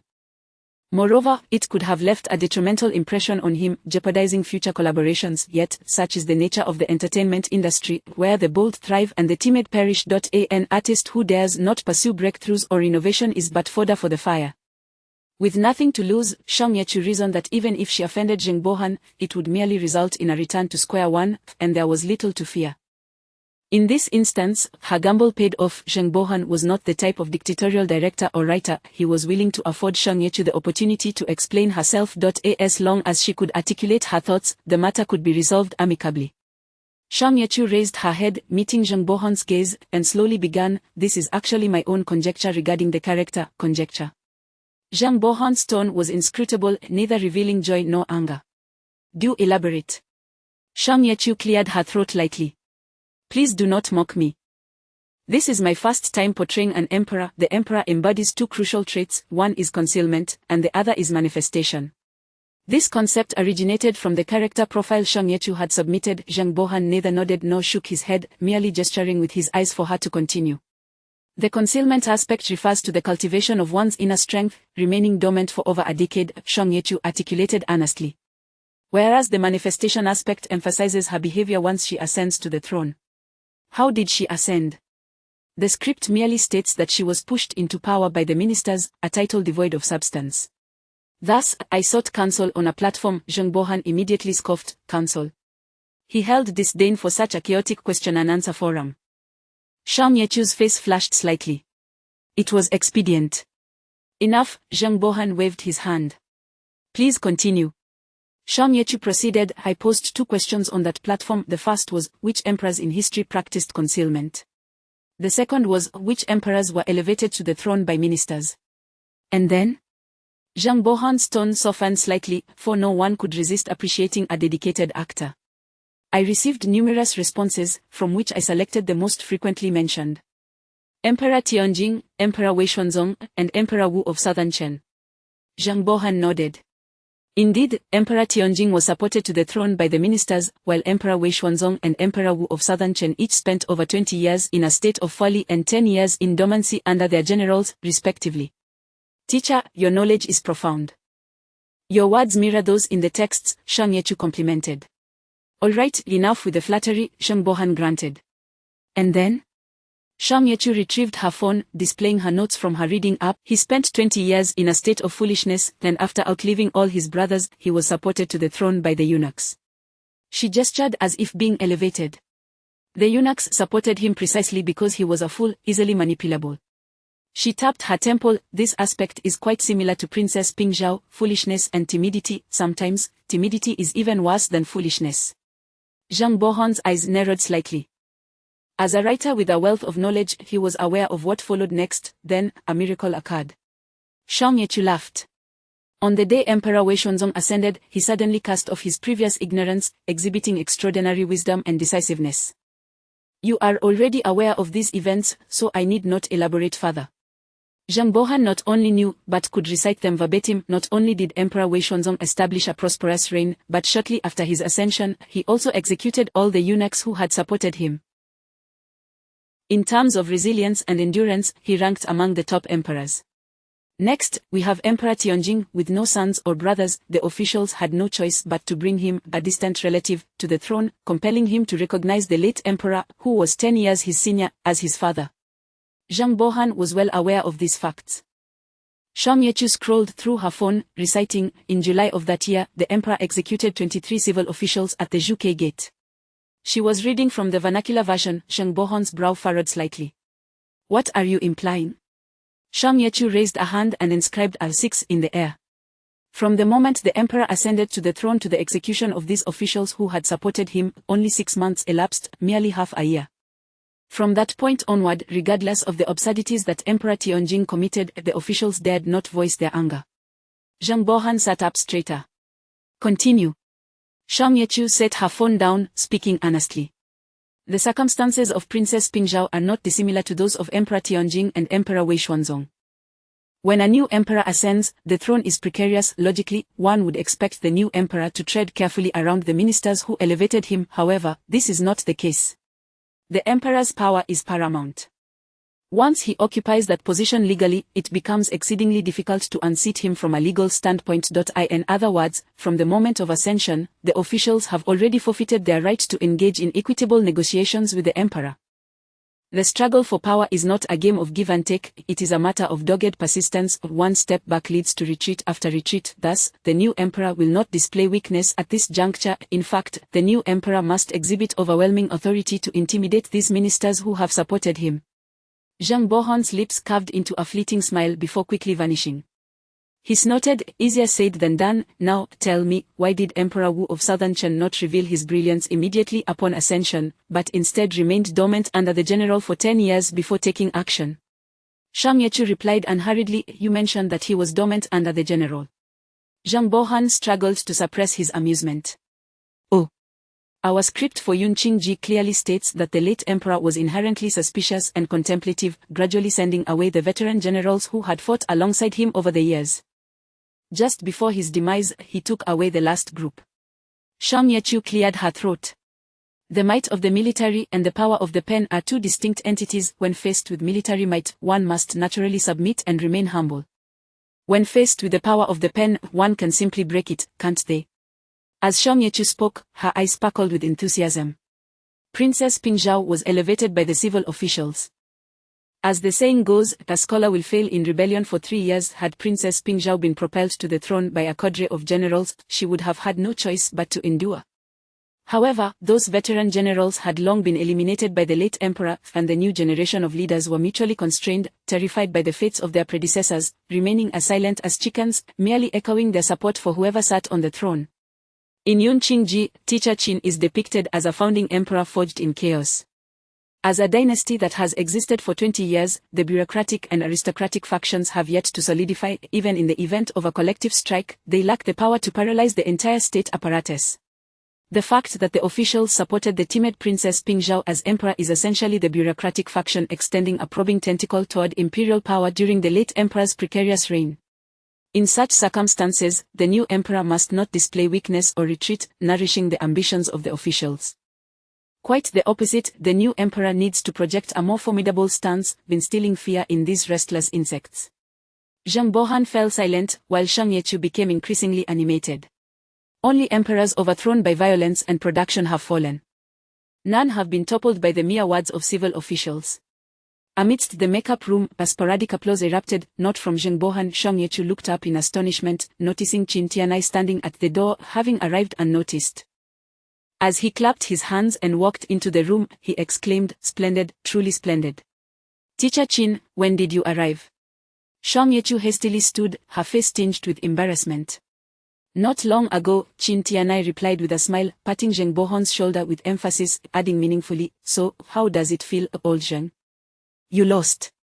Zheng Bohan covered his face with his hand. "So what if I did? You can revel in your victory." "What do you mean lost?" Shang Yechu's expression was one of bewilderment. Qin Tianai laughed heartily. "I made a bet with Director Zheng. I wagered that your performance this morning was the most reasonable interpretation, while he bet that his script's wording of restlessness was the most rational design." Shang Yechu held her breath. "So, Zheng teacher just said, you have convinced the old stubborn mule, Zheng, Comrade Xiaoye, you have successfully wrapped up your filming." Chapter 45 Farewell to the crew. Shang Yechu immediately grasped the implication of Qin. This, of course, signified a triumphant conclusion to the production. Shang Yechu exclaimed in delight, "Thank you, Teacher Zheng, Teacher Qin." "You need not thank me," Qin Tianai replied, leaning casually against a makeup table, his demeanor relaxed. "To be honest, I don't really understand the nuances of civil officials, imperial power, or centralization. I merely felt that your performance was pleasing, which compelled me to support you. Thankfully, you did not disappoint." Qin Tianai extended an arm and gently tapped Zheng Bohan on the back, saying, "Now this fellow owes me a meal." His forearm was remarkably sturdy, veins prominent and lines smooth, with an elegantly antiquated watch meticulously fastened at his wrist. As he tapped Zheng Bohan's back, the watch face glimmered with a subtle, refined silver light. Observing Qin Tianai in that moment, Shang Yechu could truly comprehend the fervor with which Sugu idolized him. He was undeniably a remarkably charismatic man, and what made him even more rare was his intelligence and kindness. Good people in the entertainment industry are scarcer than pearls in the ocean. Zheng Bohan put down his hands, rose to his feet, and patted Shang Yechu on the shoulder. "Well done." With that, the prideful old screenwriter adopted a serious expression and departed. Qin Tianai raised an eyebrow. "Do not take it to heart." "That's just how he is. He has taken your words to heart." Shang Yechu certainly did not take it to heart. She thanked Qin Tianai once more and said, "I still need to bid farewell to Teacher Zheng. Teacher Qin, if you will excuse me." "Go ahead," Qin Tianai replied, pulling out a chair and sitting down. "I shall rest here for a while." As Shang Yechu turned to leave, Qin Tianai suddenly recalled something and added, "By the way." Shang Yechu turned back, curious about Qin Tianai's addition. Qin Tianai complimented her. "Your handwriting today was quite impressive. Did you study it specifically?" Shang Yechu bid farewell to the Yunqingji crew and returned to Grandma Hu's bookstore. Grandma Hu, donned in reading glasses, was engrossed in a hefty tome. Upon hearing footsteps, she lifted her gaze from the book and peered over her glasses at Shang Yechu. "Back already?" "Yes, I'm back." Shang Yechu stretched and sighed. Grandma, I'm utterly exhausted." Grandma Hu set down her book and removed her glasses, looking at Shang Yechu with anticipation. Shang Yechu feigned innocence. "Why are you staring at me, Grandma?" Grandma Hu remained silent, her gaze fixed intently on Shang Yechu's face. Shang Yechu raised her hands in surrender. All right, today." At the set, the bookstore fell silent for 2 seconds. From the director to the lead actor and even the cinematographer, everyone. Grandma Hu's lips immediately stretched into a broad smile, reaching her ears. However, within 3 seconds, she retracted her smile and, wielding a scratcher, playfully tapped Shang Yechu on the waist. "You little rascal, daring to tease me." Grandma Hu huffed. Indeed, the stunning character that captivated the entire audience was crafted by Grandma Hu herself. Shang Yechu's penmanship had improved considerably, ranking above average among ordinary individuals. However, her calligraphy, to put it bluntly, would elicit laughter if presented on screen. Mastering calligraphy is not something that can be rushed, it is not determined by intellect alone. Shang Yechu had purchased a set of inexpensive writing tools and spent 3 days in the bookstore practicing diligently, grappling with strokes and techniques, filling pages with her misguided attempts. One day, Grandma Hu stumbled upon one of Shang Yechu's brush writings in a corner and initially thought it was a competitor's attempt at sorcery. After questioning Shang Yechu, Grandma Hu learned of her predicament. As a retired teacher, her own handwriting was commendable, and she could certainly wield a brush with grace, at least in the eyes of outsiders. In a moment of benevolence, Grandma Hu bestowed upon Shang Yechu a fierce-looking character. Shang Yechu treasured it dearly, meticulously copying it over and over for a full month, exhausting her supply of draft paper. Last-minute preparations can yield surprising results, but ultimately, Shang Yechu carried her imitation of Grandma Hu's true artistry to film her coronation scene. The outcome was favorable. Shang Bohan decided to incorporate that writing shot directly. Qin Tianai and others believed Shang Yechu had crafted a remarkably exquisite piece of calligraphy, with a few close colleagues even requesting her to write couplets for them during the new year.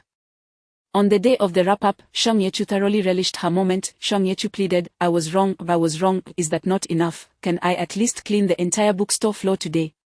Only then did Grandma Hu reluctantly relent. The shelves need dusting too. Several are stained with ink, making them look like leopard print pants. Understood, Your Majesty. Shang Yechu replied with a playful tone, mimicking a courtier, then cheerfully set about tidying up. Chapter 46 New film role. Despite having played the second female lead in a well-known screenplay, Shang Yechu still found herself relegated to minor roles in the days to come. With Yun Qingji yet to air, she was far from being a breakout star, still enjoying the treatment reserved for extras in the entertainment industry. However, her savings had multiplied several times over. Initially cast as the maid Yu Zhu, the compensation for Yun Qingji was set at a bundled price of 6,000 yuan. Through various efforts, Shang Yechu's role evolved from that of a maid to a princess, and her salary naturally soared alongside her rising status.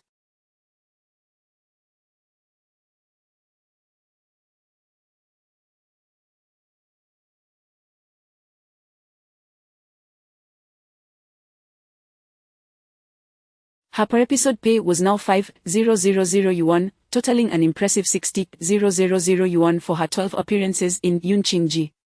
In contrast, Li Kuei's remuneration was 100,000 yuan, nearly double that of Shang Yechu, despite her having significantly fewer scenes. After some discreet inquiries, Shang Yechu learned that Li Kuei's initial salary had actually been 50,000 yuan. Initially reluctant to join the cast due to concerns over her studies, it was only after Zheng Bohon offered to double her pay that Li Kuei agreed to participate, swayed by the allure of monetary gain. For both Shang Yechu and Li Kuei, such per-episode compensation was decidedly meager within the entertainment realm, hardly qualifying them as even fifth-tier artists, only marginally better than those at the bottom of the industry. The 60,000 yuan might not even attract a glance from a third or fourth-tier star, yet to Shang Yechu at this moment, it felt akin to a fortune. Unfortunately, this sum would only be disbursed after the completion of the entire Yun Qingji production, rendering it merely an illusion for now. Thus, the impoverished Shang Yechu continued to reside in Granny Hu's bookstore. Granny Hu, rubbing her warm water bag, sighed, Is it true that acting really sustains one? You are becoming increasingly handsome, though also thinner. Perhaps it's time to rename you Little Straw. When Shang Yechu first arrived, her complexion was sallow, and her hair bore a hint of yellowing, prompting Granny Hu to affectionately nickname her Yellow Girl. Now, with Shang Yechu blossoming into a graceful figure, Granny Hu felt embarrassed to continue using that moniker. Shang Yechu's beauty had escalated to an impressive score of 85, marking a significant improvement. Her skin was now fair and delicate, her features fresh and elegant. The previously sparse, yellowish hair had transformed into a dense, lustrous black, cascading smoothly to her shoulders. Standing at approximately 168 centimeters, apart from being somewhat too slender, her appearance was nearly flawless. Having left home in June, it was now nearing November. In just 5 short months, she had undergone a remarkable transformation. As Shang Yechu leaned against the bookshelf engrossed in her reading, she chuckled at Granny Hu's comment, Grandma, isn't straw still yellow? After warming her hands for a while, Granny Hu donned her glasses and resumed mending a piece of clothing. Very well then, let us call it ivory chopsticks. Are you satisfied? Unable to outwit the sharp-tongued elder, Shang Yechu considered, Then I shall increase my food intake from today onwards. Granny Hu, skillfully stitching away, remarked, Oh, appetite has certainly grown. Why, the other day you devoured 4 shiitake mushroom and chicken buns. Yet, still no sign of weight gain, quite the mystery. As the elderly lady continued her chatter, Shang Yichu glanced at her phone, noting the time, and returned her book to the shelf. "Grandma, I must head off to shoot," she stated, stepping in front of Granny Hu. "I may not return tonight, so please lock up the shop." Granny Hu handed Shang Yichu the bookstore key, allowing her to enter even if the store was closed. "Are you in a hurry?" "If not, wait a bit longer," Granny Hu suggested, pulling a thread with a swift motion. "I can stay for another 10 minutes, Shang Yichu replied honestly. She had initially planned to use those minutes to buy a snack, but since the old lady insisted on her staying, forgoing the treat was acceptable. "That is enough." "Wait a little longer," Granny Hu said, gesturing towards a nearby table. "Go practice your calligraphy. By the time you finish, it should be just about time." The calligraphy Granny Hu referred to was in the style of traditional brush writing. Preferring not to splurge on expensive rice paper, Shang Yichu opted for rough draft paper from a stationery store on the pedestrian street, which was of inferior quality and yellowish in hue, remnants from various shops. In a way, she was helping clear out the stock for the local vendors. Sitting on a small wooden stool beside Granny Hu, she began practicing her less than perfect characters. Each sheet of draft paper could accommodate about 10 characters. Just as she was on her 9th attempt, a series of squiggles, Granny Hu interjected, "That is enough." "What do you mean, enough?" Shang Yichu asked, perplexed, as she lifted her head, ink smudged on the tip of her nose. Granny Hu handed her an object, saying, "Give this a try." Shang Yichu took it eagerly, but fell silent upon realizing it was a lemon yellow knitted hand warmer. This hand warmer had a strap, allowing it to be worn around the neck, and it featured a small pocket sewn into the Worried that Shang Yichu might overlook her thoughtful design, Granny Hu prompted, "Did you see that pocket? You can use it to hold coins and your phone." The craftsmanship of the hand warmer was intricate and refined. Shang Yichu ran her fingers over it, feeling the thick plush lining within, warm and soft, impenetrable to the cold. The tiny pocket was made from floral fabric, a delicate white base adorned with green leaves. As she caressed the green leaves, a smile of delight spread across her face. "This is simply exquisite, Grandma, you are so talented." Granny Hu beamed with pride. "Isn't it lovely? I learned to make it from watching short videos. I made one for each family member, but yours is the most beautiful." The trend of short video platforms had just begun to gain popularity, and Granny Hu, as a fashionable elder, naturally wanted to keep up with the times.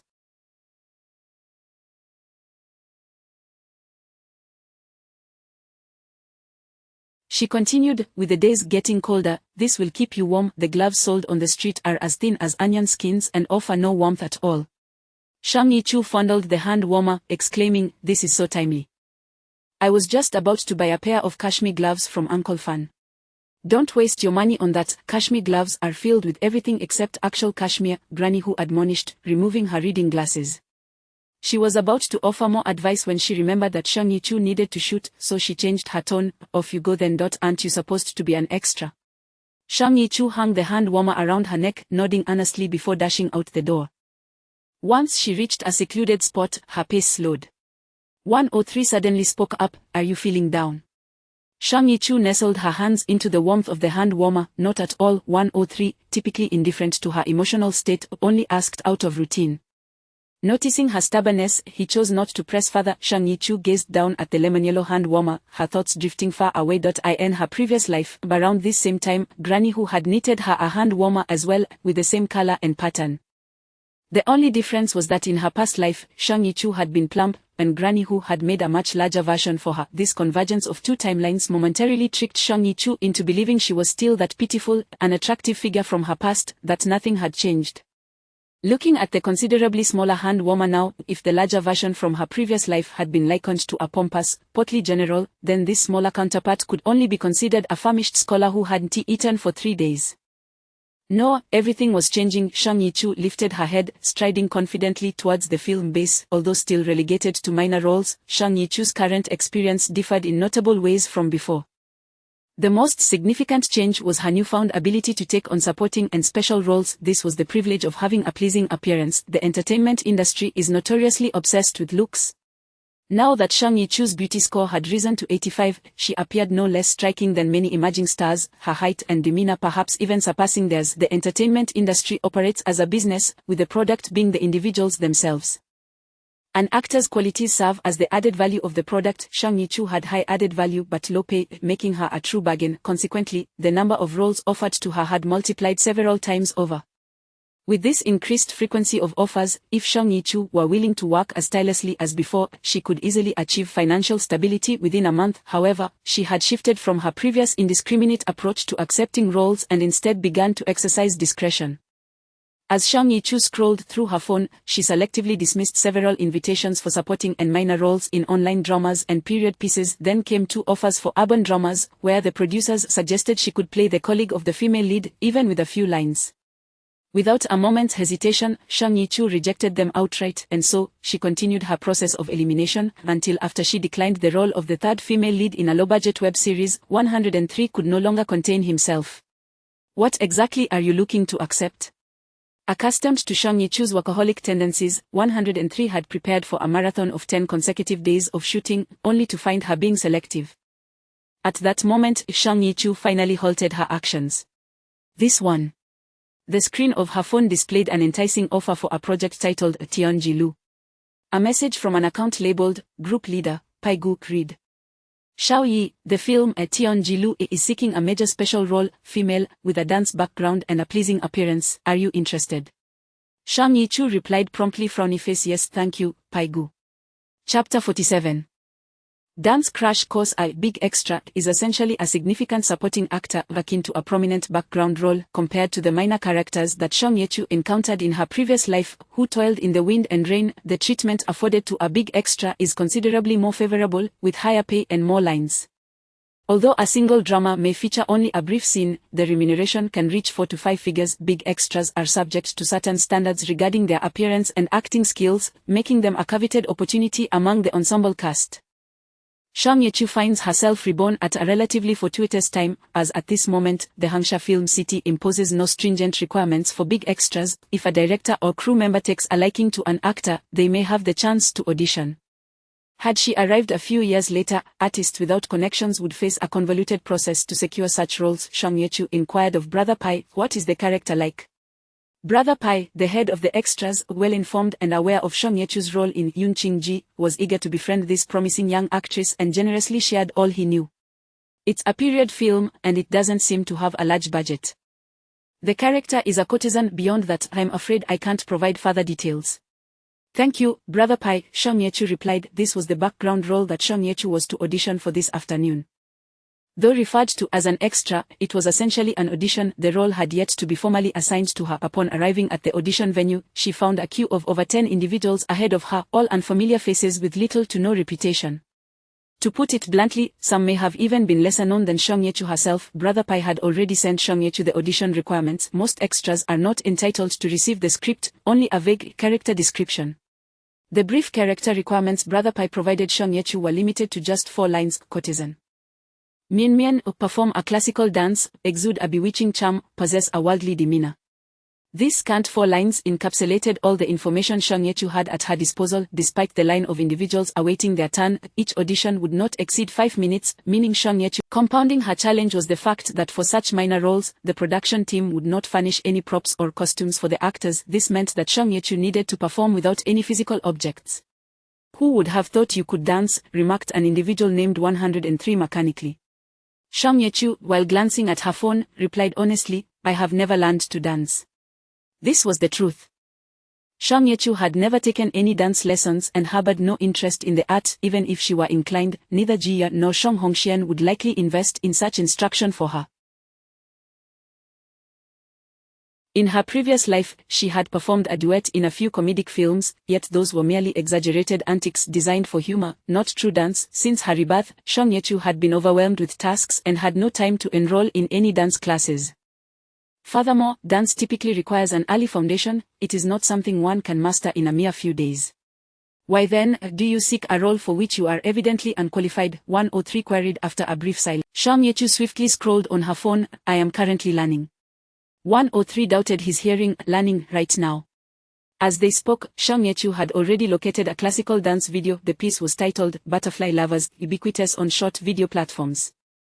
She selected the version with the highest views. Virtually every beginner in classical dance starts with this piece. However, even so, it typically requires at least a week to perform it decently. Did Shang Yechu intend to master it in an hour and then impress the casting director? Such an ambition seemed wildly unrealistic. Fortunately, while Shang Yechu was audacious, she had not completely lost her grip on reality. She sped through the introductory, middle, and climactic sections of Butterfly Lovers, skipping directly to the concluding part. Shang Yechu recorded a 30-second excerpt of the finale and saved it to her phone. After completing this task, she wore a polite smile and addressed the actress behind her. "I need to use the restroom. If it's my turn and I haven't returned yet, please feel free to go ahead." The young lady behind her, also a newcomer, nodded politely. "Sure." The restroom? A sense of foreboding flickered in 103's mind. Would Shang Yechu? As anticipated, upon entering the restroom, Shang Yechu bypassed the stalls and headed straight into the storage room, typically used for mops and trash bins. The storage area was somewhat spacious and, at that moment, unoccupied. Shang Yechu shut the door, propped her phone on the windowsill, and began looping the 30-second classical dance video she had just extracted. Raising one hand, she imitated the movements of the dancer on screen, dancing away. Shang Yechu often engaged in astonishing feats, and 103 had grown accustomed to his continuous astonishment. Just as he was about to avert his gaze from the cringeworthy spectacle, he heard Shang Yechu call out, "System." Reluctantly, 103 turned back. "What is it?"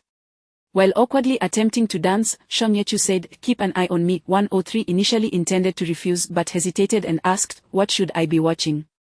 "Just." Shang Yechu struggled to turn. "Watch how well I dance." 103 protested, "The system lacks aesthetic judgment and cannot appreciate art." This was a fact. Shang Yechu was entirely focused on the dancer's movements on screen, responding, "You need not appreciate, simply compare my similarity to the dancer in the video." Data analysis was 103's forte, and he breathed a sigh of relief.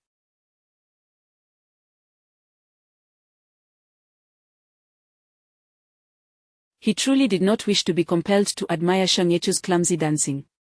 "All right," he considered, "that what similarity percentage should I inform you to stop? 70%, 80%? "Ha." Shang Yechu paused, panting, "You overestimate me." 40% will suffice. If that's impossible, 35% will do. 35%, could that even be considered dancing? 103 was tempted to voice this question, yet Shang Yechu showed no intention of wasting more time.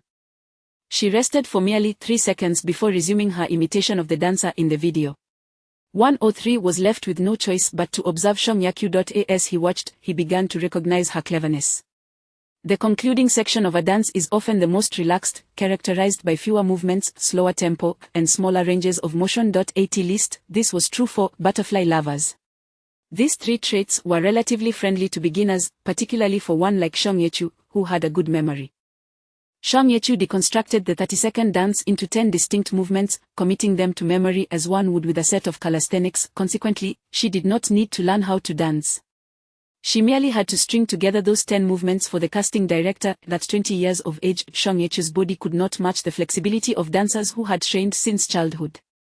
Thus, she opted to eliminate 3 more challenging movements and adopted a more relaxed approach to connect the remaining actions. The final scene of Butterfly Lovers depicts a butterfly's demise, with flowers bowing to the ground in mourning. The dancer must crouch low to the floor. Given the unsanitary condition of the storage room, Shang Yechu could hardly lie down on the filthy floor. After some deliberation, she settled into a horse stance, completing the final scene in a rather comical manner. Through 103's discerning eyes, this performance was a veritable affront to the art form, yet Shang Yechu executed her imitation with utmost earnestness, wholly unaffected by external distractions or disheartened emotion. As the saying goes, the good memory is no match for a poor pen, and this holds true in the realm of dance as well. With 30 seconds of choreography, one could repeat it thrice every 2 minutes. In 40 minutes, that amounted to 60 repetitions. By the 60th iteration, Shang Yechu's movements, while not particularly graceful, at least flowed together coherently. Similarity at 39%, 103 finally declared, "You may exit now. It is nearly your turn." Chapter 48. The Dance King of Asia. Shang Yechu splashed her face with cold water, washing away the beads of sweat that adorned her forehead. Fortunately, she had opted not to wear makeup today. As expected, upon stepping outside, her name was called, Shang Yechu. She hurriedly made her way to the audition room, flashing a bright smile at the secretary who had called her name. Upon entering the room, she graciously bowed to the interviewers, greeting them with, "Good day, esteemed judges." There were only 3 individuals seated within the room, all of whom were women. A stern-looking, competent woman occupied the center seat. Shang Yechu recognized her as Tion Zhao, the chief director of Tianjilu. To her left sat a bespectacled, amiable elderly lady whose role, be it screenwriter or producer, remained unclear. On her right was a rather elegant and charismatic middle-aged woman whose identity likewise eluded Song Yi-chu. Evidently, the director of Tionji-lu was quite invested in this production. After all, the casting of minor roles is typically delegated to assistant directors or casting coordinators. There was no need for the chief director to be directly involved. Song Yi-chu wasted no time and stated directly, "My name is Song Yi-chu, and I am here to audition for the role of the courtesan Myeon Myeon." No sooner had she spoken than the elegant woman to her right lifted her gaze, scrutinizing Song Yi-chu with a piercing look devoid of warmth. Song Yi-chu understood immediately this woman was likely the dance instructor hired by the production team. Her intuition proved correct, for the woman seated next to Itaeon Zhao was indeed the dance consultant, Du Xiaotang. Itaeon Zhao's interest piqued as she took note of Song Yi-chu's striking appearance and well-proportioned figure, a term experienced directors used to refer to one's on-screen presence. With her dark, clear eyes, Song Yi-chu stood out among the dozen or so candidates auditioning today. The role of a courtesan demanded beauty, and the director certainly hoped for an alluring portrayal in her film. "Let us begin. Time is of the essence," urged the bespectacled elderly lady. Dancing classical ballet in modern attire inevitably conjured a sense of absurdity, thus, the dancer's technical prowess was paramount. In fact, prior to Song Yi-chu's arrival, another artist had auditioned for the role of Myeon Myeon. Though less attractive than Song Yi-chu, the previous candidate possessed a solid foundation in dance, executing by Rien with fluid grace, earning the praise of Du Xiaotang. The three decision-makers had originally settled on that capable dancer, so they approached Song Yi-chu's audition with a lack of enthusiasm. Song Yi-chu gently closed her eyes for a moment. When she reopened them, her expression had transformed dramatically. Her acting was commendable, a mere blink could convey her immersion in the role. Itaeon Zhao mentally awarded her additional points. Rather than immediately commence her dance, she approached the window, leaning against it, her fingers curling slightly as if grasping an object. With her eyes half closed and a languid demeanor, Song Yi-chu exuded an air of elusive emotion. Her hands swayed gently, revealing that she was holding an imaginary fan. This was a performance devoid of tangible props, and as she leaned against the window, her shoulders hung freely in a rather uncomfortable position. Yet, her expression of weariness and relaxed posture conveyed an impression as if she were reclining gracefully upon a divan. The previously disinterested expression of the bespectacled lady gradually shifted to one of seriousness. Suddenly, Song Yi-chu halted her imaginary fan. She tilted her head slightly, as if straining to hear something. Moments later, a hint of anger flickered across her face. "Are they back again?" No one engaged her in dialogue. Itaeon Zhao nodded in acknowledgement. After a brief pause, just as Itaeon Zhao had nodded, Song Yi-chu stood upright, dramatically tossing the non-existent fan to the ground. "Every day is the same. When will it end?" Her face flashed with indignation, her brows knitted together in a clear display of disdain. The maid uttered a few more words. Song Yi-chu closed her eyes, exhaling deeply. When she opened them again, a warm smile graced her lips, reminiscent of the gentle breeze of early spring. "Very well, assist me with my makeup." In a swift transition, Song Yi-chu was soon seated among the guests. She held an imaginary wine glass, delicately tapping it to her lips before pouring the non-existent contents into her sleeve. With a charming smile, she discreetly pushed away an imaginary suitor who had leaned too close. Covering her mouth with an imaginary handkerchief, she giggled, "Let us dance. For every step I take, you must drink a cup of wine. How does that sound?" After a few moments, Song Yi-chu rose to her feet, beginning her hastily learned rendition of Dai Lian Hua. To be frank, her dancing was atrocious, truly dreadful, enough to make any dancer feel shame. Du Xiaotang, sitting beside Itaeon Zhao, furrowed her brow as Song Yi-chu executed her first move. However, as Song Yi-chu delicately adjusted a loose strand of hair, she struck a pose reminiscent of a coy figure half concealed behind a pipa, casting a suggestive glance towards Itaeon Zhao that could render any man weak at the knees. Despite being a woman herself, Itaeon Zhao found it difficult to resist, involuntarily shuddering at the goosebumps that crept over her skin. With a graceful arch of her waist, Song Yi-chu danced provocatively before the imaginary suitor, teasingly lifting his chin while pouring the non-existent wine from her glass into his mouth.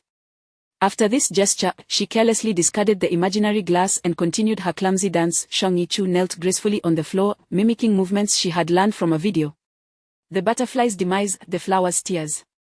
The flower, prostrate on the ground, gazes at the lifeless butterfly, a single tear gliding down its petal. With great effort, she tilted her head back, allowing a single tear to fall perfectly into her hair. Simultaneously, a wild, alluring smile bloomed upon her face, a visage of ethereal beauty, with tear-stained cheeks, now radiating an enchanting allure. This scene inexplicably conveyed a profound sense of sorrow. Upon completing her final movement, Shang Yichu rose, her smile vanishing in an instant, replaced with a bashful expression. "Thank you, esteemed judges.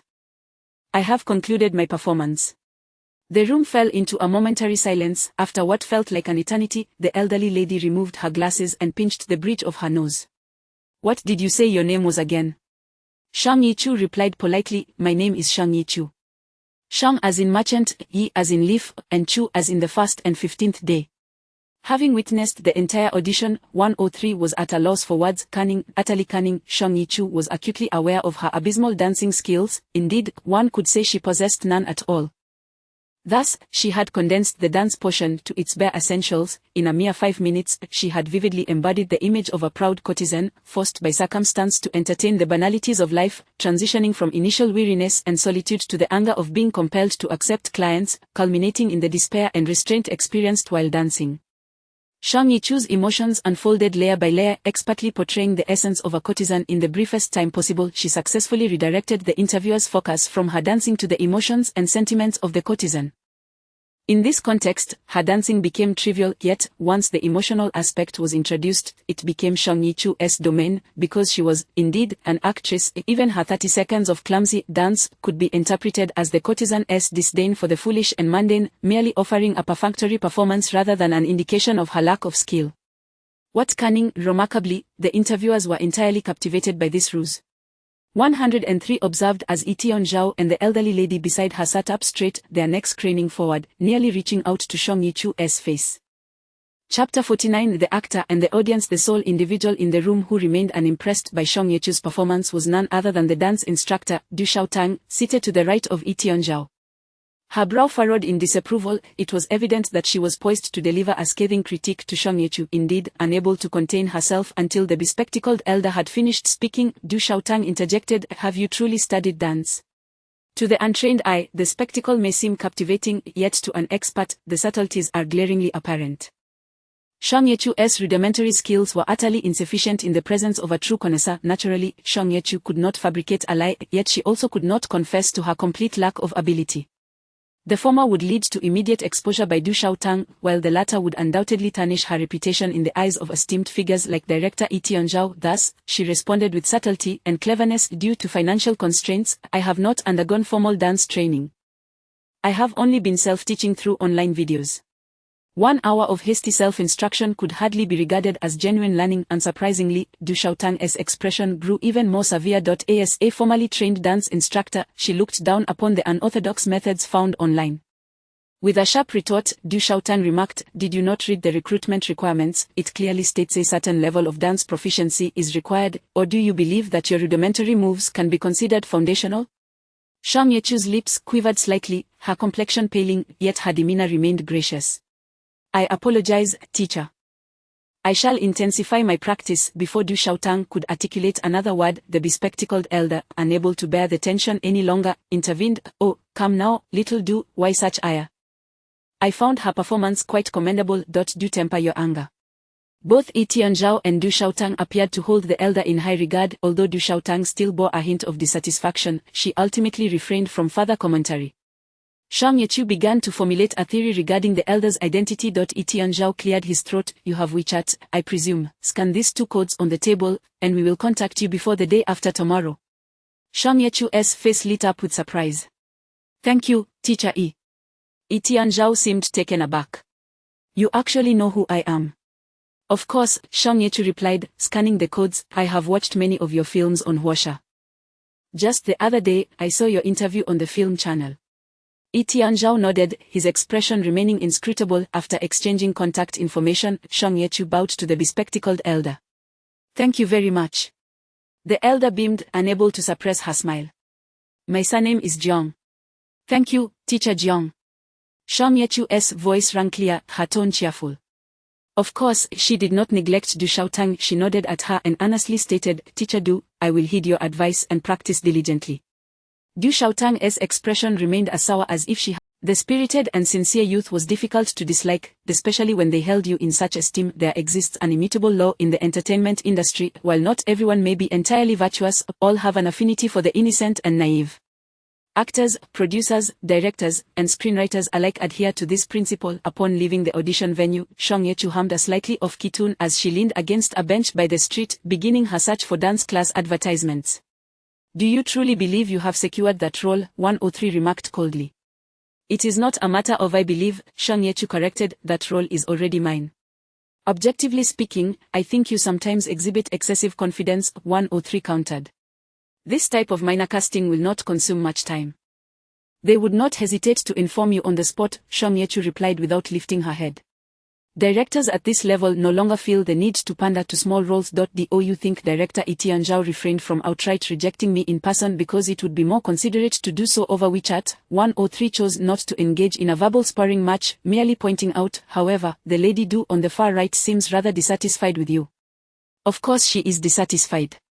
Song Ye-chu collected several dance class advertisements. "For me, dance is merely a means to obtain a role.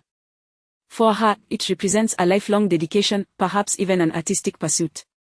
If that is the case, then I believe her opinion could influence the director's casting decisions," 103 stated. As Song Ye-chu conversed with 103, she continued forward. Approaching dusk, street vendors began to emerge. An elderly man stood by a sweet potato oven, calling out to sell his roasted sweet potatoes. The sweet aroma of the roasted potatoes momentarily interrupted Song Ye-chu and 103's dialogue, prompting Song Ye-chu to reach for her money and select the largest sweet potato from the vendor's oven. Now, she had become quite affluent, able to purchase such a large sweet potato without a second thought. Wrapped in a brown paper bag, the sweet potato emanated a warm steam and delightful fragrance. Upon taking a bite, the golden, gooey flesh sparkled, melting in her mouth like sweet cream. With a contented sigh, Song Ye-chu mused, "What were we discussing again? I believe I mentioned that her opinion might affect the director's casting," 103 reiterated. Song Ye-chu took another bite of the sweet potato and mumbled, "Her opinion is the least significant." 103 clearly struggled to grasp the logic behind human reasoning.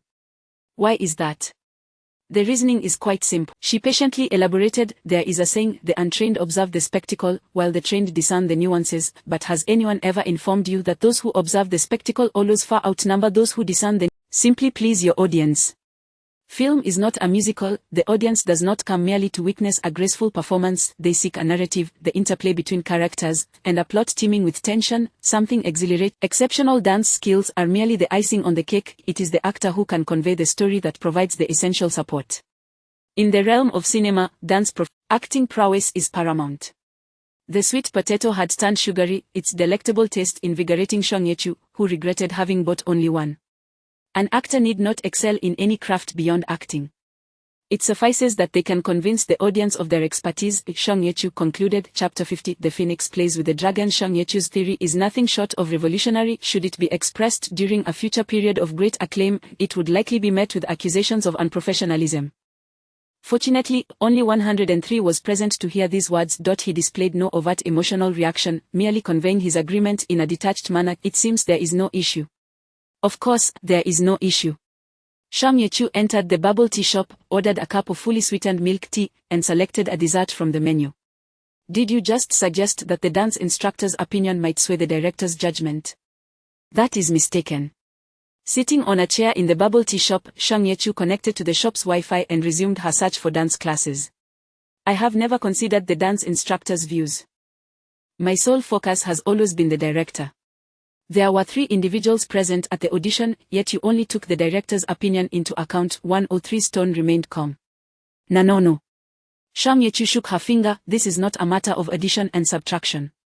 If the magnitude of influence were dictated by the number of people, our background actors would have long since dominated the entertainment industry." At that moment, her milk tea was ready. Song Ye-chu approached the counter to collect her drink and dessert, returning to her seat to take a large sip of the fully sweetened milk tea. The overwhelming sugar content warmed her heart. She continued, "Finding the right audience is a determination made solely by the director. Securing the director means securing the role. The dance instructor's presence is akin to a ceremonial advisor in a historical drama." Song Ye-chu, slightly discomforted by the sweetness, was relieved that conversing with 103 required no vocal exertion. They serve as a fine carving tool to enhance the film's quality, rather than a judge of the actors. My dear teacher Du may indeed throw a fit, but she might still need to guide me in dance. Shang Yechu, with a straw between her teeth, remained composed. When discussing her area of expertise, both her demeanor and tone exuded an air of effortless confidence. 103 listened quietly, suddenly inquiring, who is that bespectacled elder? Well, Shang Yechu paused her sipping and began searching in an encyclopedia. I have a vague recollection. It seems there is an original work titled Tenji Tower in Grandma Hu's bookstore. There were piles of unsold old books, and Shang Yechu had inadvertently glimpsed the original of Tenji Tower.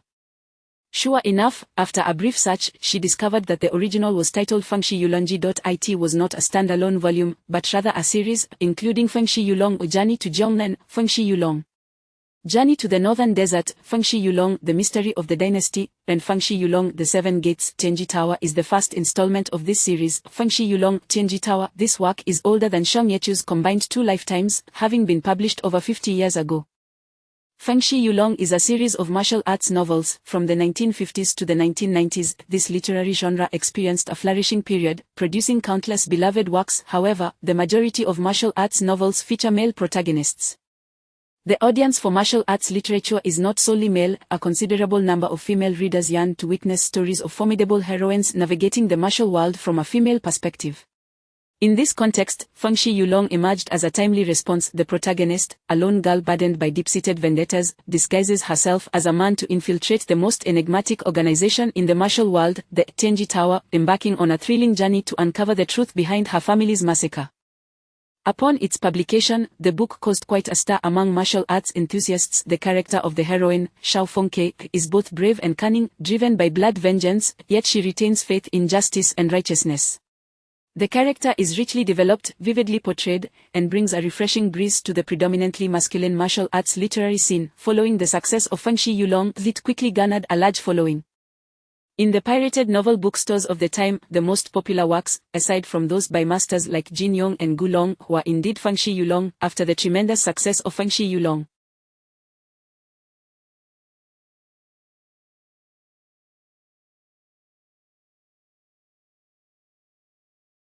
Tenji Tower, the author was invigorated and went on to create sequels such as Fengshi Yulong Journey to Jiangnan, Fengshi Yulong Journey to the Northern Desert, Fengshi Yulong The Mystery of the Dynasty, and Fengshi Yulong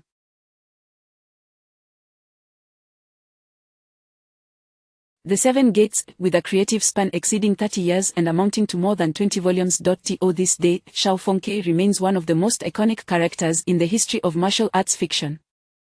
The original author of Fengshi Yulong is credited as Jiang Shongnong Chaosheng. This is, of course, a pseudonym, yet Shang Yechu immediately recalled the bespectacled elder's self-introduction. My surname is Jiang. The bubble tea shop's internet connection was somewhat sluggish, but the search results finally appeared. Jiang Shongnong Chaosheng, female, original name Jiang Aihua. The accompanying image on the encyclopedia depicted a middle-aged woman, and Shang Yechu instantly recognized her as the bespectacled elder from the audition. No wonder. It became clear why Itian and that dance instructor held her in such high regard. A wave of indescribable excitement surged within Shang Yechu. She had actually encountered the original author of Tenji Tower. The milk tea had grown lukewarm, yet Shang Yechu paid it no mind, taking another hearty sip to quell the fervor within her heart. As a legendary figure in the realm of martial arts, the adaptations of Fengshi Yulong had not fared well. The first adaptation amalgamated the content of the first 3 books into a martial arts film. However, due to excessive alterations by the director, it was met with widespread criticism upon release.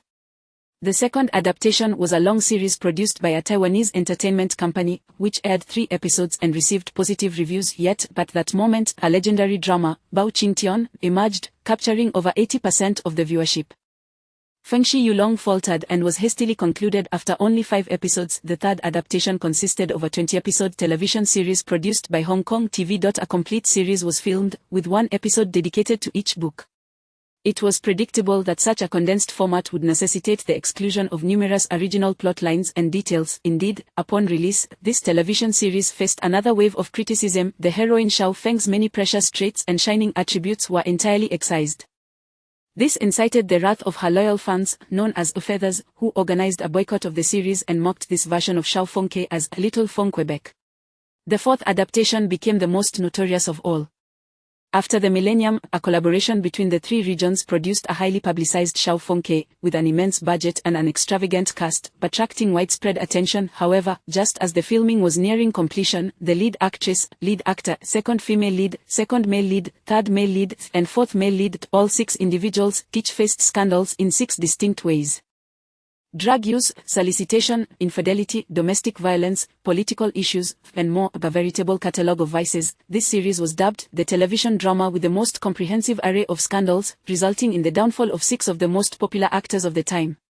When the news broke, it sent shockwaves through the entertainment industry, the repercussions echoing for 2 to 3 years thereafter. Unsurprisingly, this drama was permanently shelved. In fact, due to the scandals erupting before its completion, the series never even reached the editing stage.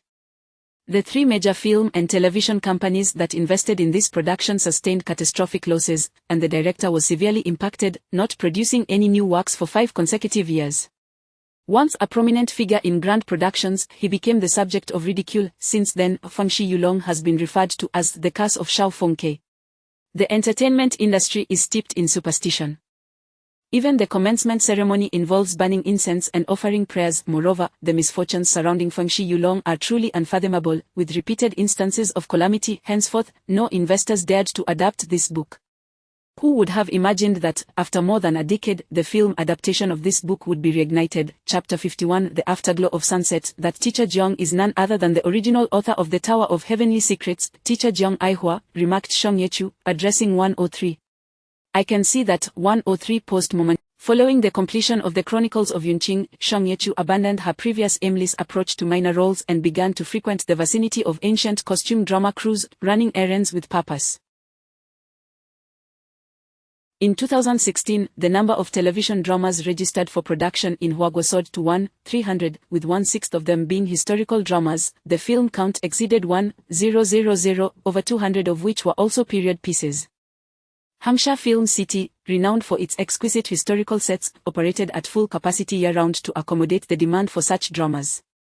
103 initially assumed that Shang Yechu had developed an obsession with historical dramas, perhaps longing to relive her past glory in the Chronicles of Yunqing. Only this information is publicly accessible, allowing anyone with a modicum of effort to ascertain the filming schedules for the entire year. The clear inscription on the webpage read, September 2016, The Tower of Heavenly Secrets project approved for filming.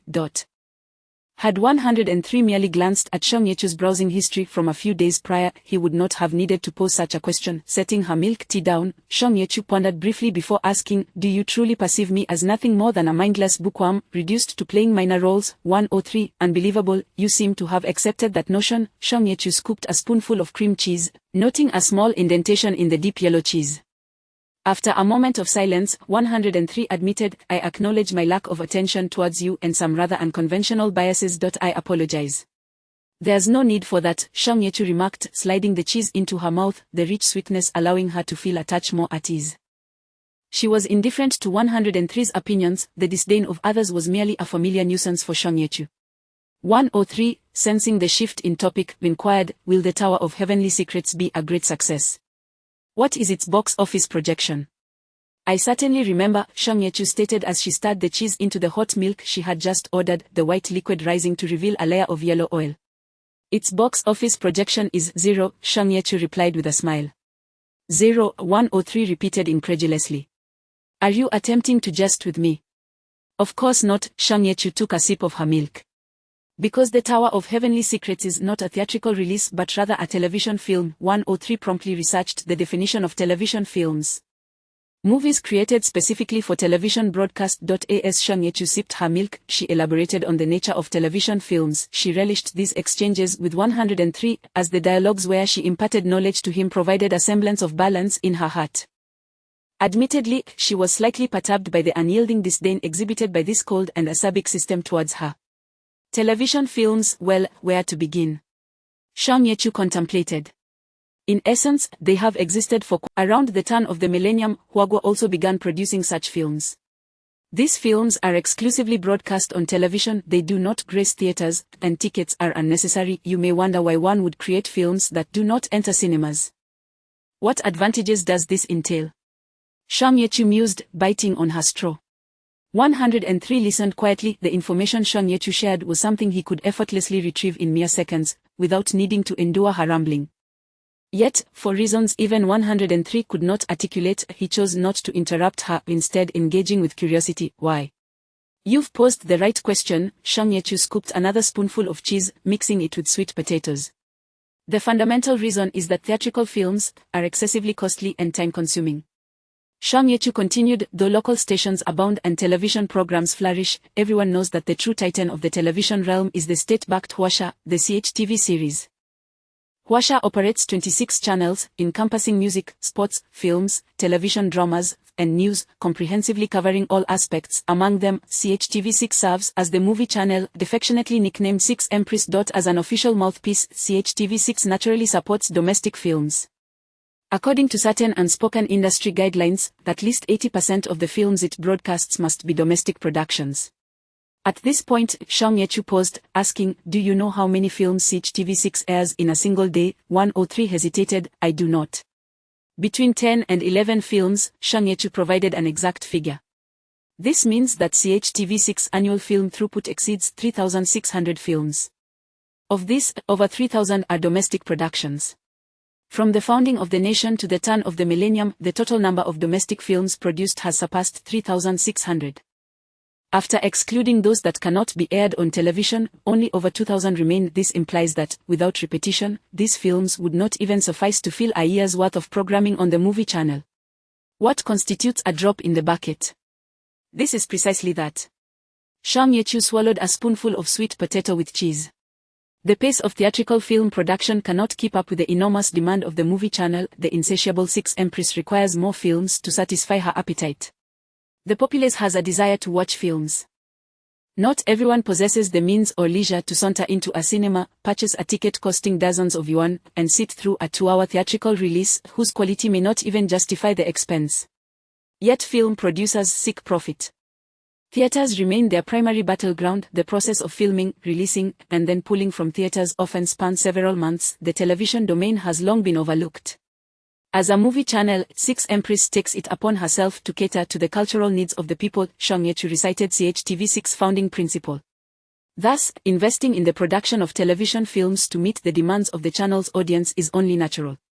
Reflecting on her online research regarding 6 Empress's self-produced films, Shang Yechu remarked nostalgically, "I grew up watching the television films produced by 6 Empress.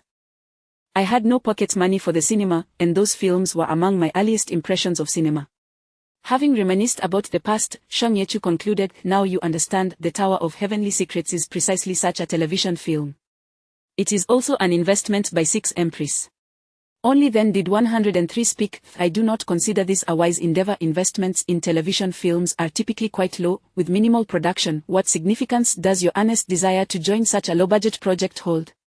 It was not that 103 relished dousing hopes with cold water, but small-budget films generally spelled disaster, a nearly ironclad rule. Shang Yechu gently tapped the table. "Do you have any idea how many viewers the movie channel attracts?" Without waiting for 103's response, she continued, "According to statistics, 88% of television viewers have watched the movie channel. 5% of viewers tune in daily. How many television viewers are there in Huaguo? What do those percentages represent in terms of actual numbers?" 103 fell silent. Shang Yechu appeared to have conducted a thorough investigation, as her figures matched those of professional analysis with striking precision. Based on these statistics, the viewership of 6 Empress indeed constituted a formidable figure. Having drained her milk tea and milk, then finished the sweet potatoes and cheese, Shang Yechu felt slightly full and began to stroll outside the tea shop. Approaching November, the temperature had already begun to drop. Walking along a tree-lined avenue, she tucked her hands into the hand warmer crafted by Grandma Hu, meandering through the desolate autumn ambience. "What do you think are the characteristics of a superstar?" 103, disinterested in human celebrities and oblivious to their distinctions, replied, "They all look quite beautiful." "That remark is quite the compliment for certain stars," Shang Yechu chuckled incredulously. "You are overthinking it. The defining trait of a superstar is that nearly everyone recognizes them. From octogenarians to 80-year-olds, they are universally known." This statement borders on the redundant. Perhaps self-indulgent would be a more fitting description. Do you believe that a superstar is recognized because they are a superstar, or are they a superstar because they are recognized? Shang Yechu posed a rather perplexing question. When this eccentric woman asked such peculiar inquiries, she typically did not require 103 to provide an answer. All he could do was listen, stepping upon the dense, soft carpet of fallen leaves. Shang Yechu continued, "What path do you think I should pursue in my career? To play minor roles, to be a supporting actress in dramas, to take on leading roles in television series, play supporting roles in films, or perhaps become the genuine leading lady?" "I do not know," 103 replied candidly. "I assumed you were on the verge of giving up, and never considered you would reach this point." Listening to you speak feels akin to swallowing poison, Shang Yechu could not help but retort. "If you desire empty flattery, I could present you with a tome titled The Comprehensive Guide to Flattery," 103 replied coldly. "Forget it," Shang Yechu dismissed the notion. "The path I just outlined is the typical trajectory for most female stars. A steady and deliberate approach, with 10, 15, or even 20 years of hard work, one might eventually land their first significant leading role." 103 seemed to grasp the implication. "But for you, that pace is too slow, isn't it?" "Indeed." Shang Yechu smirked slightly. "The project I most wish to undertake will not afford me a decade or more to develop," she declared. "Moreover, I have already been steadily building my foundation for over a decade." "Haven't I?" Shang Yechu referred to her past life. In terms of acting experience alone, she had indeed reached a level where she could be considered a seasoned veteran. "I wish to try and ensure that everyone knows my name." At this point, 103 finally comprehended Shang Yechu's intentions. Although television films may be low-cost and modest in scope, their audience was by no means insignificant. As of last year, specifically 2015, CHTV6 average audience market share was 3.01, having recently reviewed all pertinent materials. Do not underestimate the modest 3.01, or last year's reigning film, The Joy of the World, held a mere 6.05 market share. The film channel possesses a substantial audience base. Should Shang Yechu star in a production for CHTV6, it would signify that this vast audience would come to know her. As a gust of autumn wind swept by, a golden leaf descended upon Shang Yechu's shoulder. She delicately picked it up, squinting at the intricate veins upon its surface. "You are indeed correct. This is generally true for television films," she remarked, twirling the leaf between her fingers. "However, it is equally true that television films have a shorter production cycle and a swift release. A seasoned television film team can complete a fine work in just 20 days, and within a week of its completion, it can grace the prime-time slot of the film channel." "I do not have much time left," Shang Yechu mused, caressing the autumn leaf. It is now 2016, and online streaming platforms are on the brink of flourishing, while short video platforms are also gaining momentum. The years from 2016 to 2019 represent the final flicker of television and television films. Beyond this juncture, I shall no longer have the opportunity to seize this vast audience base. Will I manage to grasp the tail end of this golden era? Shang Yechu pondered, gazing at the golden leaf, her voice barely above a whisper. "Allow me to remind you," interjected 103, "I do not wish to dampen your spirits. However, I believe that a character capable of allowing the audience to know them must possess a considerable significance, yet your role is merely that of a prominent supporting actress, the fleeting presence of a courtesan appearing in a few scenes." Indeed, Shang Yechu's rhetoric was resplendent and alluring.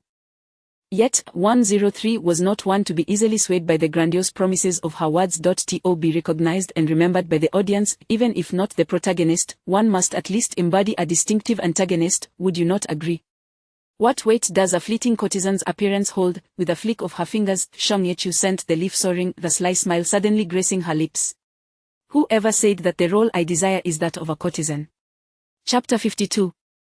The Devil's Training, The Legend of Qing Yun, is the grand opening drama of the year, set to premiere at the end of January or the beginning of February. In an effort to counter it head-on, The Chronicles of Yanting has similarly scheduled its broadcast around the same time. As November approaches, there are still over 3 months until The Chronicles of Yanting goes on air. Shang Yechu cannot afford to leave herself idle for 3 months. Idleness for such a duration would tarnish even the most illustrious star's reputation. The production of Tianji Tower presents an excellent opportunity to fill this gap. Indeed, as Shang Yechu anticipated, the following day she received notification from the crew, summoning her to the Tianji Tower, set in 3 days. Accompanying the notification were portions of the script related to the character of the courtesan Mian Mian, an electronic contract, and the contact details of the dance instructor Du Xiaotang. The script was brief, comprising merely 4 pages. Upon perusal, Shang Yechu noted that aside from a dance sequence, Mian Mian had only 2 scenes left. One involved being interrogated by Xiao Fengke and his companions under suspicion of murder, while the other depicted her resolute decision to leave the brothel and bid farewell to Xiao Fengke. The interrogation scene was the highlight for the courtesan, possessing a more substantial length, whereas the other 2 scenes were more cursory. Naturally, Shang Yechu could not request the crew to alter the shooting schedule for her convenience.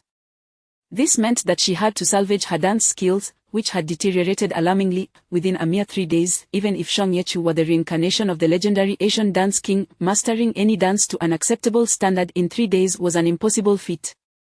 As she reviewed the script, she noticed that the description of Mian Mian's dance was succinctly encapsulated in a single line. With a slow song, she dances gracefully, and upon completion, tears fall. It appeared that director Yi Tionzhao had reached some form of consensus with instructor Du Xiaotang. Given that the crew had provided her with the dance instructor's contact information, it implied that they wanted her to seek guidance from the expert. Despite her usual fearlessness, Shang Yechu now found herself slightly apprehensive. Did Du Xiaotang harbor any fondness for her? This query was akin to asking whether the Chinese enjoy strawberry maple tofu or whether Italians relish pineapple pizza. What were the odds that Shang Yechu would approach Du Xiaotang for dance lessons only to receive a scathing reprimand? Thus, she could only console herself with the thought that if Du Xiaotang had been invited by the crew to serve as an instructor, she must undoubtedly possess considerable skill, far superior to the unqualified dance classes available elsewhere. Most dance classes are large group sessions, and hiring a private instructor entails substantial expense. Now, having such a skilled dance teacher provide one-on-one guidance, how could that be unsatisfactory? After this mental fortification, Shang Yechu mustered her courage and added Du Xiaotang on WeChat. Her application was swiftly approved. Without delay, she sent a message brimming with student-like eagerness. Hello, Teacher Du, I apologize for the intrusion. I would like to inquire about some aspects of the dance for Tianji Tower. Would you be available? Du Xiaotang wasted no time, promptly responding with an address. Shang Yechu appreciated dealing with individuals who were straightforward. Whether Du Xiaotang liked her was inconsequential. What mattered was the opportunity to learn. As she replied to Du Xiaotang, she exited the bookstore and hailed a taxi towards the agreed location. After an entire day, both parties engaged in a cordial and amicable exchange, thoroughly sharing their perspectives. Ultimately, Du Xiaotang, with her expertise, managed to persuade Shang Yechu. By the time Shang Yechu concluded her training, every muscle in her body ached as if it belonged to someone else. From her neck to her shoulder blades, her arms, and thighs, every inch of her was in agony. Even the joints seemed to groan in protest. Not even the usual adjustments from the 103 system could alleviate her discomfort. The temporary relief offered by hormones paled in comparison to the persistent pain of her fatigued body. Today, the hunger pangs she experienced were particularly intense. She purchased a whole roasted duck, weighing a full kilogram. The duck was glistening brown and delectably fatty. Upon entering the duck shop, she resembled a ravenous spirit, startling even the familiar shop owner. By evening, the duck shop was nearing closing time. The proprietors, a married couple, valued their establishment's reputation, ensuring that any unsold items were discarded rather than saved for the next day. Shang Yechu's hearty appetite was well known throughout the pedestrian. Chapter 53. Hidden Motives. Tianji film set. Generally speaking, prior to the commencement of filming, the creative team gathers to share insights and interpretations regarding the script and characters, ensuring a harmonious understanding among all involved to avoid any comical blunders of "you write your part, and I'll perform mine." However, such gatherings are evidently beyond the reach of someone like Shang Yechu. Her role is simply to diligently fulfill her duties as an unobtrusive supporting character. By the time Shang Yechu arrived on set, the filming had already begun. It was not yet her turn to appear, nor had she even been called for makeup. She could only find a corner to patiently await the assistant director's summons. Most extras spend years in such waiting, and Shang Yechu had become quite accustomed to it. Her gaze wandered across the set, growing increasingly apprehensive. The ensemble for Tianji was unexpectedly splendid. This luxury did not refer merely to the fame of the actors, but rather to the caliber of both the actors and crew. Not far from her stood a slender man, gesturing animatedly. His features were sharp and hawkish, and though his stature was unremarkable, few could recognize him based solely on appearance. However, mention his name, and many enthusiasts of martial arts dramas would undoubtedly be familiar. He was He Yuan, the foremost martial arts director in the mainland, a figure rarely matched by those from Hong Kong. Engaged in conversation with the martial arts director was a sophisticated middle-aged gentleman, whose charm remained despite the passage of time. Although age had softened his features, the allure in his eyes and the well-defined contours of his face still hinted at his former elegance. Shang Yi-chu recognized him instantly. He was a veteran actor who had graced the entertainment industry for over 30 years, once dubbed the most handsome man in ancient costume dramas by the public. He was young aging, officially designated as the leading figure in historical dramas by Wa Television. Amidst the set, an elderly gentleman dressed in dark attire was adjusting the wires attached to his costume. His complexion was pale, not naturally so, but freshly shaved. He was likely portraying a eunuch. This portly gentleman's face was familiar to generations of viewers in Huaguo. He was Mr. Dafu, a quintessential supporting character in domestic dramas and a specialist in eunuch roles. Shang Yi-chu glanced toward the other end of the set, where director Yi Tianzhao was conversing with a young actress who appeared to be of similar age to herself. The actress donned a striking water-red outfit, her beauty accentuated by bold makeup. It took Shang Yi-chu a moment to recognize her as Sha Qing, a renowned actress from TVB who had received multiple awards for Best Supporting Actress in Hong Kong television dramas. Without a doubt, this set was bustling with talent. While the remuneration for these actors may not have been exorbitantly high, and their fanfare perhaps less than that of certain rising stars, when it came to acting skills, they could effortlessly overshadow a significant portion of the entertainment industry. Shang Yi-chu felt an undeniable pressure. Confident in her own abilities, having navigated the entertainment world for over a decade, she was nonetheless acutely aware that each of these actors possessed far more experience than she could fathom. She had already read most of the original work Feng Shiyu Long Jitian Jilu, which was not particularly lengthy, comprising roughly 150,000 words. Each volume in this series maintained a similar word count, resting comfortably within the realm of Jiang Shong Long Chao. By observing the actors' costumes, Shang Yi-chu cross-checked their roles in the film. Indeed, the supporting characters were well cast, closely resembling their original portrayals. The only one yet to appear was the female lead, Xiao Feng Quebec. In her previous life, Shang Yi-chu had seen this film. She distinctly remembered that the female lead, Xiao Feng Ke, was. Just as she was recalling the character, a voice rang out behind her. Director E. Director E, Huan Yijia says she will arrive shortly. A plump girl with glasses hurriedly approached Yi Tianzhao, breathless as she added, "If you could just wait a moment." Though Yi Tianzhao's expression remained unchanged, on the first day of filming, the lead actress was late, an ill omen for any director. Understood, Yi Tianzhao replied coolly. Tell her there's no rush, we can begin with other scenes. The bespectacled girl, oblivious to the gravity of the situation, cheerfully thanked Yi Tianzhao. Thank you for your understanding, Director E. Huan Yijia has had a tough time lately. That will suffice. Oh, you may go. Yi Tianzhao waved her off, dismissing the overly grateful girl before turning to clean his glasses.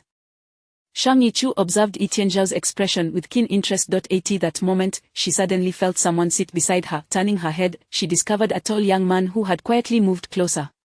Clad in a narrow-sleeved purple shirt, military attire that fit snugly against his robust frame, he emanated an imposing presence. Yet, despite his formidable physique, his face bore an innocent and delicate charm, his fair skin and well-defined features resembling that of a porcelain doll. Sitting so close made Shang Yi-chu instinctively uncomfortable, prompting her to discreetly shift away. The phrase, Barbie doll, involuntarily crossed her mind. "Hello, who are you?" Shang Yi-chu hesitated and inquired. The newcomer flashed a genuinely innocent smile. "I'm Li. And you?" Shang Yi-chu assessed him briefly. "Shang Yi-chu, are you the actor portraying Xiao Fengke's partner?" Li appeared taken aback. "How did you know?" "By your attire," she replied with a forced smile that barely concealed her discomfort. "Your costume is of better quality than the others." In Feng Shiyu Long, aside from the absolute lead Xiao Fengke, there were several male supporting characters with substantial roles, such as Xie An, who partnered with Xiao Feng Quebec. Shang Yi-chu had not read the latter parts of Feng Shiyu Long, but within the context of Tian Jilu, Xie An was the male character with the most screen time. Li's attire bore an uncanny resemblance to Xie An's in the original work. Even his appearance closely matched the description. It was difficult for Shang Yi-chu not to notice. "Do you always observe others so closely?" Li asked curiously. "Not really. I just recently skimmed through the original work," she replied, eager to change the subject. "Are you here to rehearse with me?" Li scratched his nose. "Rehearse? With you? Who are you playing?" "The courtesan Mion," Shang Yi-chu stated succinctly. Oh, Li's expression brightened as he recalled, "Then I indeed have a scene with you. Wait a moment, I'll fetch the script." As Shang Yi-chu watched him walk away, she furrowed her brow slightly. Her impression of this actor was not particularly favorable. It wasn't that she disliked his seemingly simple-minded demeanor. She had encountered many innocent and pure individuals, like Sugu and Li Kuei. Li Yi's character appeared similar to the previous two, which was tolerable. The main issue was that in her previous life, having watched Tian Ji-lu, she vividly remembered his abysmal acting skills. Characters that linger in the audience's memory can be classified into two categories, either exceptionally good or horrendously bad. Unfortunately, Li Yi's portrayal of Xie An fell firmly into the latter category. Tian Ji-lu was divided into three parts, wherein Xie An, as a significant character, was present throughout. In a martial arts film, romantic entanglements are inevitable, and it was only natural for Xie An to develop feelings for Xiao Fengke. This was a plot point from the original work. However, in the film, Li Yi's performance rendered Xie An utterly incomprehensible when facing the female lead Xiao Fengke. Xie An appeared blind. When confronting an innocent victim, he resembled a villain. And when faced with the ultimate antagonist, he seemed like their accomplice. Amidst a cast of seasoned actors, Li Yi stood out like a barbarian who had stumbled into a civilized society, torturing the unfortunate audience with his disgraceful acting and excessive screen time.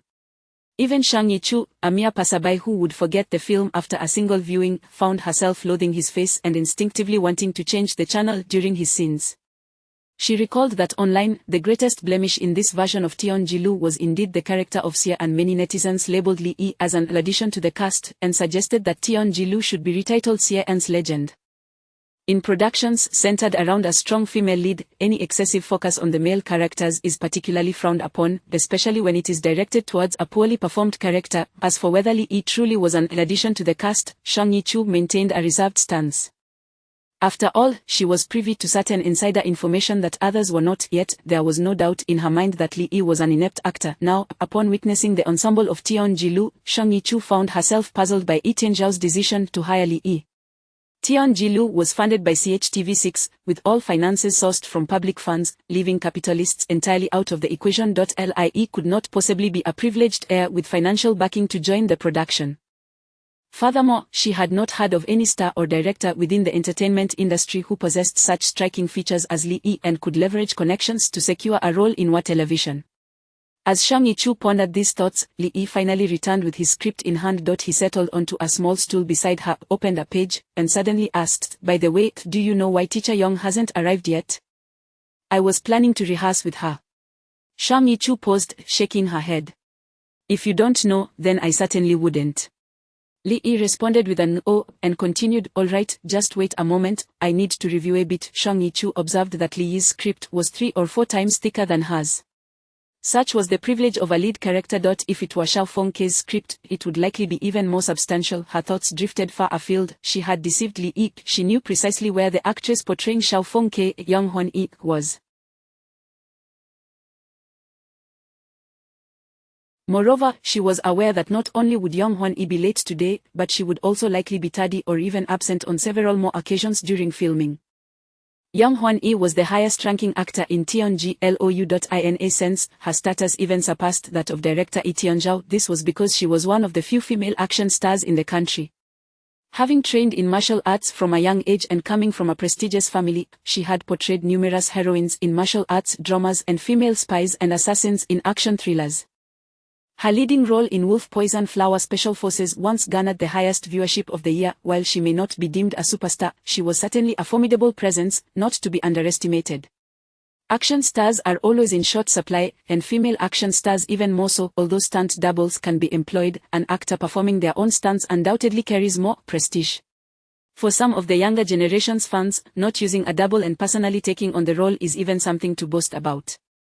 In an era where many actresses were gravitating towards softer, more glamorous styles, Yang Hwan-yi was undoubtedly the best choice to portray Xiao Fengke. There were no other artists of greater renown willing to partake in television films, nor anyone with her skill set in acting and martial arts. Coupled with a reasonable remuneration that was cost-effective, especially crucial for a financially constrained television film crew, Yang Hwan-yi was truly Yi Tianzhao's dream actress. Unfortunately, while the king may have intentions, the goddess remains indifferent. Shang Yi-chu knew that Yang Hwan-yi had no enthusiasm for Tian Ji-lu, and at that moment, she should be on set for Danger City Special Envoy, suspended by wires. Indeed, when Young Hwan-hee agreed to star in Teonjilu, she had simultaneously accepted another film contract for the suspenseful action thriller Danger City Special Envoy. This information had come to Song Ye-chu while perusing the official website of the Hwago Film Bureau. She certainly did not limit herself to just the film lists approved in September and October. She had delved further back. Upon seeing the project for Danger City Special Envoy approved in August, her distant memories were stirred. As an actress, watching numerous films was a requisite. In her previous life, Song Ye-chu had also viewed a plethora of movies. While she could hardly recall the names of actors in foreign films, she could remember a good deal from domestic cinema. She recalled that the lead actress in Danger City Special Envoy was none other than Young Hwan-hee. This was intriguing. Danger City Special Envoy was a project approved in August. Regardless of whether it was a film or television drama, once a project is initiated, filming typically commences swiftly to maximize efficiency and revenue.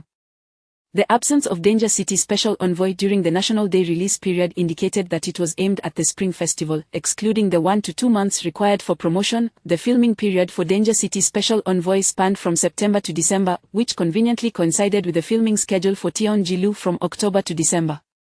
In industry parlance, Young Hwan-hee was colliding schedules.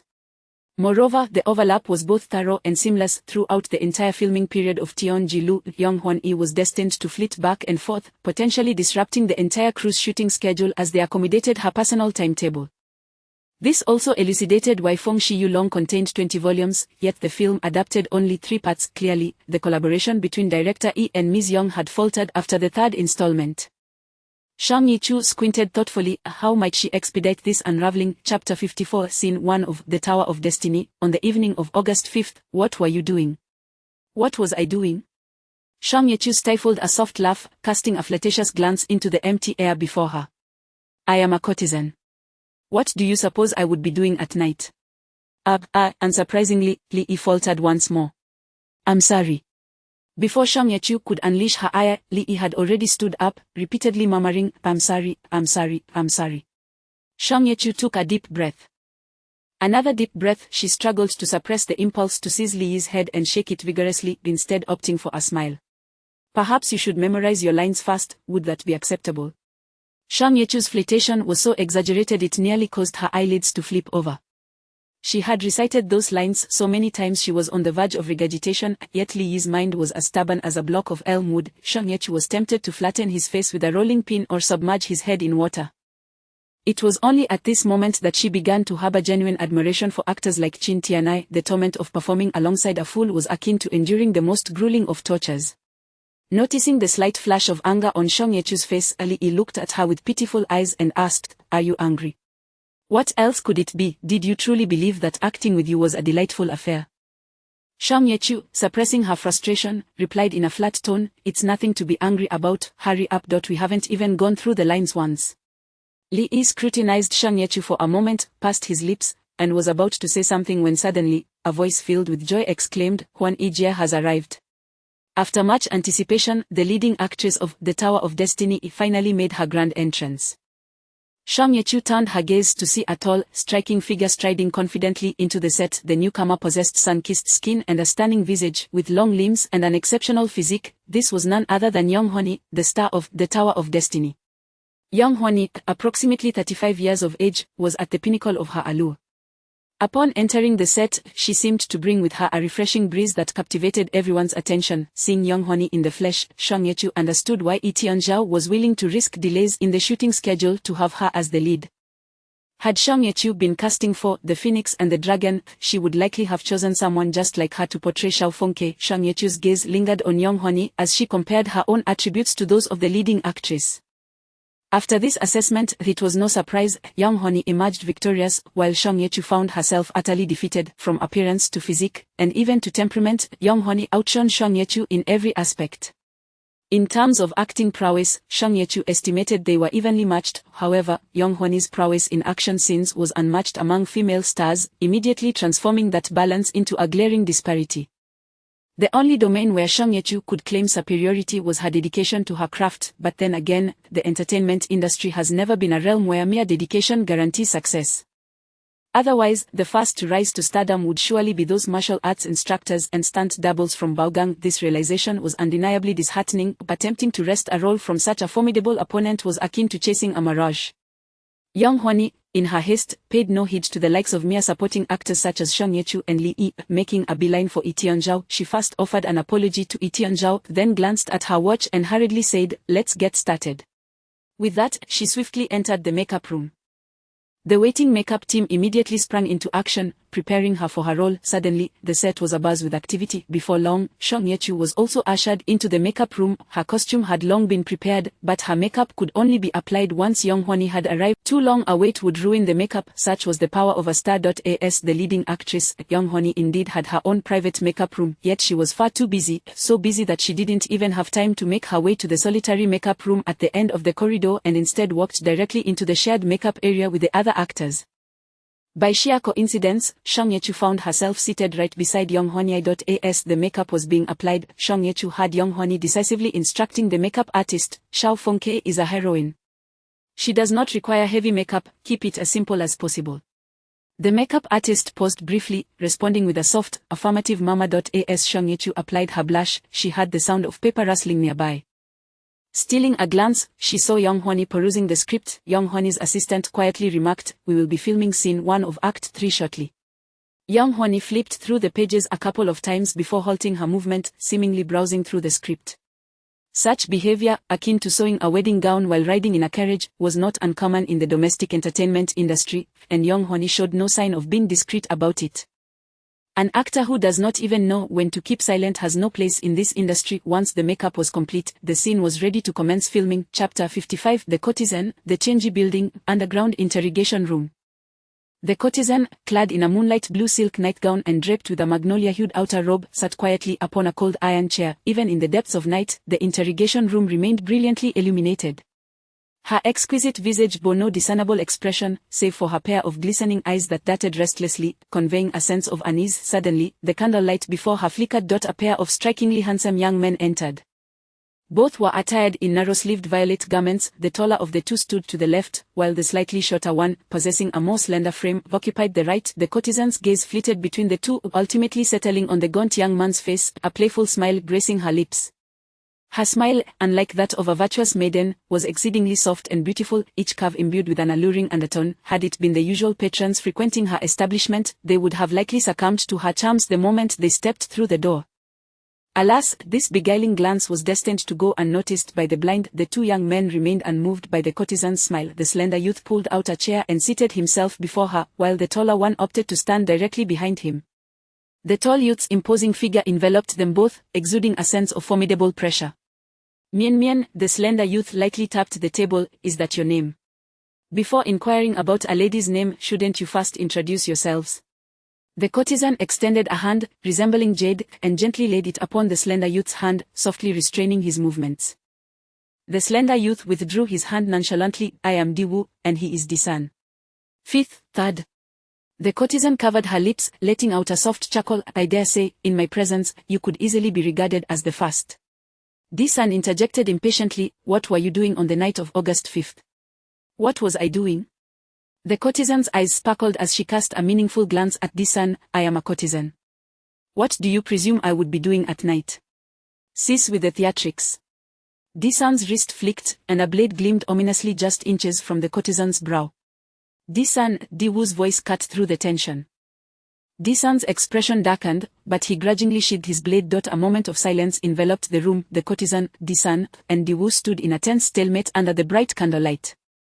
5, 4, 3, 2, 1. Song Ye-chu silently counted to 5 in her mind, yet the anticipated line never came. Song Ye-chu's brow furrowed slightly. Next, it was Diwu, Shao Fengke, who, Disan and Diwu, Xian and Shao Fengke, were seated in the Chenji building according to their entry time. Why was Young Hwani still silent? If she did not deliver her line within 10 seconds, the director would call for a cut.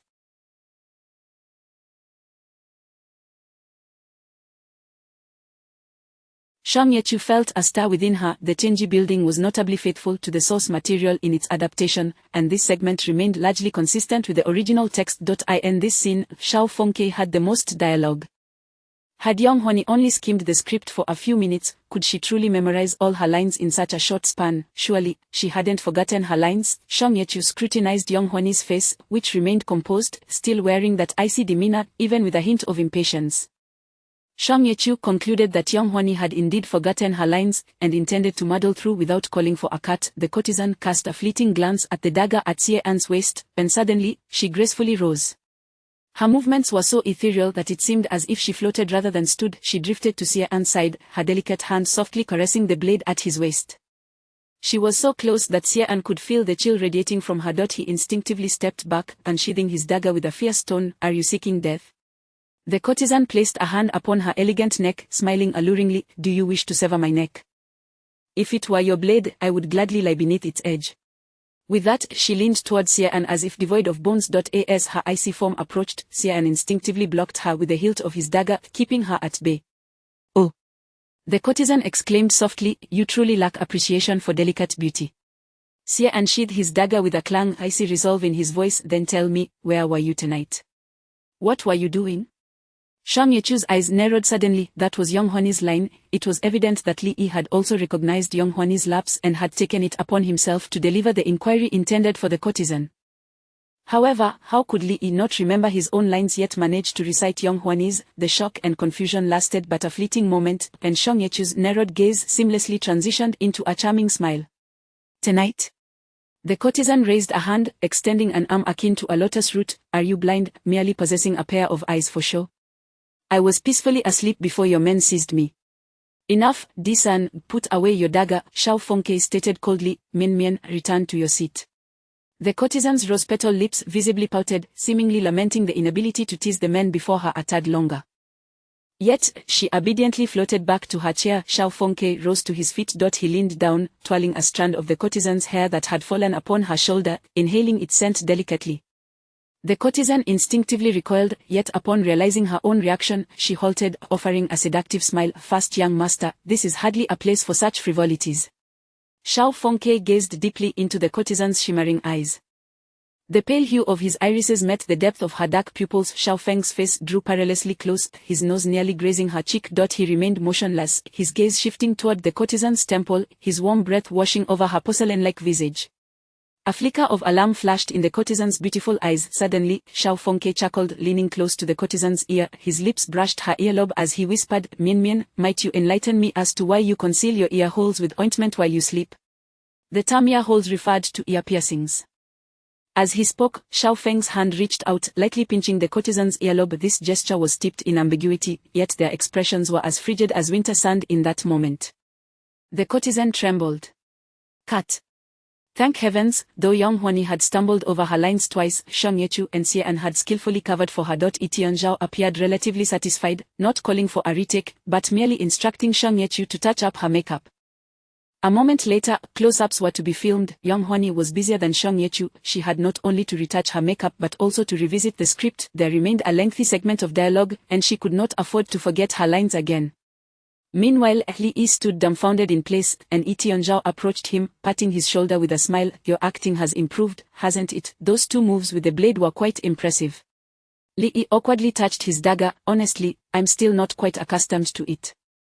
This blade is too light, it's a prop dagger. I thought you performed admirably." Tianzhao dismissed the comment, offering Li Yi a couple more compliments before departing. Li furrowed his brow slightly.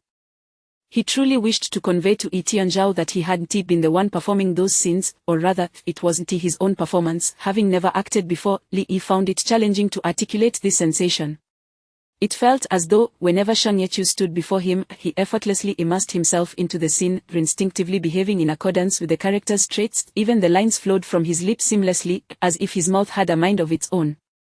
As a newcomer in acting, Li Yi was unaware that skilled actors could lead their scene partners into the performance. Contemplating this, he resolved to ask Shang Yechu about it. On another note, Young Hwani, flipping through the script, suddenly inquired of her assistant, "What is the name of the actress portraying the courtesan?" The assistant hesitated, struggling to recall, before shaking her head. "I'm not sure. I've never seen her before." Young Hwani clicked her tongue. "Her acting is quite commendable. 100 times better than that other one." The other one referred to Wei Iza, a rising star in the entertainment industry. The City of Danger was the film Young Hwani had collaborated on with him. Wei Iza had the lead while Young Hwani played a supporting role. Wei Iza's fame was at its zenith, with endorsements pouring in, and his fans never hesitated to flaunt their loyalty. Yet, during filming, Young Hwani preferred not to dwell on it. How could someone fail to master even the basics of facial control? Had he undergone excessive cosmetic procedures? Was he merely inept? It was hard to believe that even 10 years ago, such an acting ability would have been deemed unworthy of the industry. In the film, Young Hwani portrayed a romantic interest in a sibling relationship with Wei Isa. However, during their scenes together, Young Hwani felt like a beleaguered homeroom teacher, desperately attempting to motivate a slacker student, only to find the student fast asleep. Unexaggerated, Young Hwani believed there were merely 4 words to encapsulate Wei Isa's acting: leave it to fate. You do your thing, and I'll do mine. As for the outcome, let the heavens decide. Arriving at the Chenji building set, Young Hwani had little hope. After all, the production of Chenji building was far smaller than that of The City of Danger, and the quality of actors might be even lower. To her astonishment, however, she was met with a pleasant surprise from a newcomer. During her scenes with the courtesan, Young Hwani immediately felt that she was no longer the pitiful soul delivering a monologue. On the contrary, the chemistry, tension, and the other actress's quick reactions and movements were on par with any seasoned veteran Young Hwani had ever worked with. Yet, this actress was evidently a novice. With such talent and appearance, she ought to have made waves in the industry. Young Hwani couldn't help but wonder if, after working with Wei Isa for so long, she had become overly critical, leading her to perceive exceptional talent where there might be none. Perhaps the newcomer's acting was merely average. Chapter 56, A Rapid Ascent from Zero. Soon, the second scene would confirm to Young Hwani that it was not merely a figment of her imagination. This particular scene featured a confrontation between Young Hwani and Lee Yi, set in the dimly lit corridor outside the interrogation room. After exchanging a few lines with Lee Yi, Young Hwani immediately sensed the same impenetrable aura she had experienced while acting opposite Wei Isa. Lee Yi's lines were recited with remarkable fluency, his sole redeeming quality, slightly superior to that of Wei Isa. Beyond this, he was, for all intents and purposes, utterly lacking. Young Hwani managed to regain her composure as the class supervisor. Unlike her admonitions directed at Wei Isa, Lee Yi appeared to be reciting lines directed at her, specifically the text titled, The Suspicions Surrounding the Courtesan Minmian. Young Hwani was unsure how she completed the scene. All she knew was that upon its conclusion, she felt utterly drained, as if her very essence had been extracted. Tianzhao sat behind the monitor, his brow furrowed. The chemistry of this scene seemed to dissipate along, at least between the two leads, Xia-an and Xiao Fengke. Tianzhao observed no chemistry whatsoever. It appeared that Xia-an was merely reciting a script while Xiao Fengke seemed rather fatigued. Young Hwani's performance today was subpar, arguably perfunctory. Tianzhao had long harbored dissatisfaction with this. During the first scene, Young Hwani had forgotten her lines and had only salvaged the situation thanks to the actors named Yi and Li Yi. Although her performance had been lackluster, Tianzhao attributed it to her recent arrival from another production and the necessary adjustment period, thus he refrained from voicing his concerns. In this scene, however, Young Hwani's weariness was almost blatantly apparent. Due to the light makeup, the traces of age were starkly exposed under the high-definition digital lens. Her eyes reflected impatience, and her overly relaxed body language did not resemble that of a young woman burdened by deep-seated enmity, but rather that of a disillusioned corporate drone. The cruel nature of the camera is such that minor flaws are magnified tenfold, while significant shortcomings can be exaggerated 30-fold. The film industry demands a certain quality, and the application of multiple layers of soft focus filters, as one. Tianzhao felt a headache coming on. As for Li Yi, it was even less worthy of mention. He hardly qualified as an actor in Tianzhao's eyes. Tianzhao contemplated cutting this segment entirely in post-production, leaving only the audio of their dialogue. Li Yi, indeed, was unimpressive. Tianzhao mused that the actor named Yi was far more competent. Such acting skills and improvisational ability were the stuff of every director's dreams. Tianzhao wished to reshoot a take, but once Young Hwani called for a cut, she immediately sought an ice pack from her assistant to soothe her eyes and reclined on a crew member's chair. After years in the industry, if Tianzhao could not decipher such body language, he would hardly be fit to remain in the field. Young Hwani's intention was clear. She was unwilling to continue filming, needed a break, and deemed this take sufficient. Despite his esteemed reputation as a director, Tianzhao was, in truth, subordinate to Young Hwani, who held the real authority on set. Thus, he gritted his teeth and accepted the take. After a brief respite, Young Hwani, along with Song Ye-chu and Li Yi, quickly completed the final take of this scene, where Minmian's psychological defenses were shattered, leading her to confess the truth to Xiao Fengke. At this moment, Young Hwani was assured that the courtesan's acting prowess was indeed commendable. She seized a precious moment to observe Song Ye-chu. After the scene, Song Ye-chu remained notably taciturn. Seated on a small stool, she appeared to be just an unremarkable, delicate girl. Even her thin silk dress and magnolia-colored brocade robe lost their cinematic allure, resembling mere ragged fabric in that setting. Shang Yechu's gait was exceptionally composed. Indeed, young Honey had to glance several times to confirm this rarely used descriptor for one's walking posture. Shang Yechu walked with an almost austere precision, neither twisting her waist nor swaying her hips, devoid of any superfluous movements, and seldom casting her gaze about. Young Honey even noticed that Shang Yechu sometimes unconsciously held her chest in, presenting an air of habitual restraint, perhaps even insecurity. In her demeanor off camera, Shang Yechu seemed more suited to portray a bullied protagonist in a low-budget campus film rather than a seasoned courtesan.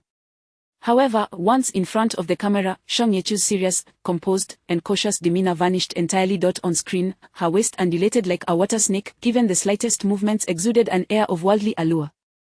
Her hands were perpetually in disarray, either playing with her hair or inadvertently showcasing her smooth, lustrous nails. Even her lip-biting gestures differed entirely from her silence. Courtesans often slightly pout their lips, as if perpetually poised to smile seductively. This courtesan was constantly flaunting her captivating charm. Even in the interrogation room, she could not remain still. Her eyes flitted about restlessly. The muted colors of her robe, when donned by her, took on an added layer of meaning, suggesting that the most delicate blooms often possess the brightest hues. Some might deem Shang Yechu's interpretive style overly suggestive, alluring, or vulgar, but after completing the first scene, young Honey had reviewed all footage related to this courtesan. Shang Yechu's portrayal of the courtesan, burdened by guilt, was in need of distraction from her misdeeds through entanglements with Xiao Fengke and Xie An. Hence, her continuous display of flirtation was entirely justified. Shang Yechu's performance, to be precise, was a play within a play. She was using her acting skills to embody the courtesan, while the courtesan was employing her own skills to portray a common perception of a woman of the world. Reflecting on Shang Yechu's quick thinking when young Honey had forgotten her lines during the first scene, young Honey sighed inwardly. Talent emerges in every generation. Young Honey even contemplated whether to extend a helping hand to elevate her counterpart, yet she was too preoccupied with her own affairs. Perhaps another time, unbeknownst to young Honey, as she pondered Shang Yechu, the latter was also thinking of her. Shang Yechu was engaged in conversation with Li Yi. "Teacher Young seems rather busy," she remarked casually while sipping on the inexpensive soda provided by the production team. Seeing Shang Yechu enjoying her drink, Li Yi curiously opened a bottle of soda as well. After sniffing it, he wrinkled his brow in distaste. "It smells awful," he candidly remarked, "like saccharin." Shang Yechu speculated that Li Yi was likely a wealthy young master experiencing the life of filming, and given Yi Tianxiao's evident concern for him, perhaps he was a notable figure in the industry. Casual conversation about the saccharin soda continued as Shang Yechu expressed, "Teacher Young appears quite fatigued. I genuinely worry for her health." "Are you quite familiar with her?" Li Yi inquired, puzzled. Shang Yechu took another sip of her soda. "I greatly enjoy watching her television dramas." "Oh," Li Yi nodded, "she seems to be filming another production." Shang Yechu raised an eyebrow in surprise, having anticipated it would take considerable effort to steer the conversation in that direction. "How do you know? Weren't you just saying you were unaware?" Someone informed me," Li Yi replied with a curious expression. "Is it really that enjoyable? You seem to be savoring it." "It's all right." Shang Yechu set down the soda bottle, her fingers lightly tapping the glass. "Since Teacher Young is working on another production, why not consolidate the filming for Tianji Building and complete it all at once?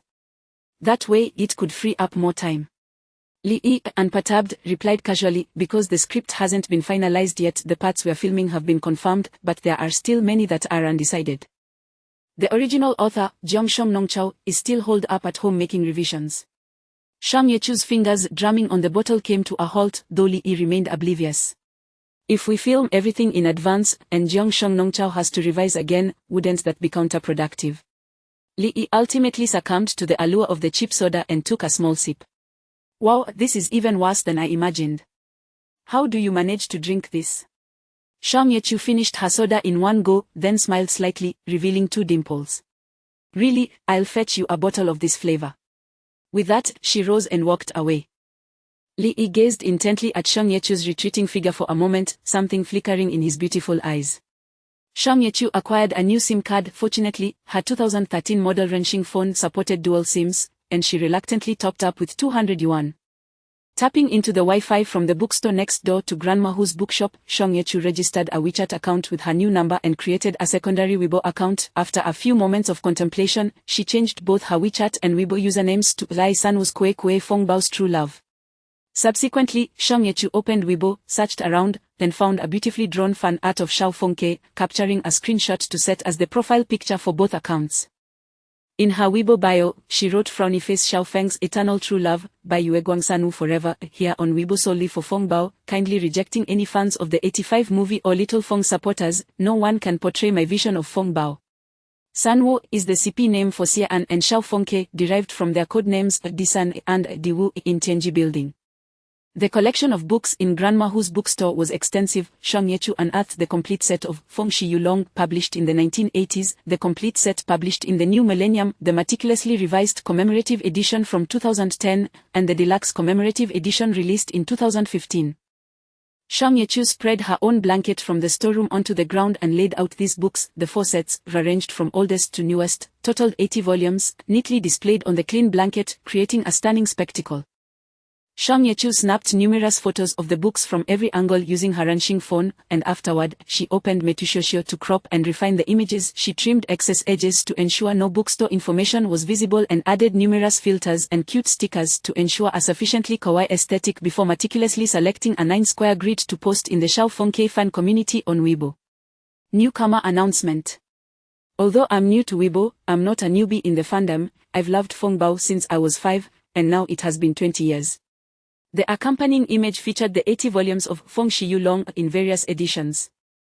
Chapter 57 The Wind Rises at the Edge of the Blue-Green. Jiangshang Nong Chaosheng has already surpassed 70 years of age, yet, unlike many elderly individuals of her generation who have become rigid, inflexible, and resistant to change, she remains remarkably attuned to the currents of contemporary society, showing a keen interest in the evolution of popular culture.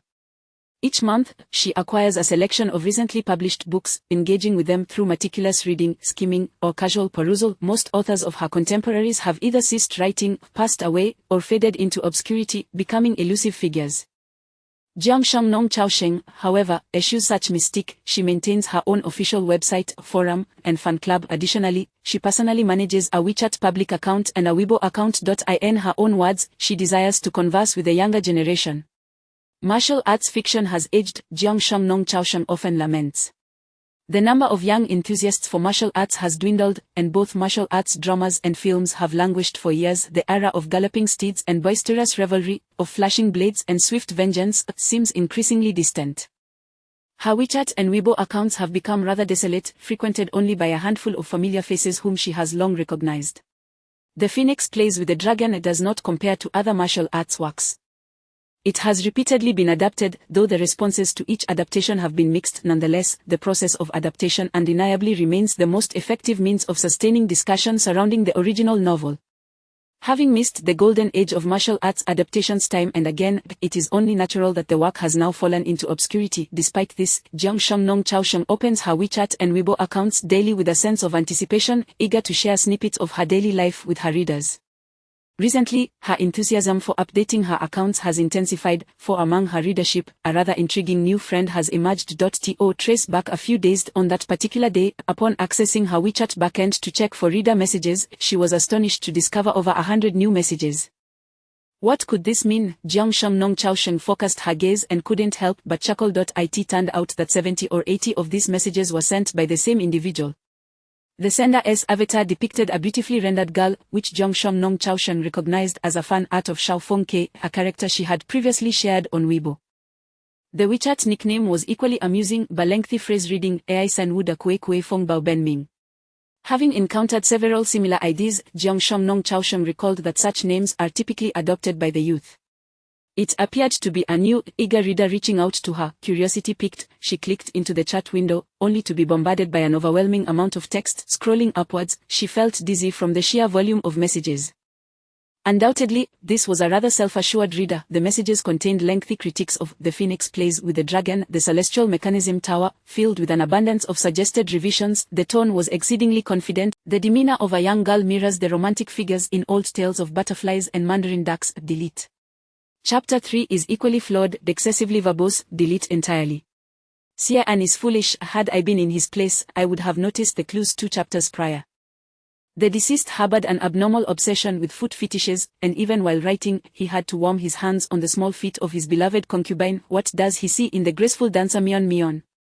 Clearly, a mere glance at her feet would eliminate any suspicion. Why does she and dawdle for 3 chapters? Afong's response here is inappropriate. While her compassion is commendable, her reaction is overly subdued. The reader rambled on, expounding their insights and suggestions in several thousand words. The celestial mechanism tower is only 150,000 words long. Such an extensive review was indeed astonishing. Jiang Nong Chaosheng found it quite entertaining. Her readers typically. Chapter 58. The storm approaches. Etian Zhao has recently been driven to the brink of madness. As a director who serves the nation, she dedicates herself wholeheartedly to her work. Renowned for her remarkable achievements, she possesses a sense of pride that is intrinsic to those in the film industry. The project, titled Tianji Tower, was one that Etian Zhao secured with firm assurance from her superiors. As Feng Shiyulong holds a cherished place in her youthful memories, she yearns to personally interpret this story.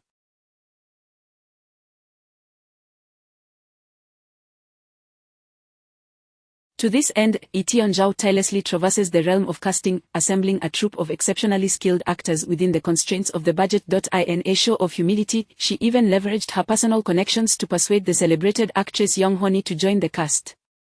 Etian Zhao resolved to personally break the curse of Xiao Fengke. Little did she anticipate that since embarking on this project, a string of misfortunes would befall her, whether due to her recent streak of bad luck or the overwhelming power of the curse itself. First, there was the incident with Yang Honi. Initially, she did not inform Etian Zhao that she would be unavailable until it was mentioned during the contract signing. Being the esteemed actress she had personally invited, Etian Zhao had no choice but to endure the situation. Then came Jiang Shanglongchesheng, also known as Teacher Jiang Aihua, who inexplicably brought in a nepotistic connection demanding to be cast as the male lead. According to Jiang Shanglongchesheng, this individual was the grandson of a dear friend, a promise made decades ago to ensure the young man would play the role of Xian. Unfortunately, this grandson, despite a handsome visage, displayed rather mediocre acting skills. Though he did possess remarkable martial arts prowess, his fighting scenes were executed with grace and fluidity, and during auditions, he even managed to break Etian Zhao's mahogany desk with a powerful kick. After all, what is a martial arts film without actual martial arts? Given his genuine skills, Etian Zhao reluctantly accepted the glaring deficiencies in his acting. The subsequent casting process proceeded smoothly, even uncovering a couple of exceptionally talented newcomers among the extras. Etian Zhao believed that the curse of Xiao Fengke had finally come to an end, until her patience began to fray. First, there was Li Yi, the grandson of teacher Jiang Aihua, whose abysmal acting evoked outrage from all who witnessed it. There was even an instance when a cameraman could not suppress laughter while watching him perform. Then, there was the ongoing issue with Yang Honi. Her performance was dishearteningly lackluster, as she approached acting with the same mentality as one would approach a mundane job. Though acting is indeed a profession for actors, they must not allow such a mindset to permeate their performances. Etian Zhao observed the fatigued, lackadaisical woman on the monitor and could scarcely recognize her as Xiao Fengke. She felt a strange relief that teacher Jiang Aihua was preoccupied with revising the script, preventing him from witnessing the onset debacle.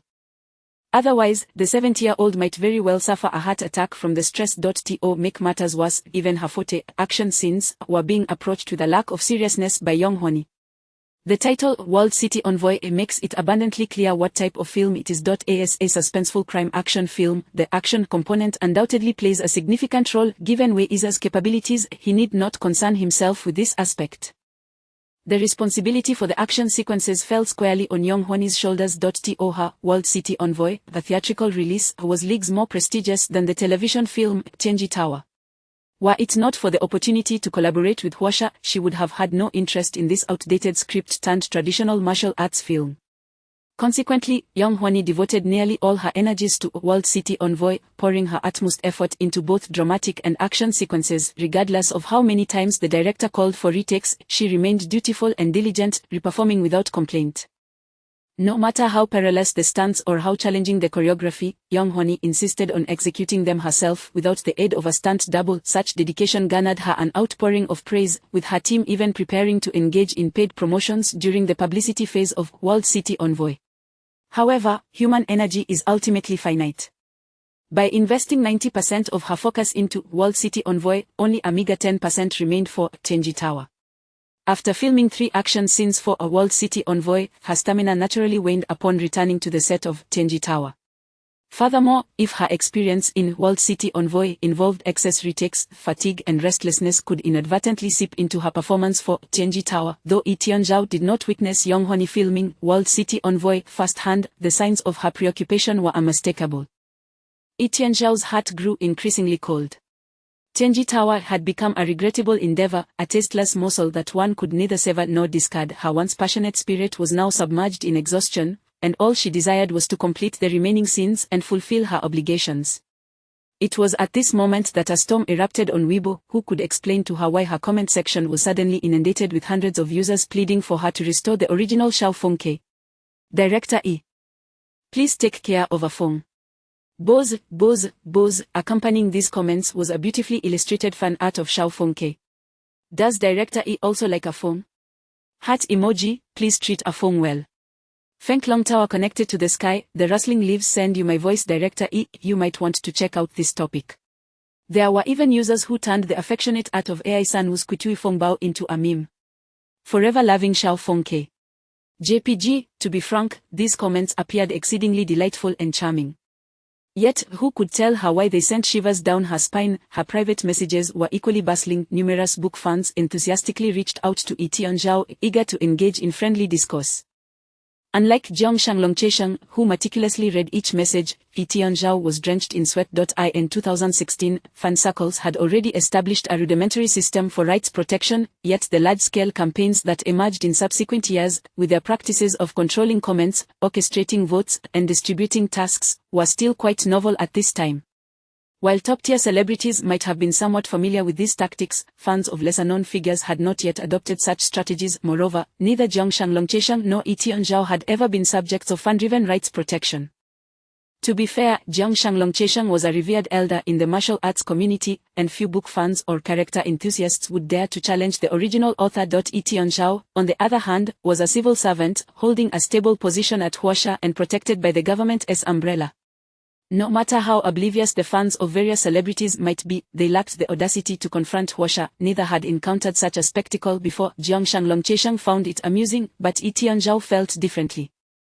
From amidst the sea of warm words and polite expressions, she sensed the ominous approach of a tempest. Chapter 59, Custard Field, exploding milk pastry buns. Compared to the fans' advocacy for their rights, what truly vexed Lee Tianzhao was Jiang Shangnong Chaosheng's attitude. As Jiang Shangnong Chaosheng's inaugural work, The Dragon's Dance at the Heavenly Mechanism Tower, is characterized by its graceful prose, ethereal and free-spirited style. However, its narrative does exhibit several rather juvenile flaws. There are even instances of cliché plotlines and glaring logical inconsistencies. These aspects have been discussed ad nauseam over the decades, and many have expressed the hope that Jiang Shangnong Chaosheng would undertake with the adaptation of The Dragon's Dance currently underway. These concerns have resurfaced. Akin to reheating leftover food. It is often said that three cobblers can outshine Sugar Liang. Thus, with hundreds of fans offering their suggestions, it is inevitable that some may present genuinely constructive ideas. Unfortunately, Jiang Shangnong Chaosheng heeded these suggestions and incorporated them into his script. On one side stood Jiang Shangnong Chaosheng, persistently revising the script in pursuit of excellence, while on the other was Young Hon-e, adhering to a tight schedule and hastily fulfilling filming obligations. Caught between the two, Lee Tianzhao felt akin to a hapless plasterer, patching up gaps here and there yet still exposed to the elements. Lee Tianzhao longed to persuade Jiang Shangnong Chaosheng to cease the script changes, as Young Hon-e would not adhere to them in any case. She had already offloaded most of the wordy lines to Lee. He also wished to exhort Young Hon-e to invest more effort. Did she not realize that the scenes she rejected were the result of Jiang's painstaking deliberation over several days? Lee Tianzhao felt an urge to slap himself. Why had he ever invited Young Hon-e to play the lead role? Did he not know that a small temple could hardly accommodate a grand Buddha? With the original work's fervent fans lacking, Lee Tianzhao found himself in a precarious position, losing 10 pounds in just 1 week. In stark contrast to Lee Tianzhao's tumultuous predicament, Shang Yichu enjoyed a remarkably with only one scene remaining in The Heavenly Mechanism Tower, specifically her debut dance, which required set construction and was tentatively scheduled to commence filming in a week. Shang Yichu diligently practiced her dance each morning at Du Shao Tang's place and spent her afternoons immersed in the pages of The Dragon's Dance at a bookstore. Today, however, was somewhat different. Shang Yichu chose to pass her time not in the bookstore, but rather in a dessert shop. Out of prudence, she acquired several sets of The Dragon's Dance for her photoshoot. During the golden era of martial arts novels, a particular type of pocket-sized book gained popularity, its dimensions akin to those of a pocket on clothing, with slightly smaller font, characterized by relatively crude paper and printing quality. These books were affordably priced, easily portable, and allowed readers to peruse them at their leisure. The version of The Dragon's Dance that Shang Yichu was currently reading was indeed a pocket edition. Compact and delightful, the cover illustrated a male figure clad in green attire. Shaofeng, Quebec. When Li Yi arrived at the dessert shop, he found Shang Yichu slicing into a custard-filled bun, with a copy of The Dragon's Dance lying upside down on the table. Noticing Li Yi's presence, Shang Yichu paused her cutting and raised an eyebrow, remarking, "You are quite punctual." Li Yi, wearing a black baseball cap and a white t-shirt layered with a black hooded printed sweatshirt, paired with brown jeans and carrying a somewhat worn canvas backpack, radiated youthful exuberance and freshness, resembling a recent graduate stepping out of campus life. Shang Yichu promptly complimented his attire, having grown accustomed to seeing you in period costumes. "I must say, your modern ensemble is rather pleasing to the eye." Li Yi unabashedly flashed a bright smile. "Really? You look quite," he hesitated, taking in Shang Yichu's inexpensive attire, struggling to articulate his thoughts. Growing up in a humble environment, he found it difficult to sincerely praise Shang Yichu's outfit, responding instead with a brief, "You look radiant today." Shang Yichu accepted the compliment with unruffled composure. "What would you like to eat? Scan the code and order for yourself." With that said, she resumed slicing her bun. The golden, crispy exterior of the pastry burst open under the knife, revealing a soft, white interior filled with creamy, custard-like goodness. The fluffy, warm bun emitted an enticing aroma that was hard to resist. Li, captivated by the sight, couldn't help but exclaim, "What is that? I want one too." Custard-filled, exploding milk pastry bun. Shang Yichu recited the embarrassing name without batting an eyelash. "They have both packaged and freshly baked varieties. What I have is freshly baked, but it will take a while." "Then I want a freshly baked one as well," Li replied, pulling out his phone to scan the code for ordering. "Do you frequent this shop? Are there any drinks worth trying here?" "This is my first time here as well," Shang Yichu stated, forking a piece of the bun. "But if you're asking about drinks, Shang Yichu." A voice suddenly interrupted from behind Li Yi. He turned in surprise to see a tall figure approaching their table. Not recognizing the newcomer, he furrowed his brow and glanced at Shang Yichu. "Your friend?" Shang Yichu nodded, setting down her knife and fork as she stood. "Let me introduce you. This is my friend from school, Shang Wenji. This is Li Yi, a friend from the production team." Shang Wenji's expression briefly stiffened before she donned a standard social smile, extending her hand to Li Yi. "Pleasure to meet you." Li Yi also rose, giving her hand a brief, symbolic shake before withdrawing it quickly. "Please have a seat," Shang Yichu suggested as the two had completed their greeting ritual. Before sitting down, Shang Yichu took a moment to appreciatively observe Shang Wenji's fashionable ensemble. Today, Shang Wenji sported a soft, black turtleneck paired with wide-legged pleated trousers, topped with a long camel-colored trench coat. She exuded an air of intellectual elegance. Her androgynous outfit was imbued with a subtle femininity. Both Shang Wenji and Li Yi dressed impeccably today, leaving Shang Yichu seated between them, questioning her own taste for the first time. Perhaps she should seek fashion advice from Shang Wenji in the future to enhance her wardrobe. Shang Yichu mused silently, acknowledging her current financial constraints that limited her ability to dress well. Once she had the means, she could no longer allow herself to be mocked for her lackluster fashion sense. Once the three were seated, Shang Wenji scrutinized Li Yi with a discerning eye before turning to Shang Yichu. "You asked me which dessert shop was good, and you wanted to introduce me to your new friend. This is him." Her disdain was palpable, and Shang Yichu's fork slipped from her grasp, creating a jarring sound against the plate. Shang Wenji's emotional intelligence, whether in the past or present, remained as suffocating as ever, her words seemingly crafted to offend. Shang Yichu paused momentarily before smoothly shifting the conversation. "Yes. Are there any good drinks here? I'm feeling thirsty." As she spoke, she slid her phone's ordering page towards Shang Wenji. "Could you help me choose?" Shang Wenji hesitated, then fell silent, lowering her head to select a drink. Li Yi observed the interaction with a cool detachment, and when Shang Yichu glanced his way, he immediately broke into a radiant smile. "You two seem to have a great rapport." "Have a good rapport with Shang Wenji?" Shang Yichu nearly felt nauseated at the thought. Her intention in inviting Shang Wenji was primarily to avoid awkwardness. Given that Li Yi was of a similar age and working on the same film, she feared any potential misunderstandings of romantic inclinations. It was her belief that actors collaborating on the same project should maintain a purely platonic friendship, hence, the necessity of bringing along a sister. Although she and Shang Wenji were hardly sisters, the gesture sufficed for the occasion. Shang Wanji scoffed softly, clearly unconvinced by Li Yi's remark. Shang Yichu, maintaining her composure, replied, "It's not so bad, after all, she is my close, I've made my selections." Shang Wanji abruptly interrupted, her tone as stiff as ever, "Take a look and see what you like." Shang Yichu glanced at the items Shang Wanji had chosen, all high in sugar and calories, and couldn't help but inquire, "Is this shop known for its desserts? Why have you chosen such overly sweet options?" While Shang Yichu naturally favored such selections, she wondered if Li Yi could appreciate such flavors. "I chose according to your taste," Shang Wanji replied nonchalantly, taking Shang Yichu's plate to begin slicing her bun. "You've had a sweet tooth since middle school." "All right then." Since Li Yi was her guest, Shang Yichu couldn't neglect him and reluctantly pushed her phone towards him. "Take a look at these. Is there anything you like?" Shang Wanji frowned slightly. Chapter 60 Fight Scene. "I'll have this one." Li Yi indeed ordered a bizarre drink chosen by Shang Wanji. Shang Yichu could discern Shang Wanji's disdain for Li Yi and pondered how to placate her with food. "What would you like to eat? It's faster if we order together now." Shang Wanji only requested a cup of unsweetened lemonade. The lemonade arrived promptly, and Shang Wanji fiddled with a glass straw, taking a delicate sip. Shang Yichu had pressing matters to discuss with Li Yi, so she initiated the conversation. "Don't you have any sins today?"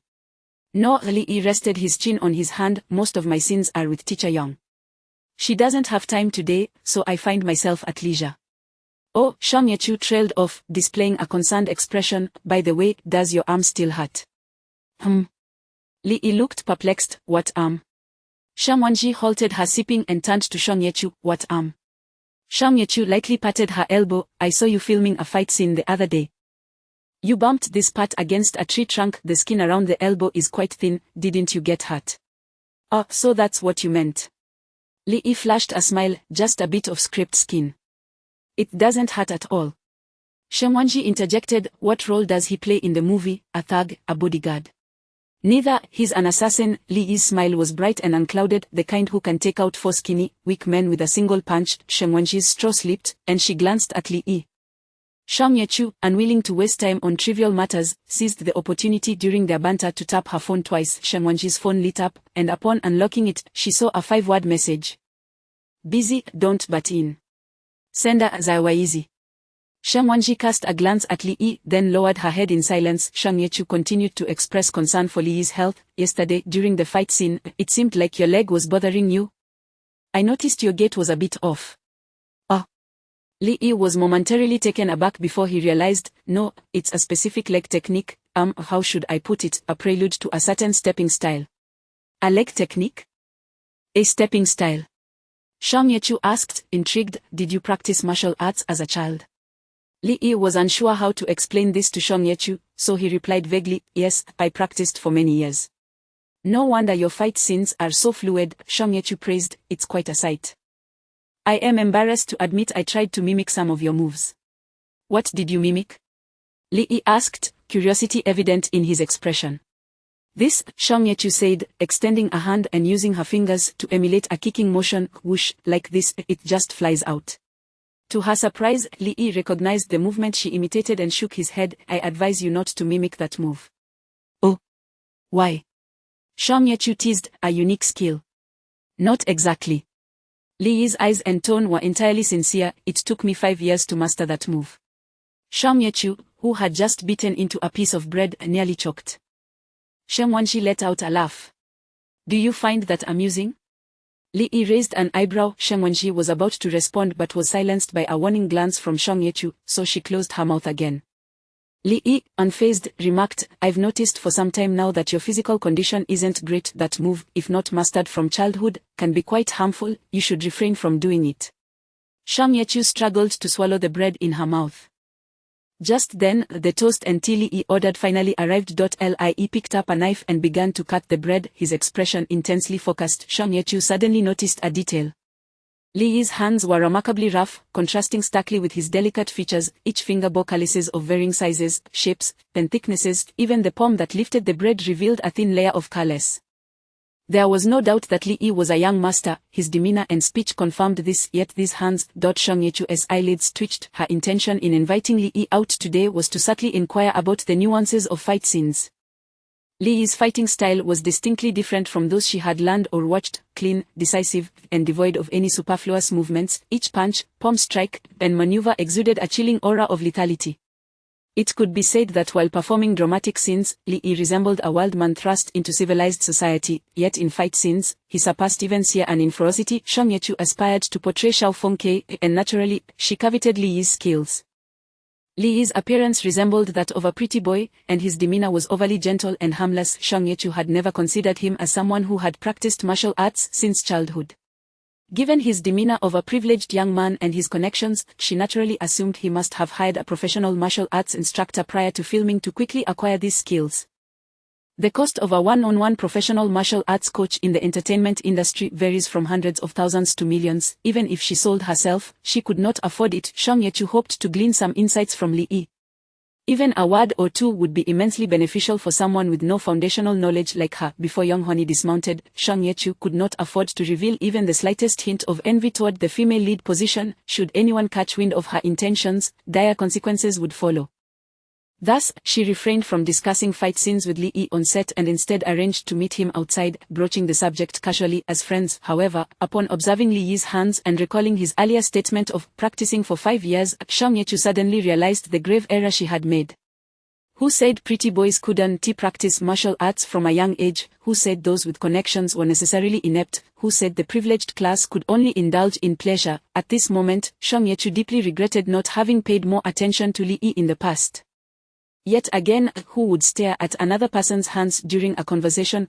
Unwilling to give up, Shang Yechu asked, "System, I recall there is a martial prowess value in the system panel, right? Can you assess others' martial prowess?" "Yes."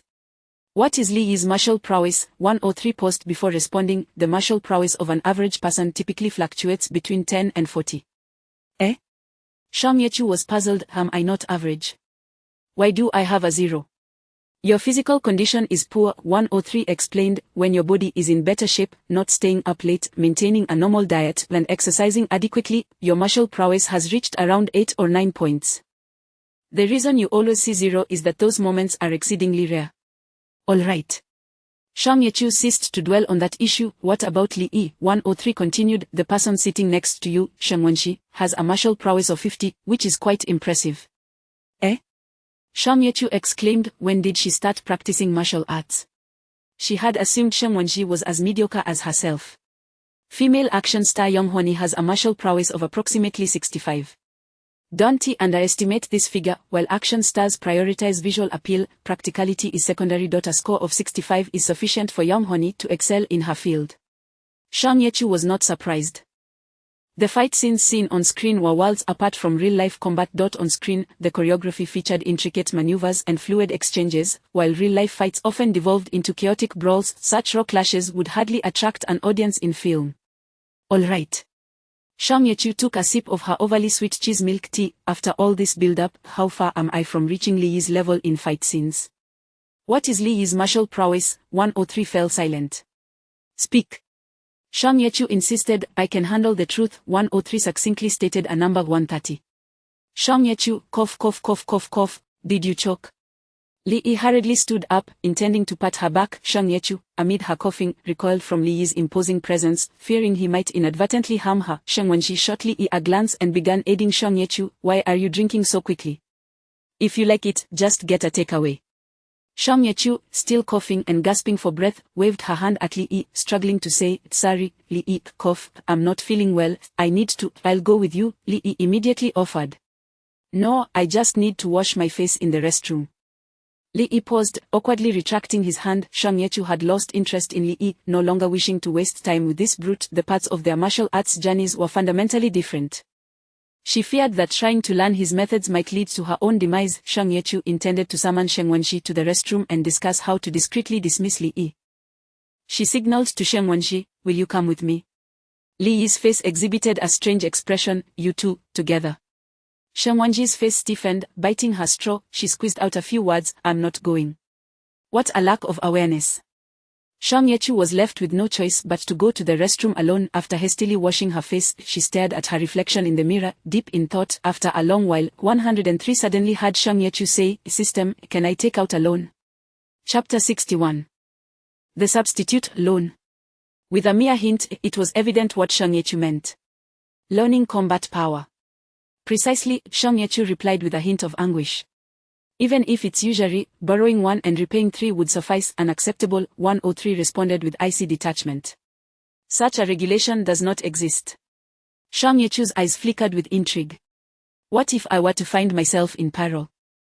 For instance, if I were to encounter a nefarious individual and it became imperative to defeat him for my safety, a combat power below 10 cannot guarantee survival. After a brief pause, 103 reluctantly considered. According to the regulations, in such circumstances, the system may forcibly elevate your combat power.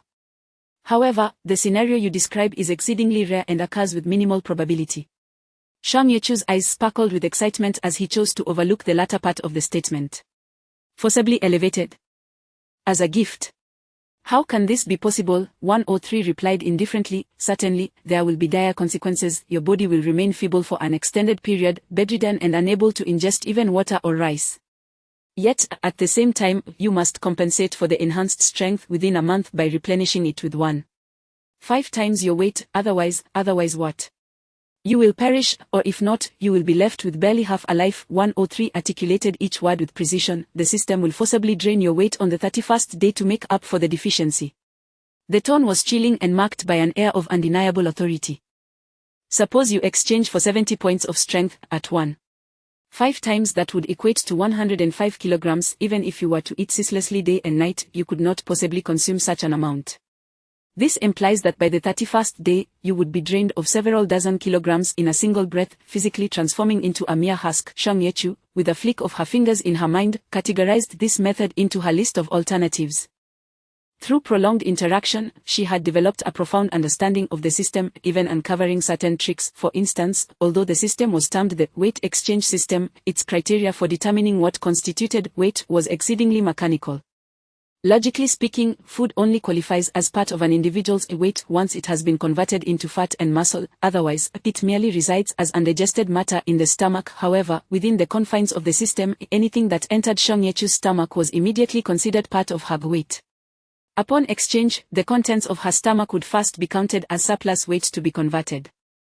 Shang Yechu once conducted an experiment, precisely measuring her weight to the gram on the system panel, only to take a sip of water. According to the system's assessment, her weight exhibited no notable change while she held the water in her mouth. Yet the instant she swallowed, her weight surged by 40 grams. This indicated that anything entering her body was deemed a component of her weight. Undoubtedly, this presented a significant loophole, which Shang Yechu had identified early on as a flaw in the artificial intelligence's judgment.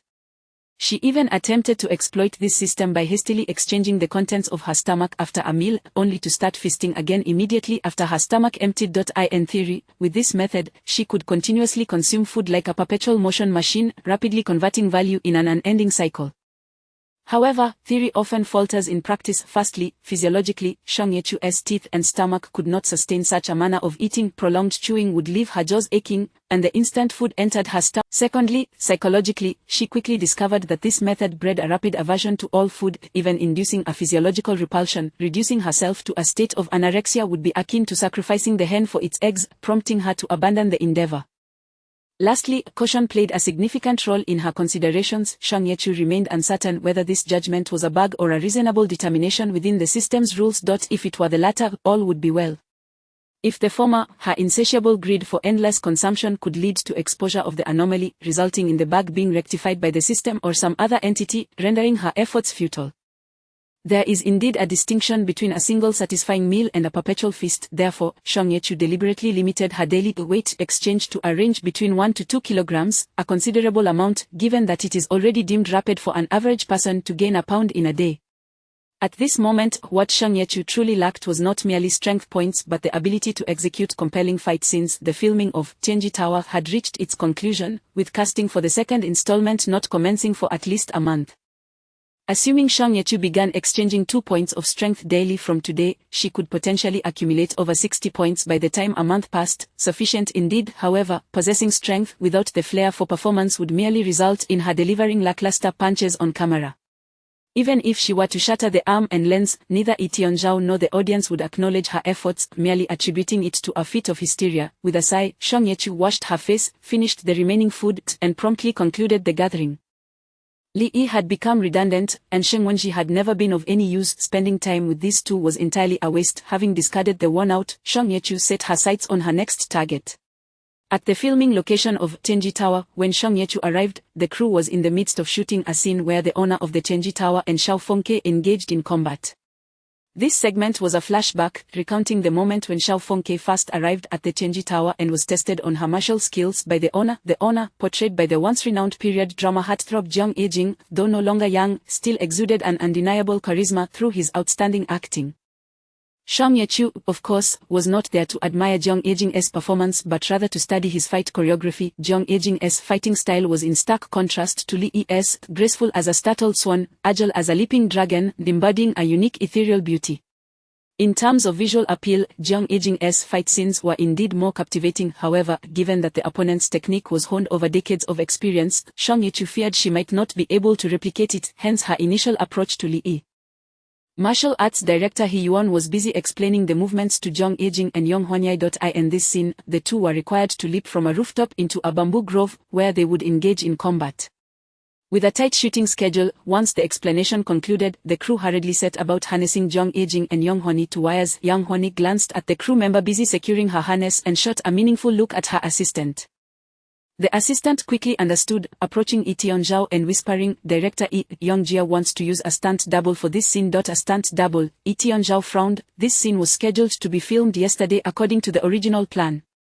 Moreover, teacher Yong previously stated she would perform it herself without a double. The assistant, with a stiff upper lip, replied, "Yang Jia has been suspended in wires all morning. She rolled on the cement ground several times and is in considerable pain." Yi Tianzhao could hardly suppress a laugh. She had willingly faced parole in Danger City Messenger, yet in Tenji Tower she was reluctant to even be suspended by a wire. Shaoli, bring in the stunt performer. Without further elaboration, he cast a fleeting glance at Yang Huani, who averted her gaze uncomfortably. The female stunt double, of a similar age to Yang Huani but with a more robust build, arrived on set and silently took the wires, expertly binding them around herself, displaying evident experience. Yang Huani scrutinized the stunt double, her expression revealing displeasure. The assistant, noticing this, quickly interjected, "Yang Jia, what's wrong?" Yang Huani murmured something, and after a moment, the assistant returned to Yi Tianzhao with a forlorn expression, "Director Yi, is there a more slender stunt double available?" "What?" Yi Tianzhao's face reflected incredulity. "A more slender stunt double," the assistant said cautiously. "This one's physique differs too greatly from Yang Jia's, or it would be obvious that she is a double." Yi Tianzhao could no longer contain his irritation, sneering, "She's made a fuss of her performance, yet she's worried about the audience discovering she's using a double. Tell her this is the only option. If she wants to use it, so be it." The assistant was on the verge of tears. "Director Yi, I say, Director Yi, I can give it a try." A clear, melodious female voice interjected. The assistant felt as if he had heard the voice of a deity. Turning to see the speaker was the courtesan actress previously praised by Yong Huani for her acting skills. "You," Yi Tianzhao, still brimming with indignation, spoke curtly. "What do you wish to try?" Shang Yechu smiled gently, her expression benign and unassuming. "I've worked as a stunt double in other productions." "You've worked as a stunt double?" Yi Tianzhao's voice rose sharply, only to realize the attention now on him. He reined it in. "Show me a few moves." Shang Yechu executed a kick, nearly striking Yang Huani's assistant in the process. "Hey," the assistant startled and dodged. "Mind your surroundings." Shang Yechu quickly halted. "I'm so sorry. Are you all right?" "My apologies, not at all," the assistant replied, grabbing his arm, just a little startled. Shang Yechu then turned back to Yi Tianzhao. "Director Yi, the space here doesn't allow me to demonstrate properly. How about I show you a segment while in the air, and you can assess if I am suitable?" Chapter 62 Martial Arts. The Tower of Heavenly Secrets is a film intended for the prime-time slot of WoWvision's Channel 6, and it cannot afford even a moment's delay. Yi Tianzhao cast a fleeting glance at Yang Huani, who had already returned to her reclining chair, eyes closed in repose, igniting a surge of frustration within him. How leisurely she appeared, with a desperate hope akin to attempting to revive a dead horse. Yi Tianzhao nodded to Shang Yechu. "All right, give it a try. However, if you squander our time with poor performance, I shall not forgive you." After all, with the safety harness in place, the production team's safety measures were impeccable. The worst that could happen was that Shang Yechu would flail helplessly in midair, unsightly, perhaps, but not fatal. Shang Yechu had not rehearsed this scene, so Yi Tianzhao summoned the action director He Yuan to brief her on the necessary movements. He Yuan held little faith in Shang Yechu's martial arts prowess. Despite the thoroughness of his explanation, he secretly awaited the spectacle of the young woman's folly. This young lady likely believed that merely flailing about while suspended would suffice to execute a fight scene. How Navi. Innately, humans harbor a fear of danger, and heights are one of its manifestations. Suspended on steel wires, with no ground beneath her, that primal fear would be amplified to its zenith. Without professional training, whether a towering man or a 3-year-old child, anyone would be paralyzed with terror upon being hoisted aloft, unless one were an invincible daredevil or a madman. Yet who among us is truly unafraid of death? Moreover, even if this slender girl were a foolhardy daredevil, what would happen once she plummeted from the wires? Would she possess the skill to fight? Jiang Ejing was a seasoned veteran. If this young Yi were to unleash a flurry of erratic moves, it would only serve to provoke laughter. Would the Tower of Heavenly Secrets devolve into a comedy? Despite his internal musings, He Yuan maintained a stoic facade. On the contrary, he meticulously conveyed every nuance of the movements, positioning, then fighting rhythm to Shang Yechu, appearing as a dedicated instructor. Let the chaos ensue. This film, from its leads to its director, was a mere exercise in mediocrity. By articulating the details thoroughly, should this young actress falter, the blame would not fall upon him. He Yuan elaborated, concluding with a reminder, do you remember everything? If not, ask the script supervisor for cues. After all, a single recitation does not guarantee retention. None are endowed with the gift of perfect recall. Shang Yechu smiled, pressing her lips together. Thank you, teacher He. Your instructions were most detailed. He Yuan was momentarily taken aback, then sighed softly, as long as it is clear, now go. Be cautious. Young Huani learned from her assistant that Shang Yechu would be her stand-in, her brows knitting with concern. Is she truly capable? But you said her acting was commendable, the assistant replied, wiping his brow. Sister Yang, her physique is similar to yours. Though she may be 3 or 4 centimeters shorter, her agility in action scenes is swift. It won't be noticeable. I am not worried about her physique or acting, Young Huani sighed wearily. How she fights will be perceived as how I fight. Do not tarnish my reputation. The assistant was at a loss for a response, opting for a vague, let us wait and see. In fact, Director E does not fully trust her either. Shortly after she left, he sent the assistant director to another set to find a stunt double. Young Huani's expression softened slightly. We can manage for now. If worse comes to worst, we can splice together shots of her and another stunt double. It's all about extracting the essence while discarding the dross. This is a common practice in the entertainment industry. 3 individuals are required to create a single Xiaofeng, as if they are playing a game of. The assistant silently harbored similar thoughts but remained mute. Meanwhile, Shang Yechu had ascended to the rooftop via the lift, her harness securely fastened. As the camera angles were Chapter 63, a fresh perspective cut. As soon as Etienne called out cut, Shang Yechu hurriedly ran to Jiang Ejing's side, anxiously inquiring, I apologize, Teacher Jiang, but it seems I may have been a bit too forceful just now. Are you in any pain?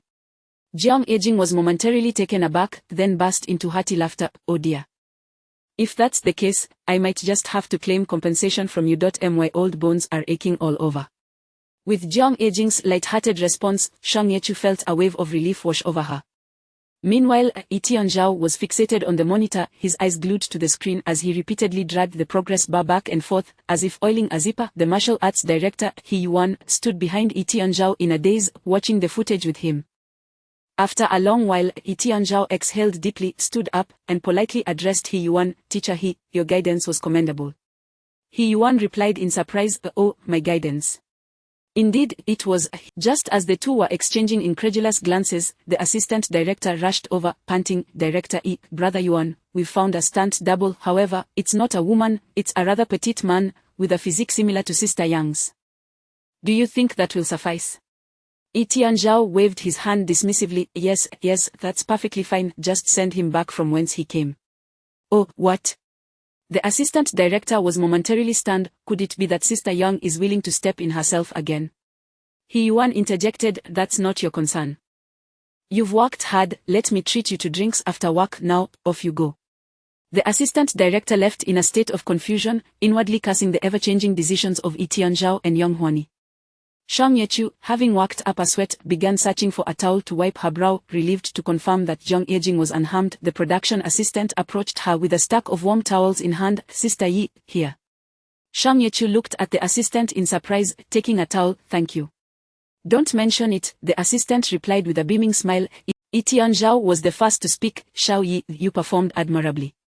Admirably was an understatement. With Etian Zhao's years of experience as a director, he recognized her talent, deeming her capable of landing a leading role in a low-budget martial arts film. Yang Huani was more direct. You've worked hard. I've prepared a small red envelope for you. Make sure to collect it after filming. Shang Yechu understood that this red envelope was a form of hush money. Thank you, Director E and Teacher Yang, she smiled modestly, feeling a bit bashful. It's just been a while since I last performed, so I'm a bit out of practice. Etian Zhao patted her shoulder. You're being too humble. Aside from that initial jump, everything else was quite commendable. Shang Yechu, catching on, suggested, shall I retake that scene? Etian Zhao was pleased with her perceptiveness. If you don't mind the trouble, then let's do it again. Are you tired now? Shang Yechu subtly replied, a little, but I should be fine if it's just one jump. With Yang Huani nearby, she knew that claiming she wasn't tired at all might make Yang, who was exhausted and using a stunt double, feel uncomfortable. All right, Etian Zhao nodded, let's wrap it up quickly. Shang Yechu gracefully executed the jump once more, and this time it was flawless, leaving even He Yuan without any critiques. Jiang Yejing stood beside He Yuan. As they were old friends who often chatted on set, Jiang Yejing asked, what do you think of that young lady? What do you mean? Jiang Yejing shot He Yuan a sidelong glance. Don't play coy with me. Can't you see it? He Yuan scoffed softly and replied, that initial jump was a bit amateurish, but she quickly found her rhythm. When sparring with you, He Yuan pondered for a moment. It's evident that her style is systematic martial arts, very rule-bound and proficient, but what? But it's too practical, He Yuan said cryptically, which makes it too unpractical. This seemingly contradictory statement was immediately understood by Jiang Yejing. Too practical referred to the effectiveness in real combat, while too unpractical indicated a lack of visual appeal, unsuitable for screen displays. After all, the martial arts depicted in film are primarily characterized by flashy movements and ornate techniques. Jiang Yejing brushed off her shoulder and glanced at Etian Zhao, who was directing another scene, but I think Director E seems quite satisfied. Look, since earlier, he hasn't been scowling. Actors are sensitive to a director's emotions. Etian Zhao clearly no longer bore the same whatever demeanor as before.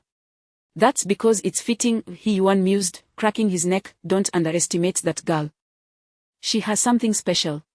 Fitting. Jiang Yejing was intrigued. In what way? She's suitable for you, He Yuan elaborated passionately. Your fighting style is far too extravagant. I've pointed this out to you countless times, yet you haven't changed in decades. In the entertainment industry, no one fights more flamboyantly than you. Have you forgotten how critics lambasted you in your youth? In moments of life and death, sleeves flutter. Before the enemy falls, poses are struck. Jiang Yejing chuckled. What, are you here to expose my flaws today? Rubbish, He Yuan retorted, but that girl, she is the opposite of you. Her fighting style is too plain.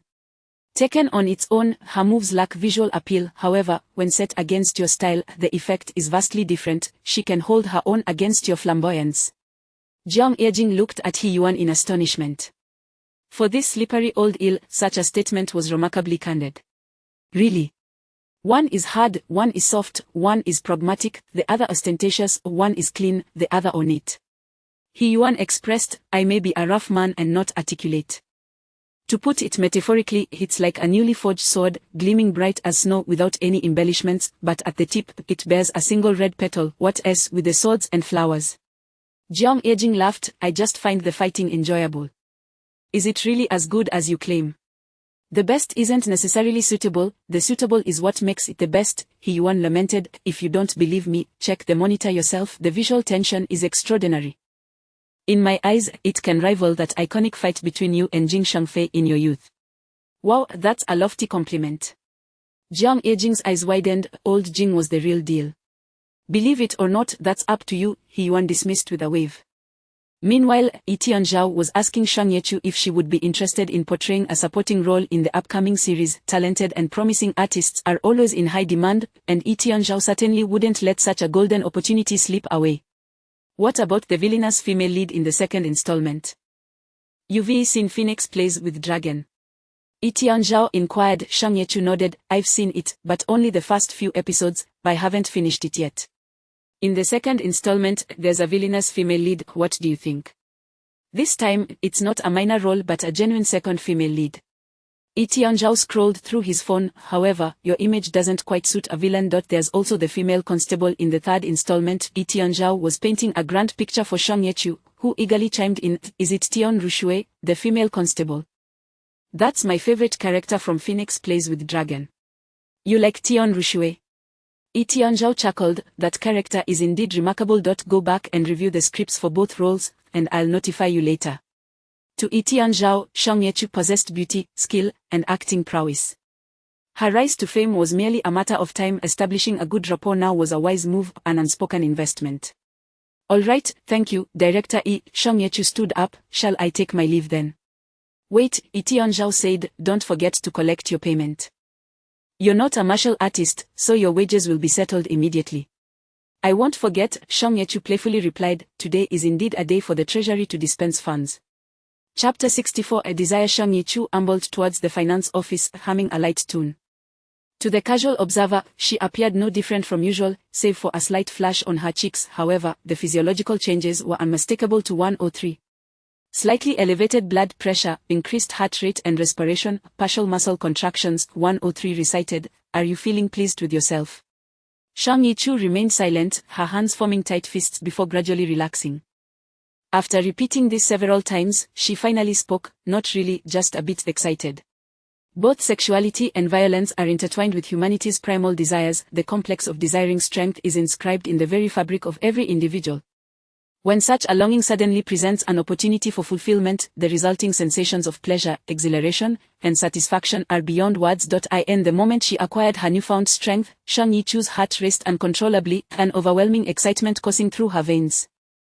She truly felt that raw power, the very essence she had longed for yet never attained. A force that transcends all reason, rules, and laws. A dual surge of physiological and psychological turmoil descended upon her in an instant. For most, the journey to greater strength is a gradual accumulation, with the thrill of becoming stronger unfolding step by step. Yet Shang Yechu's experience was different. Her strength surged dramatically in a single moment.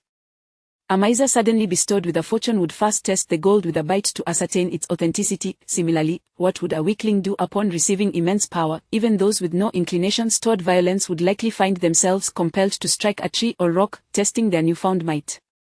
But Shang Yechu could not afford such indulgence. She could only engage in playful flourishes, flicking her sleeves and performing light jumps. After completing these theatrics, she donned a mask of calm composure, greeting her fellow actors, the martial arts director, and the director with a warm smile. Shang Yechu exerted immense self-restraint, refraining from truly engaging in a brawl with Zhang Yejing. Had it not been for her extensive acting experience and rigorous professionalism restraining her, her fists might have met Zhang Yejing in earnest rather than mere performance. Suppressing one's primal instincts is a painful endeavor. Shang Yechu's violent impulses went unexpressed, a swelling tension coiling in her chest, her heartbeat drumming loudly, her head feeling heavy with blood, and her hands trembling uncontrollably. It was as if a fire was raging within her, scorching her insides, threatening to escape her chest. Despite this turmoil, Shang Yechu maintained the most appropriate smile, as if in high spirits, as she arrived at the finance office to collect her overtime pay. The remuneration for doubles bore no relation to the difficulty and danger of their work. Although the scene garnered praise from both the director and the martial arts supervisor, Shang Yechu's compensation amounted to a mere 3,000 yuan. Though doubles earn their pay through perilous labor, their lives, in this industry, seem far less valuable than Shang Yechu had anticipated. At the moment she received her payment, any claim of surprise would be disingenuous. In her previous life, she had predominantly starred in comedies with few action scenes, and due to her stature and status, opportunities to employ a double were scarce. In Shang Yechu's mind, the work of a stunt double, scaling rooftops and leaping across walls, was of far greater difficulty and risk than that of other artists. Surely, any scene would command a starting fee in the 5-digit range. However, upon inquiring with the finance department, she learned that ordinary stunt doubles were paid monthly, and most earned only a 4-digit sum each month. The 3,000 yuan she received was already a sign of Tianzhao's special consideration for her. Shang Yechu silently weighed the 3,000 yuan in her hands, her brain, previously ablaze with excitement and fervor from the violence and opportunity, finally cooled. She struggled to articulate her feelings at that moment, simply sensing a profound discomfort within her. After quietly stowing the 3,000 yuan into her pocket, she turned to leave the finance office only to unexpectedly encounter someone. Xiao Shui, Yang Honi's assistant, approached her with a look of delight. "I'm glad I caught you. Sister Yang asked me to give this to you." With that in plain view of everyone, Xiao Shui produced a thick red envelope and unceremoniously placed it in Shang Yichu's hands. "Take it," Xiao Shui beamed, her smile broad. "Sister Yang said you worked hard today and wanted me to thank you on her behalf." This was both a token of good fortune and a form of hush money.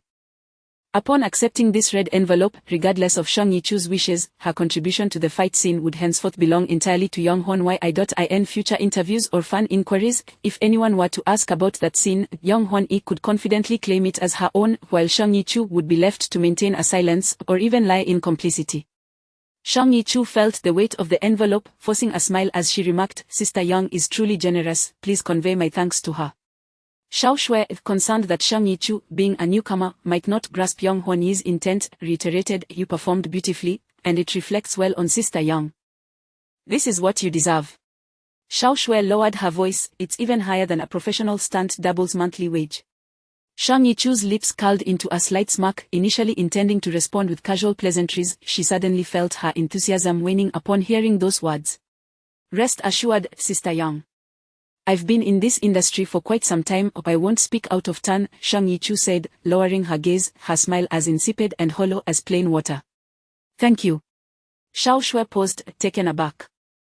Yet, with her task from Yonghwan Yi completed, she thought little of it and hurriedly departed. The shadows of the trees danced, and the yellow leaves fell. The weather had turned quite cold. Ren Shang Yichu sat alone on an iron bench beneath the willow shade, counting her money. Logically, she could have easily visited any bank to deposit her earnings, completing the task in under 3 minutes, yet for reasons unbeknownst to her, she remained seated on the icy metal bench, meticulously counting bill by bill. The crisp, new notes slipped through her fingers, and she estimated her total. The pay for her role as a stunt double was 3,000 yuan, while Yonghwan Yi's hash money amounted to 10,000 yuan.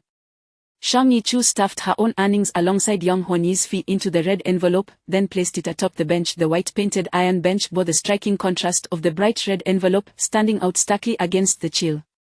Shang Yichu turned to gaze at her hard-earned reward. A withered yellow leaf drifted down, landing on her shoulder. Suddenly, she raised a fist and struck the red envelope with great force.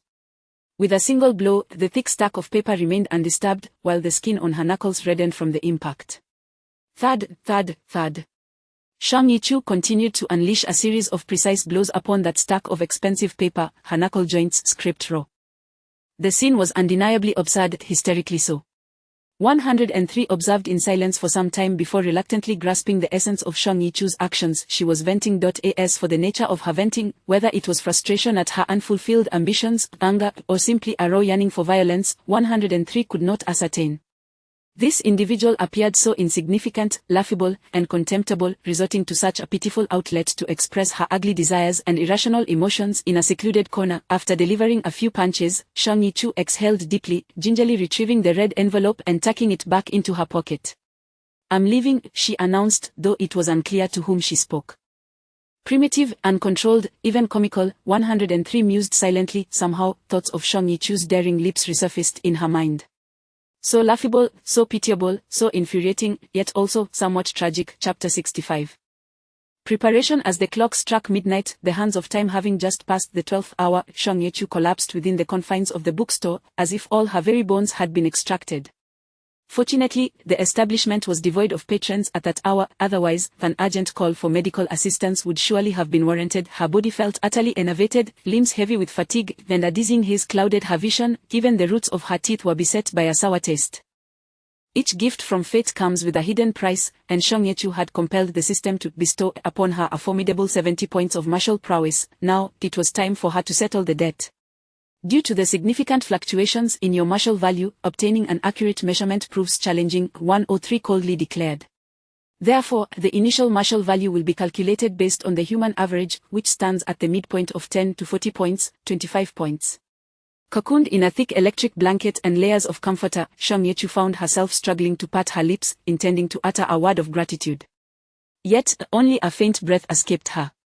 Thus, within a span of 31 days, you are required to repay 1.5 times the weight corresponding to 45 points of strength, amounting to 67.5 kilograms, which is equivalent to 135 Chinese jin. On average, you are required to shed 4.5 pounds each day. 103 stated, "Let the countdown commence." Shang Yechu shook her head, then nodded absently, engaging in a mental dialogue with 103. How long will this state persist? 3 days. The first day will be the most severe, with symptoms gradually alleviating thereafter. That is reassuring, indeed. Shang Yechu murmured, I shall take a brief rest. The ensuing month marked the darkest period since Shang Yechu's rebirth. Eating, drinking, an unending cycle of consuming and hydrating, her body resembled a high-octane engine, relentlessly grinding food, infusing it with moisture, then converting it to nothingness. After a brief pause, she would resume eating and drinking. Shang Yechu felt as though her stomach had transformed into a bottomless pit, incessantly filled and rapidly emptied. She no longer cared whether what she ingested was sustenance or refuse. Ultimately, their fate was the same, vanishing into oblivion. This was a torturous ordeal, yet Shang Yechu harbored no regrets. The price she paid was trivial compared to what she had gained. One cannot expect to receive without offering something in return. Not to mention, even if she had to endure this for the rest of her life, Shang Yechu would do so without hesitation. To paraphrase a memorable line from a television drama, time is akin to a wild donkey, galloping relentlessly forward. A week later, Shang Yechu concluded her dance shoot. With her newfound prowess, her movements exuded a beauty of strength, rendering them more fluid and impactful. Shortly after completing the dance sequence, the Tower of Secrets wrapped filming. A few days later, Shang Yechu's debts were also settled. Congratulations, host, 103 declared coldly, through your relentless consumption, you have cleared your weight debt to the system 5 days ahead of schedule. Upon hearing 103's announcement, Shang Yechu finally felt a wave of relief as she collapsed on December 17 at 20:43. Huaguo Bank, Honhai Fund Management Company, Limited completed a UnionPay transaction of 38,000 RMB to your account ending in, leaving a balance of 38,888.99. The final payment for Yunqingji has arrived. Shang Yechu nearly sprang out of bed in excitement. With a swift motion of her arm, a gust of cold air rushed into her cocoon of blankets, causing her to shiver, prompting her to wrap herself tightly in her small quilt. Yunqingji had wrapped filming at the end of November, and after a fortnight, this modest remuneration had finally been credited. Shang Yechu counted her savings once more. There was a total of over 70,000 yuan. Over 70,000 yuan was ample enough for Shang Yechu to pursue that endeavor she had longed for. Now, all that remained was to patiently await the release of Tenji Lu and then present a delightful surprise to the Empress Dowager Lu. Chapter 66. The premiere of The Tower of Secrets. The year 2016 passed by rather uneventfully, and 2017 quietly approached. As January drew near to the new year, students in primary and secondary schools were largely on their winter break, while working professionals found themselves caught up in the bustling year-end rush. The festive season for film releases was in full swing, with countless large and small productions, both domestic and imported, filling the cinemas. Major platforms and offline venues were awash with various movie trailers and advertisements, marking the most prosperous time for film in the year. Sun Xiaoxiao was a second-year middle school student. After the intense and exhilarating final exams, she finally welcomed her winter holiday. With the break just beginning and final grades yet to be released, it was a time of mixed relaxation. After a day of play, she returned home around 7 in the evening. Just as dinner was being served, sitting at the dining table, Sun Xiaoxiao eagerly watched as her mother brought out a golden lobster. Her father was still in the kitchen preparing vegetable soup, which would take a while longer. Hurry up and eat, her mother urged with a smile, or it will get cold soon. Family meals were not overly formal, so Sun Xiaoxiao donned disposable gloves and eagerly grabbed a large shrimp, savoring it with delight.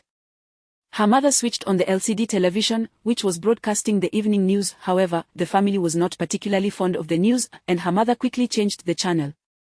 Let's see what the movie channel is showing, Sun Xiaoxiao mumbled with her mouth full of shrimp. The movie channel aired films daily, and the ones shown during prime time were typically of good quality, an excellent fallback for moments of boredom. Sun Xiaoxiao hoped the channel was currently screening a romantic film, as she was at that blossoming age, deeply interested in idol dramas and love stories. Her mother seemed to share this sentiment and pressed the 6 on the remote control. The television screen switched to the movie channel, and Sun Xiaoxiao discarded the shrimp shell, only to see 3 characters on the side of the screen, the title of the film, The Tower of Secrets. Sun Xiaoxiao wrinkled her nose in disinterest. The very title suggested it was yet another tedious film. Mom, can we change the channel? She casually suggested. To her surprise, her mother, who usually paid little attention to what was playing on the movie channel, slowly set down the remote. Let us watch this, her mother replied. Eh? Sun Xiaoxiao pouted, but she saw no reason to argue over such a trivial matter, so she lowered her head and continued to devour her shrimp. The soup is ready, her father announced as he placed the soup on the table, rubbing his fingers together. He casually glanced at the television, and his gaze suddenly froze.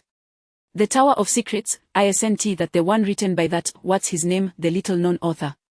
Feng Shiyulong, her mother exclaimed, her expression unexpectedly animated. This one is great. Her father took a seat at the table, putting on gloves as he spoke. When you were in school, I even borrowed that book from the library for you. San Xiaoxiao curiously lifted her head, her inquisitive eyes darting between her parents. Perhaps children always possessed a certain curiosity about their parents' romantic history, and alongside her interest in this seemingly unremarkable film, San Xiaoxiao felt a flicker of curiosity ignite within her. Typically, the television served merely as background noise during meals at home, yet today, San Xiaoxiao noticed that her parents were surprisingly engrossed in the show. The film opened amidst a sea of flames. The harrowing cries of men, the sobs of women, and the shrieks of children intertwined, easily conveying the unfolding narrative. A massacre was taking place. An arrow was lodged in the earth, separated by the inferno. A bloodied little hand strained to extract the arrow, and upon closer inspection, 3 words were etched into the shaft: the Tower of Secrets. The 3 characters gradually floated upwards, filling half the screen, forming the film's title. The camera then shifted, and the words faded, ultimately transforming into a heavy plaque hanging on a grand edifice. As the camera moved downward, a young man clad in a blue robe stood at the entrance of the building, gazing up at the plaque.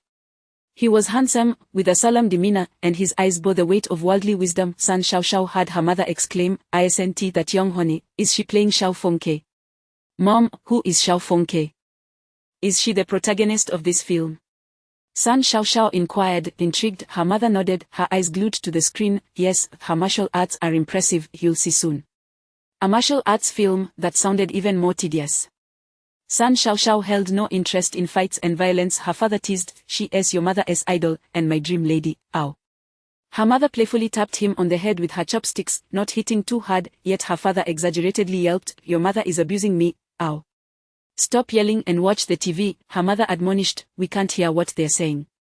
Given that this film was adapted from a book favored by her parents' generation, San Xiaoxiao assumed the plot would be rather cliché, she thought to herself, lacking enthusiasm as she glanced at the screen. To her surprise, the film's storyline proved to be quite captivating. Initially, San Xiaoxiao merely stole a few glances. 10 minutes later, she found herself chewing on shrimp while fixated on the television. 20 minutes later, her mouth agape, she watched the intense fight scenes between the master of the Tower of Secrets and Xiao Fengke, her bowl of vegetable soup growing cold. "Youth today exudes too much killing intent," a languid, ethereal voice echoed on the screen as the master of the Tower of Secrets mysteriously slipped into a bamboo forest. San Xiaoxiao snapped back to reality, rubbing her neck, which had grown sore from maintaining a single position. "That old man was quite impressive. That is your father's idol and my dream lover." Her mother mimicked her father's earlier teasing tone. "Jiang Yejing has aged this much. He was so handsome in his youth. Is he the mastermind behind it all?" San Xiaoxiao hurriedly asked. "If the handsome elder turned out to be the villain, that would be quite thrilling." "He is not," her father replied while scooping rice. "The culprit is that one, who hasn't appeared yet. Soon, a red-dressed madam will come out. She is the culprit." San Xiaoxiao, as a middle-aged man, her father was blissfully unaware of the egregiousness of spoiling the plot and continued chatting, "Who plays the madam?" The previous version had Wang Sheng in that role, so Bali, it was obvious he was a man in disguise. Her mother joined the fray of spoilers. "Jiang Yejing is a good person. She treats Xiao Fengke very well." San Xiaoxiao was dumbfounded as her parents revealed the entire lineage of the film, and upon glancing back at the scenes of people leaping across rooftops, she suddenly found them uninspiring. "Stop, stop, stop!" Instinctively, San Xiaoxiao's attention was drawn back to it. And the next moment, a warm, dim light gradually coalesced into a point on the screen. As the light expanded, San Xiaoxiao realized it was the fingertip of a person. A slender beauty languidly leaned against the window, holding a long jade pipe. The setting sun cast its orange-red glow, rendering the scene akin to an oil painting. The camera zoomed in, gliding over the beauty's silk garments, caressing her graceful neck, then finally resting on half of her exquisite face. She was breathtaking. Her features could not be deemed impeccably flawless, yet her aura resembled the spring moon in a pear blossom courtyard, captivating viewers and inducing them to hold their breath for fear of disturbing her. Her eyes, half closed, sparkled like moonlight cascading upon a ground strewn with pear blossoms. The camera lingered on her, tracing her forehead and cheek, then to her graceful brows and eyes, finally settling on her luscious lips. The crimson lipstick had worn down to half, resembling a petal that had lost its bloom. Half of her face was shrouded in a warm shadow, rendering her emotions indecipherable. The silver bowl of the jade pipe softly tapped against the windowsill, reflecting a cold, dazzling light from the setting sun. She resembled a delicate jade sculpture. Sun Xiaoxiao's family television was 55 inches. The camera provided several close-ups of the woman's face, the vast screen showcasing her allure, illuminating the entire living room in an instant. "Oh!" Sun Xiaoxiao couldn't help but exclaim. "What happened?" Her mother quickly turned her head. Nothing. Sun Xiaoxiao held her breath, her gaze glued to the television screen. The voice of a maid resonated just in time. "Madam, young Master Zhu and the others have arrived." The aloof courtesan closed her eyes and casually tossed her jade pipe onto the couch. The camera shifted to a magnificent hall. The previously cold courtesan, barefoot, danced gracefully on the luxurious satin, now adorned in a water-red dress. Her neck was as white as snow, her cheeks as radiant as peach blossoms, and her eyes sparkled like spring water. In her spring-like fingers, she held a delicate silk fan. The sheen of the silk harmonized with the pearls on her fingers, enhancing her charm. A bright, enchanting smile graced her face as she twirled upon the ornate stage, her skirt flowing like rippling water, the silk ribbons dancing like drifting clouds. With peach blossom eyes, a hibiscus face, and a pomegranate skirt, she intoxicated the hearts of all who beheld her. The guests in the hall gazed at her dance, utterly entranced. The music reached its climax, transforming from a splendid dawn into a poignant dusk. Upon completing her dance, the courtesan casually tossed her silk fan into the air, and the entire hall erupted into a frenzy as guests scrambled to seize it, creating chaos. "Mine. Miss Mian Mian. Miss Mian Mian. I'll offer 3,000. Countless red silks, pearls, jewels, and golden ingots rained down upon Mian Mian. The courtesan silently knelt on the ground, her dress pinned down by the treasures, pearls grazing her forehead and leaving a faint scarlet mark. The madam laughed heartily, yet still attempted to maintain order. "Ladies and gentlemen, Mian Mian is only dancing today, she will not entertain guests." The maids hurried forward, assisting Min Min upstairs. Although Sun Xiaoxiao had been spoiled with the knowledge that the madam was the mastermind behind it all, she was entirely oblivious to this revelation. She even failed to realize the madam had already made her entrance, her gaze following the courtesan, unwilling to miss even the silhouette of her graceful ascent. For reasons unknown, as Sun Xiaoxiao observed that slender figure, she was overcome with a sense of sadness and solitude. Although she did not comprehend dance, she felt a pang of sorrow for the beautiful courtesan, and for the throngs of guests. With the courtesan's storyline concluded, Sun Xiaoxiao reluctantly tore her gaze from the television. "Mom, who is she? Who are you referring to?" Her mother set down her chopsticks. "The dancer." "I don't know." Her father murmured, "Is she Euphaesian?" "No," her mother shot him a glare. "Didn't you see? Her name is Min Min." "Who is Euphaesian?" Sun Xiaoxiao inquired, puzzled. "The most beautiful woman in the martial arts world from the book. She won't appear until the journey to the northern desert." "Your father must be mistaken," her mother casually replied. Your soup has gone cold, don't drink it, let me get you a warm bowl." As her mother went to fetch the soup, her father and Sun Xiaoxiao continued to watch the movie. Yet for some reason, Sun Xiaoxiao could not concentrate as she had before. After Min Min's departure, the film inexplicably began to feel rather dull. To be fair, the movie was quite good. The plot, pacing, and storytelling were well crafted, absolutely a competent dish to accompany a meal. However, after witnessing Min Min's breathtaking dance, the lackluster sets, subpar acting, and insipid costumes now appeared bland and even difficult to digest. Talented actors could elevate the quality of a scene exponentially. The moments featuring the courtesan Min Min approached the standards of a theatrical release in terms of light and texture. Transitioning from simplicity to extravagance is easy. Transitioning from extravagance back to simplicity is challenging. The shock of moving from the quality of a theatrical film to the cheapness of a television movie is akin to having just indulged in a sumptuous, spicy hot pot and then encountering plain porridge and simple dishes. One might wish to nibble a few bites for the sake of cleansing the palate, yet would certainly not be drooling over it. Sun Xiaoxiao could not suppress her curiosity. "Dad, will Min Min appear again?" "I don't know. Ask your mother," her father replied honestly. After a moment of thought, he speculated, "Probably not, she seems like a big-name cameo, likely just this one scene." Sun Xiaoxiao sighed in disappointment and suddenly lost interest, even losing her appetite for dinner. Just then, her mother returned with soup. "Don't listen to your father's nonsense, this courtesan is a suspect, she will appear again." "Really?" Sun Xiaoxiao exclaimed with delight. "Then I'll keep watching." The courtesan was clearly not a main character. Although her mother had mentioned that she would have more scenes later, it seemed that for the time being, she would not be making another appearance. Sun Xiaoxiao did not want to tear herself away from the television but was too disinterested in the drab visuals to continue watching. Instead, she took out her phone and began to play with it absent-mindedly. After a few taps, Sun Xiaoxiao suddenly had a whim and typed into her browser, "Who plays the courtesan in the Tower of Secrets?" Chapter 67. Aftermath. Before long, an encyclopedia entry regarding the film, Tianji Tower, appeared. However, to Sun Xiaoxiao's disappointment, upon clicking the entry, she found only a scant few lines detailing a brief plot summary.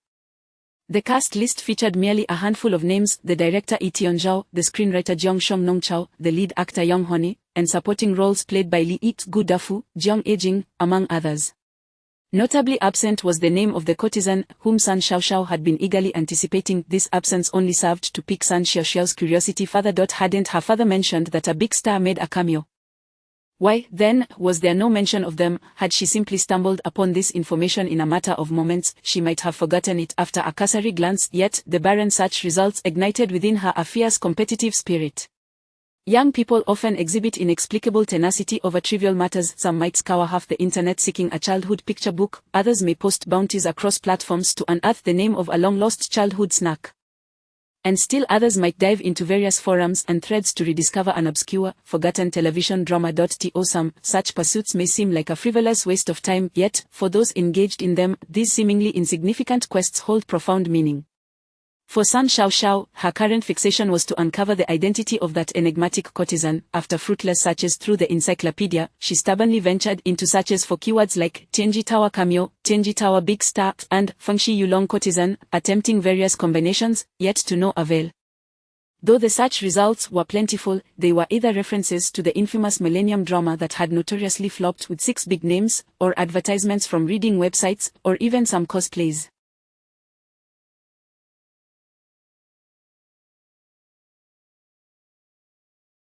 Absent was any mention of Mian from this film. Glancing at the television, she noticed the current scene featured Xiao Fengke engaged in a duel with a handsome male character, prompting her to disinterestedly lower her gaze back to her phone. "Mom, call me when Mian appears."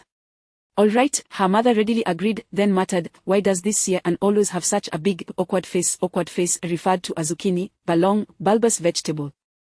Though her mother did not frequently surf the internet and could not articulate critiques like expressionless or lacking talent, her offhand analogy was equally incisive. Sun Xiaoxiao stole a glance at the handsome Xian, wrinkling her brow. "He must be the villain, right? His portrayal is far too obvious." "Xian is not a bad person," her mother retorted, but after observing Xian on the screen, she felt a hint of uncertainty creep in.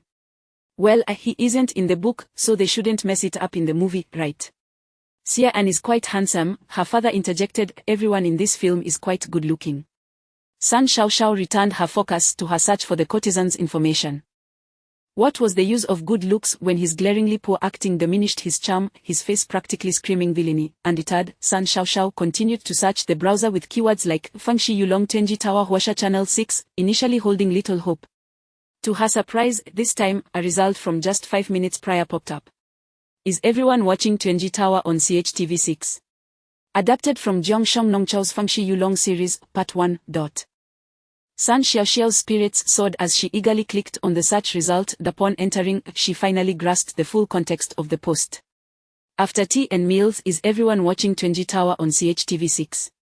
Adapted from Jiang Nongchao's Fengxi Yulong series, Part 1. Source: wuxiabar.it. Turned out to be a post on a forum. Though Sun Xiaoxiao rarely frequented the forums, she possessed an account and the app. Adhering to her principle of not overlooking any potential information, she clicked into the post. In 2017, forums had not yet completely declined, with monthly activity still exceeding 40 million. Although it lacked the vibrancy of its heyday, it remained relatively bustling. In January, the post had garnered dozens of comments. "Watching," accompanied by a photo of a television in a living room. "Fengxi Yulong? My grandparents love it. How old are you? I watched it. This production team must be quite impoverished, right? Did they really burn down a small decrepit building for the fire scene?" Accompanied by a photo from the opening scene of Tianji Tower. "Xiao Fengke is my wife, hehe, hehe, -5th floor, look at yourself in the mirror, 5th floor. My urine is yellow, I'll go fast, 5th floor, get ready. Fengxi Yulong? I watched it in college, I adored Fong Mei, but then the author abruptly paired her with that guy named Xie, and I abandoned it. Of course, no man wants to see his wife with another man. Green-haired turtle, let whoever wants to be with her go ahead. Speechless, Xiao Fengke was best portrayed by the 90s version of Shikai-chan. You can be the green-haired turtle. I'll be Xie-an. Delicious, delicious, if you are Xie-an, then who am I? Source ID, D-san, turtle turtle turtle turtle turtle turtle turtle turtle O, Chenji by Yulo, observing the 9 provinces from the clouds. If you were to ask a guest in Chong'an, which family is the wealthiest in Chong'an, the guests might provide different answers, but if you were to ask, which is the most magnificent building in Chong'an, they would all respond in unison, it is Chenji Tower. You mean to tell me this 3-story small villa is Chenji Tower? Accompanied by a photo of the Chenji Tower from the film. If Fengshi Yulong were truly filmed according to the original, who could afford it? The master of Chenji Tower resides in a house carved from white jade. Go ahead, try sculpting that, go ahead. Speechless, San Xiaoxiao impatiently scrolled down, having not read the original of Chenji Tower, rendering her unable to comprehend the debates among the martial arts enthusiasts in the forum. She merely wished to see if anyone had noticed that courtesan. The women in this film are all quite lovely. Screenshots, Yang Huani, Shaching, quite a few big names. Who is the last one? Yang Huani as Xiao Fengke seems a bit too old. After all, Feng Mei is only 16. It does feel a bit discordant. It's fine in particularly bright or dark lighting, but under normal light, her fatigue is rather apparent. Yang Huani is not bad. Xie-an is the heavyweight, making grandfather laugh. Better to let a forum friend act, at least their gaze toward Feng Mei would be as blind. I want to know too. She is quite beautiful. Reply Yang Huani, Shaching, quite a few big names. Who is the last one? The courtesan Mian Mian, was she really that beautiful in the original?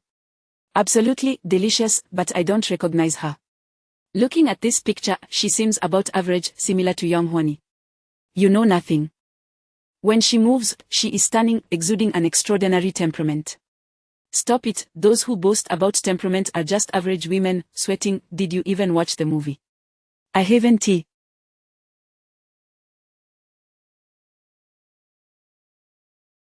I don't love watching Fengshi Yulong. Go watch it, I guarantee your eyes will be glued to the television. San Xiaoxiao's eyes lit up. Finally, someone mentioned Min Min. Could she be a dancer? She looks like one. I've never seen her act before. She seems to have trained in dance, quite professional in her movements. So who is she? I couldn't find her online. Just wait for the ending credits to see the names. But it hasn't finished airing yet. Oh, she seems to be appearing again. San Xiaoxiao felt a jolt of excitement, then at that moment, her mother chimed in, Yaya, the courtesan is back on screen. Oh. San Xiaoxiao looked up to see that the television had shifted to a dim interrogation room. Has Mian Mian been captured? Indeed, her mother thoughtfully explained, young Master Zhu and the others are all dead, and Mian Mian is the prime suspect because poison was hidden in her jade pipe. At that moment, Mian Mian appeared, stripped of heavy makeup, her simplicity akin to a moonlit ephemeron. Compared to her ornate attire during the dance, she exuded a different kind of elegance. San Xiaoxiao watched the entire scene, entranced. It was truly remarkable, despite the lack of embellishment and her plain attire. San Xiaoxiao found Mian Mian in that dark room to be even more enchanting than during the daylight dance. Particularly, when Mian Mian languidly leaned against D-san and when Xiao Fengke tenderly caressed Mian Mian's earlobe, San Xiaoxiao felt an inexplicable thrill surge through her, as if a bolt of electricity had struck her heart. San Xiaoxiao found it hard to articulate this sensation. She simply felt a tingling at the back of her head, and her lips involuntarily curled into a smile. After watching these two scenes, the plot returned to its course, and San Xie-an is that exciting? D-san, please sell me your ID, I'll make an offer. So, who exactly plays Mian Mian? Agent. You are anxious, I'm anxious too. Isn't the brother from the Shiaba a bit useless? Show some of the fighting spirit you have when battling over versions. Let us be honest, this film is premiering, there is little information online, just wait for it to finish airing to see the ending credits. Is anyone checking Weibo? I don't have a Weibo account. There are several inquiries under the official Huasha Channel 6 account, but they haven't replied.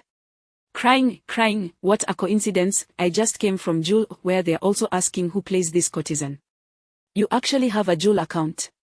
That place is full of female readers, I can't relate to them, I haven't been on there for a long time. I'm also a female reader, I'm an older sister. Hello, older sister. What else the discussion like over at Jewel, any news? None, which is why I came to the forum to see if anyone knows. Jewel, Weibo, San Xiaoxiao keenly picked up on these two keywords. She was familiar with Weibo, but what was Jewel? Was it a website driven by curiosity? San Xiaoxiao boldly replied to the older sister's comment, Sister, may I ask what Jewel is? I am new to Xiaba and not very clear about it, thank you. The older sister responded swiftly, it's a forum for martial arts enthusiasts. Link, Old Jewel, Chapter 68. The screening concludes. Dishue is an ardent admirer of martial arts novels. In addition to her passion, she holds a special position as one of the administrators of the country's largest martial arts enthusiast forum, Old Wine Loft. Established in 2003, the forum has flourished for over a decade, boasting a registration of over 100,000 users. Here, martial arts aficionados gather to engage in lively discussions, creating their own little world akin to a jianghu. Dishue has been an administrator for several years, overseeing the section known as Tea House and Tavern. This area serves as a casual chat and post-exchange hub, populated predominantly by newcomers, making it a vibrant yet chaotic space. New users are required to respond to 3 threads in the Tea House and Tavern to accumulate experience points and elevate their ranks within the forum. Each day, Dishue logs into silence a myriad of users attempting to peddle advertisements or distribute pirated book resources. These tasks are tedious and unremunerated, fueled solely by her passion. Nevertheless, Dishue finds it immensely worthwhile. After a long day, she wearily reclines on her apartment sofa, once again opening the forum interface to continue her online endeavors.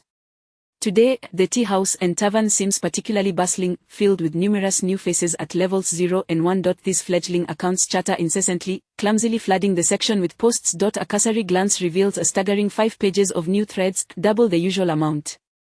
Could it be the holiday season that has attracted an influx of newcomers? Dishue ponders, slightly perplexed. Generally, the demographic of martial arts enthusiasts skews older, and the school holiday schedule rarely impacts the forum significantly. Or perhaps a new martial arts drama has recently aired. Such occurrences typically draw in fresh participants. Dishue ruminates but cannot recall any recent martial arts series. In truth, the latest dramas have been rather lackluster, and she struggles to remember any of them. Having tidied up the Tea House and Tavern, she eagerly exits the newcomer flood zone. At that moment, her attention is drawn to a prominently displayed red post on the forum's homepage. Did everyone watch Heavenly Mechanism Tower, aired by Liu Taiho tonight? What are your thoughts? This post bears a small, hot icon, indicating that it is currently the most discussed topic on the forum. The post originates from Shadow of the Screen, a section dedicated to discussions about martial arts films and television. CHTV6 is airing A Heavenly Mechanism Tower. As a martial arts novel enthusiast, Dishue has certainly read Phoenix Plays with Dragon. Has this novel been adapted into a film? Without a moment's hesitation, she abandons the forum and turns on her apartment television. On the screen, a young woman dressed in male attire, holding a silver inlaid jade pipe, is engaged in conversation with someone before her. Brother K, this is for you. Dishue recognizes the individual before the male-dressed woman as the actress Yong Hwani. Instantly recalling the plot of Phoenix Plays with Dragon, Dishue realizes this scene depicts the farewell between the courtesan Min Mian, who has shed her glamorous facade, and Xiao Fengke at the conclusion of Heavenly Mechanism Tower. Every night, Min Mian disguises herself as a man to procure poison, which she intends to use to kill the brothel madam and abscond with her wealth to roam the Jianghu. Unbeknownst to her, the madam has been murdered by a hidden antagonist, a man in disguise, posing as the madam, who remains within the brothel. When the madam's corpse is discovered, Min Mian, harboring the poison, becomes the prime suspect. Coincidentally, the young masters who frequently harassed Min Mian also meet untimely deaths. The authorities, eager to close the case, hastily present Min Mian as the true culprit. Ultimately, Xiao Fengke unravels the truth and rescues Min Mian from execution just before her sentence is carried out. In the Heavenly Mechanism Tower, Xiao Fengke assumes the alias K Feng, prompting Min Mian to affectionately refer to her as Brother Quebec. Xiao Fengke casts a dispassionate glance at the pipe and shakes her head, stating, "I do not smoke water pipes." Min Mian, unfazed by his refusal, giggles, "This is neither a water pipe nor meant for smoking." "I do not poison others," Xiao Fengke replies softly. "Boring man." Min Mian shoots a dismissive glance at Xiao Fengke. Suddenly, she brings the white jade mouthpiece to her lips, delicately biting down. Having been confined in a prison for several days, her lips are pale and somewhat chapped, yet there is an inexplicable allure and seduction in the way she holds the pipe. Xiao Fengke can distinctly hear the dry sound of her lips grazing the cool jade. Hey! In a moment of panic, Xiao Fengke seizes the pipe, exclaiming, "What are you doing? That is poisonous." In that instant, the glimmer of mischief flashes in Mian Mian's eyes. Using Xiao Feng's posture to her advantage, she rises onto her toes and lightly kisses the corner of Xiao Feng's lips. Pop! Xiao Fengke, startled, stumbles back as if confronted by a ghost, gazing at Mian Mian in astonishment. Mian Mian casually tosses the jade pipe aside and bursts into laughter, declaring, "I reside in the 9th district of the 13 bungalows in Zhongnan, come find me." With that, the courtesan turns without hesitation and strides toward the distant river waves, where a fishing boat awaits to return to Zhongnan. Xiao Fengke stands at the riverbank, watching the receding silhouette of the boat, instinctively brushing her fingers against her lips. After a prolonged silence, as the boat fades from view, Xiao Fengke quietly bends down to retrieve the jade pipe, tenderly caressing the cool white jade mouthpiece. Suddenly, she places the white jade mouthpiece between her lips. Moments later, her hands drop it once more. She shakes her head in self-mockery, tucking the pipe into her bosom, and casts a final glance at the river before resolutely striding toward the heavenly mechanism tower. The camera pulls back, extending into an aerial view. In the frame, the figures on the river and those on the shore move in opposite directions, growing ever more distant. Gradually, the two figures vanish from the scene. Nothing remains. The screen abruptly turns black. Immediately, the end credits begin to roll. It is only at that moment, when the screen darkens, that Tishue's face flashes briefly on the television, and she realizes that the film has concluded. Rubbing her arms, which are unexpectedly covered in goosebumps, she grins widely at the screen. This is simply 2 Chapter 69. A flourishing array of flowers. From the very first day she stepped onto the set, Shang Yechu had commenced her journey under the stage name Yechu. She harbored a disdain for her surname, a sentiment rooted in her animosity towards her parents and her siblings, whom she resented deeply. Everything associated with that surname was anathema to her. In the entertainment industry, artists cannot whimsically adopt stage names. Such decisions typically require the endorsement of their management companies. In regions steeped in superstition, such as the Baogang entertainment sphere, the selection of a stage name might even necessitate consulting a professional master to assess feng shui and determine auspicious timing. Currently, Shang Yechu was operating independently, allowing her more freedom in choosing a name, which simply involved discarding her surname. She retained her given name as a means of preserving her identity while severing ties with her past.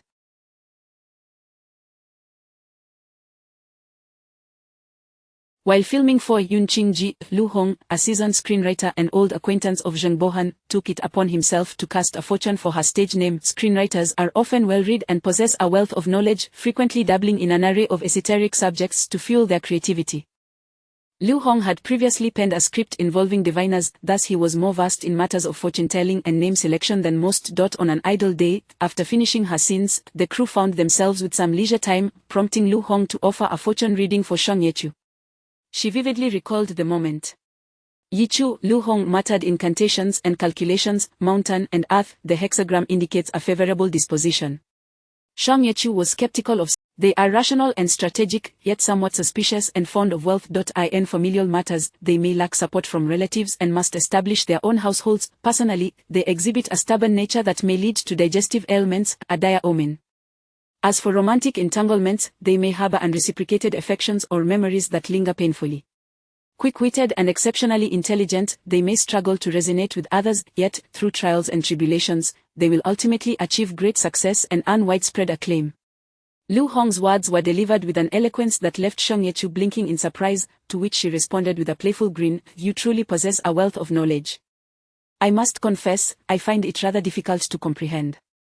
"Feign ignorance," Lu Hong retorted with a knowing smile. "Is this indeed your family name? I heard old Zheng mention you were surnamed Shang." "Indeed," Shang Yechu casually fabricated. "Some suggest that this surname does not pair well with my given name, so I opted for a change." Intrigued, Lu Hong declared, "Allow me to calculate further." Before she could protest, he resumed his calculations with fervor. After a spell, Lu Hong furrowed his brow and remarked, "The results are rather bleak. Weak foundations, beset by illness and misfortune, destined for solitude in old age, clearly endowed with artistic genius, possessing commendable talents in aesthetics, art, and performance, yet their fate is constrained, making success improbable." Shang Yechu listened in silence, her expression inscrutable. Lu Hong muttered a few more words before concluding, "Best to stick with Yichu. It possesses a certain charm, far superior to your original name, and still holds promise for future acclaim." Shang Yechu chuckled, "Then I shall take your auspicious words to heart." As for Shang Yechu's choice of stage name, let us turn our attention to Dishue, who, having just watched the film, eagerly rushed to the forum. In the Shadows and Echoes section, the thread titled, "Has anyone watched Tionji Lured by Lu Taiho tonight? What are your impressions?" had transformed from hot to explosive, a testament to the fervent discussions taking place within the forum. Upon entering the Shadows and Echoes section, Dishwe was taken aback by the lively atmosphere. "Has anyone watched Tionji Lured by Lu Taiho tonight? What are your impressions?" Currently watching, the production quality is impressive, quite enjoyable. What? Tionji Lu? I must hurry. Watching now, Yonghwani's action scenes are quite commendable, though his performance feels somewhat off. He acts as if under the influence of something. Clearly, you haven't witnessed Xie performance yet. Once you do, you'll understand why Yonghwani seems like a golden horse winner. Oh no. Another failed remake, The Curse of Shao Fengke strikes again. To be frank, the storyline adheres fairly closely to the original, perhaps about 70% fidelity. The supporting characters are commendable. Zhang Yejing, Gudafu, Shaqing, and even the dancing courtesan, all seem to step right out of the pages of the book. What use is it if the supporting cast shines while the leads falter? This version has the least chemistry between them. They stand apart like a well-meaning teacher and a rebellious student. Ofong, my dear Ofong, what a tragic fate. Heavens, I saw a longtime fan of Shao Fengke on Weibo advocating for rights. Hope the film channel does justice to this version. I can't imagine how heartbroken she must be. Is that the one named Kue Kue? I saw her too. She truly adores Shao Fengke. 20 years ago, I was just a mere embryo in my mother's womb. As the seasoned fans engaged in lively banter, the tone of the thread shifted abruptly when a newcomer chimed in. "Hello everyone, I'm new here. Could someone enlighten me about the actress who played the dancing courtesan?" This inquiry acted as a spark, inciting a flurry of new accounts to emerge, all seeking information regarding the dancing courtesan. "Newbie here, seeking attention. I've searched high and low but can't discern her identity, please help.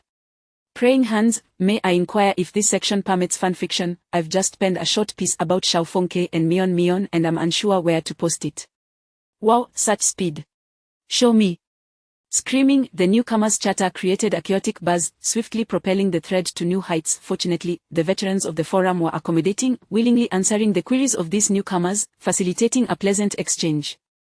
These comments were made while the film was still airing, prompting Dishwe to skip ahead to the final page. The latest posts revealed fresh developments. Breaking news, I've managed to uncover the name of Mion's actress. It's Yichu, what a beautiful name. Screenshot, Yichu, never heard of her daughter. Complete newcomer. She might be a dancer hired specifically for the choreography, making a brief cameo in other scenes. Wait, this is supposed to be a movie discussion thread. How did it morph into a character discussion thread? Because the standout role in this film is undoubtedly hers. If we don't discuss her, who else should we focus on? Xie. Help, the new version of Xie has already garnered a nickname. Honestly, even Xie Guangquan would have performed better in the role of Xie than he did. The atmosphere of the thread remained cheerful. Dishwe mused over how standout characters naturally draw discussion, while she remained puzzled about just how poorly Xie had performed to evoke such widespread discontent. Suddenly, her phone screen flickered, and a new reply appeared. Breaking news. The latest update, Kue Kue is utterly devastated. I just saw her on Weibo, posting frantically with dozens of messages. As Tionji Lu premiered, Shang Yechu naturally tuned in as well. The bookstore lacked a television, so she resorted to watching on her mobile device. CHTV6 had an official partner website known as Sixth Movie Network, where films were generally updated concurrently with CHTV6, albeit with a 5-minute delay. Thus, she had reluctantly invested 20 yuan to acquire a membership for the Sixth Movie Network. Shang Yechu watched intently, nestled beneath her covers, her eyes glued to the screen. Over an hour later, the film concluded, and she exhaled a long sigh. Yonghwani has faltered, she declared with conviction. What do you mean faltered? 103, who was also watching, could not discern the quality of the film or the actors' performances. He was merely passing time alongside Shang Yechu. Observe this, she said, dragging the progress bar back to the opening credits. Do you see that? 1721 Flourishing Array of Flowers Project, Part 1, 103 read aloud the line she indicated. What does that signify? The 1721 Flourishing Array of Flowers Project is a cultural initiative spearheaded by the government's Ministry of Culture, officially hosted by Huasha, Shang Yechu explained. Spanning 5 years, from 2017 to 2021, it aims to support a selection of outstanding works of popular Chinese literature that have either not been adapted for film or have seen minimal adaptations, transforming them into theatrical films, digital cinema, and television dramas, thereby enriching the spiritual offerings available to the populace. 103 grasped the significance of the terms government and official: is Tianjilu part of this series? Precisely. Shang Yechu exclaimed with enthusiasm, "I should have anticipated it." Teacher Jiang Aihua is highly revered, the foremost figure in mainland martial arts. Feng Shiyulong has had a profound influence yet has never been successfully adapted for screen, and the cast of Tianjilu is not only part of this series but also the inaugural installment. As her excitement grew, Shang Yechu sat upright in her bed. The hardest part is often the beginning.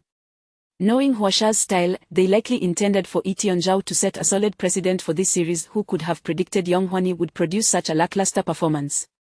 With a deep sigh, Shang Yechu remarked, "It's all but settled." "What do you mean, settled?" 103 asked. Shang Yechu offered a slight smile. "You will soon find out." Chapter 70 Ratings. Shang Yechu set an alarm for 4 o'clock in the morning, fearing that she might oversleep, and reminded the system, "Be sure to wake me up at 4. "You have completely lost your mind," the system responded incredulously. "Isn't your schedule chaotic enough?" "It's not for a minor role." Shang Yechu had already closed her eyes. "It's to check the online data. It updates precisely at 4, and I want to see it at the first opportunity." Shang Yechu fell asleep. At 4 o'clock, 103 promptly awakened her. On the chilly bookstore floor at dawn, she turned the electric blanket to its highest setting, charged her phone with a power bank, and logged onto the CTVB official website. CTVB, China Television Big Data, is the only officially sanctioned ratings survey website in China, approved by the National Bureau of Statistics. In an era when television had not yet waned, while various metrics can be manipulated, official data remains untarnished. Every day at 4 in the morning, CTVB updates the previous day's television ratings. With bleary eyes, Shang Yechu opened the ratings list from the day before.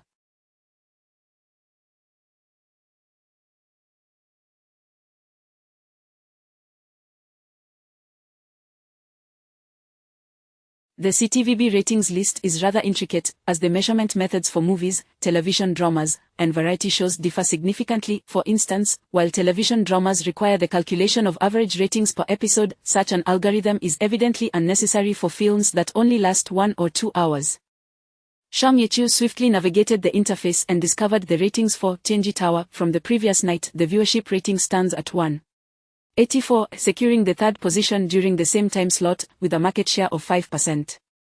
This performance appears quite commendable. Upon adjusting the page, Shang Yechu accessed the viewership ranking of the film channel for the entirety of 2016, scrolling down to the 50th position to glance at the viewership figures.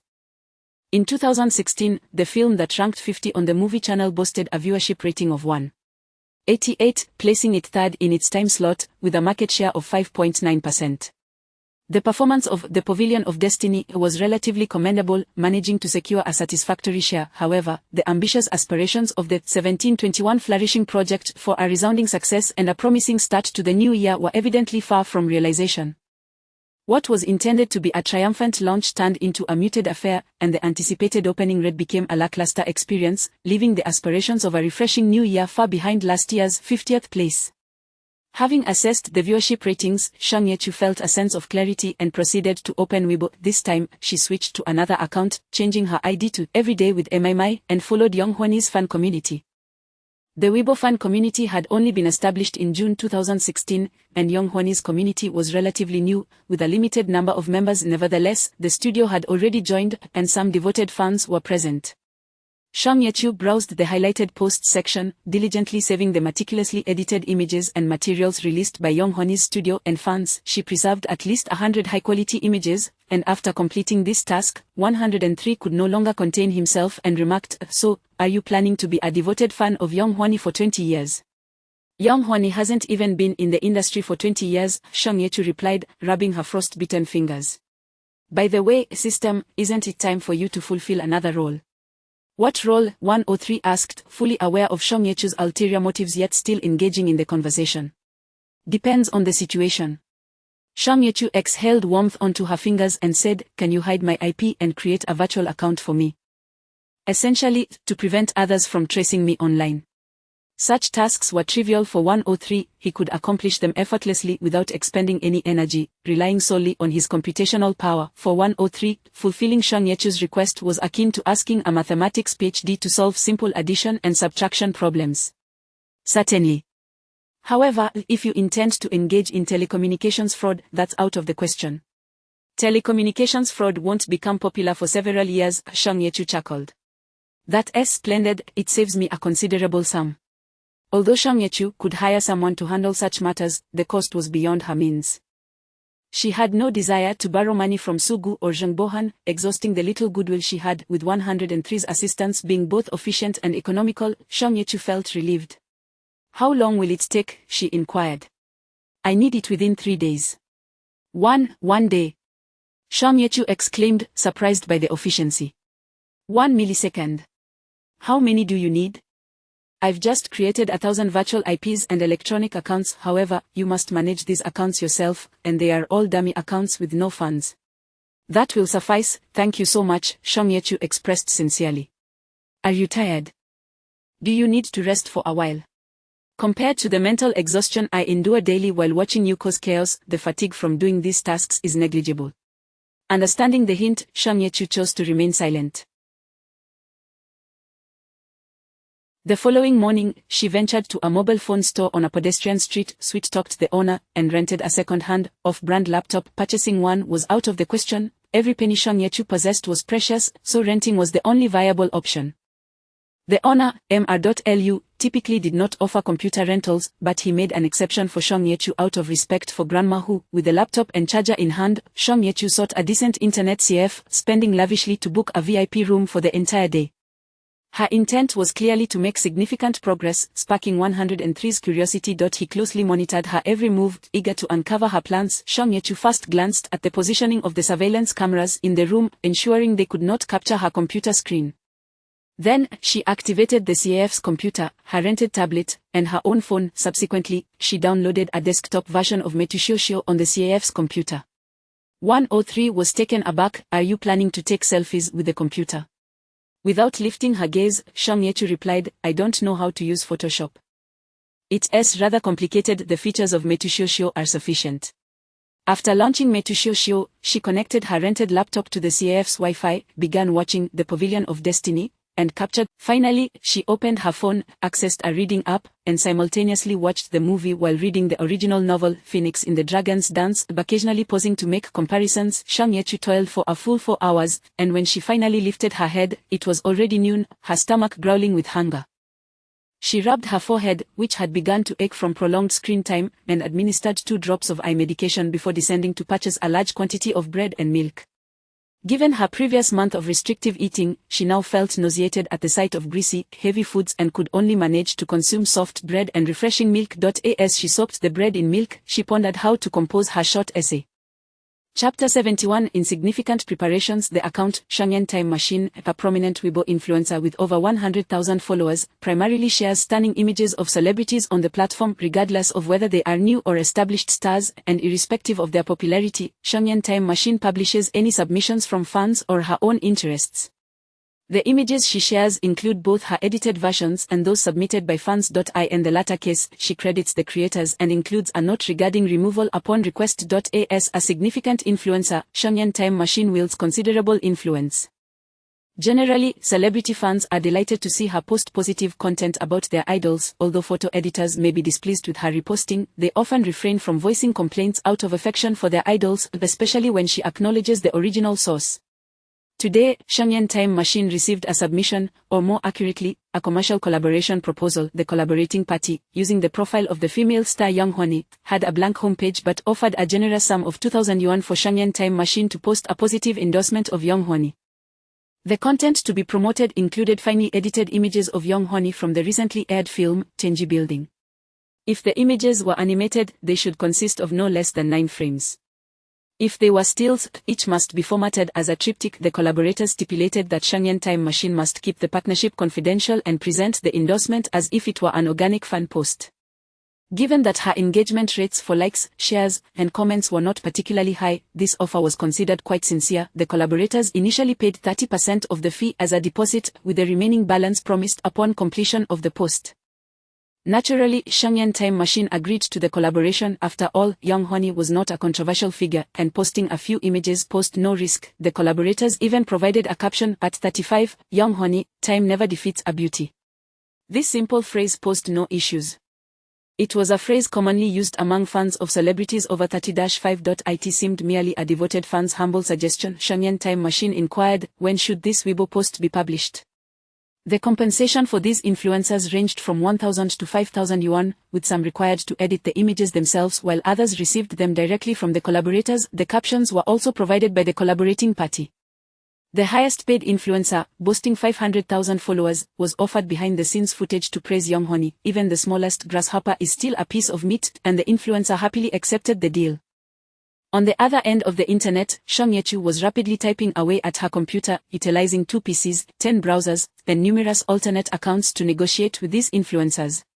Seeing Shang Yechu dispense 20,000 yuan in just 2 hours, 103 could not help but comment dryly, "You now resemble a generous benefactor."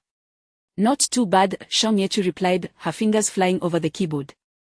Over the recent days, she had been practicing her typing speed at an internet CAF, advancing from a 2-finger typist to a novice touch typist. Marketing posts during weekdays are cheaper than those on weekends, and red posts are less expensive than black ones, Shang Yechu explained to 103 as she typed. Posts with provided captions are also more affordable than those requiring influencers to write their own. Such insipid flattery posts are the cheapest because they offend no one and generate interest easily. Post a couple of negative stories, and fans will swarm to condemn, while large fan accounts rally to report. The revenue barely compensates for the damage to account credibility. Red posts are advantageous. A few compliments encourage fans to share, creating goodwill all around. It garners attention without the fear of backlash or reports, allowing one to earn money effortlessly. "You will soon realize that my spending of 20,000 was quite modest. Are you that bored?" 103 retorted, exasperated. "I have little interest in these trivial discussions." Indeed. Shang Yechu extended an olive branch to another influencer. "This is just the beginning. The real challenges have yet to unfold." After contacting several influencers, Shang Yechu finally settled down somewhat. Just as 103 assumed she was wrapping up for the day, Shang Yechu entered a website into her browser search bar. The site that appeared bore resemblance to the one she had previously used to purchase Weibo accounts, but upon closer inspection, it was more streamlined and comprehensive. This website offered detailed categorization of Weibo accounts based on interest areas, follower counts, registration years, and demographic characteristics. Categories included romance, beauty, film, cuisine, and celebrity, with further subdivisions for follower counts ranging from under 10,000 to several 100,000, even distinguishing between male and female followers. A newly registered account cost merely 5 yuan, while accounts rated between levels 10 to 17 ranged from 20 to 30 yuan. Older accounts from 2011 to 2014 were priced at 50 yuan each, with Yellow V accounts commanding the highest price at a base rate of 200 yuan. The website prominently advertised, "Bulk purchases receive preferential rates, please contact customer service for details." Without even glancing at the displayed accounts, Shang Yechu directly contacted customer service. 30 minutes later, after a cordial business discussion, she secured a deal for several hundred accounts at the price of 8,000 yuan. As she finalized the account purchases, Shang Yechu remarked, "This price is still quite reasonable. In 2 years, with Weibo's stringent regulations and fan inflation, these accounts will undoubtedly become more expensive." "Can you manage such a large quantity?" 103 replied coolly. Just a drizzle," Shang Yechu modestly stated. "If I can't handle this little hardship, how could I dare to pursue Huasha?" Having completed her tasks, the evening had fallen, and the lights outside twinkled. The bread and milk on Shang Yechu's desk were entirely consumed. She languidly expressed, "I really don't want to go downstairs to buy food, but the prices at the internet CAF are significantly higher than outside." Despite her reluctance, Shang Yechu trudged downstairs, returning to the shop beside the internet CAF to purchase a large bag of soft, milky bread. As she carried the bread, she continued typing. This time, her message was directed to an organization named Blue Whale Creative Company, with a contact ID of Oka. Shang Yechu activated the virtual account created by 103 and established an account named Ibao. "Ibao. Are you there?" Oka replied instantly. "Frowny face here." "Ibao frowny face, how much for a one-time natural trending post?" "Red post, the day after tomorrow afternoon, just needs to be in the top 50, no need for a high position." Oka responded. Do you have experience? Straightforward, 100,000 for a package deal, no charge if it doesn't go up. Ibao frowny face. Do you think I'm foolish? 2,000 is already too much. Oka. This conversation is pointless, you should seek someone else. Ibao frowny face. It's currently a dry spell in entertainment. I need not elaborate on how much cost saving that entails compared to peak times. Oka. What dry spell? How many films have released that you are unaware of? Ibao frowny face. Am I a 3-year-old? This year, theatrical releases have flopped 10 times in a row, Hwasha has 8 channels, and the 4 major platforms' dramas have all failed. Such a bleak situation can only be described as an ice age. Oka frowny face. Those unreleased films are constantly seeking topics to trend, the market is quite lively and does not require your 2000. Ibao. Those unreleased films are all major productions aiming for the top of the trending charts, with costs starting in the 7 digits. Do you think your organization is in a position to handle that? After a moment of typing, Oka replied. You know your stuff, but your 2000 is utterly unreasonable. How about this 45,000, no lower? Ibao frowny face. I've already stated it's a red post, why should it be the same price as a black one? Besides, I've said I don't need a high trending position, just the top 50 will do. Oka frowny face. Such low demands, whose post is this? Ibao frowny face. For Young Hwani, promoting the film A World City Envoy. Oka. But, World City Envoy is a big production, how can the promotional budget be so tight?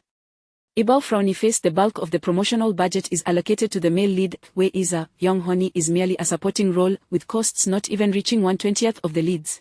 The company hardly prioritizes this, they've passed the task down the line. Ibao frowny face. If not for work obligations, I wouldn't have bothered to reach out to you. If you can do it, great. If not, then so be it. Oka was momentarily taken aback. In business, one fears not the argument but rather indifference, as failure to reach an agreement holds little consequence. Being in the entertainment industry, Oka was acutely aware of the shifting tides within the sphere. He knew quite a bit about World City Envoy, including Young Hwani's long-standing career overshadowed by the male lead, Wei Iza, and how Wei Iza's fans were adept at generating data, boasting that. Recalling these details, Oka found himself giving some credence to Ibao's words. He attempted to negotiate frowny face. Regardless, 20,000 is still outrageous, there is no precedent for this. How about 40,000, that is my final offer. Ibao replied. 40,000, and I'll return for your services in the future. Oka gritted his teeth. Frowny face. 40,000 it is, consider this a favor to you. Ibao happily typed. Frowny face. It's a deal. I look forward to your good news the day after tomorrow. By the time the negotiations concluded, Shang Yechu had returned to her VIP room at the internet CAF. The milky bread was reduced to mere crumbs. She stowed away her computer, charged her phone, and locked the door to her room. Having booked the room for 24 hours, she could remain there until 8 the following morning. The room contained a sofa, and Shang Yechu set an alarm for 7 o'clock. She curled up on the sofa, covering herself with a thick cotton coat she had purchased at a discount from the pedestrian street, and soon fell asleep. Chapter 72. San Xiaoxiao opened the Bilibili video platform and skillfully typed Yichu's name into the search bar. The drama, Tenji Building, had only been airing for 3 or 4 days, yet numerous fan-made edits featured. As the premier platform for high-quality fan edits, the compilation of ancient beauty clips remained an enduringly popular genre on Bilibili. In recent days, Yichu had evidently become the new darling of video editors, with mere minutes of footage transformed into stunning montages. Ancient beauties, captivated with their breathtaking elegance. Oiran Mianmian personal cut. In the north, there is a beauty unparalleled and independent. Shao Fengke Mianmian. I reside in the 9th lane of Jiangnan's 13 lanes. Misunderstanding cut. What if Mianmian is the mastermind behind it all? Xie and Mianmian, you truly have no regard for delicate beauty. Each frown and smile swayed the stars. Tenji Building, Mianmian personal cut. I harbor a sentiment within the old haunts of Jiangnan. Mianmian personal cut. Tenji Building. These video edits were exquisitely crafted, garnering impressive view counts. The most popular one had already surpassed 200,000 views. As a newly minted fan of Yichu's beauty, San Xiaoxiao had been indulging herself on Bilibili, reveling in various fan edits and savoring every moment. However, Yichu's screen time was regrettably scant, and after watching the same few minutes of plot repeatedly, it had begun to feel tedious. San Xiaoxiao yearned to witness Yichu's new works, but alas, this elusive actress seemed shrouded in mystery, as San Xiaoxiao could find no trace of her across any platform. She had not even opened a Weibo account after enjoying Yichu's exquisite edits on Bilibili for a while. Sun Xiaoxiao opened Weibo. Though Yichu had not created a Weibo account, a small group of her earliest admirers had already established a fan club, albeit a modest one, with only a little over 40 members, which looked rather pitiful. Sun Xiaoxiao initially intended to peruse the Yichu fan club directly, but upon opening Weibo, she was startled to find a familiar trending topic nestled at the bottom of the entertainment rankings. Young Huani dedication. Sun Xiaoxiao was certainly aware of this name. In recent days, she had been frequenting the old wine cellar martial arts forum, where the sisters there had been vociferously criticizing her and Li Yi, the actor portraying Xiaobotzi. Sun Xiaoxiao recalled Young Huani's performance in Tenji Building and found it difficult to associate the term dedication with her. She distinctly remembered a scene where Young Huani spoke her lines with a mint candy in her mouth. Perplexed, and with a mindset on uncovering faults, she clicked on the trending topic. The leading post in this trending topic was from a prominent Weibo user named Circle Record Wizard, Young Huani, Danger City Envoy. Behind the scenes, doing clips, 30-meter wire work with ease, rolling in the mud 17 times, personally traversing the explosion site, ISNT. These two dedicated, Young Huani dedication. The accompanying images showcased Young Huani's various behind-the-scenes antics from a contemporary drama, with some images featuring only a small white dot, annotated in bold red text, stating, "This is Young Huani." It turned out to be unrelated to the Tenji Building production. Sun Xiaoxiao felt a pang of disappointment, since it pertained to another drama. It had no bearing on Tenji Building. She promptly dismissed the matter from her mind. After a lunch break, it was already 2 o'clock in the afternoon when Sun Xiaoxiao opened Weibo once more, only to discover that the Young Huani dedication trending topic had skyrocketed from the 30s to the 33rd position on the overall trending list. Why was this trending topic still gaining traction? Sun Xiaoxiao felt a twinge of annoyance. Although she had not watched Danger City Envoy, she had seen a Tenji Building. Young Huani's dedication in the former did little to mitigate the negative impression she had formed from the latter. Pouting, Sun Xiaoxiao clicked on the trending topic once again. This time, the discussion was far more vibrant. Besides Circle Record Wizard, many other prominent users had posted popular Weibo updates, showcasing various stunning images of Young Huani in different roles, reaction shots, and nostalgic interviews. A notably popular post was from a user named Timeless Beauty Appreciation, featuring an exquisite collection of 9 animated images, captioned "Frowny Face 35-year-old Young Huani, time never defeats a beauty, Young Huani dedication." To be fair, the images shared by Timeless Beauty Appreciation were quite beautiful. Fans of Young Huani and many casual viewers eagerly retweeted it, adding considerable heat to the post. Sun Xiaoxiao felt increasingly displeased, experiencing the irritation of witnessing someone she despised being universally adored. Unable to restrain herself, she commented on the trending topic "Frowny Face dedication." "I found her performance in Tenji Building rather mediocre." After posting this, Sun Xiaoxiao lost interest in scrolling through Weibo and shut off her phone. Meanwhile, Shang Yichu swiftly switched between accounts like an octopus, fueling the trending topic. During the entertainment drought, Weibo's trending topics were easier to manipulate than on other days. 500 original discussions yielded a commendable amount of hit. The arduous battles of the summer season were far more challenging. Shang Yichu had already prepared over 30,000 words of praise stored on her phone, easily interchangeable by merely altering names. Utilizing a virtual IP created by 103, she tirelessly cycled through accounts, pasted her praises, then posted on Weibo, continuously warming up the atmosphere for Young Huani. 103 monitored the trending topic for Young Huani dedication, currently ranked 30 overall, with a significant gap from the 29th position. It seems unlikely to rise further. From 10 in the morning to 2 in the afternoon, it had taken a full 4 hours to achieve this rank. The outcome was not entirely satisfactory, but Shang Yichu had exerted her utmost effort. "No need to rush," Shang Yichu typed, "we shall have reinforcements."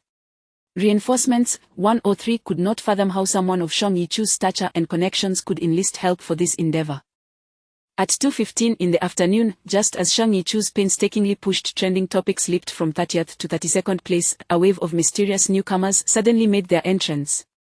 Weibo, fans of Wei Iza, a group had gathered. AI Iza, group leader, all members, pay attention, trending topic 32nd, Young Huani dedication, each person had 10 posts. Switch accounts, casual tone, also, praise Xiaoza's Danger City Envoy.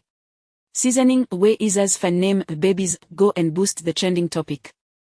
Promote Danger City Envoy, include Danger City Envoy tag, hit up the popular content, interact with marketing accounts and others in the square. Each person post 10 original posts with Young Huani dedication tag, along with Danger City Envoy tag. Another line, a caption of over 15 words, images.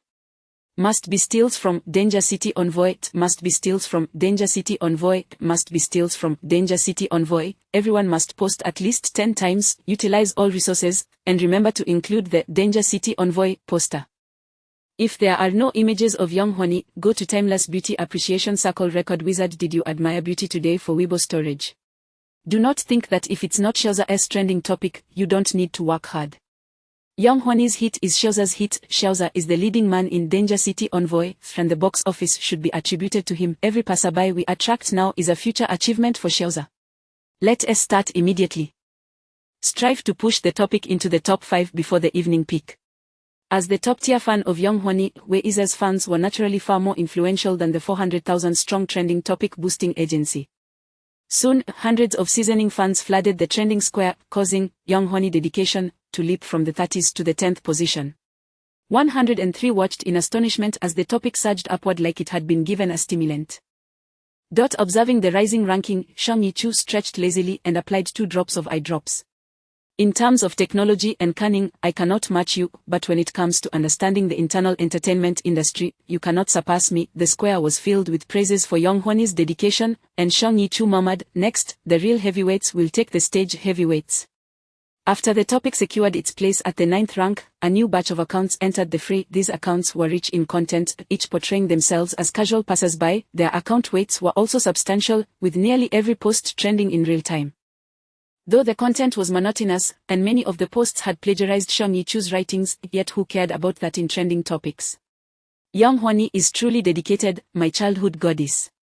I heard there's a new film called Danger City Envoy, so I'm here to support. This behind-the-scenes clip is from Danger City Envoy, right? Oh, I can't wait to see it. It's been ages since a domestic film had such authentic action scenes. This alone is worth a watch. Danger City Envoy. Has Danger City Envoy aired yet? I was drawn in by the beautiful images in the trending topic. I can't wait to see it. Although these Weibo posts emanated a robotic quality, the hit they generated was tangible. Before long, the trending topic climbed from 9th to 5th place. The production team for Danger City Envoy has stepped in. Shang Yichu scrolled through the Weibo interface, letting out a cold laugh. Right now is the promotional preheating phase for Danger City Envoy. The film's marketing team, upon seeing free organic trending topics, is like an elderly person spotting free eggs. They cannot resist heating it up. Boosting a trending topic is easy, maintaining a high-ranking topic is challenging, and fortifying it is even harder. The difficulty of these tasks escalates sequentially. The first phase is the most crucial, as it establishes the foundation. The second phase is the most susceptible to failure, often collapsing due to insufficient manpower. The third phase is the most costly, as Weibo's advertising slots can range from hundreds of thousands to millions. Shang Yichu had successfully completed the first phase, while Weiza's fans and the Danger City Envoy production team had dutifully taken on the second and third phases. A throng of top-tier fans and capitalists, like donkeys led by a carrot, were drawn in circles by Shang Yichu's allure.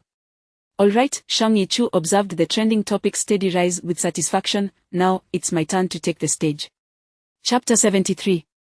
Purification. During dinner, Sun Xiaoxiao once again opened the Old Wine Forum. The atmosphere of the forum was delightful, with numerous fan creations abounding. There was even a prominent writer who had penned an extensive fanfiction featuring Xiao Fengke and Mian Mian, which had already been serialized for 3 chapters. Although this fanfiction portrayed Xie An as a sinister character and a mere supporting role, much to the discontent of many of Xie An's fans, the majority of readers, having entered the fandom through the film adaptation and never having read the original work, were naturally indifferent. Sun Xiaoxiao harbored a dislike for Young Honey's portrayal of Xiao Fengke, and thus she refrained from reading the fanfiction. Instead, she clicked into the casual chat area of the tea house and tavern, eager to discover if there were any fresh topics of conversation today. Breaking. A longtime fan of Xiao Fengke has been purified. The title of this post was undeniably provocative, instantly piquing Sun Xiaoxiao's curiosity as she clicked to enter. As the title suggests, does everyone remember that Aisan Wu's Kue Kue Fengbao's ultimate bias? Today, I saw her change her Weibo nickname and bio. What did she change it to? Show me, show me. Screenshot. In the screenshot, Aisan Wu's Kue Kue Fengbao's ultimate bias had altered her ID to Kue Kue Return My Xiao Fengke, and her bio read: Xiao Fengke, my eternal first love, my only affection, I come to Weibo solely for Fengbao. I kindly refuse any fans of the 8-5 film, Xiao Feng's supporters, and those who stir up drama. I demand a retreat from the Hulu 6 channel's 10G building. My gosh, has the CP fan been purified? It's hard not to be purified when Sia Botsi performs so poorly. I find it rather strange. Lee Yi's performance was abysmal, yet it's not Sia An's fault. Sia An is quite unfortunate being portrayed by such a character. Indeed, what does Lee Yi have to do with Sia An? Why has Kue Kue been purified? Latest news, Kue Kue has done something monumental. Everyone, hurry to Weibo. What could Kue Kue have done? Sun Xiaoxiao's curiosity flared, compelling her to quickly open Weibo and search for Kue Kue return my Xiaofengke using the ID from the image. Upon entering the profile, she was taken aback. Return my Xiaofengke book funds cross-circle lottery giveaway, a cross-circle lottery with a prize pool of 10,000, there are no restrictions on funds. Simply retweet with the Return My Xiaofeng tag and CHTV 6 Hulu 6 channel's official account or director Etian Zhao to participate. 30 retweets will win 100 yuan, 10 will win 200 yuan, and 5 will win 1000 yuan. Please CHTV 6 Hulu 6 channel's official account to come forward and explain. Please director Etian Zhao to apologize to the fans of Feng. We demand the return of Xiaofeng's scenes and highlights. Since learning about the Tenji building project, fans of Xiaofengke have repeatedly sought out director Etian Zhao, hoping for fair treatment for Xiaofengke. Feng Shi Yulong has been around for over 50 years, yet in the hearts of Feng fans, the character of Xiaofengke remains eternally youthful. Our love for her is no less than any other love in the world. Upon discovering that the Tenji building project was to be entrusted to director Etian Zhao, we were filled with hope, believing that the character of Xiaofengke, enduring through tumultuous adaptations, would receive the treatment she rightfully deserves at the hands of a fair and wise individual. We thought that the curse that shrouded Xiaofengke could finally be lifted. On January 14th, I awaited with great anticipation, almost reverently, in front of the film channel, eager to witness my beloved character shine, expecting the exquisite production from Hulu. But what did we receive instead? A travesty of alterations, cuts, countless acts of negligence and appropriation. Please take a look at the content in the image. Weibo allows only a 9-grid layout, so I have consolidated all images into several long strips. In fact, the modifications to Xiaofeng's related scenes in Tenji building amount to over 50 instances. The highlights that belonged to Xiaofengke have been appropriated for inconsequential supporting characters. Her lines have been uttered by other characters, even her wind-whispering blade has been entirely excised. We are engulfed in profound anguish. We wish to know, is this work, Tenji building, centered around Xiaofengke as the female lead, or is it merely Xia An's legend, the courtesan's tale, or Xiaofeng's cameo? We yearn to understand why alterations and cuts were made to erase Xiaofeng's brilliance and significance. We seek clarity on whether Hulu 6 channel's mission is to create cultural products that the people love, or to haphazardly concoct cultural. Please, CHTV 6, the official account of Huasha 6, director Etian Zhao, acknowledge the demands of the fans and provide us with a reasonable explanation. According to the official documents from the Chinese Film Bureau, 2 additional installments of the A Phoenix Plays with the Dragon series are set to commence production. We resolutely refuse to allow the excision or appropriation of Xiaofeng's most splendid scenes in the forthcoming films. We implore you to honor the sentiments of the readers and to respect Xiaofengke.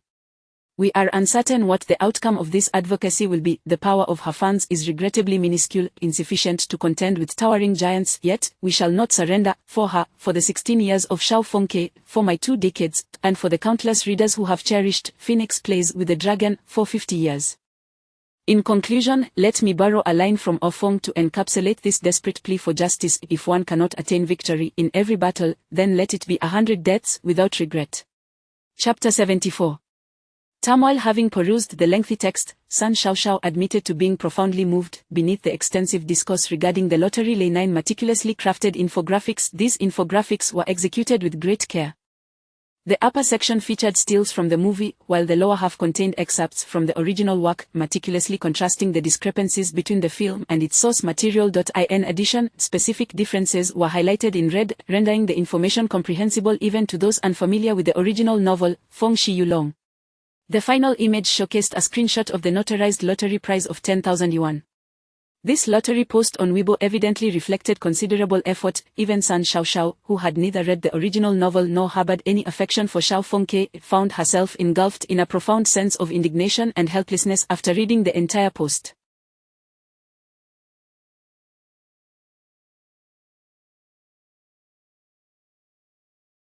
Unbeknownst to her, she was experiencing a phenomenon known as incitement. She mistakenly believed her sense of justice had been ignited. This lottery post had already amassed over 500 shares, many from casual onlookers drawn by the allure of monetary gain, yet numerous others were empathetic individuals who resonated with the cause.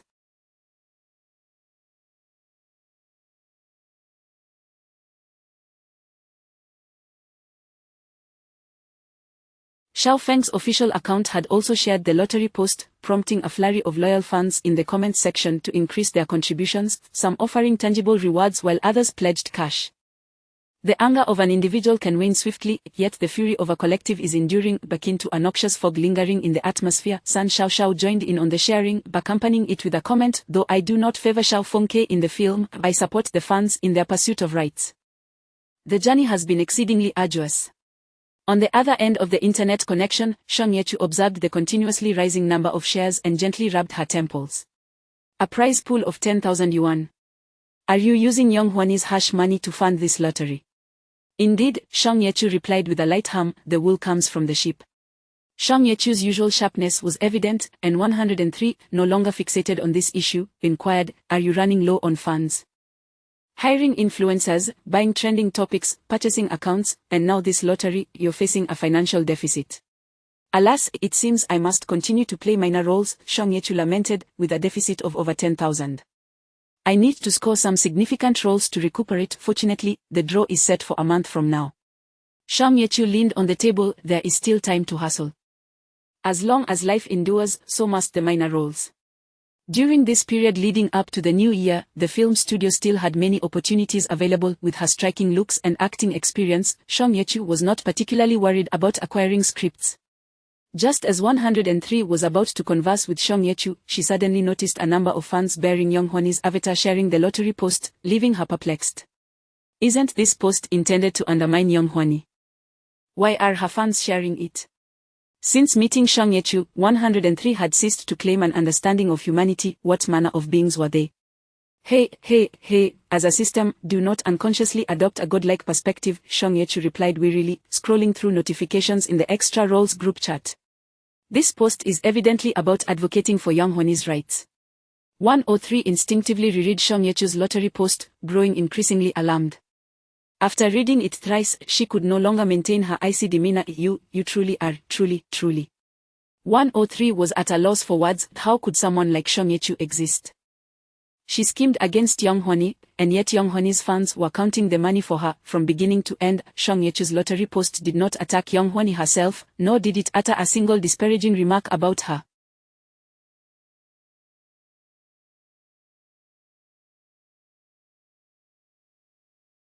On the contrary, she consistently championed the role of Xiao Fengke, who portrayed Xiao Fengke, if not Yonghwani. In the eyes of Yonghwani's fans, the supporters of Xiao Fengke were battling for her screen time. Who else would they support? Shang Yechu, the cunning woman, initially exploited the situation for her benefit and now aimed to extract every last ounce of utility from Yonghwani. Upon witnessing several of Yonghwani's prominent fans sharing the post, 103 could no longer bear to observe this group of humans manipulated by Shang Yechu and withdrew her gaze. What do you plan to do next? 103 inquired calmly. Next, Shang Yechu placed her phone down and smiled lightly. Next comes the internet's most beloved plot twist. Tian Zhao was frantically fielding phone calls from his superiors.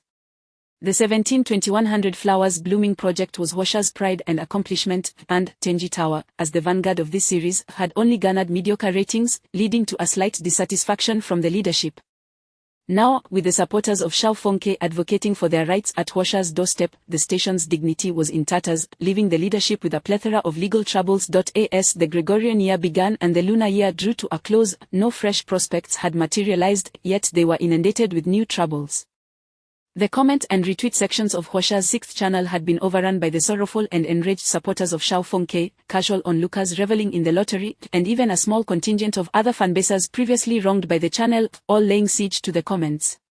Ironically, Huasha's 6th channel was at a loss as to whom to direct their ire should they unleash their frustrations on Jiang Shanglong. The elderly lady was well into her 70s, and their leadership, even when united, could not match her prestige and renown. Did they truly believe they were worthy? Should they target those book fans? How could they? Did they think they could silence and bury a mere paper character, Xiao Fengke? Absurd. Should they direct their anger towards the advocate, Quen? Are they to suggest that the esteemed Hwasha personally confront her? The blame was passed around until Lee Tianzhao became the final scapegoat, receiving a scathing reprimand from his superiors. Lee Tianzhao had already endured 3 distinct tirades that afternoon, to the point of being exasperated with Yang Huani.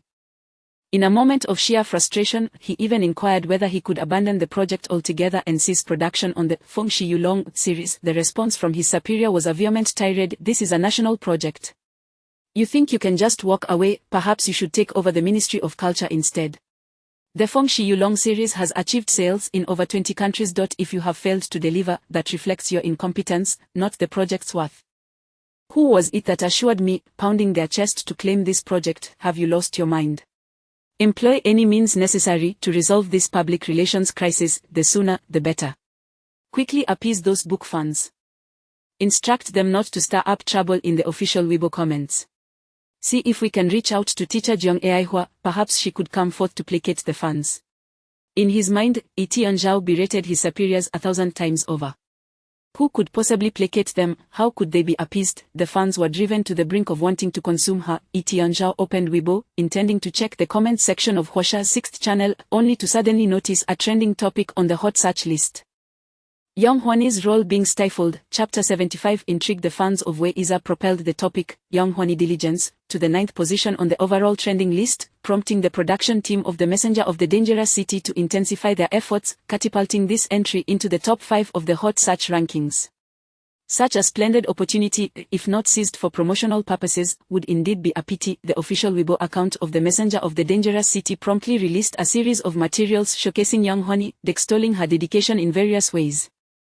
Yang Huani's fans, affectionately referred to as Little Grass, quickly joined in after the official release, contributing the limited fervor they possessed and collaborating with Wei Iza's fans in retweeting to amplify the hit. The defense of Xiao Feng's fans came as an unexpected turn of events. Yang Huani, lacking the clout of a major star, had fans with limited experience in fan circle advocacy. This was indeed their first encounter with such a situation. As long as the principal still aspired to thrive in the entertainment industry, antagonizing Hwasha was ill-advised. Hence, Yang Huani's fans discreetly retweeted without making a grand spectacle, offering minimal support to the advocacy efforts without escalating the situation. Despite this, it was impossible to govern the sentiments of all individuals. The trending topic, Yang Huani diligence, remained at the forefront, while Xiao Feng's fans fervently championed their cause.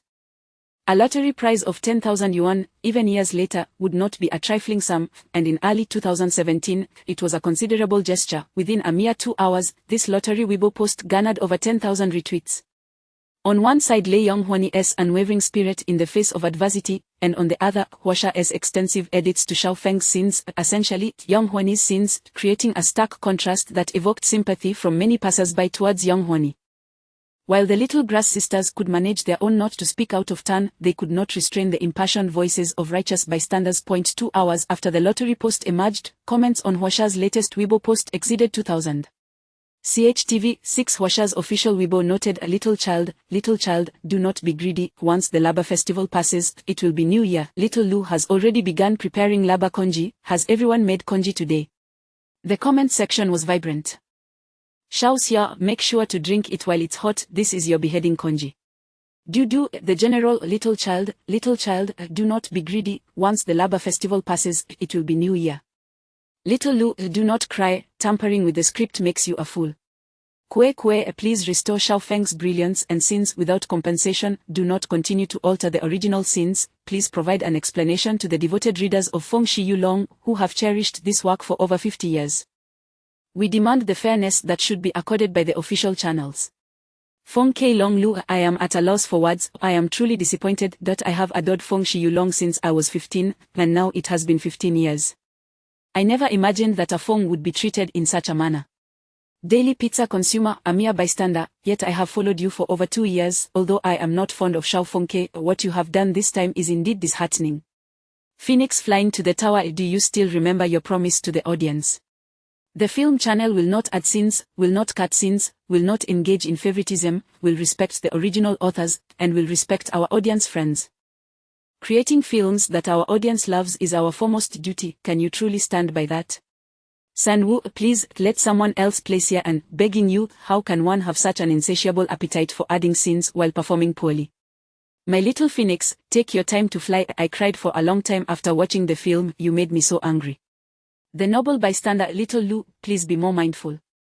Either open up Itianzhao or come out and explain yourself. My parents are longtime fans of Feng Shiyulong, and they cast for 3 days after watching the film. Nothing new under the sun. A young Honi nearly collapsed while filming action scenes, only to have you cut her out entirely. Correct. The comment from the user. A notable feature of popular Weibo comments is that they tend to gain momentum, making it increasingly difficult for new comments to rise to prominence. This phenomenon relates to the audience's herd mentality. If a comment reaches the top trending, audiences subconsciously perceive it as potentially more insightful and incisive than others, leading to a heightened willingness to endorse it. After posting "Nothing New Under the Sun," Shang Yechu invested another 800 yuan to boost the likes on her comment to elevate it further, continuously provoking discussions in the nested replies.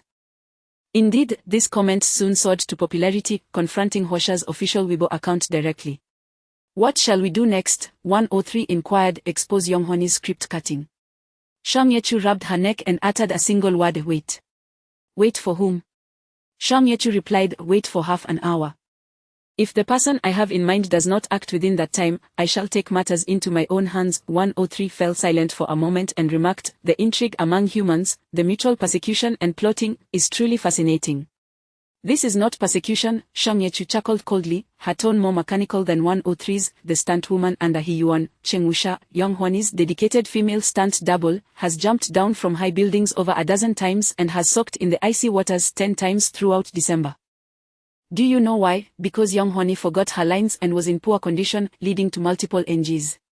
The salary of the martial arts instructor is 6,000 yuan per month, which is merely 1/50th of Yonghoni's daily wage. Shang Yechu's pace quickened. If my actions are deemed persecution, then what do you call paying the instructor 50 times more to immerse oneself in the hot springs 10 times?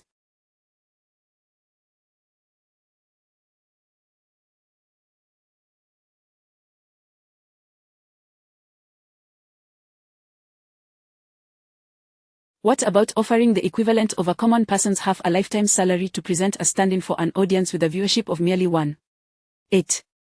I admit I calculated her, but to claim I persecuted her is something I cannot accept. 103 paused. Are you attempting to absolve yourself? In truth, there is no need for such justification. I harbor no intention of criticizing you, I simply find it quite intriguing. Shang Yechu retorted with irritation, it is only those with a guilty conscience who seek to justify themselves. I am not one of them. In my previous life, while shooting a comedy, for the sake of comedic effect, I had to waltz with a pig, one of those rural, farm-raised ones, eyes closed. Shang Yechu fell into silence. 103 inquired, and then? Why have you ceased speaking? That pig was exceedingly filthy. After filming, I retched, overwhelmed with both tears and vomit. Shang Yechu remarked coldly, the pig, suspended by wires, nudged me with its long snout, and I kicked it fiercely. At that moment, the pig's owner rushed forward to stop me. She was a robust woman who said to me that they intended to sell the pig at the year's end, and if it were injured, their family would have no profit for the new year. I asked her, how much can this pig be sold for? She chuckled and replied, the rental fee from the production crew is 500 a day. My children have risen at 4 each morning to feed it for 2 years, and by year's end, it can fetch 4,000 yuan. Memories flooded back, and Shang Yechu pondered deeply for a considerable time. Finally, she said, I waltzed with the pig for an entire day, earning 200,000 in wages. I was weeping, while it was laughing. Perhaps due to the relentless pace of life, Shang Yechu seldom found time to lament the passage of seasons or reflect upon her dreary, tragic previous existence. This time, her silence stretched on far longer. Therefore, Shang Yechu's voice grew slightly hoarse, if you believe I would feel remorse, guilt, or compassion for my actions, you are mistaken. I shall not today, nor will I ever in 10,000 years. Chapter 76. Public opinion. The conversation between Shang Yechu and 103 extended far longer than anticipated. By the time their dialogue concluded, a full 15 minutes had elapsed since Shang Yechu had uttered the word await. With a subtle smile playing on her lips, she glanced at the Weibo interface and remarked, the person I have been waiting for has arrived. From 8 to 11 in the evening, the Weibo platform is most bustling with users. At 8:15, a multitude of accounts suddenly emerged, voicing their grievances on behalf of Yonghoni. Yonghoni, diligent Yonghoni, pours her heart and soul into her performance, yet you erase her efforts with your feet. CHTV 6 official Weibo, apologize. CHTV6 official Weibo, treat Young Honi fairly, cutting her highlights and arbitrarily adding scenes. The dedicated actress should not be subjected to such suppression. Young Honi diligent, CHTV6 official Weibo, in your desperate attempt to prevent backlash, do you even acknowledge the mud she has rolled in and the wires she has endured for you? Young Honi diligent misappropriating scenes, truncating highlights, altering the essence. Heaven is watching, the sins you have committed deserve the scorn you receive. CHTV6 official Weibo, the square was inundated with a plethora of similar Weibo posts, and the trending topic Young Honi diligent soared to the top of the charts. The leadership at Hwasha was frantically trying to reach Itianzhao by phone. The official Weibo account for Crisis City Envoy was left in a state of bewilderment. Young Honi's fans were equally confounded. While they sought to ride the wave of the trending topic, they never intended to directly confront Hwasha. What was happening? Were they tired of living, itching for trouble, feeling overly confident about their film's success? Concern was most palpable among Young Honi's fans. While Xiao Fengke was merely a fictional character unafraid of censorship, Young Honi was a tangible, three-dimensional individual. The sudden influx of accounts in the square was effectively launching a full-scale assault against Hwasha on Young Honi's behalf. The sisterhood of small accounts scrambled to suppress these unknown entities, fearing that offending Hwasha would jeopardize the film. Even fans of Wei Iza joined in, attempting to quell the uproar. Yet, those accounts proliferated like cockroaches. Suppress one post, and 10 more would emerge under the guise of supporting Young Honi. They relentlessly tagged and insulted Hwasha, even launching cyberbullying campaigns against indifferent bystanders on the trending topic. The online war of words escalated, sowing discord and spreading controversial statements, igniting public sentiment. What had once been a smooth-sailing situation now felt akin to a runaway vehicle hurtling forward at a terrifying speed. This was a case of unwarranted elevation leading to destruction. Someone was out to get Young Honi. Those with even a modicum of entertainment acumen recognized this peril, prompting the production team of Crisis City Envoy to swiftly contact Young Honi's team. One must be formidable oneself to withstand such attacks. The true fear lies not in adversaries but in having vulnerabilities that can be exploited. Did Young Honi possess any scandalous material? Were there any recent romantic entanglements or rumors? Had she exhibited diva-like behavior or made inappropriate statements? These were all critical points of concern. Fortunately, the response from Young Honi's side brought some relief. There was nothing of the sort.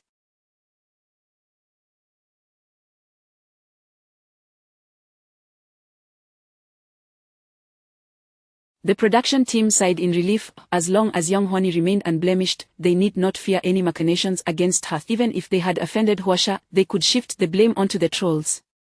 When the time came, they could issue a statement asserting that the attackers were merely Young Honi's detractors, send a couple of cease and desist letters to the zombie accounts, and offer a public apology to Hwasha on behalf of the trolls. It would all work out in the end. The production team breathed easier, even finding time to stoke the flames. After all, the longer they remained on the trending list, the more the topic surrounding Crisis City Envoy would gain momentum. They feared not the noise but the silence. As the trending topic reached its zenith, a singular Weibo post burst forth. Young Honi diligent breaking news. According to informed sources, Young Honi was filming Crisis City Envoy while also working on Tenji Tower. Young Honi overlapping roles, the fewer the words, the greater the impact, a principle that holds true in the entertainment industry as well. The post was shared by a prominent influencer known as the Circle Exposer, boasting 500,000 followers, whose influence far surpassed that of those rogue marketing accounts. Upon its release, the post sent shockwaves across multiple fronts. The evidence presented was irrefutable, featuring an interview with a member of the Tenji Tower crew, who had been edited to obscure their identity and alter their voice. Teacher Young was late on the first day of shooting, and the entire crew had to wait for her. Most of the action scenes in the film were performed by a stunt double because Teacher Young was exhausted from filming fight scenes in another production. The subtitle maliciously highlighted Crisis City Envoy, when was reluctant to shoot further. Igu is actually a great person, very down to earth and kind to us. The reason he uttered Xiao Feng's lines was that Teacher Young had limited time, only reading the script once, and couldn't memorize lengthy dialogues. The extensive deduction scene was also compromised. The lengthy dialogue was too much for Teacher Young, who relied on the teleprompter, but it was too obvious, so we had Li recite those lines instead. The reason for the cuts to Feng Yin Dao was that Teacher Young injured her arm while filming fight scenes in another production, rendering her unable to wield the heavy sword, so it was simply omitted. One by one, the details unfolded. The interview was thorough, supplemented by stills and clips from the movie. This evidence alone would suffice to serve as a powerful blow, yet those intent on undermining Young Honi were evidently unsatisfied, presenting even more direct evidence. Screenshots from the official website of the Hogwarts Film Bureau detailing the project timelines for Crisis City Envoy and Chenji Tower. From these images, unless humanity's method of timekeeping had leaped into another dimension, the reality of Young Hwani's overlapping roles was indisputable. Young Hwani's fans were left in shock. The production team of Crisis City Envoy was rendered speechless. The fans of Shao Fengke were seething with rage. As for the bystanders, deceived, misled, and caught in a whirlwind of events, they experienced an anger that was truly unparalleled. Rebellious psychology is one of the most significant traits of the bystander. And Young Hwani had undoubtedly faced a backlash. The trending topic Young Hwani overlapping roles skyrocketed, reaching the top of the charts within mere minutes. In a darkly humorous twist, it closely trailed Young Hwani Diligent, resulting in an unsettling juxtaposition. Both trending topics fell into disarray, and the comment sections of Young Hwani's personal Weibo, her fan club, and the official account for Crisis City Envoy were inundated with vitriol. The entire Weibo platform, along with everything associated with Young Hwani and Crisis City Envoy, was engulfed in a tumultuous sea of online vitriol. Was overlapping work important? To utter an unpopular truth among audiences, it was not. With the right capital maneuvering, marketing, and cover-ups, such trivial matters could be dismissed without a second thought. If executed with finesse, they could even spin it into a narrative of dedication, workaholism, or theatrical obsession. Thus, neither Young Hwani nor her team regarded this overlapping of roles as a viable target for disparagement. Even when the production team inquired, they dismissed it as inconsequential. However, while overlapping roles may not have been significant, there were indeed crucial issues at play. At precisely 9 o'clock, the long-silent Jeong Shong Nongchao Sheng resurfaced on Weibo, posting a message. My dear little readers, good evening. I am Jeong Aihua, also known as Jeong Shong Nongchao Sheng. I wonder how many of you still remember me in this era. Every one of my readers holds a special place in my heart. I have been attentively following the movements of Weibo readers, though I do not frequently post, but I assure you that I observe your every action. Since the airing of Chenji Tower, I have received numerous private messages from readers. I empathize with your sentiments. The most contentious aspects of the film adaptation of Chenji Tower revolve around two individuals. Today, I will only address one of them, my grandson, Lee.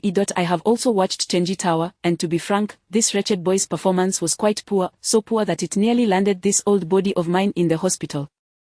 However, I had promised a dear friend of mine that when Chenji Tower was adapted into film, it would certainly feature my unworthy grandson portraying Sia, and the person from the past has long since departed, and my dear friend has been gone for a decade. This matter was her dying wish, hence the casting of Sia An was determined prior to the filming of Chenji Tower. To fulfill this promise, Lee has trained in martial arts since childhood, sought guidance from many esteemed masters, and endured countless hardships. In the bitter cold of winter, he practiced stances in the yard. He practiced for as many years as his age. It is our fault, as two stubborn old fools, for believing that mastering martial arts would suffice to portray a hero. Little did we know that when it came to adaptation, mere physical skills were inadequate. One must also possess acting ability. It was during this process that I discovered this boy was merely a brute who could fight but lacked the qualities of a competent actor. Reluctantly, I had to compress the scenes of Sian in the script to the utmost, minimizing his lines to spare my grandson from embarrassment. Everyone knows Lee did not perform well. He is aware of it himself. For this film, he appeared without compensation, undertaking all the action scenes himself, never employing a double. All of this was to fulfill a dream for us two old ladies, grounded in a promise made long ago. I, as an elderly woman, hereby extend my sincerest apologies on his behalf. I am sorry for disappointing readers' expectations of Sia, and I apologize for tarnishing Hwasha's reputation in the name of a promise. Hwasha is an exceptional platform, rare in 100 years, treating me with utmost respect and kindness. There has been no truth to the rumors online about disrespecting the original author or randomly altering the script. Every word in the script was personally reviewed by me. As for claims of adding scenes for Lee, those are entirely fabricated. This child is well aware of his capabilities and has never engaged in any actions to seize roles or scenes. Lee's poor performance is acknowledged. Feel free to criticize him openly. I will not defend him. However, if anyone claims that he added scenes or stole roles, I must speak up for him.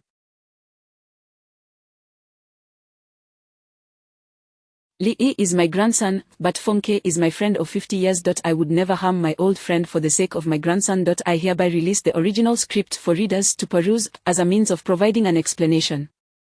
On January 18, 2017, alongside a Weibo post, several screenshots of the script were shared. This ignited a complete explosion of public opinion. Chapter 77, The dust settles. The Weibo post by Jeong Shong Nong Chao Sheng, while ostensibly an apology, subtly defends Lee Yi.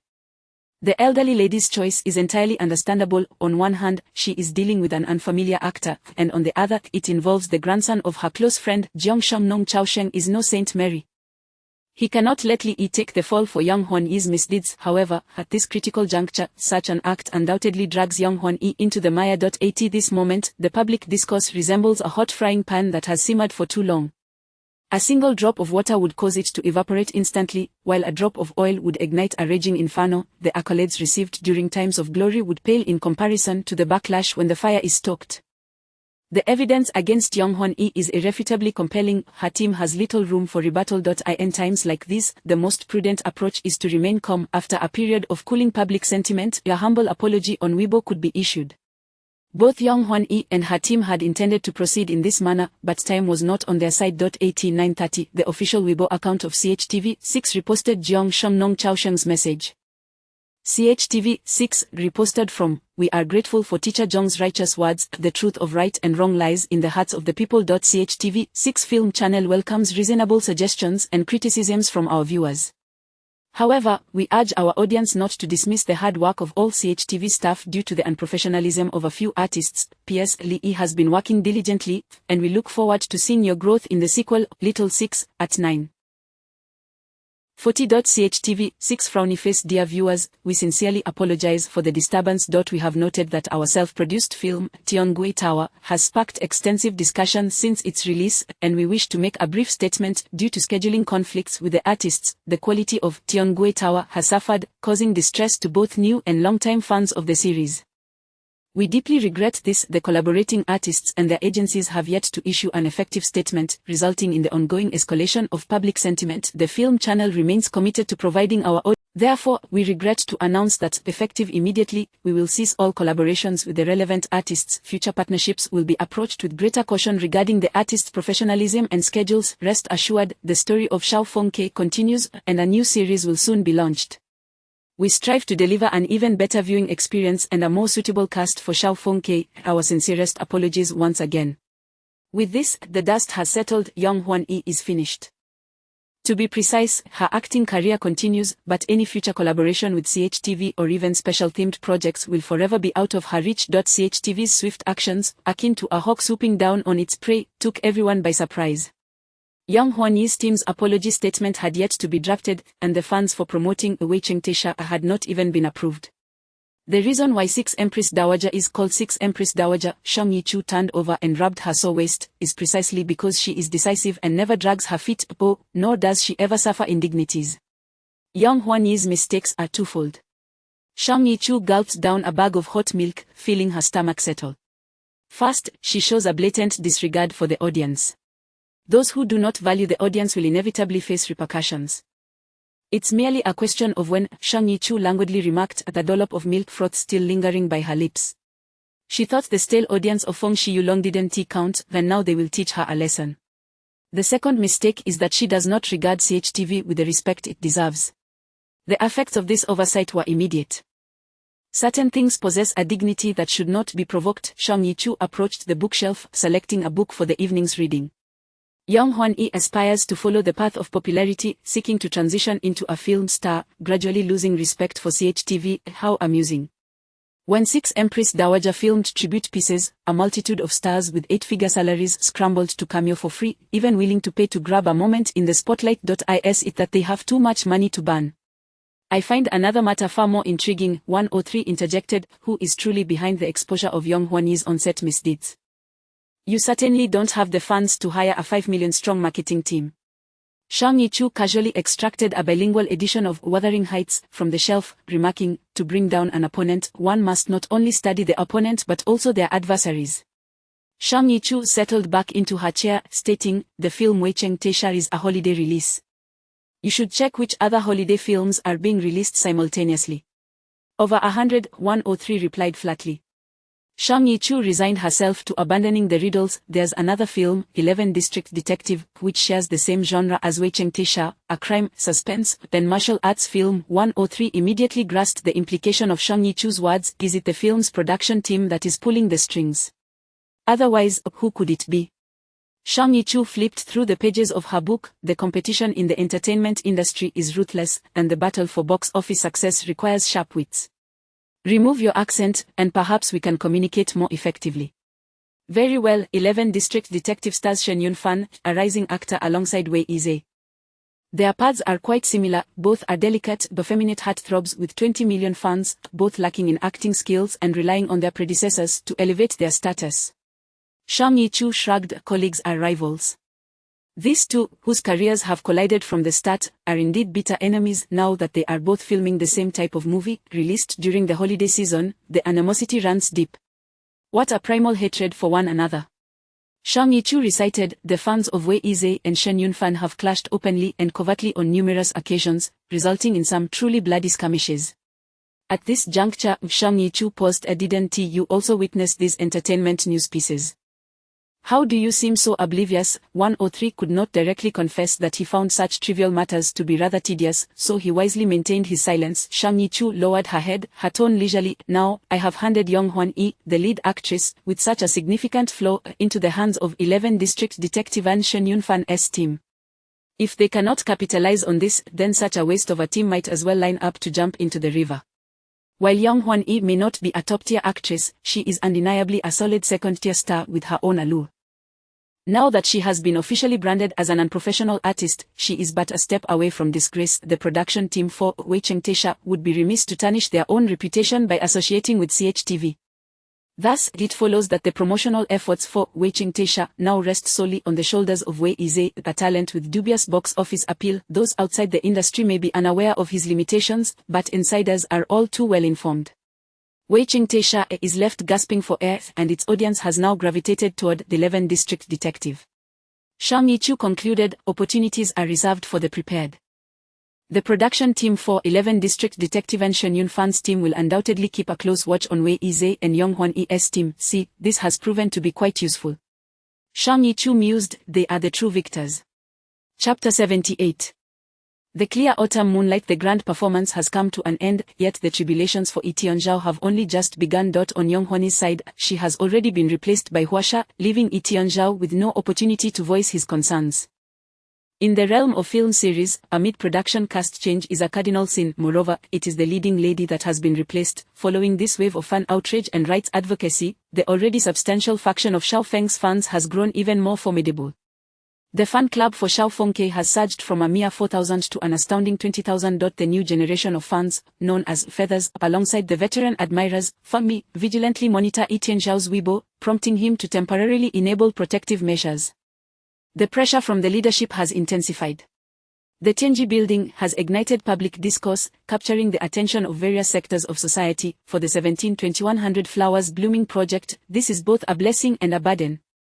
It presents an opportunity, yet simultaneously poses a challenge. If the filming proceeds successfully, they shall reap the rewards. Conversely, if it falters, Huasha's reputation will be trampled, leaving everyone to suffer the consequences.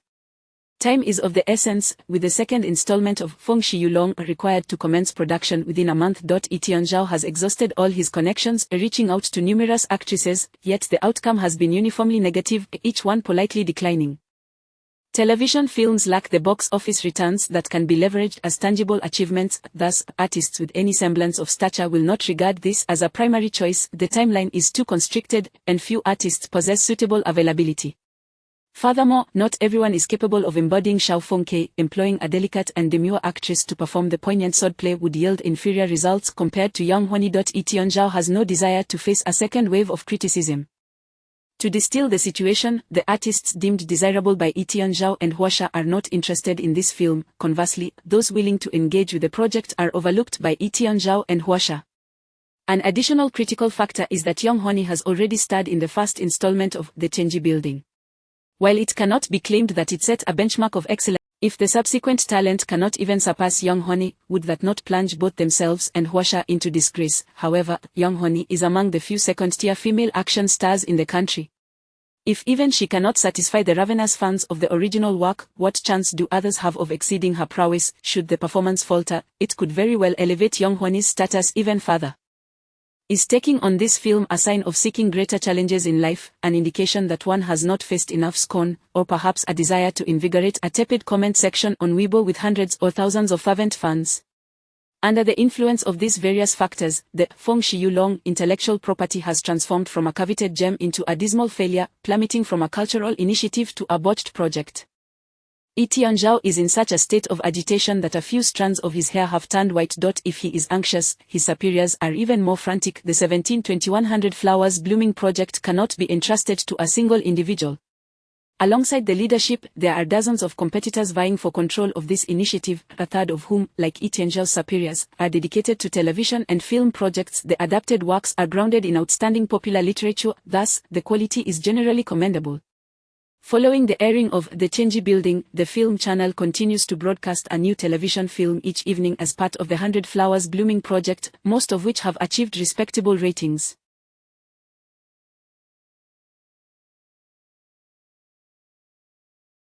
Currently, The Chenji Building ranks third from the bottom in viewership among the aired projects in this initiative, with its reputation sitting at the very bottom. The sole silver lining is that the online discussions have reached a 3-year high for the film channel, albeit predominantly negative. In recent days, Tianzhao's superiors have felt increasingly humiliated while working at the central station. Under such multifaceted pressure, the entire project team for The Chenji Building is steeped in an atmosphere of anxious despair. Ching Chiu-Guang is a prominent app master on the Pilipili platform, primarily known for creating cinematic mashups and montages featuring handsome and beautiful figures from ancient times. After 2 years of activity on Pilipili, Ching Chiu-Guang has amassed over 20,000 followers. One day, she received a particularly intriguing private message: "Madam, are you open to commercial editing?" Upon glimpsing the ID of the sender, a secondary account with a rather unremarkable name, user 202411812229, Ching Chiu-Guang suspected it might be a scam and replied disinterestedly, "I don't take advertisements." The sender responded promptly, "This isn't an advertisement, I merely wish to create a personal montage for an artist I admire." Curiosity piqued, Ching Chiu-Guang inquired further, "Please elaborate." "It is a fight scene featuring the artist Young Hwani," came the reply. "I understand this topic is quite sensitive at the moment, but I want everyone to know that she is not the unprofessional artist she has been portrayed to be. Many scenes in the Chenji Building showcase her own efforts." The sender typed swiftly, "This fight scene was filmed by Young Hwani herself, without a stunt double." Still hesitant, Ching Chiu-Guang replied, "Let us not pursue this. I am afraid I'm not particularly interested in such projects." User 202411812229 countered, "This fight scene runs for a total of 3 minutes. Your editing is priced per minute, with 30 seconds being counted as half a minute and anything over 30 seconds as a full minute. Would 500 yuan per minute work for you?" Ching Chiu-Guang was taken aback. At this point in time, the commercialization of the Pilipili platform had yet to escalate to such an extent. Most app masters operated purely out of passion, seeing little return on their efforts. The notion of monetization was generally limited to advertising. Ching Chiu-Guang had anticipated a meager offer of 200 or 300 yuan, yet this individual was evidently serious. She found herself wavering. A 3-minute fight scene would inevitably not be entirely included, but with some additional establishing shots, close-ups, and perhaps some cleverly ambiguous title cards, wouldn't that translate into over 1,000 yuan deposited into her account? Could she truly pass up such seemingly effortless earnings? Is this for real? Ching Chiu-Guang's tone softened. "Let us discuss this in detail over QQ." "Absolutely." User 202411812229 replied with excitement, "I've been a fan of Young Hwani for many years and hope that the audience can recognize the true her." After adding the individual on QQ and engaging in further discussion, the sender paid a deposit and expressed great anticipation for her final product. Grateful for such a straightforward client, Ching Chiu-Guang was keen to clarify. "Do you have any specific requirements regarding the title or cover?" User 202411812229 instructed, "For the cover, please use a distant shot from the fight scene where her face isn't visible, with the bold text fight scene prominently displayed. As for the title, please use Wow, it's been ages since we've seen such a fluid fight scene in domestic entertainment." Ching Chiu-Guang was taken aback. In 2016 and 2017, such sensationalist titles had yet to gain traction. Audiences preferred more artistic, refreshing titles like Young Hwani. The Chenji Building, as graceful as a stork, as fluid as a dragon.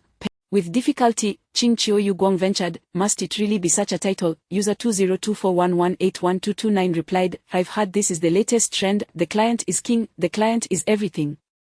Though Ching Chiu Guang had a plethora of complaints bubbling inside her, she ultimately typed, alright, Chapter 79, The Tea Room. As Shang Yechu completed the transfer, she had just wrapped up a minor role in a film crew. Today is February 7th, merely 3 days before the Lunar New Year, yet the Hangsha Film City shows no signs of slowing down. Various production teams are fervently at work. This bustling atmosphere will persist until New Year's Eve. In fact, with the holiday approaching, many transient actors have returned home, causing the rates for extras to rise significantly. Those who are both attractive and skilled in acting find themselves in high demand in Hangsha. Over the past 3 weeks, Shang Yechu has secured 2 major supporting roles, 2 medium ones, and several minor parts. The diversity of her work is quite impressive, as she has participated in films, television movies, dramas, and even played a few minor characters in microfilms and promotional short videos for the new year. Times have changed. After playing the courtesan in Tianji Tower, Shang Yechu has gained a modicum of fame. While it may be fleeting, light as a feather, small as a mustard seed, earning a bit of pocket money is certainly within her grasp. Taking advantage of the year's end, Shang Yechu has managed to accumulate a substantial sum, not only covering a deficit of over 10,000, but also hiring several editors for her promotional cuts. After much toiling, she finds herself with a surplus of 2,000 yuan. In just a couple of days, the film city will come to a complete halt, and Shang Yechu must contemplate her plans for the festive season. The neighbors on Walking Street have all returned to their hometowns for the new year, and despite Granny Hu's kindness towards her, Shang Yechu would not dare impose upon her hospitality. Spending New Year's Eve in the bookshop's storage room seems impractical, so she plans to find a budget hotel for a few days. While she is mulling over her plans, an unfamiliar call suddenly comes through.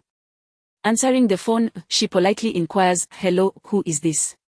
"Xiao Yi." The voice on the other end sounds somewhat weary. "Do you have a moment?" Shang Yechu pauses, astonished. Director Yi Tianzhao has summoned her for a meeting. The venue is not particularly formal, a tea room. The entrance to the tea room is rather strict, and had it not been for Tianzhao's prior notice, Shang Yechu would not have been able to gain entry. After changing her shoes, she pushes open the sliding bamboo door of the private room and hesitates. To her surprise, there are quite a few people inside. The private room accommodates 4 individuals, 3 of whom Shang Yechu recognizes. Tianzhao, teacher Jiang Aihua, and Li Yi. The only unfamiliar male is a balding, slender man whose few remaining strands of hair stubbornly comb towards the center, resembling a spotlight. Shang Yechu greets Jiang Aihua and the others. "Teacher Jiang, Director Yi, may I ask how to address this esteemed senior?" The balding man replies, "My surname is Zeng." "Hello, Teacher Zeng." Shang Yechu nods at Li Yi. "Li Yi, you're here too." Li Yi, appearing somewhat thinner than 2 months prior, stands up and gestures for her to sit, saying, "Please, take a seat." Shang Yechu casts her gaze around the room, glancing at Jiang Aihua, Tianzhao, and the balding man. "Sit down, it's the new year." "There's no need for formality," Jiang Aihua chuckles. Zeng speaks rapidly, his smile contrasting with the urgency in his eyes. "We have pressing matters to discuss, let us skip the small talk." The table is round, and Shang Yechu chooses a seat closest to the door. "Director Yi, you called me here today to discuss," she begins hesitantly. Tianzhao, looking considerably worn with bloodshot eyes, replies, "Xiao Yi, what have you been busy with lately?" "Of course, I've been filming," Shang Yechu responds with a smile. "The film city remains operational during the new year." "All supporting roles, I presume?" "Naturally." Shang Yechu's cheeks flash slightly. "I haven't had much," Tianzhao interjects decisively. "Cancel everything. The production will cover any breach of contract fees." "Oh." Shang Yechu's expression turns to one of surprise. "Director Yi." Zeng interrupts, "Old Yi, we agreed to assess her capabilities first." "I know her better than you do," Tianzhao replies impatiently. "Fine, if you're still concerned, let us put it to the test." Zeng's tone is noticeably subservient. "Old Yi, I don't really care how she performs, there's urgency from above, I have to ensure quality." Shang Yechu catches the key words and understands, this is likely an oversight from Tianzhao's superiors. Tianzhao rubs his forehead and turns to Shang Yechu. "What are your thoughts on Xiao Fengke?" Shang Yechu seems momentarily caught off guard. "I greatly admire her, spare me the trivialities." Tianzhao cuts her off again. "What insights do you have about this character? Articulate your understanding." This demand feels almost unreasonable. Xiao Fengke is not Shang Yechu's character, so what could she truly understand? Tian Zhao, having been squeezed from both online and managerial pressures lately, has developed a rather short temper. After a brief pause, Shang Yechu straightens in her chair and states, Xiao Fengke embodies many labels. Some say she is a strong individual, others a pioneer, and still others a hero. While these descriptors hold merit, I perceive her primarily as an idealist. Idealist. The speaker this time is Jiang Aihua, who has been quietly sipping tea. Shang Yechu bites her lip. She knows Xiao Fengke well enough but cannot disclose her full understanding at this moment, as it would reveal her deep research and aspirations for the role. Indeed, Shang Yechu nods. Noticing Jiang Aihua's cup is empty, she rises to refill it. The hallmark of an idealist is their naivety. In my view, Xiao Fengke is excessively naive. Her essence is one of relentless struggle and continuous failure. To exist in the era depicted in the book is a profound tragedy. The character of Tian Ruxue, who appears later in the narrative, stands in stark contrast to her.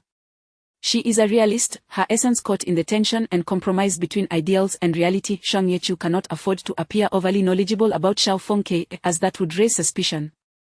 Nor can she seem completely oblivious, as that would come off as contrived. Instead, she deftly redirects the conversation towards another character in the book, passionately discussing Tian Ruxue. To convince Jiang Aihua and Tian Zhao that her true fixation lies with Tian Ruxue rather than Xiao Fengke, Shang Yechu fervently adopts the persona of an ardent admirer of Tian Ruxue. This minor feat is effortless for her. Shang Yechu enthusiastically elaborates, in comparison to Xiao Fengke, Tian Ruxue embodies a more worldly character. Such individuals may not be favored by the majority, yet they possess their own unique charm. She serves as a mirror to Xiao Fengke. Stop. Zheng interjects, compelled to halt Shang Yechu's fervent praise of Tian Ruxue. Old E, did you inform her why she was summoned? What is she rambling about? Water. Tian Zhao smacks his forehead. I mentioned to her the possibility of portraying Tian Ruxue. It seems she took it to mean that. Don't say anything more, Xiao Yi. Tian Zhao presses, his demeanor weary. Today, I called you here not to discuss Tian Ruxue but rather to, with a determined bite of his lip, Tian Zhao passes several sheets of paper to Shang Yechu. You have 10 minutes to familiarize yourself with this script segment, and then, he glances at Li Yi, who sits with a composed demeanor. Perform this scene with Li Yi. Chapter 80 Performance. Are you suggesting that I perform a scene as Xiao Fengke? Shang Yechu manifested just the right amount of astonishment. Director, what do you mean by that? First, take a look at the script and randomly select a segment. Tian Zhao rubbed his temples. I've only had 4 hours of sleep over the past 3 days, so please hurry. With Tian Zhao urging her on, Shang Yechu reluctantly turned her gaze towards Li Yi. Which part of the plot are you most familiar with? Jiang Aihua, twirling her teacup with a smile, chimed in. A little Yi, you needn't worry about this fellow. He has memorized all the lines of both Xie An and Xiao Fengke. No matter which scene you choose, he will seamlessly respond. This revelation genuinely surprised Shang Yechu. Li's acting skills were indeed commendable. He had diligently memorized his lines, resulting in a rather absurd sense of effort wasted. Flipping through the script, Shang Yechu noted it was titled The Phoenix and the Dragon, The Mystery of the Dynasty, which pertained to the second act. Her mind began to settle. She swiftly filtered through the scenes she could perform. She dismissed all the fight scenes. This was a tea house, not a martial arts arena. In such a confined space, it would be ludicrous to kick Jiang Laotai and Tian Zhao around. Additionally, she could not select overly mundane scenes, as she was not dressed in ancient attire, and it would be challenging to immerse anyone in the performance. Any scenes requiring deep interaction with Li Yi would also be a struggle. Given his undeniable acting prowess, Shang Yechu did not wish to waste this precious time dragging along a heavy weight. After carefully selecting the portions she could portray, Shang Yechu turned to a specific page in the script, reading the lines thoroughly several times before handing the script to the bold teacher, Zheng. Teacher Zheng, here you go. Tian Zhao was quite pleased with Shang Yechu's insight. Zheng was the only one present unfamiliar with the script, making him the perfect audience. Shang Yechu then turned to Li Yi. The scene we are about to perform is when Xiao Fengke exposes Gong Yijing's true identity. Li seemed somewhat taken aback but quickly nodded in acknowledgement. Shang Yechu closed her eyes briefly, and when she opened them again, her gaze was ablaze with indignation. Xie An, Shang Yechu grasped a tea clip and held it menacingly near Li Yi's. Chapter 81 Anger. Well, old Zheng, do you now believe in my vision? Tian Zhao remarked casually after taking a sip of tea. Oh dear. Senior sister, what are you saying? When have I ever doubted your judgment? Zheng Tuban, having just finished a round of applause for Li Yi, wiped the sweat from his brow. The shift in address from old Yi to a senior sister signified his acknowledgement of Yi Tianzhao's casting decisions. Yi Tianzhao chuckled softly. Obtaining a sincere compliment from you is indeed a rare feat. Zheng Tuban, with a contrite smile, replied, of course, I wholeheartedly agree. Look, I'm still sweating, it's just that there are demands from above. We must not fall short of young honey. Shang Yechu glanced at Yi Tianzhao and then at Zheng Tuban, feeling a wave of astonishment. Time truly is a merciless blade. Zheng Tuban appeared as aged as Yi Tianzhao's father, yet it was surprising to learn he was actually Yi Tianzhao's junior. What do you think? How does she compare to young honey? Yi Tianzhao set down his teacup. Without hesitation, Zheng Tuban declared, one is in the heavens, the other is in the depths. He stepped closer to Shang Yechu. Zheng Tuban quickly corrected him. What I meant was that the site is unofficial, not as you suggested, senior sister. Please don't spread rumors about me. At that moment, Jiang Shanglong stepped forward, smiling at Shang Yechu. Come here, Yi girl. Shang Yechu approached Jiang Shanglong, bowing politely. Teacher Jiang. Why so formal? Come, have a seat. Jiang Shanglong beckoned, turning to Li Yi. Shao Yi, you sit too. Li Yi exchanged a glance with Shang Yechu before obediently taking a seat beside her. Don't be nervous. Jiang Shanglong took Shang Yechu's hand. This young man calls me grandmother. You may consider me your grandmother as well. Shang Yechu dared not regard this venerable figure as merely a grandmother. She held a million reservations about this old woman, far more than she did for Yi Tianzhao and Zheng Tuban. Although Jiang Shanglong appeared amiable, a seasoned writer of decades, she had weathered storms over the years. Who could be underestimated? Shang Yechu had meticulously studied Jiang Shanglong's recent essay, discovering it to be remarkably proficient. It commenced by revealing the author's identity, followed by a commendation of Li Yi as her grandson, who was quite resilient. The narrative lamented the passing of an old friend, justifying the production as fulfilling the wishes of two elderly women. This sub-story effectively mitigated the audience's initial disdain. Subsequently, it flatteringly praised the officials, urging Huasha to take action, thereby saving face for them. It candidly declared Li Yi as inept, inviting the audience to express their grievances freely. This nonchalant acceptance of criticism was, in fact, the most astute approach. Audience attention is finite. They cannot perpetually focus their ire on a single actor. By allowing the viewers, akin to grandmothers, to vent their frustrations, it would likely diffuse their animosity after a brief outburst. What particularly alarmed Shang Yechu was that Jiang Shanglong's post had been published before Yang Huani's statement. The old lady seized the initiative, crafting a perfect contrast between Li Yi's passive acceptance of mockery and Yang Huani's engaged, diligent efforts to maintain her reputation. This public relations strategy, though seemingly defeatist, was straightforward and refined, yet effective. 1 Actor, poorly performing yet humbly accepting criticism, versus a highly popular star, still thriving after a decade, who was actively seeking to maintain her image. One could easily deduce which would ignite the audience's favor. In the end, the elderly lady deftly highlighted the most salient point for the fans and audience. Though Li Yi was lacking, he possessed self-awareness and had never attempted to steal the limelight. More importantly, superficially, the essay appeared unkind to Yi Tianzhao, yet in reality, it served to rescue him. The original author had explicitly stated, it is impossible to give Li Yi additional scenes, and Huasha's personnel deeply respects the original author, implying that any extra footage featuring Li Yi was not due to Yi Tianzhao's influence, but rather a consequence of Yang Huani's forgotten lines. Yi Tianzhao thus shed the label of being the one to embellish scenes, providing explanations to both audience and superiors, successfully positioning himself as an innocent victim. The only parties offended by the essay were Yang Huani and a handful of fans of Xie. However, after Jiang Shanglong's post, Yang Huani's relevance dwindled, making the offense negligible. As for Xie, a supporting character in a female-centric narrative, he had few supporters to begin with. Furthermore, while Li Yi's performance was subpar, he excelled in action scenes, was handsome, and occasionally delivered a commendable performance, thus not entirely devoid of merit. Although fans may have felt disgruntled, the endorsement from the original author mitigated their resentment. With a seamless series of maneuvers, Jiang Shanglong successfully redirected the blame away from Li Yi, effectively sidelining Yang Huani. Within a span of less than an hour, from 8:30 to 9:30, she produced this concise essay to defend Li Yi. The choice of words, timing, and tone were impeccably orchestrated, and the piece was even under 1,000 words, an exemplary display of the prowess of a seasoned writer of martial arts fiction. Though the elderly lady may not fully grasp the marketing principles of the internet age as Shang Yechu does, her cunning and sharp insight remain undiminished. In the presence of such an individual, Shang Yechu dared not indulge in any clever tricks. With a warm smile, the old lady appeared as benevolent as a revered figure. Little Yi, tell grandma, why did you choose to perform this particular scene? Shang Yechu glanced at Li Yi and then replied earnestly, from my observation, who excels at what? Even Li Yi couldn't help but chuckle, since when was I aware of this? Without a moment's hesitation, Shang Yechu asserted, it's true, if you don't believe me, ask Director Yi. Yi Tianzhao cleared his throat. That earlier segment was indeed commendable. Shang Yechu's lips twitched slightly. It certainly was commendable, for among the 5 fundamental emotions, joy, anger, sorrow, lamentation, and resentment, anger is the most easily expressed. Joy, sorrow, and lamentation can easily devolve into forced smiles, awkwardness, or pretentiousness.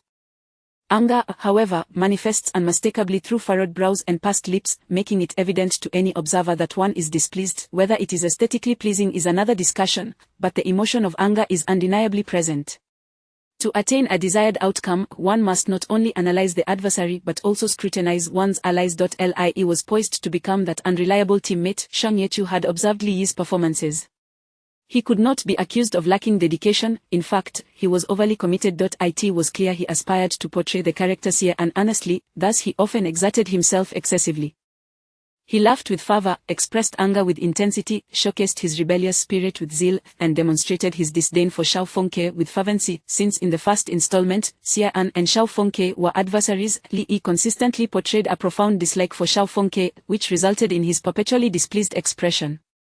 This led to his nickname, Xiaobozi.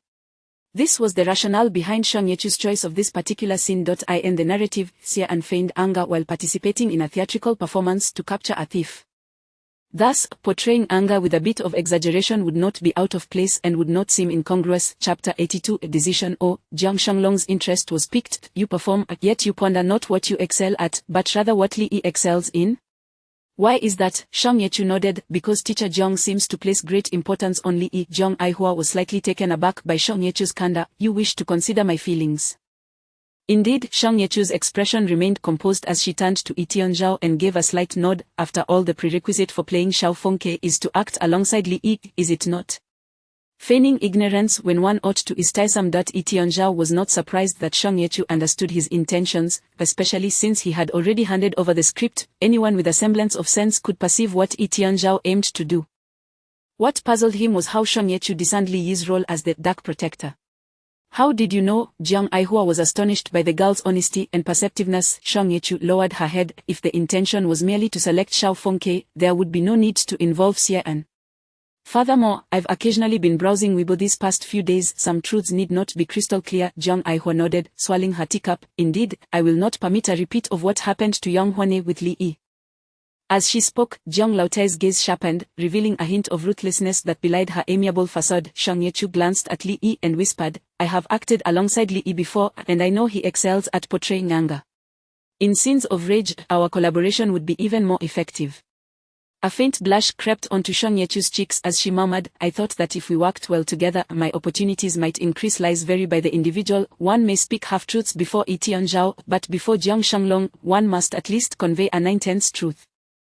You were just keen on playing Tian Rushui, and now you've changed your mind so swiftly, Jiang Shanglong asked with a warm smile, her expression kind and gentle. I can see you've studied Tian Rushui. Can you really so easily abandon a role you once cherished? Shang Yechu knew the critical moment had arrived. She raised her head, her palm slightly damp with perspiration. Without explaining her change of heart or emphasizing her ability to portray Xiao Fengke, she simply stated, where there are phoenixes, none recognize them. Common birds mislead the world. The phoenix has long departed, but today it returns. From The Phoenix Plays with the Dragon, Volume 2, Opening Preface. Everyone present was momentarily stunned. Suddenly, Jiang Shanglong erupted into laughter, clapping Shang Yechu's hand in admiration. Excellent. Excellent, you possess ambition and courage. The youth is formidable. Yi Tianzhao exhaled deeply, stepping forward to lightly tap Shang Yechu. You, having ambition is nothing to be ashamed of. The individuals present were the director, author, and supervisors, not competitors of Shang Yechu. Thus, they could particularly appreciate this harmless, to them, ambition. Yi Tianzhao retrieved a contract from her bag and placed it before Shang Yechu. This is a photocopy, take a look. Shang Yechu read through it swiftly, her pupil slightly contracting upon seeing the figure listed for remuneration. Only 1/3 of Yang Huane's fee. Yi Tianzhao stated matter-of-factly, after all, you are a newcomer. The implication is that should the response be favorable, adjustments can be made. This was merely talk. To believe it would be naive, Shang Yechu was not particularly concerned about the remuneration. Being able to board the grand vessel of Huasha and have the 6th Empress owe her a favor were benefits that money could not measure. Zheng Tuzu interjected, "Little Yi, do not feel disheartened. You must understand, Director Yi has gone against the tide to seek you out. There is considerable pressure. You are indeed a true newcomer, and in reality, many actresses of suitable age desired the role. However, Director Yi specifically chose you, citing your excellent acting skills, proficiency in action scenes, and dedicated attitude. That is why we are here." Shang Yechu instantly displayed an expression of gratitude. "So that is the case. Thank you, Director Yi." Zheng Tuzu spoke unabashedly, and Yi Tianzhao continued without a hint of embarrassment. "You must be aware of what you are about to face: the audience's skepticism, the exclusion from Young Huani's fans, and the scrutiny and criticism from the original work's fans." Although Shang Yechu's capabilities were indisputable, she had yet to portray a leading female role. The mockery and rejection from various groups were likely unavoidable. Shang Yechu hesitated, seemingly contemplating, then did not respond immediately. Yi Tianzhao's heart sank. Had she truly been berated as foolish these past few days? Why would she bring this up now? At the very least, she should wait until Shang Yechu had signed the contract and boarded the ship before disclosing such truths. Zheng Tuzu grew anxious, perspiration beading on his forehead. "Oh dear, Little Yi, Director Yi is simply worrying needlessly. What could you possibly face? It's the new year." It appeared that the pressure from all sides was indeed intense, as Zheng Tuzu and Yi Tianzhao hurried to complete their tasks. They even resorted to the age-old tactic of "it's the new year" to smooth things over. Jiang Shanglong kindly pressed Shang Yechu's hand, her eyes gleaming behind her glasses. "I believe Little Yi will not flinch at such trivial matters." Adversity breeds success. Shang Yechu clearly gritted her teeth, then nodded earnestly. "Thank you, Teacher Jiang, Director Yi, and Teacher Zhang for your trust, and thank you, Bigu." Shang Yechu smiled shyly at Li Yi. "I look forward to our collaboration." Li Yi's dark pupils met Shang Yechu's smile, and after a moment, he nodded. "Pleasure to collaborate," Jiang Laotai playfully chided, still calling him teacher. Shang Yechu covered her mouth, laughing lightly. "Grandma, I won't disappoint you." "Good. In that case, I will send you the script shortly." Yi Tianzhao finally felt a sense of relief. "We commence filming on the 8th day of the new year. Little Yi, you have about 10 days to thoroughly study the script." Shang Yechu nodded, her heart stirring. Cloud Tilt Record is set to premiere on the 6th day of the new year, and 2 days later, The Phoenix Plays with the Dragon Part 2 will begin filming. At that moment, Jiang Shanglong spoke again. "New year, new beginnings. Should not our film also embrace a fresh outlook?" Yi Tianzhao held great respect for the elder who had helped shoulder the burden, promptly asking, "New outlook? What do you mean? I've been pondering lately. The title Tenji Building is rather unappealing." Jiang Shanglong stood up, and Shang Yechu hurried to support her. The old lady smiled and patted Shang Yechu's hand. "The Tenji Building met its demise in the last installment, which is quite inauspicious. With our film bearing this name, it is no wonder the results are disarrayed." Shang Yechu's heart skipped a beat. Could it be? If her conjecture proved true, it would greatly benefit her. Unconsciously, Shang Yechu held her breath, and Li Yi immediately cast her a glance. "I propose this," Jiang Shanglong continued. "Since we have a new leading lady, let us also change the film's title. A fresh start, everything anew. Let us consider it a new series." "Are you suggesting we abandon Tenji Building?" Yi Tianzhao had no objections. It was merely a title, easily changed with a report. "What new name do you have in mind?" Jiang Shanglong pondered for a moment, then decisively declared, "I believe the name of my old friend is most auspicious. Henceforth, let the new series be titled Shao Fengke, Chapter 83. The old street. A few individuals emerged from the tea house, with Yi Tianzhao and Zheng Tuzi hastily reporting back to headquarters. Jiang Shanglong, needing to lend support to Yi Tianzhao, accompanied them as well. Yi Tianzhao's decision was audacious, requiring the endorsement of the original author. Li assisted Grandma Jiang into the car and, after watching it drive away, turned to face Shang Yechu. In the blink of an eye, only the two of them remained on the bustling street. "I'll return this to you," Li Yi said, extending his hand towards Shang Yechu, revealing an item resting in his palm. It was the prop that Shang Yechu had previously used as a hook, a common chocolate coin made of cocoa butter, merely worth 2 dimes. Having spent excessively lately, Shang Yechu had. As she glanced at it, she noticed that the chocolate had been distorted between Li Yi's 2 fingers. "No need," Shang Yechu replied, a hint of envy creeping into her voice as she admired his strength. She had also been striving to convert her weight into physical prowess, yet after reaching a value of 76, no amount of eating seemed to elevate it further. According to the 103 explanation, her physical constitution was simply too frail. Martial prowess was not an unattainable dream, it required a robust physique as its foundation. The concept of a sickly individual becoming a martial arts master existed solely in novels. In reality, a person who gasped for breath with every step was fortunate not to be flung aside by the heroes of the stories. Given Shang Yechu's current physical condition, even maintaining her martial value above 70 was precarious, let alone aspiring for further improvement. Lie nodded, retracting his hand. Compared to 2 months ago, when they had shared a scene, Li now appeared considerably more composed. Shang Yechu suspected that he might have been affected by some online criticism. Do you have anything else to discuss? Shang Yechu inquired, striving to sound as amicable as possible. Lie tilted his head and unexpectedly asked, "Where is your home?"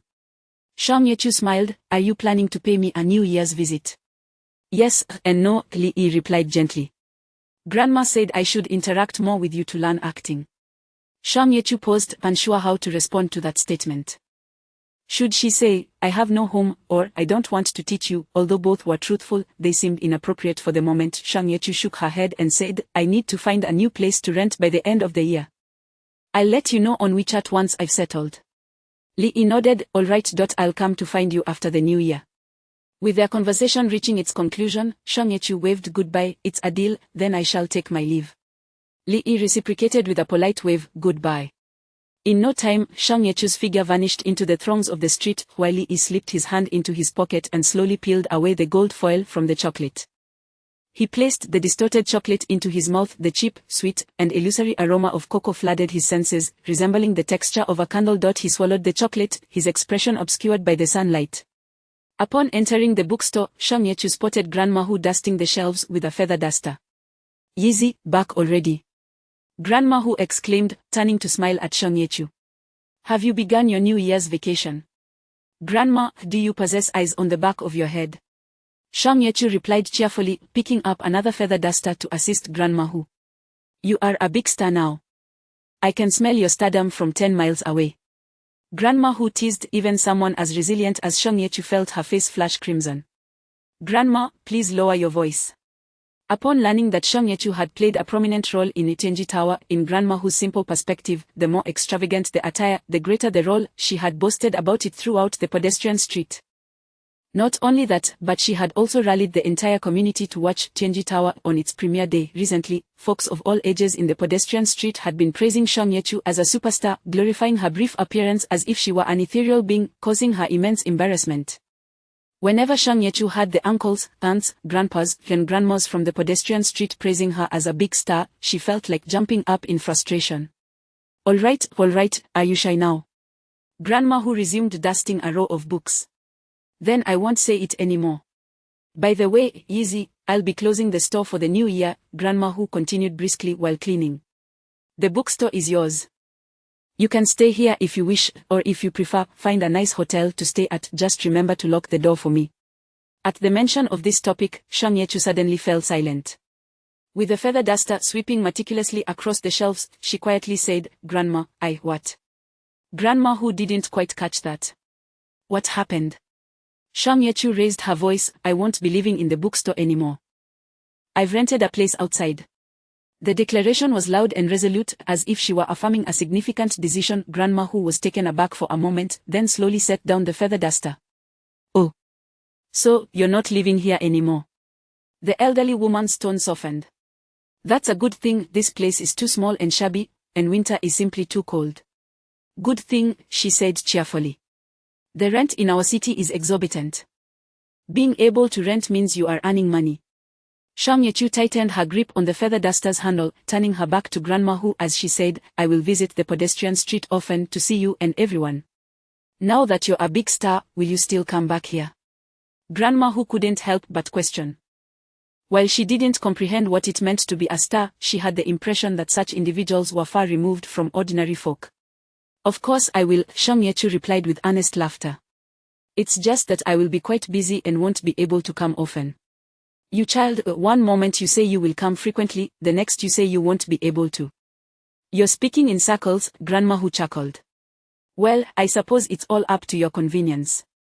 Shang Yechu's tone grew somber, and after a prolonged silence, she murmured, "Mm." Grandma Hu continued to chatter, "Don't push yourself too hard out there. If things get tough, old Chen said the shop across from him is up for rent, you could come back and sell some hand-grabbed pancakes to make ends meet. Mem. Don't worry, Grandma. Make sure to review the rental contract carefully. The folks in the pedestrian street have been dealing with leases for decades. If you're unsure, you can always ask around. Mem. I understand, Grandma. Earning a lot of money is great, but don't overdo it. Eat less junk food. Alright, Grandma. Don't forget to take your books, your backpack, and the hand warmer, and the scarf I knitted for you. I won't forget, Grandma. Having exhausted her list of advice, Grandma Who suddenly remembered one last thing. Oh, by the way, I found a pile of scrap paper under the table yesterday with something scribbled on it like forever fond of what Fong Ke, your handwriting is so ugly that it hurts my eyes to look at it. Don't forget to dispose of it before you leave. Grandma Who pulled out a stack of yellowed, rough-quality paper from beneath the table, muttering, old ones, outdated, unsold scrap paper has all been packed up by you. Shang Yechu turned around, half laughing, half crying.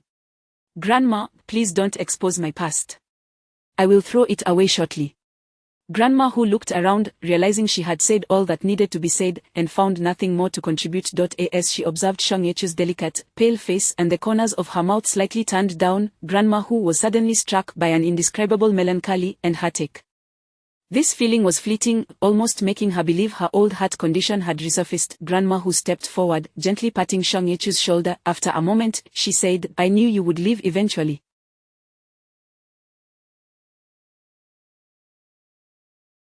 I've even prepared a parting gift. I have nothing else, only books, so I will leave one for you. To Shang Yechu's astonishment, Grandma Who continued, it's on the top shelf of the old bookcase at the back of the bookstore. Once I am gone, you can go take it. With that, Grandma Who swayed slightly as she walked away. Shang Yechu watched her retreating figure, but for some reason, she suddenly thought of Li Yi, of Jiang Shangnong's unwavering support for Li Yi. She longed to rush forward and embrace Grandma Who, but a wave of timidity surged within her, paralyzing her limbs. Perhaps she would never possess someone she could embrace without a second thought. Shang Yechu gathered the scrap paper, walked to the restroom, and slowly tore it into tiny pieces, flushing them down the drain. After erasing all traces, Shang Yechu up. It was a green hardcover book, with a textured cover depicting a lush, vibrant meadow, a leaf-shaped blank space at its center, with the title written in both Chinese and English. Leaves of Grass. The book was old, its plastic wrap long removed, and it bore many signs of having been read. As Shang Yechu casually opened it, the pages automatically fell open to one particular page. A leaf was nestled there as a bookmark. On the thick paper, neatly embossed in lead type, were the 4 words, a song of myself. I celebrate myself, and sing myself. I invite my soul to leisurely observe a patch of summer grass. Shang Yechu felt as if she had been scorched, slamming the book shut and cradling it to her chest.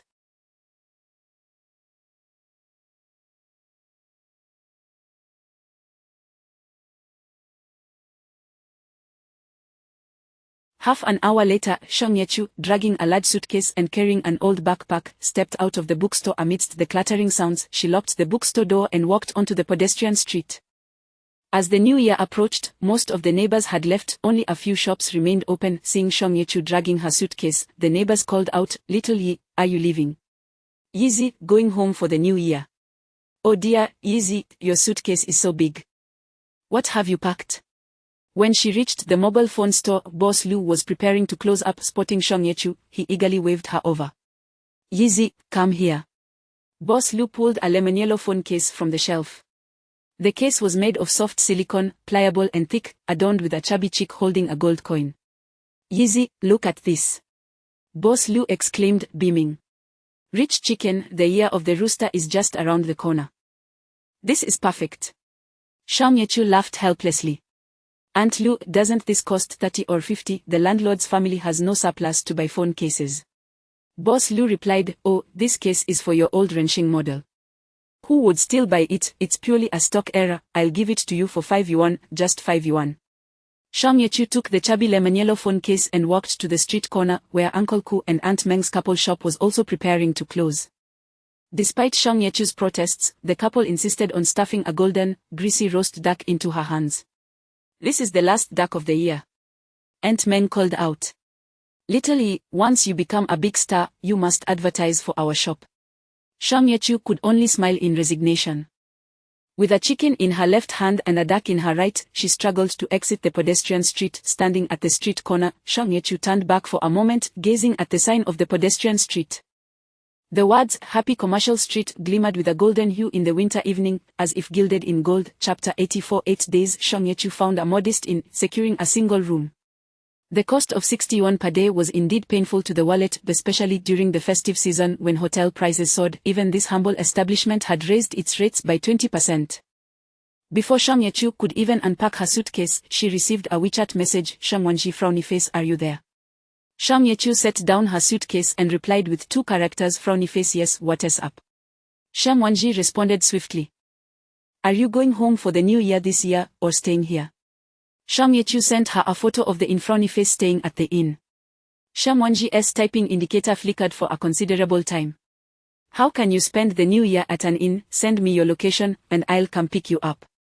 Shang Yechu joked, frowny face, pick me up to go back home. Shang Wanji promptly sent a voice message, come celebrate the new year at my place. I am the only one at home, no outsiders. Don't feel shy, my home is your home. You know my situation, and besides, I have spare rooms. It's no inconvenience. Shang Wanji seemed quite apprehensive about Shang Yechu declining, sending 5 or 6 voice messages, send me your location. Haven't you been short on money? Inns are pricey during this season, my place is free. We are friends, there's nothing wrong